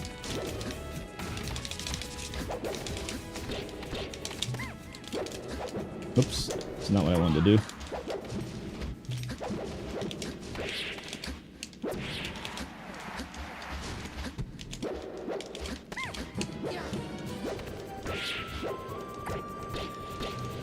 Shit.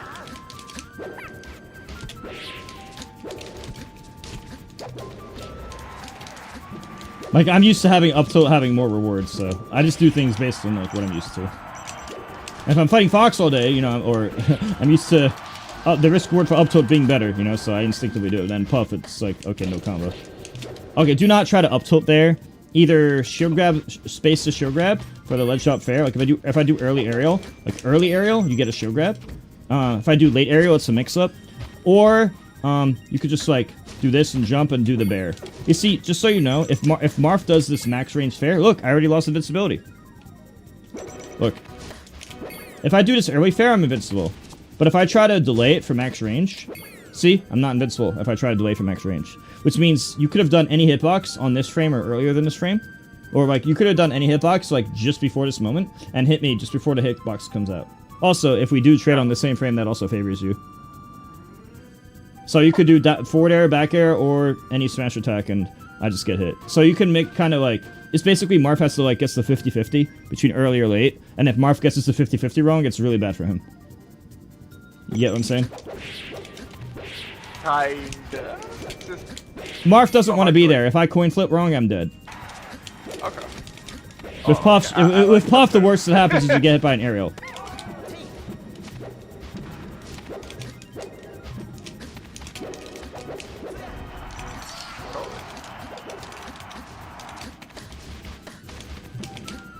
You can execution check my ledge dash. I'm only +4 if I'm invulnerable. Which means even if I'm a TAS, like tool-assisted player, I can only tool-assist this jab. And look, I didn't even get it out in practice. What am I saying? I'm basically saying that I might mess up ledge dash shield, like, almost half the time. Even a good player might mess up ledge dash shield. That's why I favorite ledge dash aerial so much. You know what I'm saying? This types of stuff is quite important. So in theory, I can just like shield here and like wait for any aerial. Well, I'd recommend most of the time doing like... Here, you be Marf. Okay. It's easy. It's easier to show it. Just get on ledge.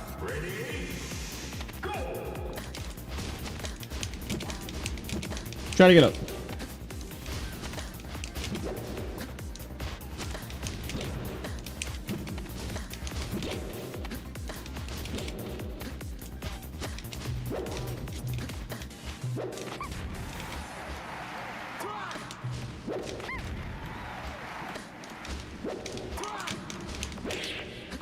Julian?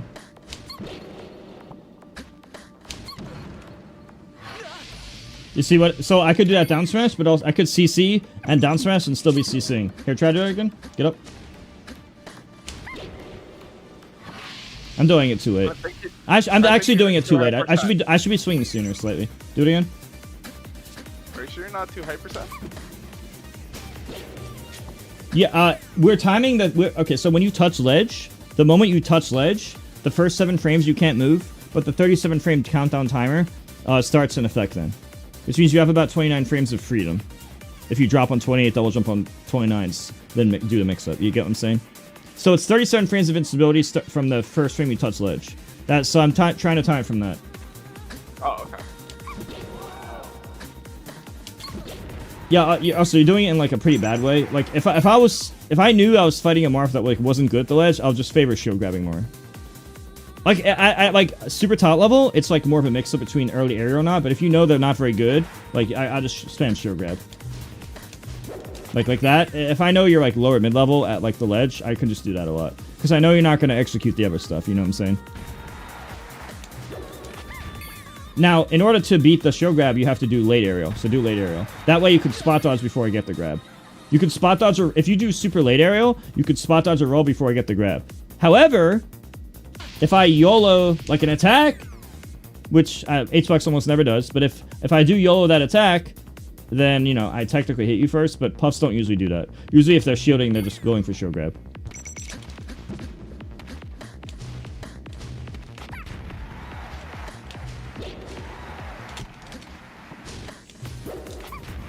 Try to beat shield grab.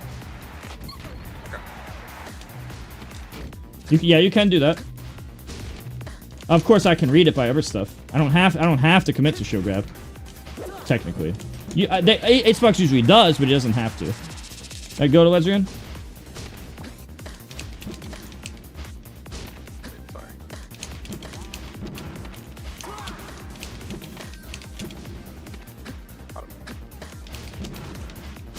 Oh shit. You see what I'm saying? Like, you see how it's Yeah, like I you see how you can see how Marth doesn't want to be there. Because like if you both played a matchup perfectly, let's say that you're both like as perfect as possible. If you're both as perfect as possible, Marth doesn't want to play the game there. You get what I'm saying? Okay, because like 9 times out of 10, I'll just hit him and he can't do shit about it if he pairs. Well, Like, you saw how I can shield grab the early fair very easily, and Yeah. I can if you were to do the latest possible aerial, it does lose to my early attack. You're not like perfect at the execution of that, so like for you, I would just favorite shield grab. But let's say that it was like a perfect Marth that perfectly mixed up 50-50, you know, execution on both. Like if my puff is fighting my Marth, I'll be able to show the 50-50 better. I wasn't able to show that all this stuff better because you were swinging early enough to just lose to shield grab. And if you're just gonna lose to shield grab, I just spam shield grab. But if you were to also do the latest possible aerial, that also means you're vulnerable earlier, and I could throw the move before your hitbox comes out. I'm timing my jump and stuff like based on like you touching the ledge, though. You get what I'm saying? Okay, that's fair. Because the 37 frame countdown timer starts the frame you touch the ledge. It resets every time. I just wanted to show you so you have that knowledge. Marth's bad on ledge. I keep telling Xbox that. Let's do one more try hard puff, Ditto, and then we can do other matchup.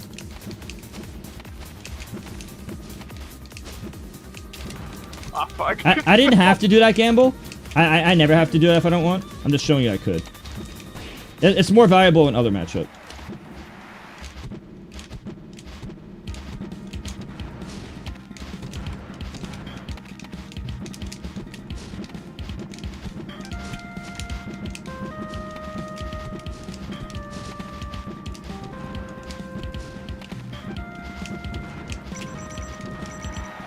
You know how I was able to get you? Pattern recognition. How? I knew that you were in a mentality where no matter what happened, you were still focused on jump here, do this in the same robotic way. You weren't even mixing up your spacing. You weren't doing any mix-up. You could have done the same thing and drifted away, right? But like, I used pattern recognition to aim where I knew the future would be. I'm aiming at my vision of the future based on pattern recognition. That's why I was able to land those last 3 hits. Huh. If I was fighting myself, Okay. I could still do that, but it would be a lot harder. Actually, a lot of people do tell me I'm like really telegraphed, so like I don't know how to change that. Yeah, so like do the same camping you were doing. Go. But you see, Puff's slow, so like let's say I was Fox. If I was Fox and I knew you were doing that, it's the easiest up air ever. It's risky, but Fox and fast characters can make that read. Puff has to commit to the boringness, which means the lead is everything. Puff and Peach are so slow, they can't really do the overshoot reads. Those reads are difficult to get because the matchup favors camping and spacing so much. I can't get from point A to point B quickly. With Fox, you can get into what I call the unreactable range a lot quicker. Fox's unreactable burst range, it's called burst range. Fox and Cat and Falcon's unreactable burst range, for the same human to human, like same humans with the same reaction time, it's a much bigger distance. So Fox can actually go for those exciting plays. Puff Ditto was kind of like, you didn't get lead, GG. But I was able to overcome you. But if I was dittoing myself, the version of me that gets the lead, or it's gonna just mostly over. So how could I like change my patterns so I like don't? Well, you could have did the same thing and not did the exact same jump with the exact same no drift jump up in place. You were also reacting kind of slow, but you weren't expecting me to do a hard read like that. If I was to do the same thing over and over, you would probably instinctively adapt. I'm also just trying to stay like a certain distance from you. Make sure you can't hit me. It's not that I'm trying to beat you, it's that a timer exists, and I'm gonna force you to lose to me. It's not me hitting you, I'm forcing you to lose. Yeah, forcing me to like make an error, I guess. I'm using the timer as a weapon. But I'm at disadvantage, so there's not much I can do because why? I'm cornered. The transformation was a detriment there. Now, the landing nair is risky because if Puff does the up air right, the nair always loses. The nair here, it's a risk. It can work. I like this kind of nair here. Like, if I'm doing bears, you can commit to that. Now, if the upper Puff knows they're doing it, you could just... The bear camping will always beat that. But if they're not expecting it, you can catch people off guard.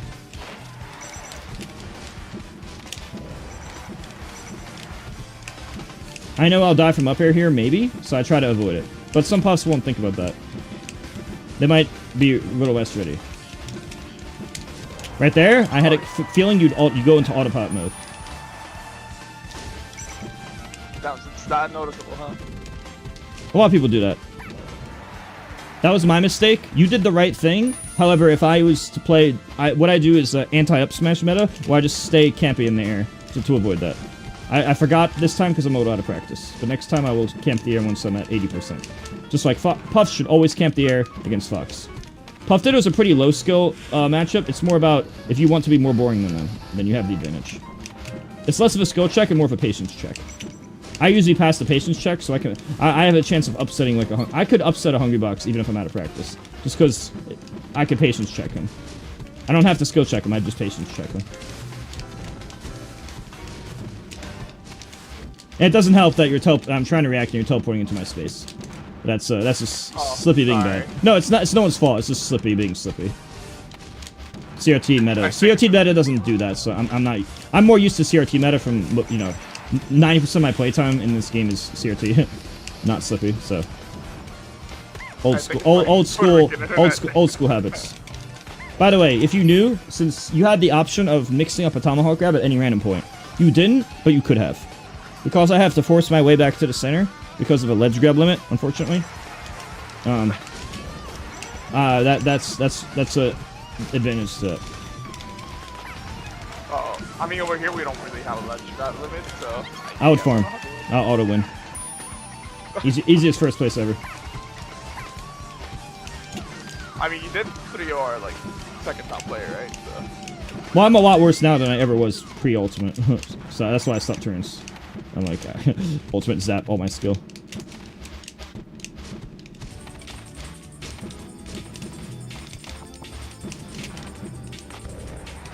You can rest that if you're ready for it, but I knew you wouldn't react fast because I hadn't shown that yet.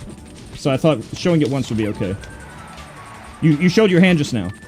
I had already... Listen, I forgot up smash. Even though I talked about it earlier, I had forgotten about it. However, because you just did it, now it's no longer going to work for the next 10 seconds. You are forced to put it away. Because you didn't study the exact percents, and you did it at 78% where it doesn't kill me, you wasted your golden opportunity. If you had hit me once more and did the same thing, you would have had a winnable match. This is just how it works. Okay.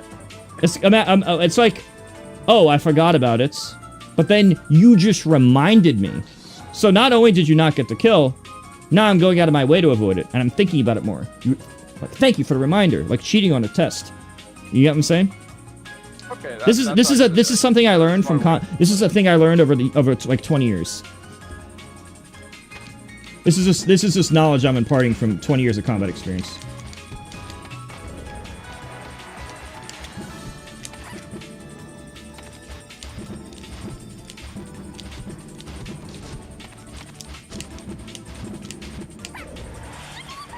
I just have, by the way, that only worked because I happened to be holding in for a read there. I didn't have to do that. So it was more of a, like, cheat. It was more of a just coincidentally happened to work. Because I just happened to be going for a risk there. When I didn't have to. I was looking for some double jump patterns. If I was just going in cant mode, I just punish those for free. Like, try to pound me. You're either gonna miss or I'm just gonna camp and beat it anyway. You can go for it. Oh, but I would never do it if it doesn't knock over. Play to the numbers. Always play to numbers. Always? Okay, sorry. Okay, not technically always, but it's close enough to always that I recommend it.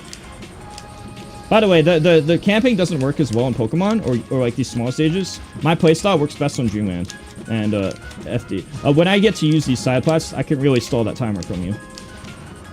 Like if I was to do the same execution on Dreamland, it would be over the moment I got the lead. Because I'll be using all 3 platforms to stall that timer. But with the lower ceiling here, I have to be scared of up air. With Dreamland, I don't have to be scared of it. And then I have bigger, wider platforms.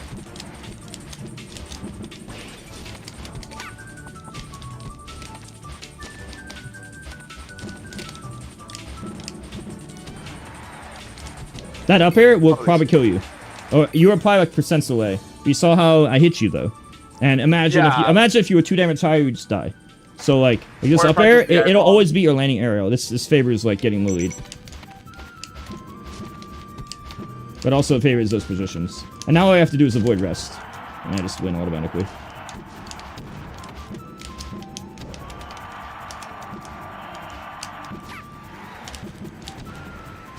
I do that because I know it won't kill me. Again, my playstyle works best on Dreamland and Battlefield. Stalling, best on Dreamland, second best on Battlefield. Oops. I messed up my tech skill somehow. Somehow I messed up Puff tech skill. Because if I just happen to get up air on Dreamland, I'm still living, and I get to stall a timer more. You gave up center when you should have followed through. And now I hit you. I'm hoping that you get angry and impatient. If you do, I get to extend my lead further. No, I'm really hoping for the worst of emotions from you. Like if you are extremely unhappy, I'm happier. I'm sorry for laughing. It's just like so true. I know, but that's literally I had to train my brain to get pleasure in this, or not give a fuck. I'm at my best when I don't care about other people. But it's really matchup based. You sure they wouldn't cap me out? Sure that you wouldn't. Well, I'm doing this while I'm not gonna like do you disservice by like. I mean, I'm sandbagging a Widow in the sense that I'm like focused on what I'm talking about instead of like locked into the match the whole time, you know. But like the info I'm saying is true. But if I had a top platform to work with, it'd be much easier. See, look. Now you feel like you have to hold forward. Like if you don't get a rest, it doesn't matter. Now I tell you that everything that we're doing, you have no chance if I get the first stock on Dreamland. None. So if HBox, I already told HBox, if COVID never happened, I was telling him like, I was already doing this at the end of 2019. I will always go Dreamland on Puff on Dreamland because it's just much easier. Because even if you hit me with those up airs, I can still keep stalling. And then just reset and just keep doing it. And you have to work so slowly. Like, you can really extend those leads on Dreamland. After Dreamland, Battlefield's the second best. If Pokemon had a higher ceiling or a top platform, both of those would help me with landing mix-ups. But also not... But I have to be so scared of, like, up air. You could chase me to, like, the area where I have to take magnifying glass there. Like, no matter what, I get cornered much easier, you know? I can't really just stall as easily on Pokemon. So I don't like it. What about FOD? And you could, I'm just explaining the stalling tier list. Like Puff did a stalling tier list. Puff stalls the best on Dreamland, second best on Battlefield. And I'm guessing like Yoshi's is like the worst. Yeah, you can't win. HBox will always counterpick that, and I just hate that.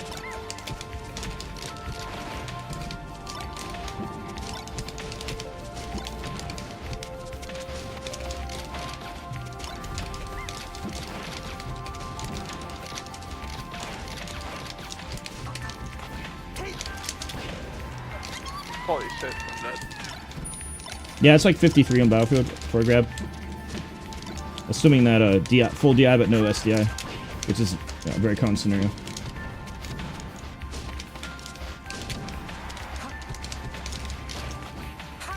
Remember when I said don't land at 50 to 60? Like 50 to 65? You make it too easy. Okay, I'll try and keep that in mind. I keep telling Acebox that too, he just doesn't listen. By the way, right there, see how I tried to run through you? If you at any point just did land grab, then I ran into it.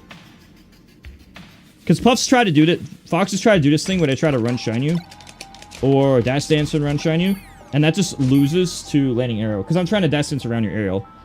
But if I try to distance around your aerial, I lose to the run grab. Watch. Mix up landing bear and with landing grab, watch. Okay. Just, but you have to be facing, like, back to me. So, like, you want to start, you always want to start with a full hop rising bear when you're doing this. I mean, unless you're doing short hop stuff, but let's just forget about short hop just for the sake of teaching this. If you, for the sake of full hop in the meta, or in the mix-up, you full hop rising bear always, and then you just 50-50 between landing bear, which you could, you know, land bear in place, land bear away, land bear in, you know, all three locations, obviously. Or you could just do land grab. And you could do the land grab in place, or you could do it while approaching.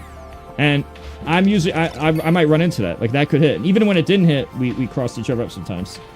And you know what, the thing is, you only need to be right sometimes. Like, if you're right, like, once a set, that's a free kill. And that might be the whole set, because you got that once.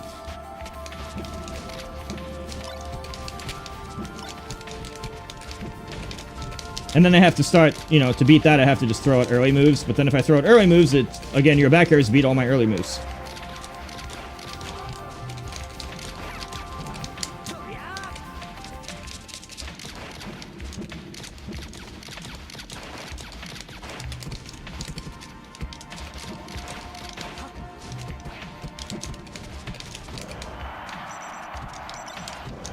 Oh, shit.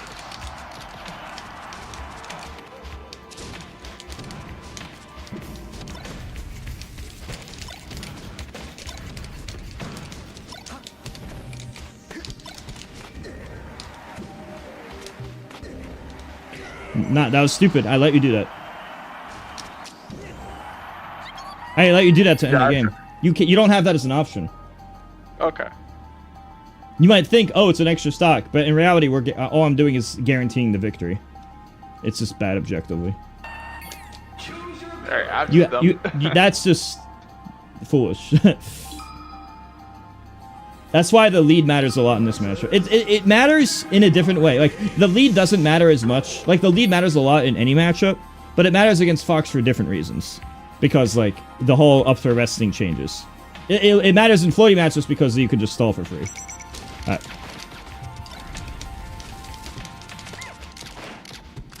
Right there. Now imagine if I did that laser by accident, and you were approaching me at the same time. So I get grabbed for free. You happened to cover roll this time, because I had to do something else, but, like, you could have just directly punished the grab. You can't react to standing laser, but you can assume that Mutaking might make a mistake. Okay, so here's all the possibilities. I could do this, you grab it. I could do this, you still grab it. I could do this. Wait, look. If I dash dance, land grab wins.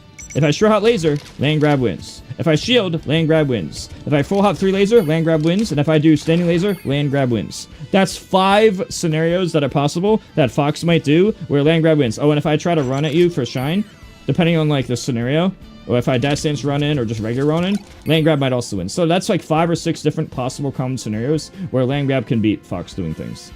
And Fox only really wins if he's naring in or mashing down tilt or mashing up smash at the moment. So you can see how, like, that's a lot of common scenarios where Puff wins, right? Okay. And that you get, like, the instant kill. I never thought about it like that. Yeah. Well, I've been playing for a long time. Well, I'm more of a coach than anything else, Morgana. My attack score and reaction time are not as good, but my knowledge is second to none. I am without question the best coach. Because my knowledge is just too high. Luckily, knowledge does... Skill and reaction time might go away with age. Knowledge does not.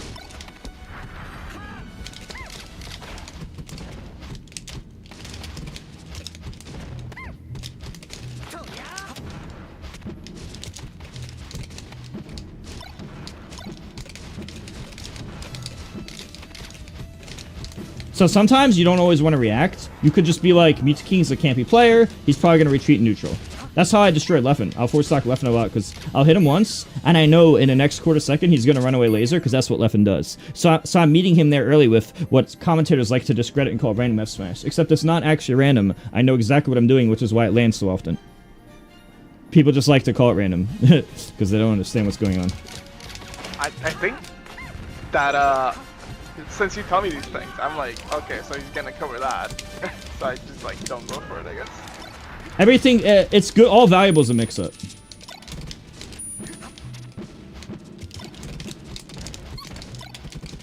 By the way, if I drill in front of you and I don't do a frame perfect shine, I get shield grabbed. Which means if I drill in front of you, I try to shield grab my drill. I'm gonna ledge hop down here. I'm gonna do this. Try to shield grab it. But no, shield grab it. Like shield the hit. Okay, so if I'm 1 frame off, I get shield grabbed.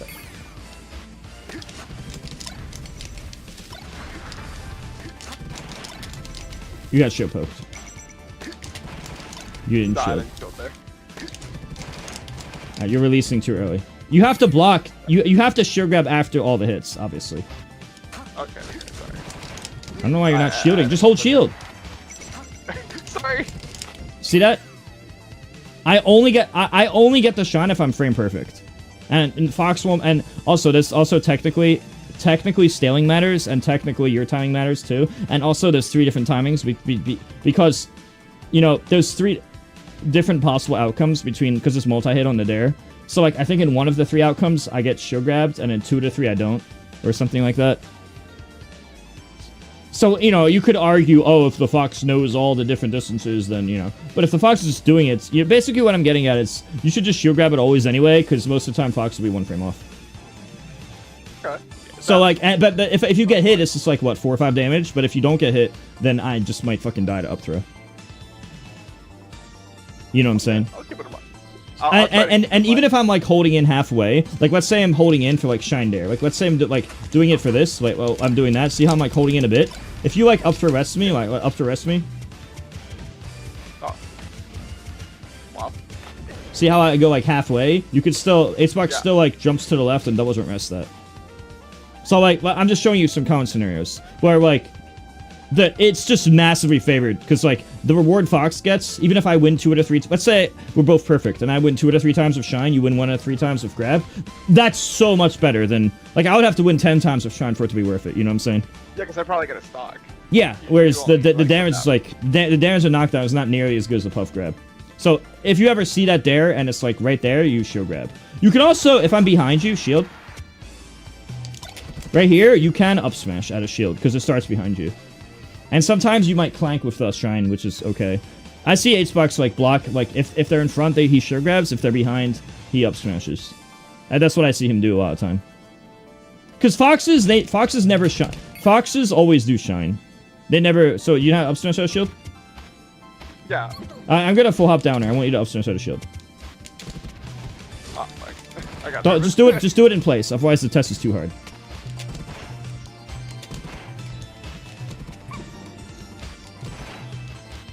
I think I'm getting nervous. Sorry. Well, anyway, that's what he does. You could just roll away or wave dash or other stuff. If you don't trust your execution, you could just try to reset neutral with movement or just whatever else. Okay. Like C-stick roll and stuff, and hope they don't read the roll. Stuff like that. Usually it's pretty good. Also, that was a potential edge guard opportunity. I would have had to do some type of risky recovery. Even if I double jump, I would have had to up E for the extra distance. Like, I don't like how you walk back to center after I hit you off. That was just really bad of you. You should be trying to get some type of edge guard. Even if you don't end up getting a coin flip, like you could forward air around these spots. You could throw out nair. Well, you could like jump like this and like wait for air dodge. You could try to like down air or fair. You could either fair here, let's cancel, down air here, or try to do fair here for like covering double jump with or without try and stall, depending on what you think I'm gonna do.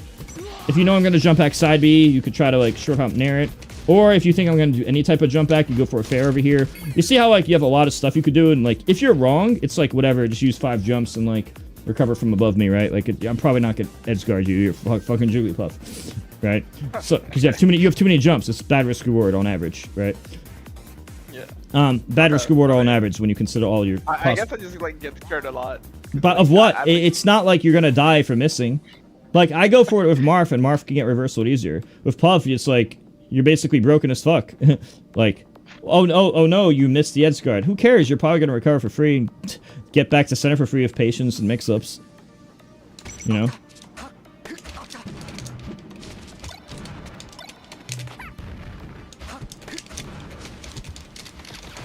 Generally, the players we generally like to double jump to edge if we think we're close enough, and if we think we can't, then we do something else. Okay, so like how would I be able to like cover it like double? Well, I DI'd up and toward for the for the back throw, so I was able to DI correctly. Like, the lower level player just does the same thing every time, and they tend to do jump back a lot. But, like, if I see that I can shine stall double jump, or regular double jump, or double jump air dodge, or something where I don't have to jump back, the super top player might favor that a little more than half the time. The lower level player does, like, jump back side B and hopes to get carried, or the same fucking recovery every time. And you could just, if you know they're gonna do that, you could, like, just short hop nair and hope they side B into you. That's more of like a noob check, but it still works at top level. Okay. I never thought about nairing at all. So.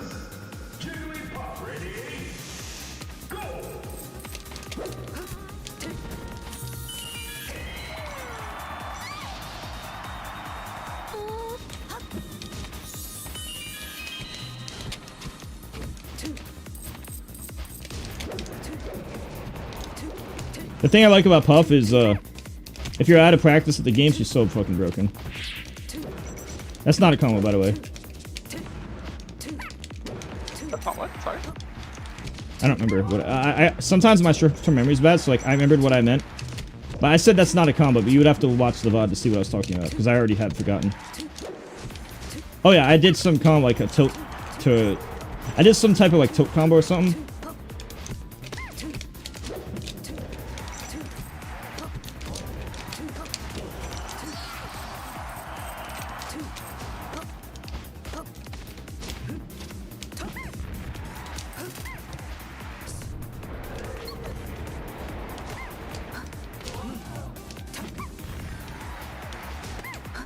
Nope.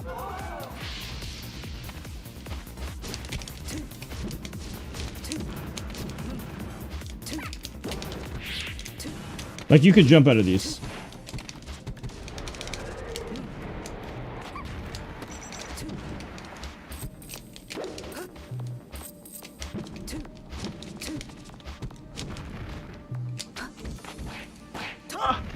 Oh, hell no.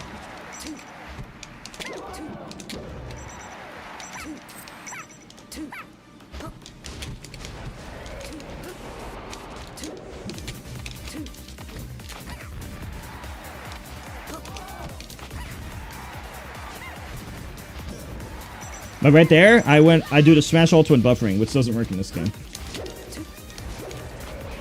Oh, there's no way that... Wait, what? Oh.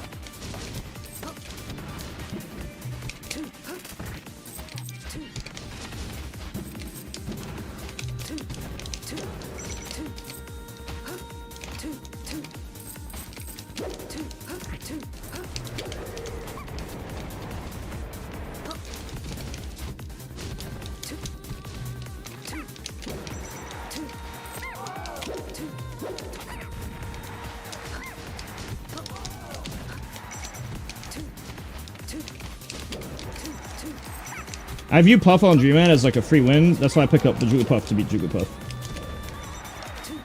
I specifically picked up Puff to beat Puff. That was one of the original reasons. I thought... I mean, yeah, makes I do sense. Fox on the other Good stages, but I think Puff is lopsidedly in her favor on every Dreamland matchup in the game. To the point that my out of practice Puff is my best. My out of practice Puff is my best character against another Puff. Like, it's not even close. But whenever I have to switch between like Brawl or whenever like Ultimate right now, or even in the past, if I had to switch to Brawl, I had no text go when I picked every character. So like how good I play when I'm playing badly is very important. Because other characters get like, oh, you are out of practice, you will die. Puff is I'm out of practice. Puff is I'm out of practice. I'll get hit once. That's why I like Puff so much. It's like, oh, I'm out of practice. It doesn't matter. There was no execution check. And I'm never going to lose patience check because I'm just naturally patient as a person. Is there any way I can train that? I don't really feel like it's something you train. You want to win more than they do. Puff suits my Puff suits my talents as a person. Patience. You see that stat list I had to make? I think I would have had an insane career as Puff. Like I could have surpassed like I had the potential to surpass H-Bucks, but in a very degenerate way.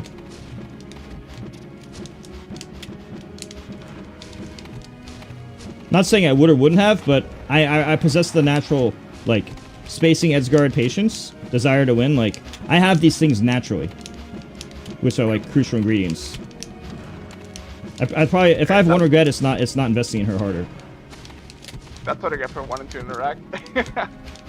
Well, interaction isn't bad. I'm just like, it's just the matchup favors patience.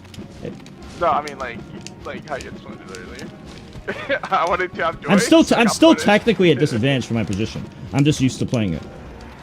So imagine like a chess position, but you're at disadvantage, but you're so used to your position that like if they aren't perfect, like you're probably going to be better on your end than they are at that end, even though it's a losing position. So imagine being in a losing position in chess, but I've played my position like 1,000 times more than you've played the position. You know what I'm saying? Oh, fuck. Okay.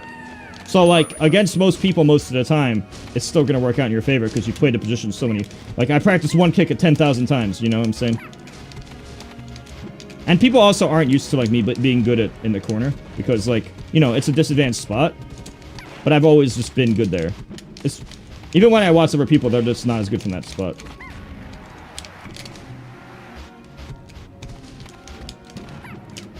Ah, fuck.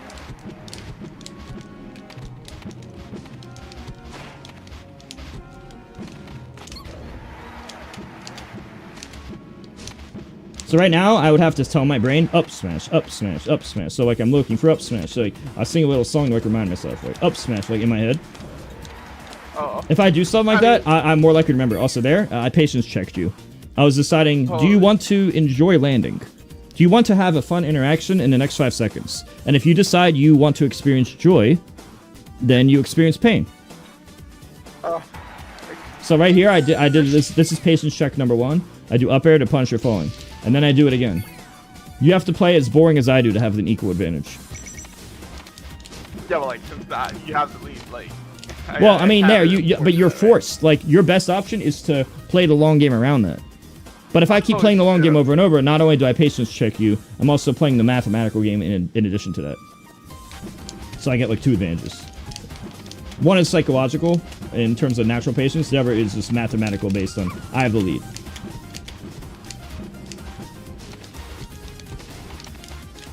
Now, your best bet's to try to up smash me, but that means the best thing I could do is just try to focus on remembering it. Most people won't remember it, though. I'm just explaining, like, what stuff I've learned.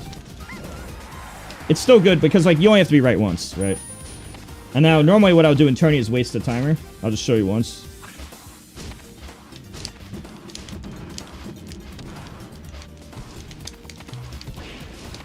These are things that like I never thought about.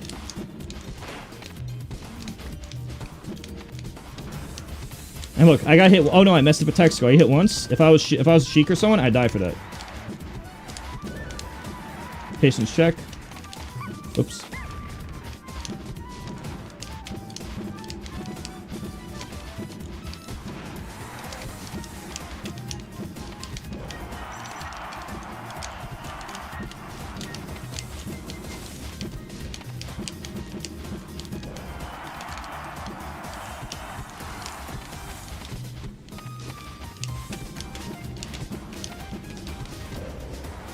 Now imagine Dreamland. I get to use the side platforms to stall you way harder.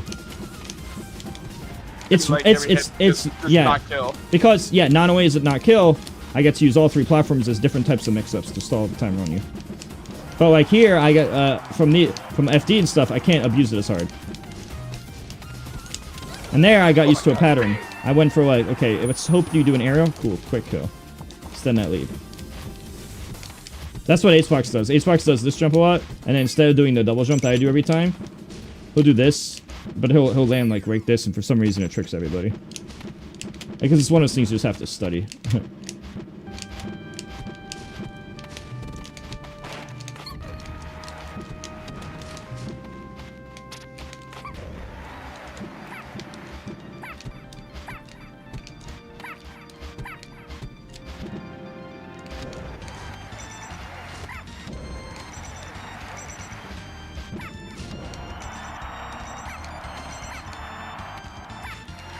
I was just hoping you make a mistake. I was hoping for a mistake. And now I hope you get angry and do impatience. Because if you do impatience, I get to have an advantage. Rush, so if you play slowly, like slowly take stage, that's what I don't want you to do. Because that's bad for me. you getting angry, wanting to interact quickly. That's what I'm hoping for. See, like right there, you really wanted to experience joy, but that's what I wanted because then you get an L.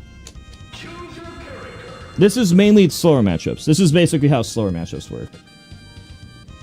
Since I'm naturally patient, I'm naturally good at them.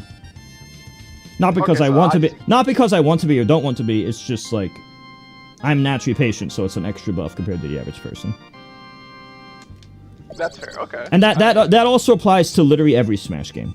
Like I can use patience in any Smash game. Honestly, I think if a lot of Brawl players, if I was to teach a lot of the Brawl pros like Melee Puff, I think a lot of the Brawl pros could have made a lot of upsets because they're just naturally patient, and that's like half of what you need to be good at Puff. I don't think a lot of the Brawl pros would be very good if like a lot of the other characters, but Brawl players, a lot of them are as patient as I am. They're just not as good skill-wise. So in Melee, one of my advantages is higher patience than other players. Where in Brawl, one of my advantages is that, like, okay, we have equalized patience, but I'm more skillful. So I end up having the combination that can allow me to be good with a lot of characters in a lot of Smash games. But there was a lot of people with a lot of patience in the other Smash games. It's literally just for some reason Melee players don't have patience. So you can actually patience check them harder than you'd expect. I say this after playing for like 20 years, playing a lot of people in a lot of Smash games. Like, they do not give a shit about playing the long game in other games. They will just do it. And you have to be as patient back. Because otherwise, you know, you run into their attacks. Not every time, but, you know, it's easier to get lead and play the long game than it is to, like, okay, I have the lead, but they're going to keep camping and not approaching, and now they made a comeback because they kept camping and I ran into their attacks. It's like, okay, well. But if we're both camping, and playing for time, like, if I earn the lead and I played for time, and they don't have the skill set to approach, then the only way they win is to hope I get bored. Right, so whoever's camping has the advantage. Not a big advantage, and you still lose to reads, but it's a bigger advantage on average. This isn't to say all the time. As you could see, like, the worst thing possible is to be super obvious. Because if you're super obvious, I make a hard read and punish you. Because you did the same thing 4 times in a row. And, of course, you're going to do it 5 times in a row if you do it 4 times in a row. You know what I'm saying? Yeah, like you read me. Like, yeah, because obviously, it's as simple as you did it 6 times in a row. Of course, you're going to do it 7 times in a row. Or you did it 3 times in a row. Of course, you're going to do it 4 times in a row. So, of course, I'm going to make that read, you know? I don't have to, but, like, you know, I could. If you're super obvious about it. That's one of the weaknesses to camping. Is that, like, I can do that type of shit, you know? Yeah, I always play Fox in this matchup. But with my out-of-practice tech skill, sometimes I prefer Puff, depending on the matchup. You can't really stall out. Fox has lasers, so doing that is not the best idea. If you're gonna do that, I would do it between the 50 to 65 damage. Like, if you're at the high 40s, like, if you're at 50, let's just say 50 to, like, 65. Or 50 to 70. If you're around, like, 50 to 70 range, that's when Fox really wants to grab you. Like, 50 to 60-ish. Let's just say 50. Let's just say 50 to 65, just so I keep it easy. That's where Fox wants to grab you the most. Because that's where he instant kill grabs you. And then if I grab you at 70, that might be like, oh, well, 70 is better than 60. Well, not really, because it's so easy to SDI the up air. Like, you might just do it by accident. You get what I'm saying? So, it's really easy to SDI the up air at 70. If I don't get single hit, you're basically getting late for free. It's just really easy above 70 to SDI second hit. So, you get what I'm saying? I just want to, like, if you avoid 50 to 70 range, then it's really hard to cheese you. Okay. And then once you get to 70 plus, I mostly want up smashes and grabs and up airs, which you can shield and punish me. Especially up smash, you can shield and punish. But yeah, let's fight. So you can play degen, but I would only do the degen play when you're at certain numbers, which is not very often. Also, by playing super campy, you're not really, like, learning to fight well. So there's also that.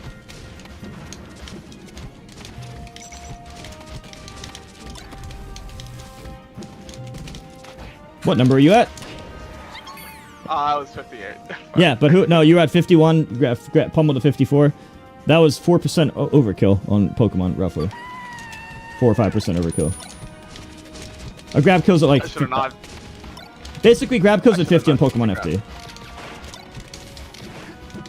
Which means no pummels plus double DI.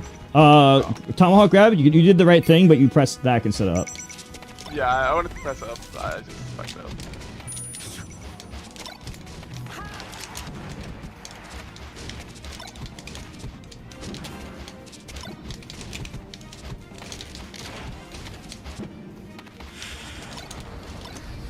Technically, you could have grabbed that. You could have grabbed that. The first one. If I do the auto cancel thing. Oh my god. What's up, Epic? Let's cancel. Surprise. Bet you didn't know. Did not know. Fox players all know.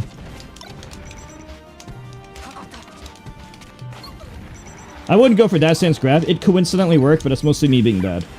Typically, dash dance grab doesn't work with Puff, and I wouldn't recommend it even though it worked there. Working there just me being bad. Generally, wave dash back can work, but doing like dash dance grab, it typically is not going to work. That's probably might be the only time you ever see that happen. If you DI away from there, you just DI away, land with no landing lag, and grab.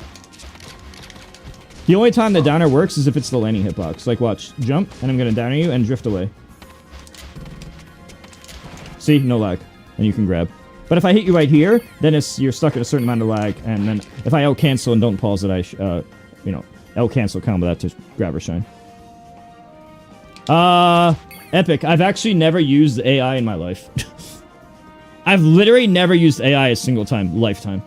Even up till now. For anything. Yeah. I'm almost 37. I'm pretty old school. How is it impressive? It wasn't even a thing up until like 2 years ago.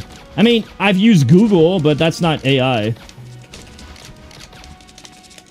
I think I used ChatGPT I think I used Grok on the Grok website for the first time yesterday, like on the website just to test it out. Literally like 24 hours ago, just to type some on the website, and it said my free trial expired.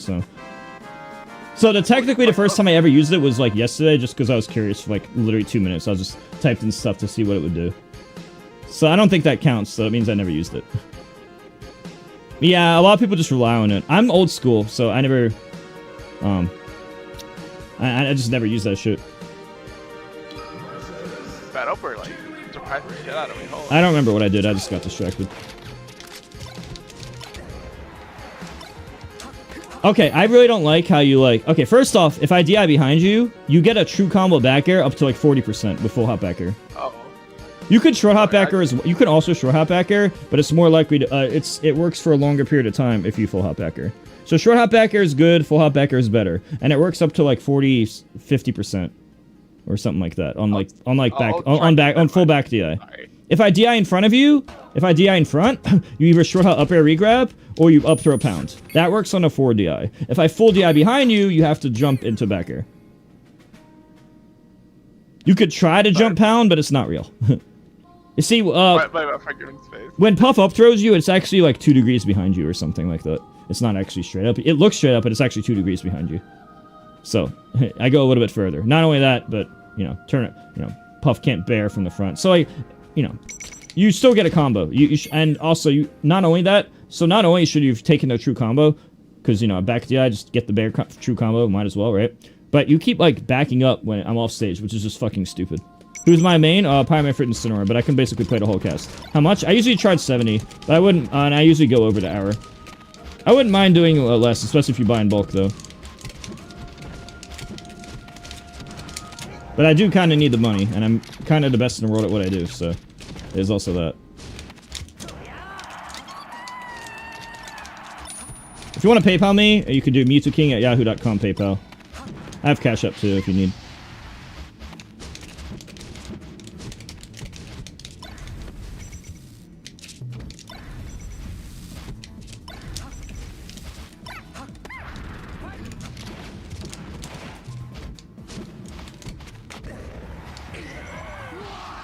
Yeah, you could book it now and redeem. Yeah, that works fine. You could also just PayPal me if you want, if you prefer that. Or you could just book the packages. Like on the website, you could like, there's a 4 and 8 package. You could just do those if you want. My Fox actually is only good at like playing the laser games, so my Fox in particular just is bad on Yoshi's. But someone like Mango will like pick this. H-Fox actually likes to stage a lot against Fox because a lot of Foxes, such as my Fox in particular, we like to laser, and this stage you literally can't laser. So it doesn't matter how good I am at lasering. I'm not as good at the scrap as I am with the laser.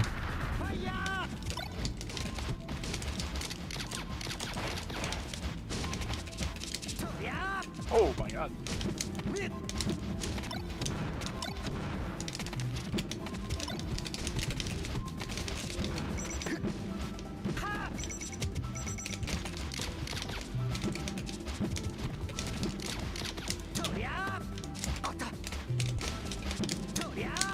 But basically, I'm just trying to cheese you early. So basically, I'm just gonna do the same fucking shit all the time because that's what Fox does, and it's your job to not give it to me for free. You don't have PayPal? Do you have a Cash App or Wells Fargo Zelle? I mean, you could just do Medify if you don't. By the way, one thing you can do if you're camping in the air like this, and Fox happens to hit you with a full hot rising in the air, you actually get a guaranteed get down or grab. Fox used to do that all the time, where he'll like just like do bears in a certain way, like he'll respawn right, and then Fox, I'm just like, okay, well, I can hit him out of the air, and I just hit him with this nair, and I think, okay, cool, I won neutral. But in reality, because he was at 0% or a percent that's either 0 or close to 0 when I hit him, and I hit him in the air and he doesn't have much stun, I have like 7 frames landing lag as I'm landing, so he just does down air as he's landing, and then if I'm at like mid% or higher, it's a true combo to grab. So I just get grabbed for hitting him with full hop nair. Because he just takes the hit and downers me, like, yeah. Roll? So like, jump in the air, I'm gonna nair you, and then he's just gonna downer grab me. Like jump in the air, full hop downer. Full hop in aerial. I'm gonna hit you with this. And then after I hit you with this in the air, I want you to downer grab me.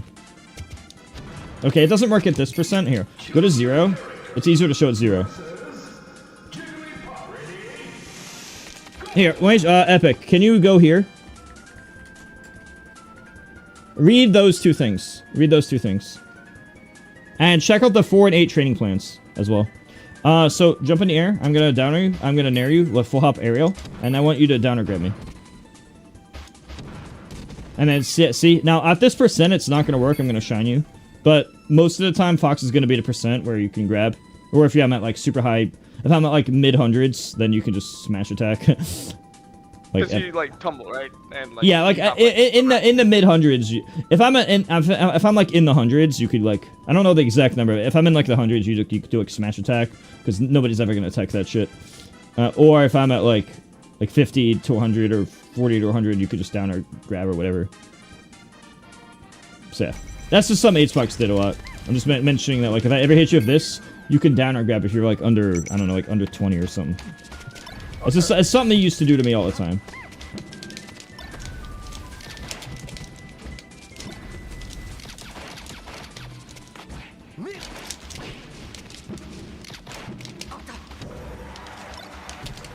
Okay, you're just looking for an up smash now. Well, you have to teach me not to do it. Right now, you're only giving me reward. Yeah, I just don't know how to like play around that, I guess. Shield and I'm dead. You shield, wave dash, grab. Shield, jump, rest, shield grab, or just camp in the air and just avoid it.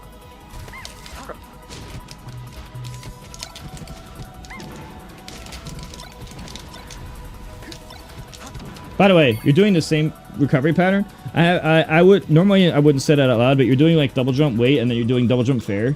I always look for patterns because everyone has habits. Like, you could be pounding away, you could be pounding toward, you could do it with different rhythms or timing or different combinations of stuff. Like, there's so many different combinations of things that could happen. So I'm looking for any habits, and anytime I see a habit, I can see it as a weakness. So right there, I knew exactly what you do based on prior interaction. But you could, like, stall longer, you could pound in, pound away. Pound in is usually risky, because I could wait that out and shine, and then you're in a really bad spot for, like, mix-ups. I usually tell HBox to pound away. He usually doesn't always do that, but yeah. I tell him to do that because I can't just shine you. Like, if I try to, yeah, like, normally I'll just, like, hit you off. Well, I'm just, like, let's hit you off. Like, try to pound in. Pound in. I could do something like that, and then it's, like, I can get an easier edge guard, right? But if you were, like, pound away, I can't really get that shine spike so easily.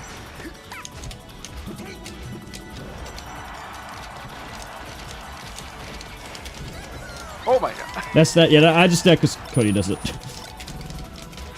Usually they do this around 70% or higher for the up smashes and that. By the way, if I downer you and you get hit out of the air, just DI away and, here, I'm gonna downer you, DI away and grab. Just do it, short hop in place, DI away, grab. Just jump into it and then DI away. So what happens is like, it's hard to explain. Just full hops so the example's easier. See, and now you're gonna land. Look, you hold shield. You're gonna see it come out right away. See, you actual before me. If I hit you, I'm actionable. If I hit you, you're in a lot of stun, and I get a guaranteed grab. But if I don't hit you, then you can actually land and grab me before I can even shine it sometimes. Yeah, the way it works is like well, it's hard to explain. Just that's the only way it happens. That was a true combo. You just didn't get it.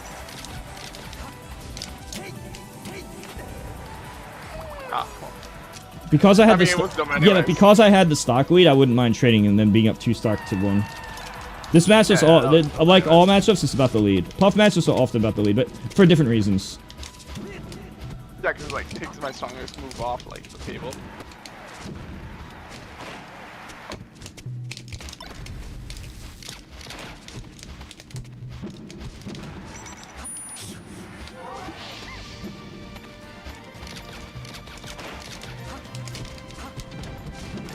See how my instinct is to shine no matter what. Yeah. You could have did my gimmick. If you did my gimmick, I would have died to meet the king gimmick. I call it a gimmick, but I think that's underselling it too much. I would say it's a good trick, if anything. By the way, it didn't. You were gonna die for that. Yeah, I was because you have to set up for things like grabs and F smashes. If it's not at the, you have to do. You really want the edge guard. So like you have to set up edge guard because if you do rests and I happen to DI down, like if you do rest and I DI up, then you win. But if you so right there, if I DI down and it's rest, I'm just gonna up smash you on the respawn. But what if you did F smash instead of rest and I DI down the F smash? Well, that's not good for me. I might instantly die, and now you could still get a rest on the last stock. Basically, you want to try to edge guard me if you're down stocks. It's still okay to trade if it's like a very percentage-wise, like if it's like the middle of the match and you're really down percent and you want to cheese me at 10, you're at 100, then it's okay because like you're in a bad spot, you have to make the best of it, and you might as well be down 2-1 than down even more. It depends. Most of the time it's based on stock count, but sometimes it can be based on percent too.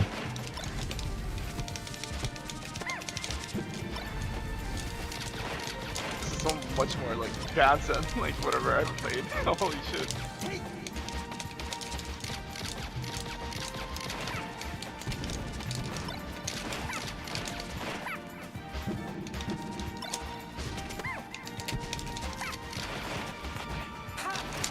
See how 70 sucks? I always tell Hbox, 70 sucks. You don't even need to do a good SDI. It's just kind of free as fuck. I would say this off experience. As somebody who's played for 20 years, just off experience, as the Puff and as the person fighting the Puff, 70 sucks.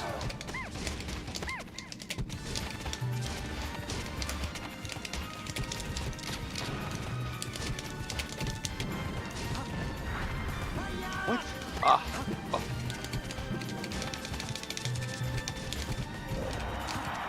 Oh. That was silly of me.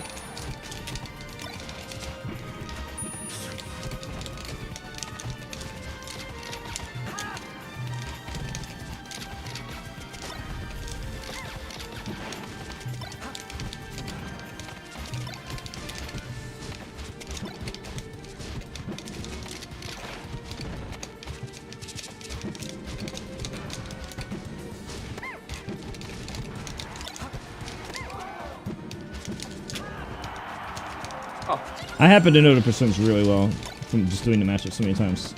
By the way, if you bear me and I tech row in, it's a rest. But then if I didn't tech row in, you dash attack everything else. It's a 50-50. That's really bad for Fox.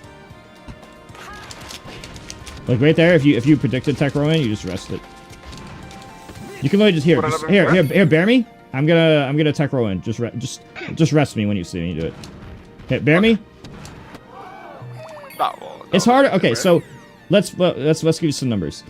At 35.5% roughly, or basically 36 plus. But let's factor in scaling. Let's just say 36 plus, because that's what it will be most of the time. 36 plus is when knockdown happens. If I'm at 36 plus, which is like high 40s after hit, like 48 after 30, 48 after hit or whatever, that's when it knocks down. Assuming that I don't CC, and nobody's gonna CC every time. So the common scenario, if I don't CC, then that's the number. Okay, 36 plus or 48 plus, depending on if you count before or after hit.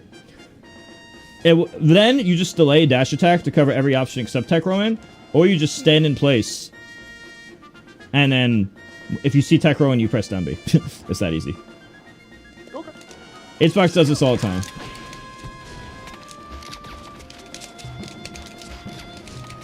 This is still grab percent, right? You could have did another. You could have did another bear. Like every knockdown is a 50-50 of a kill. You either do a second attack, which covers everything else, or I attack Rowan and it's rest. And then they usually DIing up, and they'd usually just die off the top from rest anyway.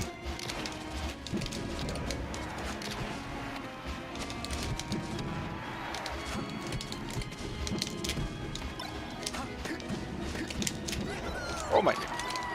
Also, Battlefield and Yoshi's have a better. Battlefield and Yoshi's have a 1 frame better ledge dash for Fox, Falco, and Cheek. Because of the way the ledges work.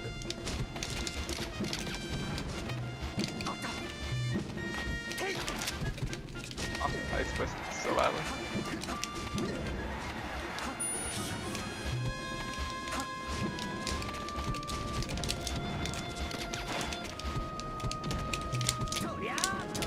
Oh my god. What, remember? I'm trying to cheese you early. The moment you get to the earliest possible kill percent, the Fox player's spamming that shit. I keep forgetting because like I'm getting like so desperate to like get something going since I'm like so behind. But you're so right. Yeah, that's not a good way to think. Yeah. That's actually what a lot of time me and other people just hit you once, and we just hope that you just get angry so that you don't play your normal game plan. Playing patient is usually the most OP thing. If I can get you to stray away from that, then that's not optimal for you, which is good for me.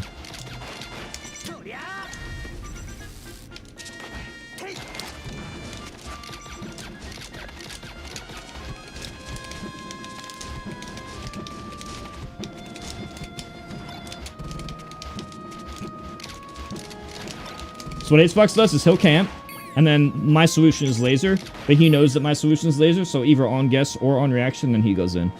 So your camping beats my... So if we're fighting without laser, Fox gets bodied by Puff. If Fox didn't have a laser, Fox is terrible in a matchup. But because Fox has a laser, he wins the matchup overall. Because you can't just auto-camp to win.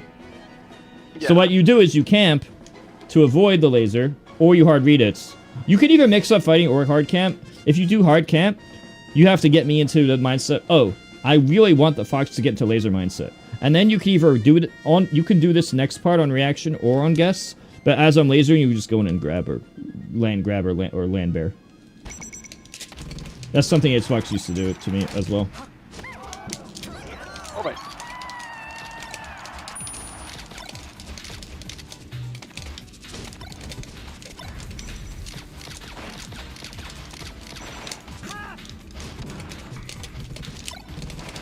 Right there, that was the, if I ever do full hop drill, easiest DI away. You could have just DI'd away up throw. Oh, I thought I shielded it. Might be. If you get hit by it, it's easy. Are you dropping a lot of random inputs, or is it just me? I'm pretty sure it could just be my PC. I don't know if it's affecting you too, or just my end. No, it's probably me. Wait, no. Are you missing a lot of input? Well, it's hard to tell because you're a Puff. You're not gonna... Puff's not gonna tell. I couldn't even feel when I was Puff.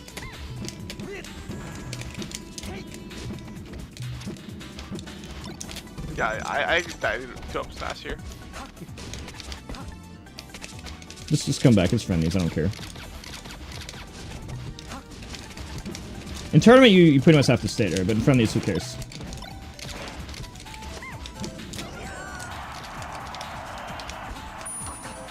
You copy that to that like. So you have no idea how many times Xbox does that, and I studied him. You just happen to be doing something that I study from Xbox. That's all.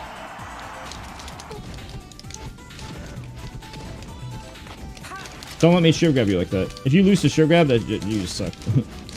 You're spacing.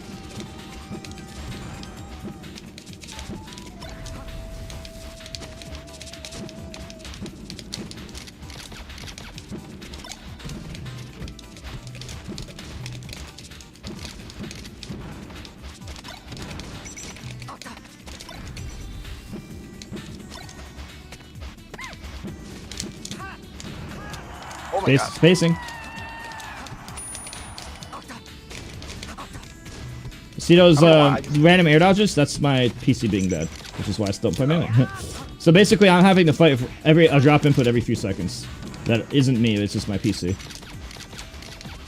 This is why all my other characters that aren't buff are extra bad.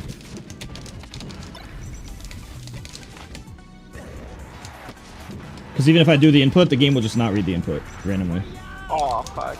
If I knew a solution, I would just have fixed it. But ever since I moved to Ohio 4 months ago, whatever this setup is, just is unplayable.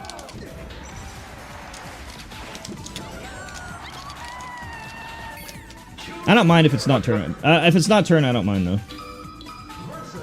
It's still annoying. Okay, kind of understanding a little bit more though. Just like a little bit, like obviously like not super improved, but you know. Well, it's kind of hard in one hour. No. Wait, dude. I think it's in 2. Well, I'm just meaning like, just because I tell you the answer doesn't mean you're gonna have the habit. But at least you're gonna know for long term, like building habits long term.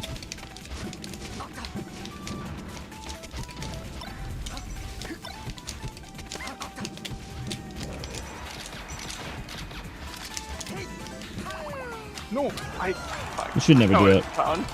I want it to pound.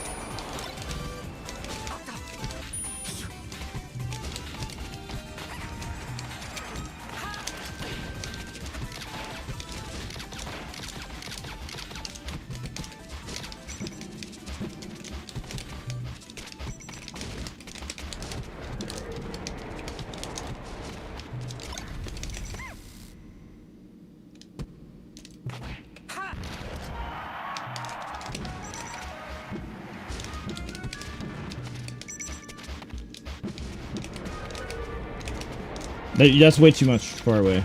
You're going too far, and you're giving the whole stage for me for free. I didn't even do anything to earn it. You have to consider the reward of hitting. Like, look, see that? Consider the reward of hitting. Also, what you could do here, you could shield grab my stand-up, but you could still react to the roll-in. If I did roll-in, you could still bear it. So you actually cover everything. You cover everything right here from shield by just slightly delaying shield grab, like, just before I could get up shine you, which also blocks get up attack. And, if I end up rolling, you still have a lot of time to jump back here. So shield. Okay, knock me down. I'll put it in the spot again. Just spare me. Okay, so, and then try to go shield. I'm gonna do neutral get up shine. Grab me 1 frame before shine. Okay, so then, and now I'm gonna mix it up this time. Try to react to everything. Most of the time you're just grabbing, but if I roll in, you bear. Most of the time you're just shield grabbing. Okay. If you're just ready to shield grab the stand-up, it should be okay. Really, you're not... That shouldn't be your plan A. Some 8-box usually either rests the roll-in, or he does a second bear for a missed tech in place. But, like, if he sees this, like, slow stalemate situation, if he sees that it's, like, a slow stalemate situation, he might run shield there to grab the stand-up. He could also just wait a little bit away and rest the roll-in, but most smart players don't go for that. So, like, he knows the smarter players, like, usually stand up, so he runs shields. Alright, let's fight.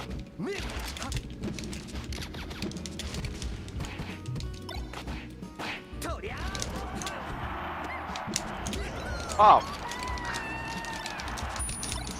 Same thing. Fuck. Well, yeah, most people have habits. So, once you show me that you're not going to auto-pot the same thing every time, then I'll change it. Maybe. Or maybe I'll just think you're going to do that once and you need to go back to it. That might be angry. Fuck.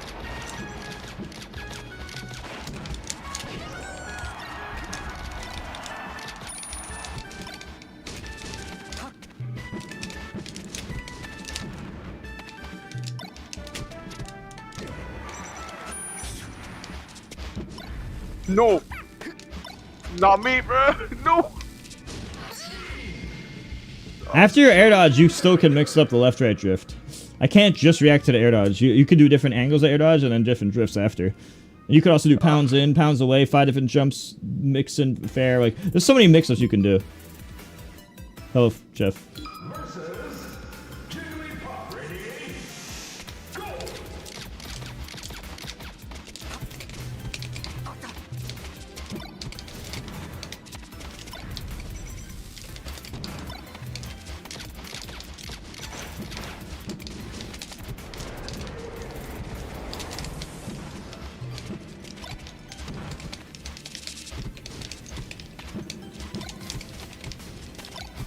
too much. That was bad. You have to consider risk reward. You gave me the whole stage. What did I do to earn it? Nothing. Oh.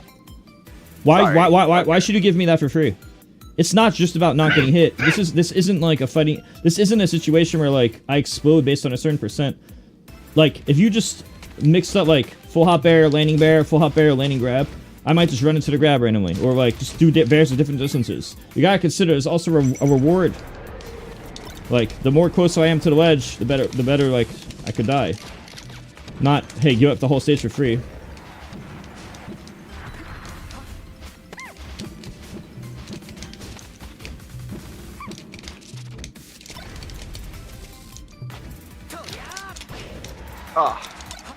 Alright. So I'm giving up like a lot of center stage, like always. By the way, if you bear me and it's a knockdown like that, you go for a second bear for miss tech in place. That way I can only avoid it by tech wrong.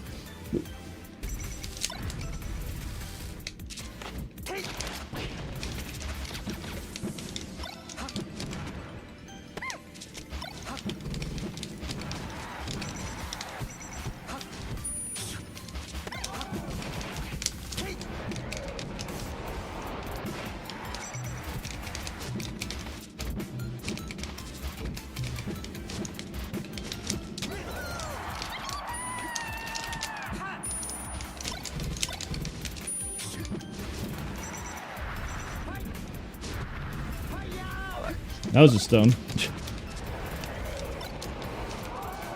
That was just me fucking up real bad.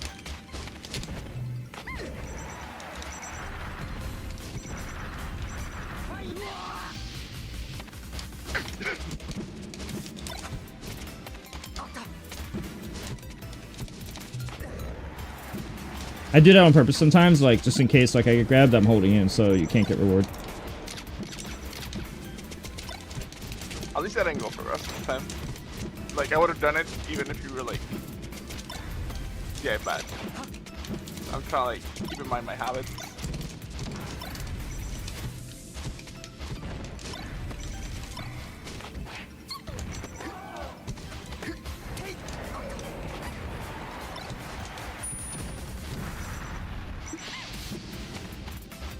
Plus very easy, it's just go for Asgard over and over.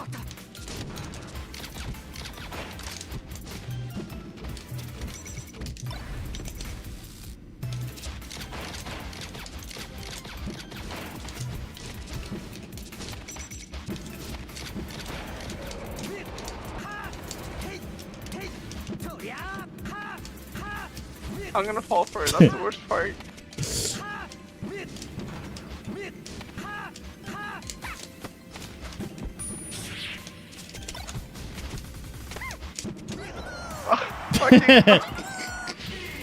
And I knew. Alright, so for two things. One, I do it because it's funny. Two, it's good practice to like be used to like, okay, you better fucking like, you're 100, you have to be 100% sure at this point, you know? Yeah, like I knew it was coming. So if you can't beat 100% sure, you know, it's like, okay.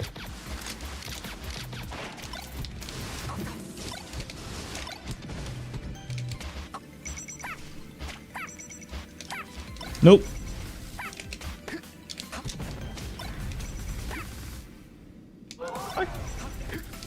The moment you did the third pound in, the moment you did your third pound was a pound in, it was over. Really? Yeah.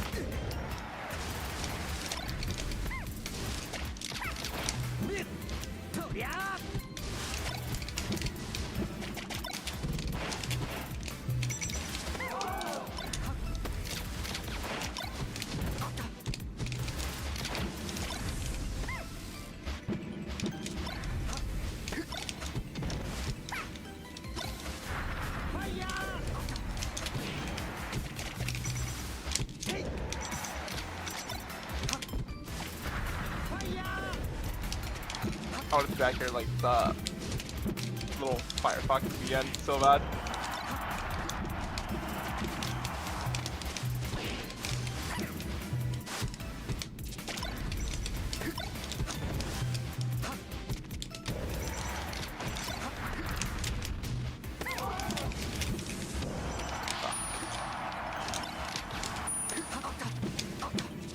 At least you told me was a different option this time.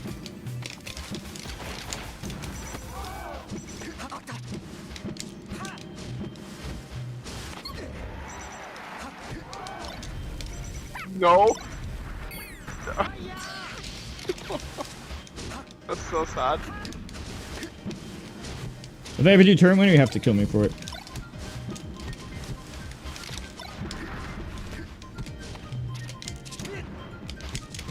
Is turn winner that bad? Yes. It's always them trying to ledge dash and they're messing up.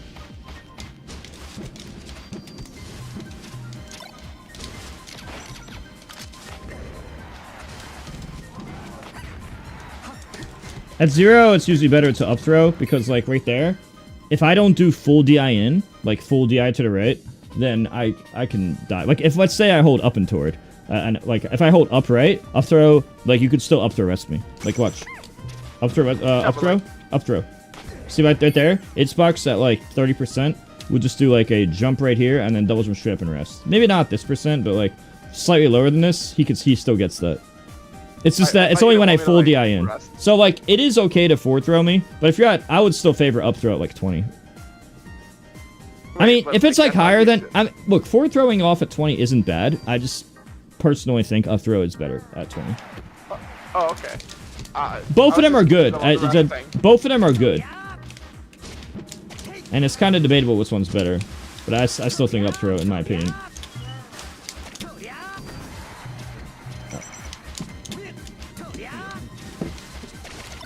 Also, you gave up too much stage again.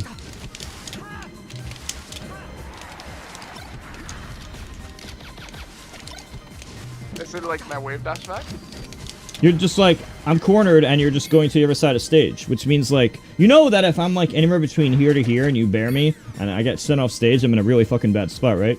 But let's say that you back up all the way to here, and let's say that you back up to the other side of stage, and let's say that you somehow magically win neutral because you backed up so far and I was impatient, right? Even if you hit me with that bear, I'm just gonna slide to the ledge for free because, you know. But if I was like anywhere between the ledge to like just anywhere in the left half of the stage and you hit me with a move, guess what? I have to recover now if it's up your side B. That's not good. You get what I'm saying? Okay, I'll try to be, like, you see how like you're giving up the edge guard? Like, you have to hit me so many more times because you're giving up so much stage the whole time. Whereas if you hit me from anywhere from when I was cornered to even center stage with a grab or bear, now I might be just fucking die immediately. Okay. I'll try to like. Even though you're less likely to get hit by going across the stage, that's overkill. Like, you only really have to be spacing outside ledge dash up smash. And in the case of lower level players who can't even do that, you can even be just against bad players, you can just be outside ledge hop downer. Against the really, really top players, you just be right outside ledge hop ledge dash up smash. Oh, so okay, against like if you were fighting me like 10 years ago when I'm like super in practice, you'd be outside ledge dash up smash most of the time. But if you're fighting like a random fox online that's like lower mid level, you just get outside ledge hop downer range and you just back me during my landing lag or even before I land. That's the best way to fight all the bad people. What you're doing is you're going like 10 miles further than I ever would. I always stay just barely outside. Like you shouldn't even be in the middle of the stage. You're going like 5 times further than I would. Okay, I'm just playing like a huge pussy then. Okay. Yeah, but you're playing like a pussy when you're in advantage. If you're in advanced state and you hit me once, I'm dead. Or maybe like even if I'm not dead, I'm in a really, really bad spot afterwards. Do you think it's like maybe confidence issues? Well, look, if I'm recovering, you should edge guard. And if I'm on the ledge, you do one of the 2 things I said.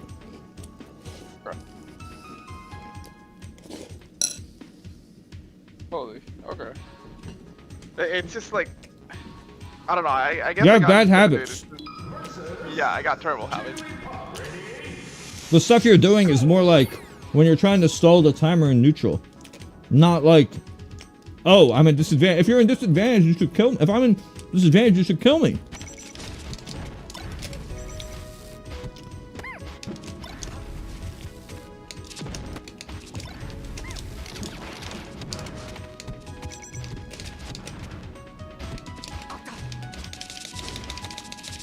Oh, I mean, over here, you're just, yeah. Wait, I live? By 1 damage. Got him. I don't know that why was my trick.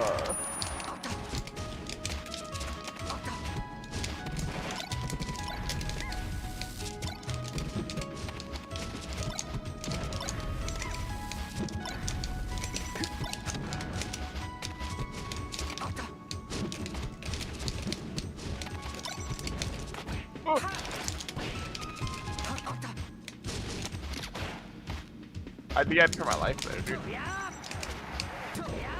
No. What am I doing?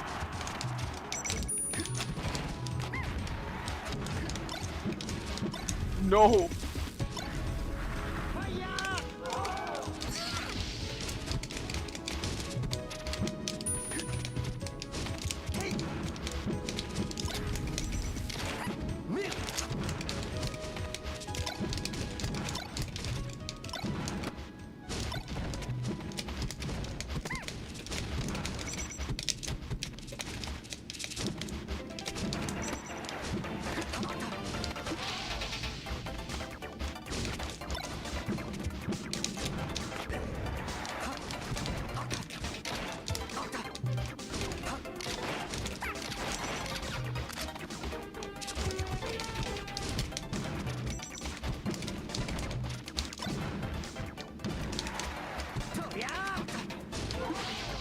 The bad connection causes a lot of tech errors, which is why I don't stream anymore.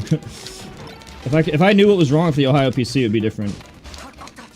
I'm sorry, but you have Puerto Rican internet. No, this happens against like level 3 bots. Like I'll literally turn on the game, fight like a level 5 bot, and I can't even do 5 wave dashes in a row. The last one does a full hop because it's not reading all my inputs. I'm pretty sure it's something to do with my PC just being really bad. That's actually so fucking. I don't know why it doesn't even affect my, like when I play a Switch game, it doesn't matter. When I'm watching a Twitch stream, it doesn't matter. But when I'm playing Slippy, the PC being bad matters. It's something about the PC being bad, but I don't know how to pinpoint it. I didn't have any of these issues when I was living in Florida with my dad.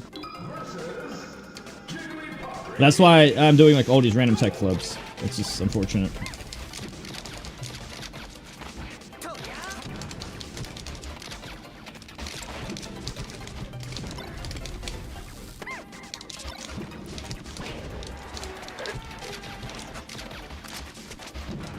It's say you're too far usually.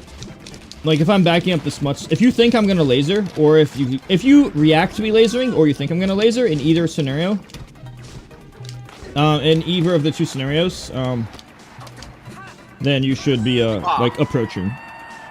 Basically, if you think that I'm gonna laser, you could just guess like, oh, I think in 0.25 seconds from now he's gonna laser. You could be approaching during that time. You could also do it on reaction. Both are valid for different reasons. Also, can you change your skin? On my screen, you're a dark purple, and you blend in with the background on a lot of the stages. Yeah, my bad. Yeah, because I have weird skins, and you're actually like, it's depending on the stage, it's hard. Like there, it was kind of harder to see you. Now you're a light color, so it's easier to see you.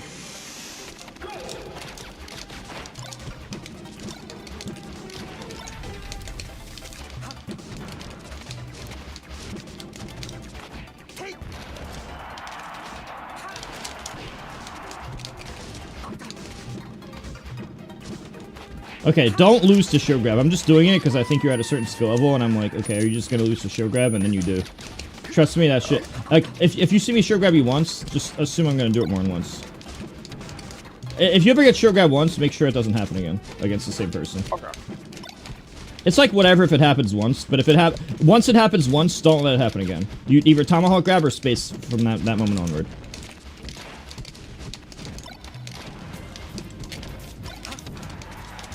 By the way, if you had recovered by doing a double jump fair, this move of mine, me Fox doing this or this loses to Puff doing a fair from above. So if you're doing like fair from above, or like double jump fair, and I jump into it with this or this move or this move, Fox's head is very, very bad. Like Fox's head just sucks. Alright, let's fight.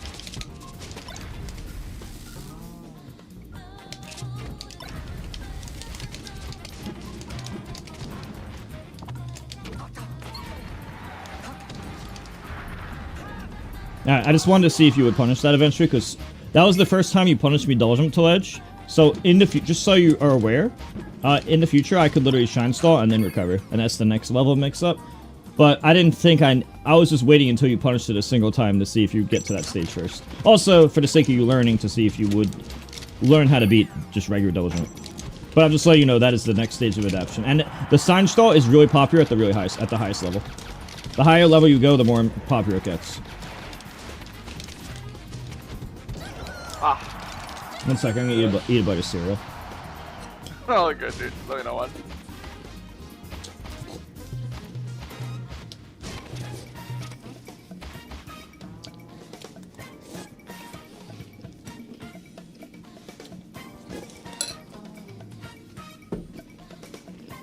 Alright, let's play.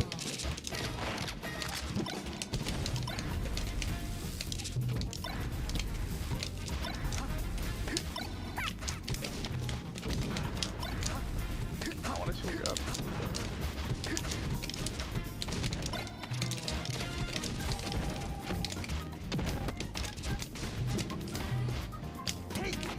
If you're gonna do tomahawk, you have to do it like this. Watch. Oh. Fast fall, land, grab. So you fast fall, and then you're having like exactly 4 frames landing lag, and then you turn around and grab. So it's fast fall, land with only 4 frames landing lag, which just for reference is like pretty much half the amount of lag you would have if you L-canceled an aerial, roughly. So half the landing lag you would normally have. So like this. Watch me. Watch me again. Watch me again.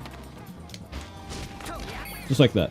So lands, hold toward me, and you know it's the 4 frame landing lag with the turnaround, so it's only a few frames. It's not that much. It's less than like if you did this to turn and grab, like you know how I told you back here to turn around and grab? It's like 5 frames faster than that would be. Let me see if I can. Try to do back air grab like that. Here, shoot, back air grab me. Just landing back air grab. Okay, now do this. Now tomahawk grab would be about 5 frames faster, so 1/10 of a second faster. Yeah, see what I'm saying? So the tomahawk only works if you're doing it with the fast fall. If you're not, if you're doing slow fall, then it doesn't work. Oh, okay. So I've been doing slow fall. Yeah, slow fall grab is not real. You should never ever do slow fall grab. Never.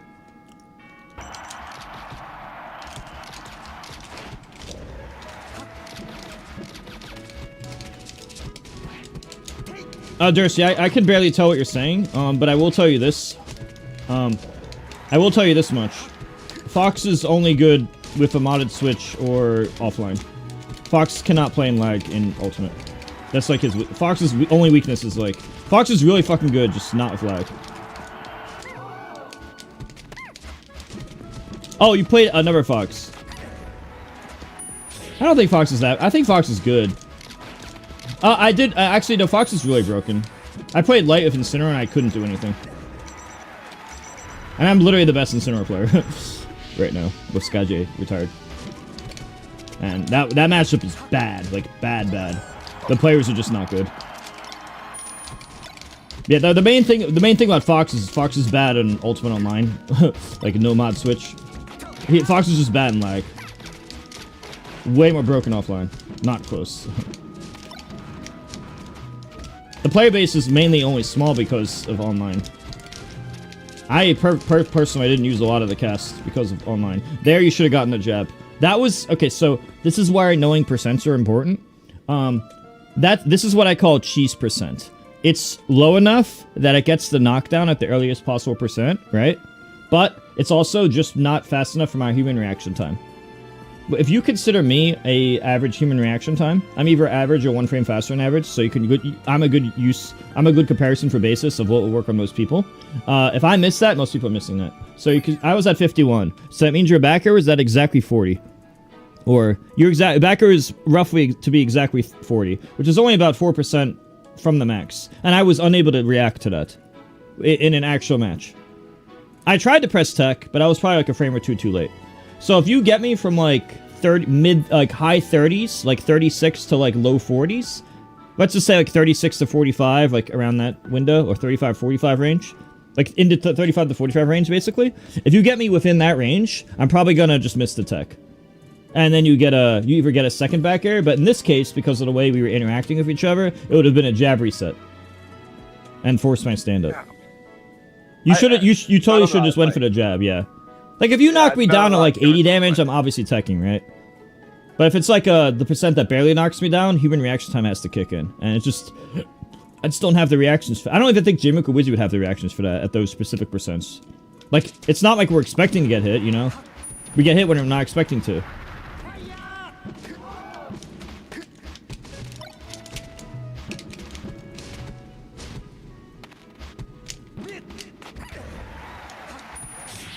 Oh shit.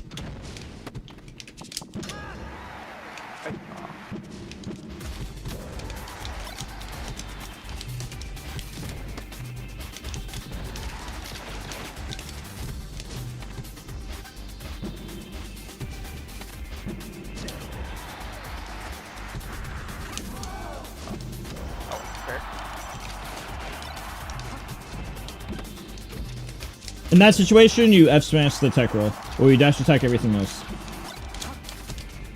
You didn't do that, but if you F-smash to the right, I die for tech rolling right, or if you dash attack everything else, at the very least you hit me, if not kill me. So. And I do get like an, okay. So right there, I was DIing in, and it's like, okay, so there's a high chance they're gonna go in. You could also rest the roll in, so you're either resting or F-smashing the roll in, or you just dash attack all three possible tech options: tech left, tech in place, miss tech. You can also F-smash miss tech, but it's better just like it's whatever. They're all options.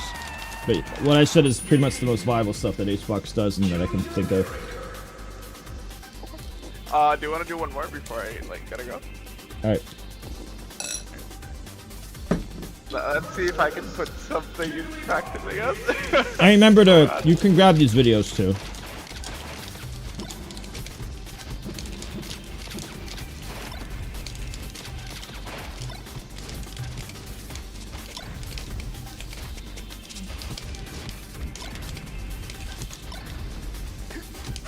I did the fucking...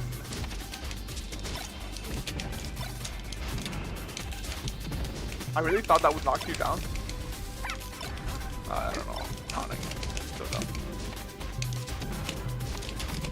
Right there, you could have did tomahawk grab or tomahawk up tilt, and there you should have SDI'd up. So like there, if you were gonna do that mix up, you do fast fall land up tilt or fast fall land grab. Okay. Both of them are good. You need to learn the up tilt version against like floaties though. Like let's say it was like Marth or like if it was like Marth or Peach or something, then of course the up tilt will kill where the grab won't. But against Fox, they'll both kill. Both the up tilt and tomahawk grab will both kill in Fox. So against Fox, it doesn't matter which one you do. But against like Marth or Peach, the up tilt's the only one with cheese potential.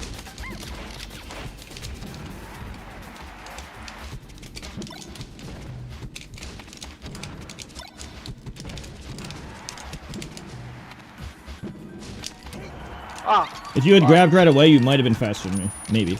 Depending on who timed it. I wanted to grab. I don't know why I waved that though.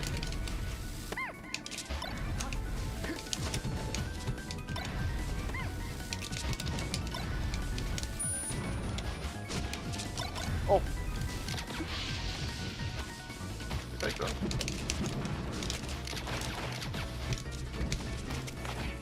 See how I expected a wave dash away after the landing? This is a thing top players only do. We know people are just going to retreat after they miss a move, basically. It's just very common. So it's just very common. Well, it's not that it's bad. It's good. It beats most people. It's just that's why we do it. That's why we cover it sometimes. Autopilot retreating is usually good. That's why it's top players learn to beat it. Particularly Foxes. No. If you SDI, you win every time. Unless I single hit.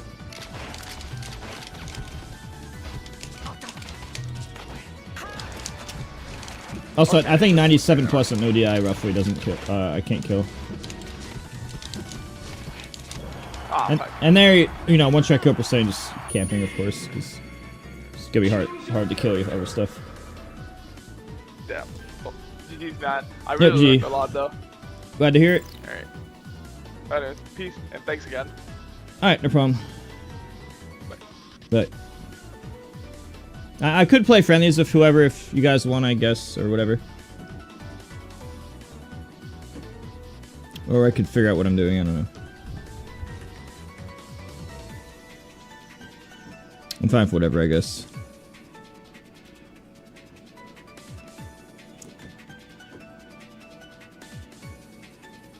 Let me see what we can do. No, it's fine.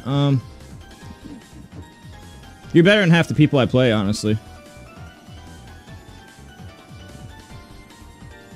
Like in coaching, I mean. What do we want to do? I would like to fix my computer before I melee more, unless chat wants to play. I could also just find a Switch game. I can finish Kirby, like I was doing earlier.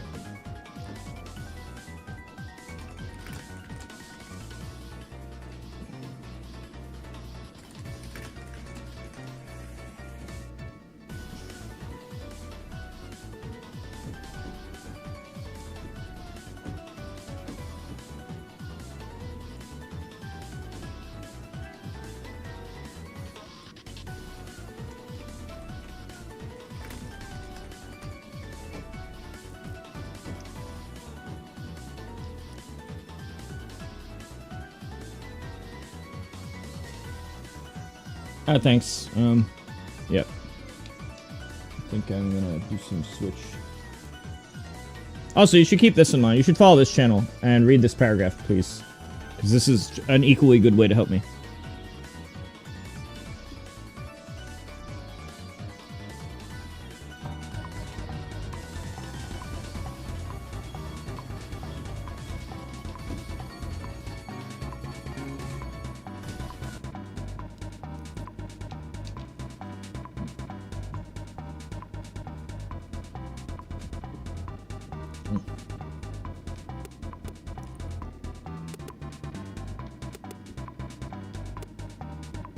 Okay. Revenge of Midnight.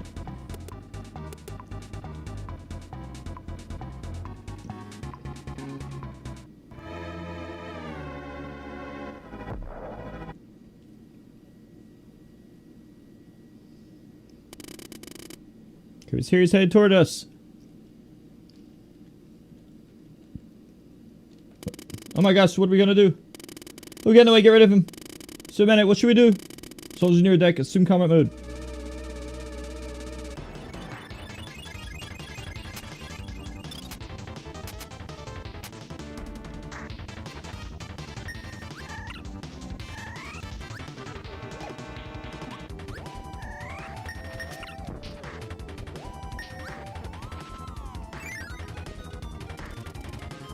Cruise in a rocket valve. Release heavy lobster.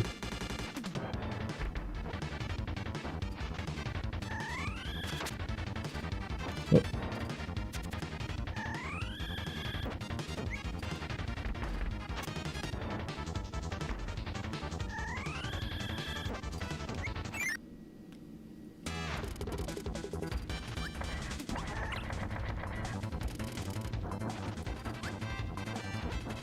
What the fuck?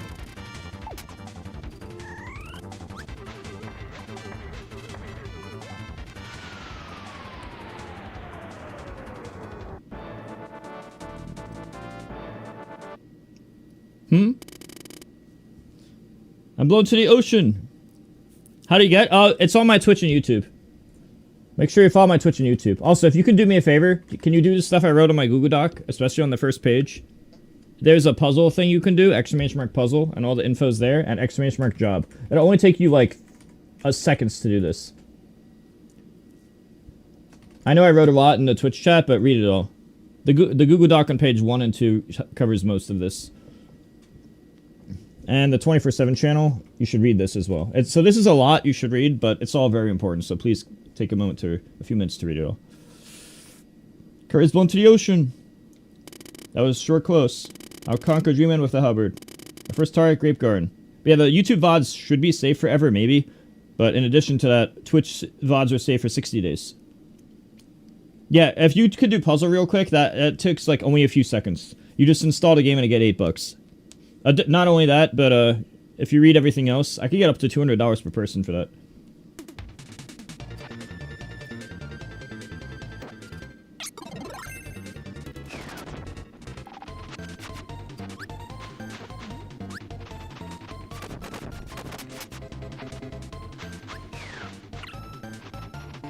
If you guys can do that, please do it.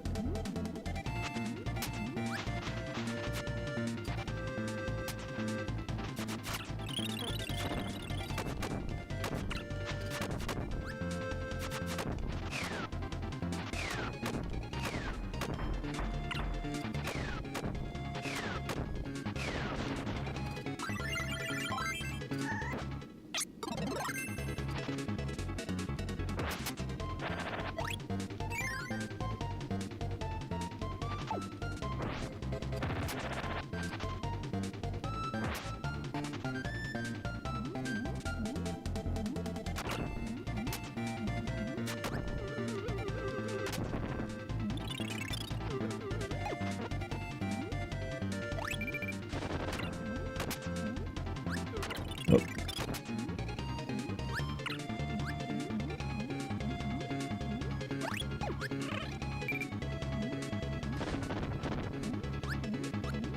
Ah, whatever.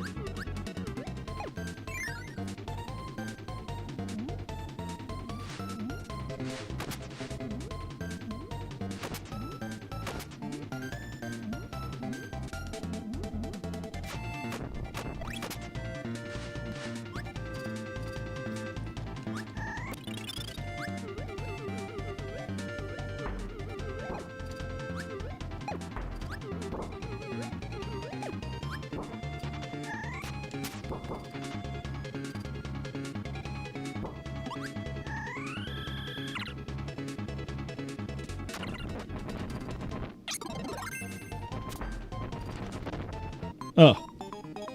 It didn't do the rock. It sucks.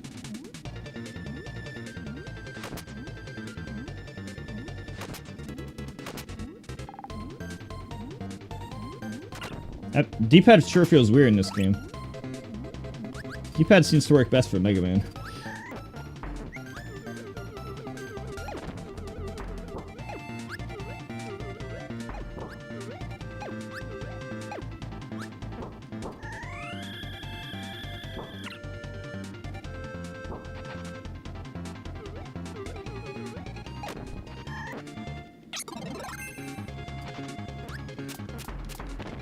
Okay, so that didn't work. I have to either shoot it or kick it. Down to 1 life.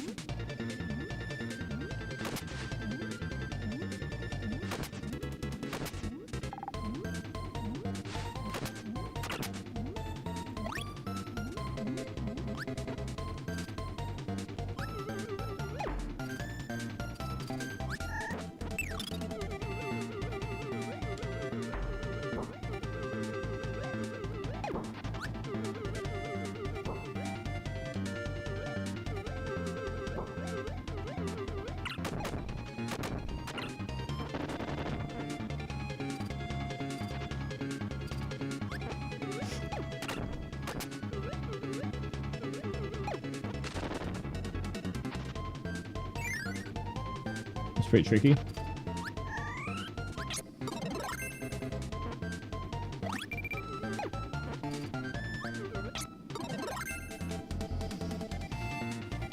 Oh.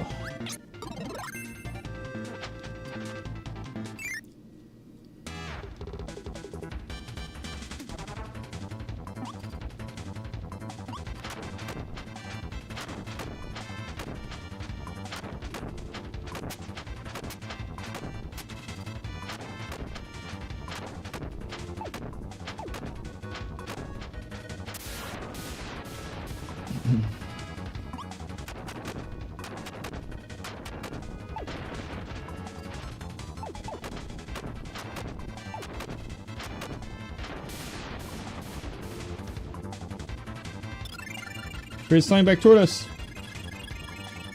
Main kid's ready to show you blast him. Alright, shoot him.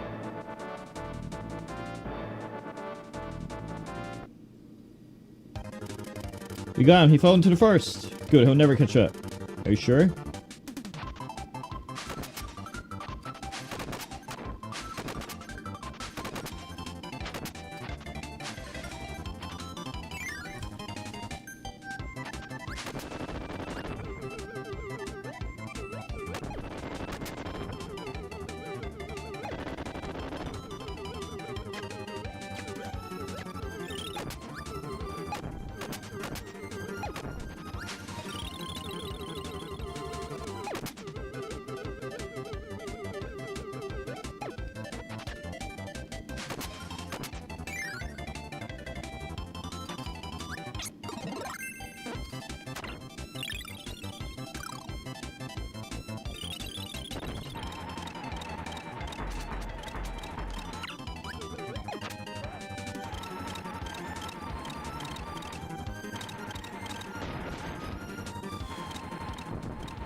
Oh, I can't. Stupid wheels in my way.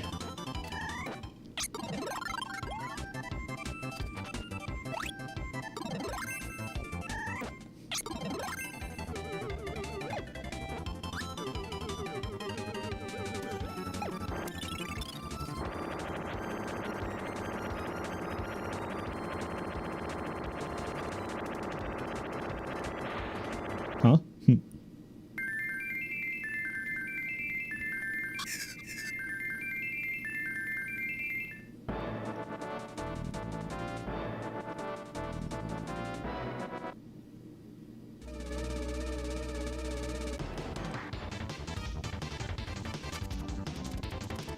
Shot down Donnerblade. Look, Kirby's reached the deck.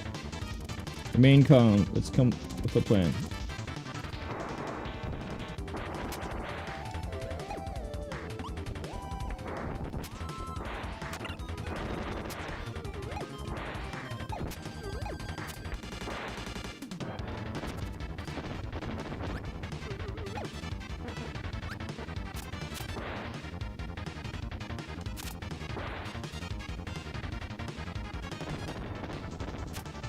Oh.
And how do I get up?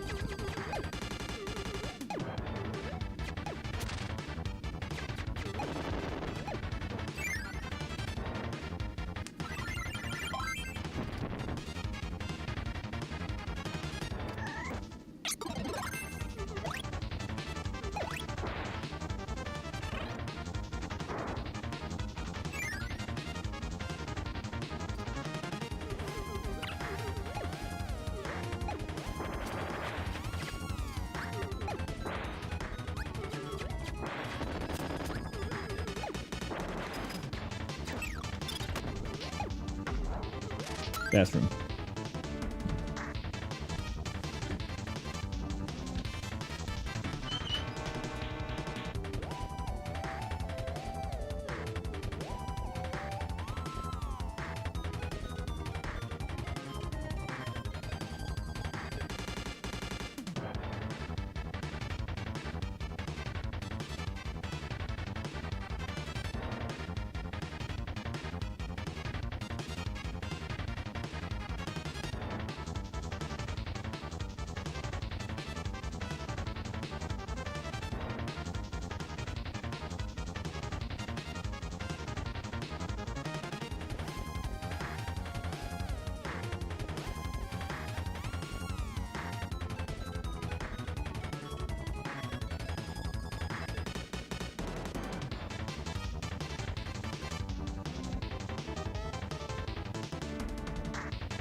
Don't forget to subscribe on Twitch for no ads. I'm also streaming on YouTube. Type !YouTube for the link.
What fucking awful game design. I literally have to die because I didn't know. Oops.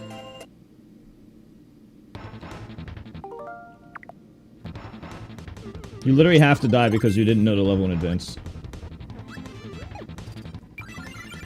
Troll game design.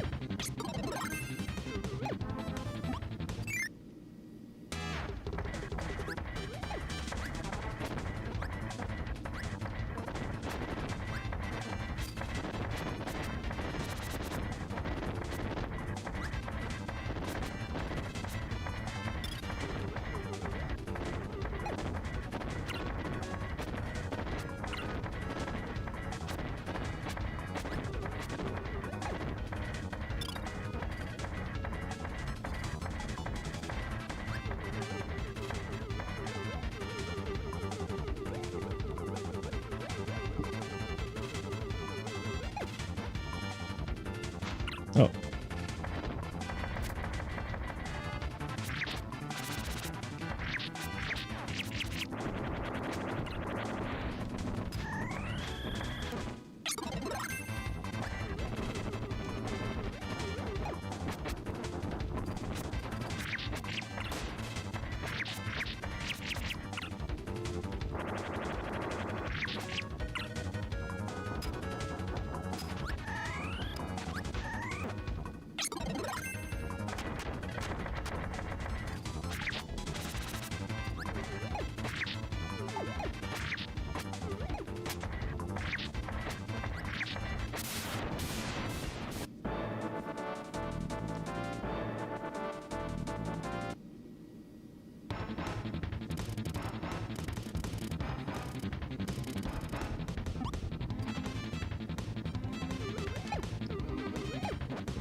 Sub the Rodud.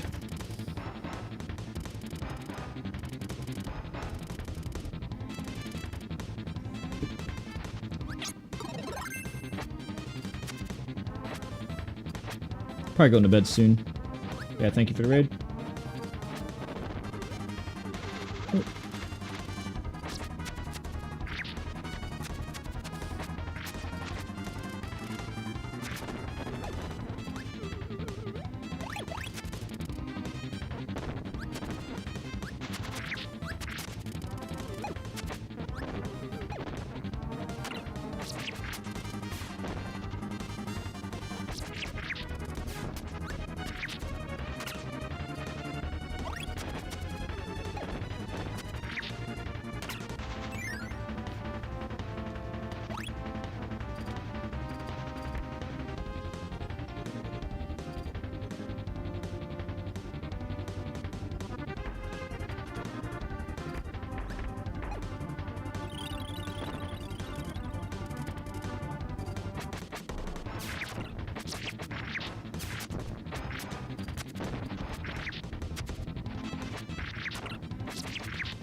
Oh.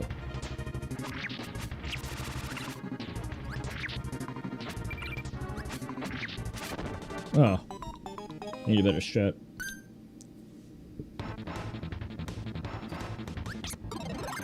Oh, sleep. Oh, I keep thinking that was rock.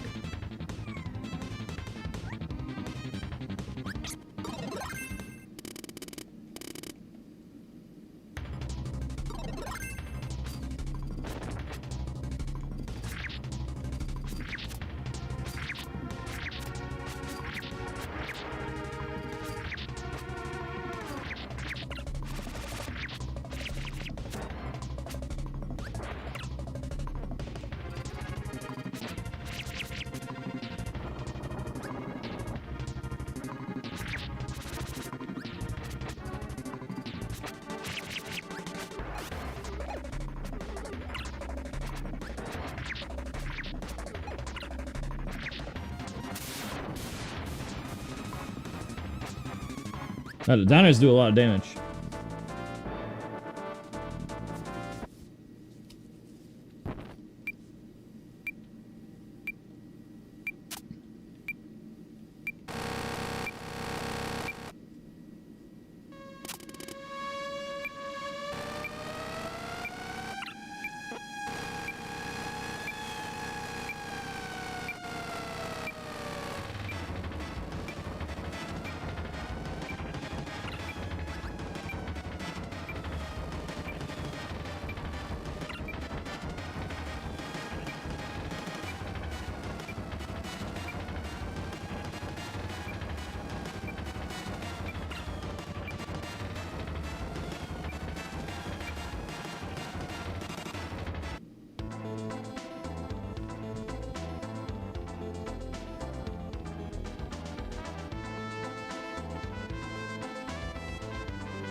I wish I was playing the DS game so I could play more of the modes.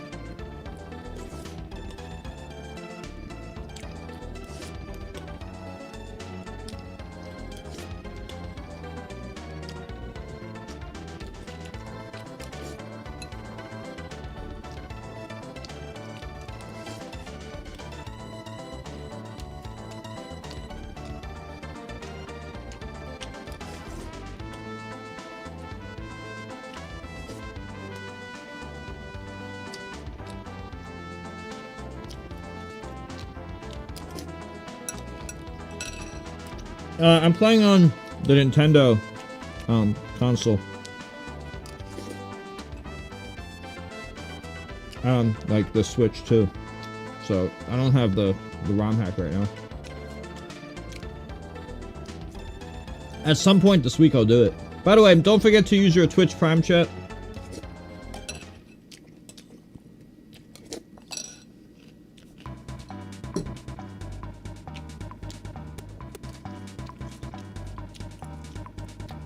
What's this? Stop the Sun Moon from fighting?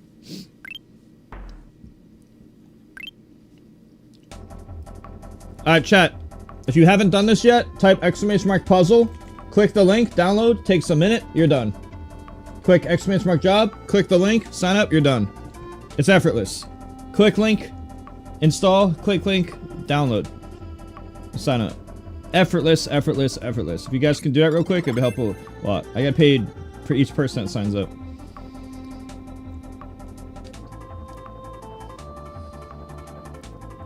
Press start to get an ability forever. Oh.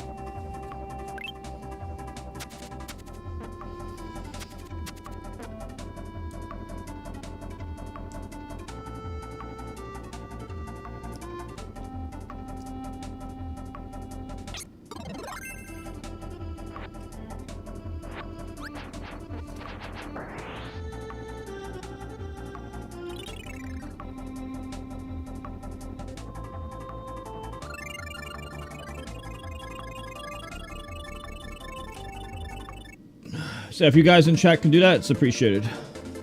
Non-toxic, it still sucks ass. If you guys can do these things, it helps a lot. I don't know if it works on YouTube chat, but it should work on Twitch chat at least. Oh, it does work today. Yeah, check those links out.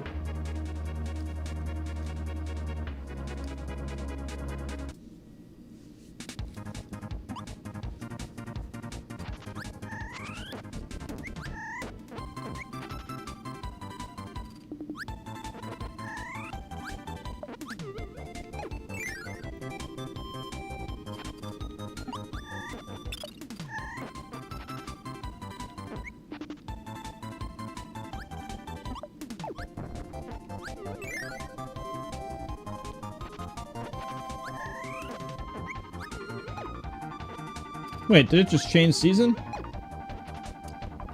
It did.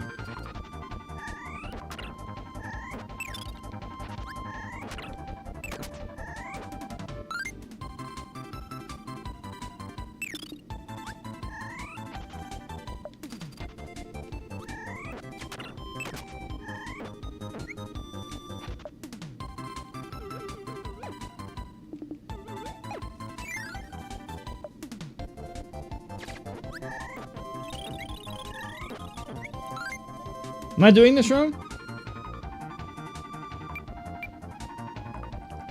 Why can't I copy the ability?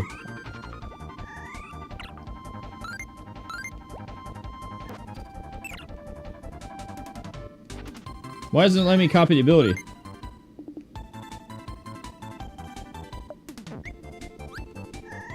Maybe I didn't pay attention to the instruction.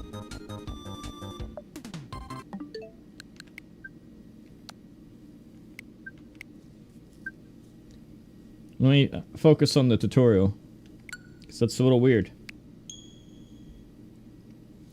I feel like I should have absorbed. There must be something I didn't pay attention to.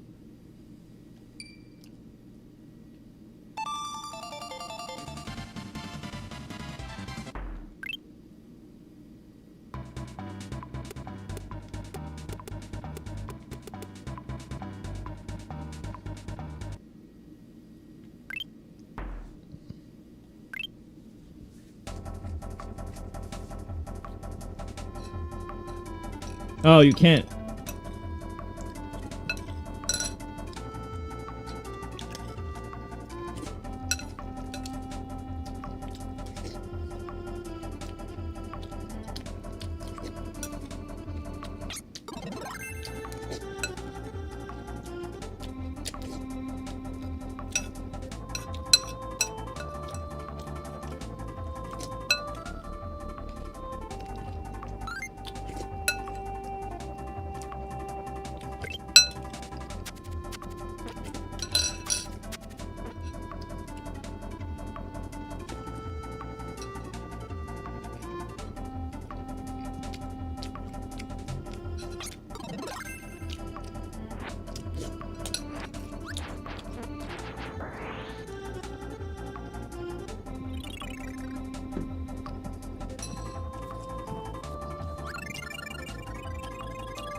I'm getting a little tired. Let me see something.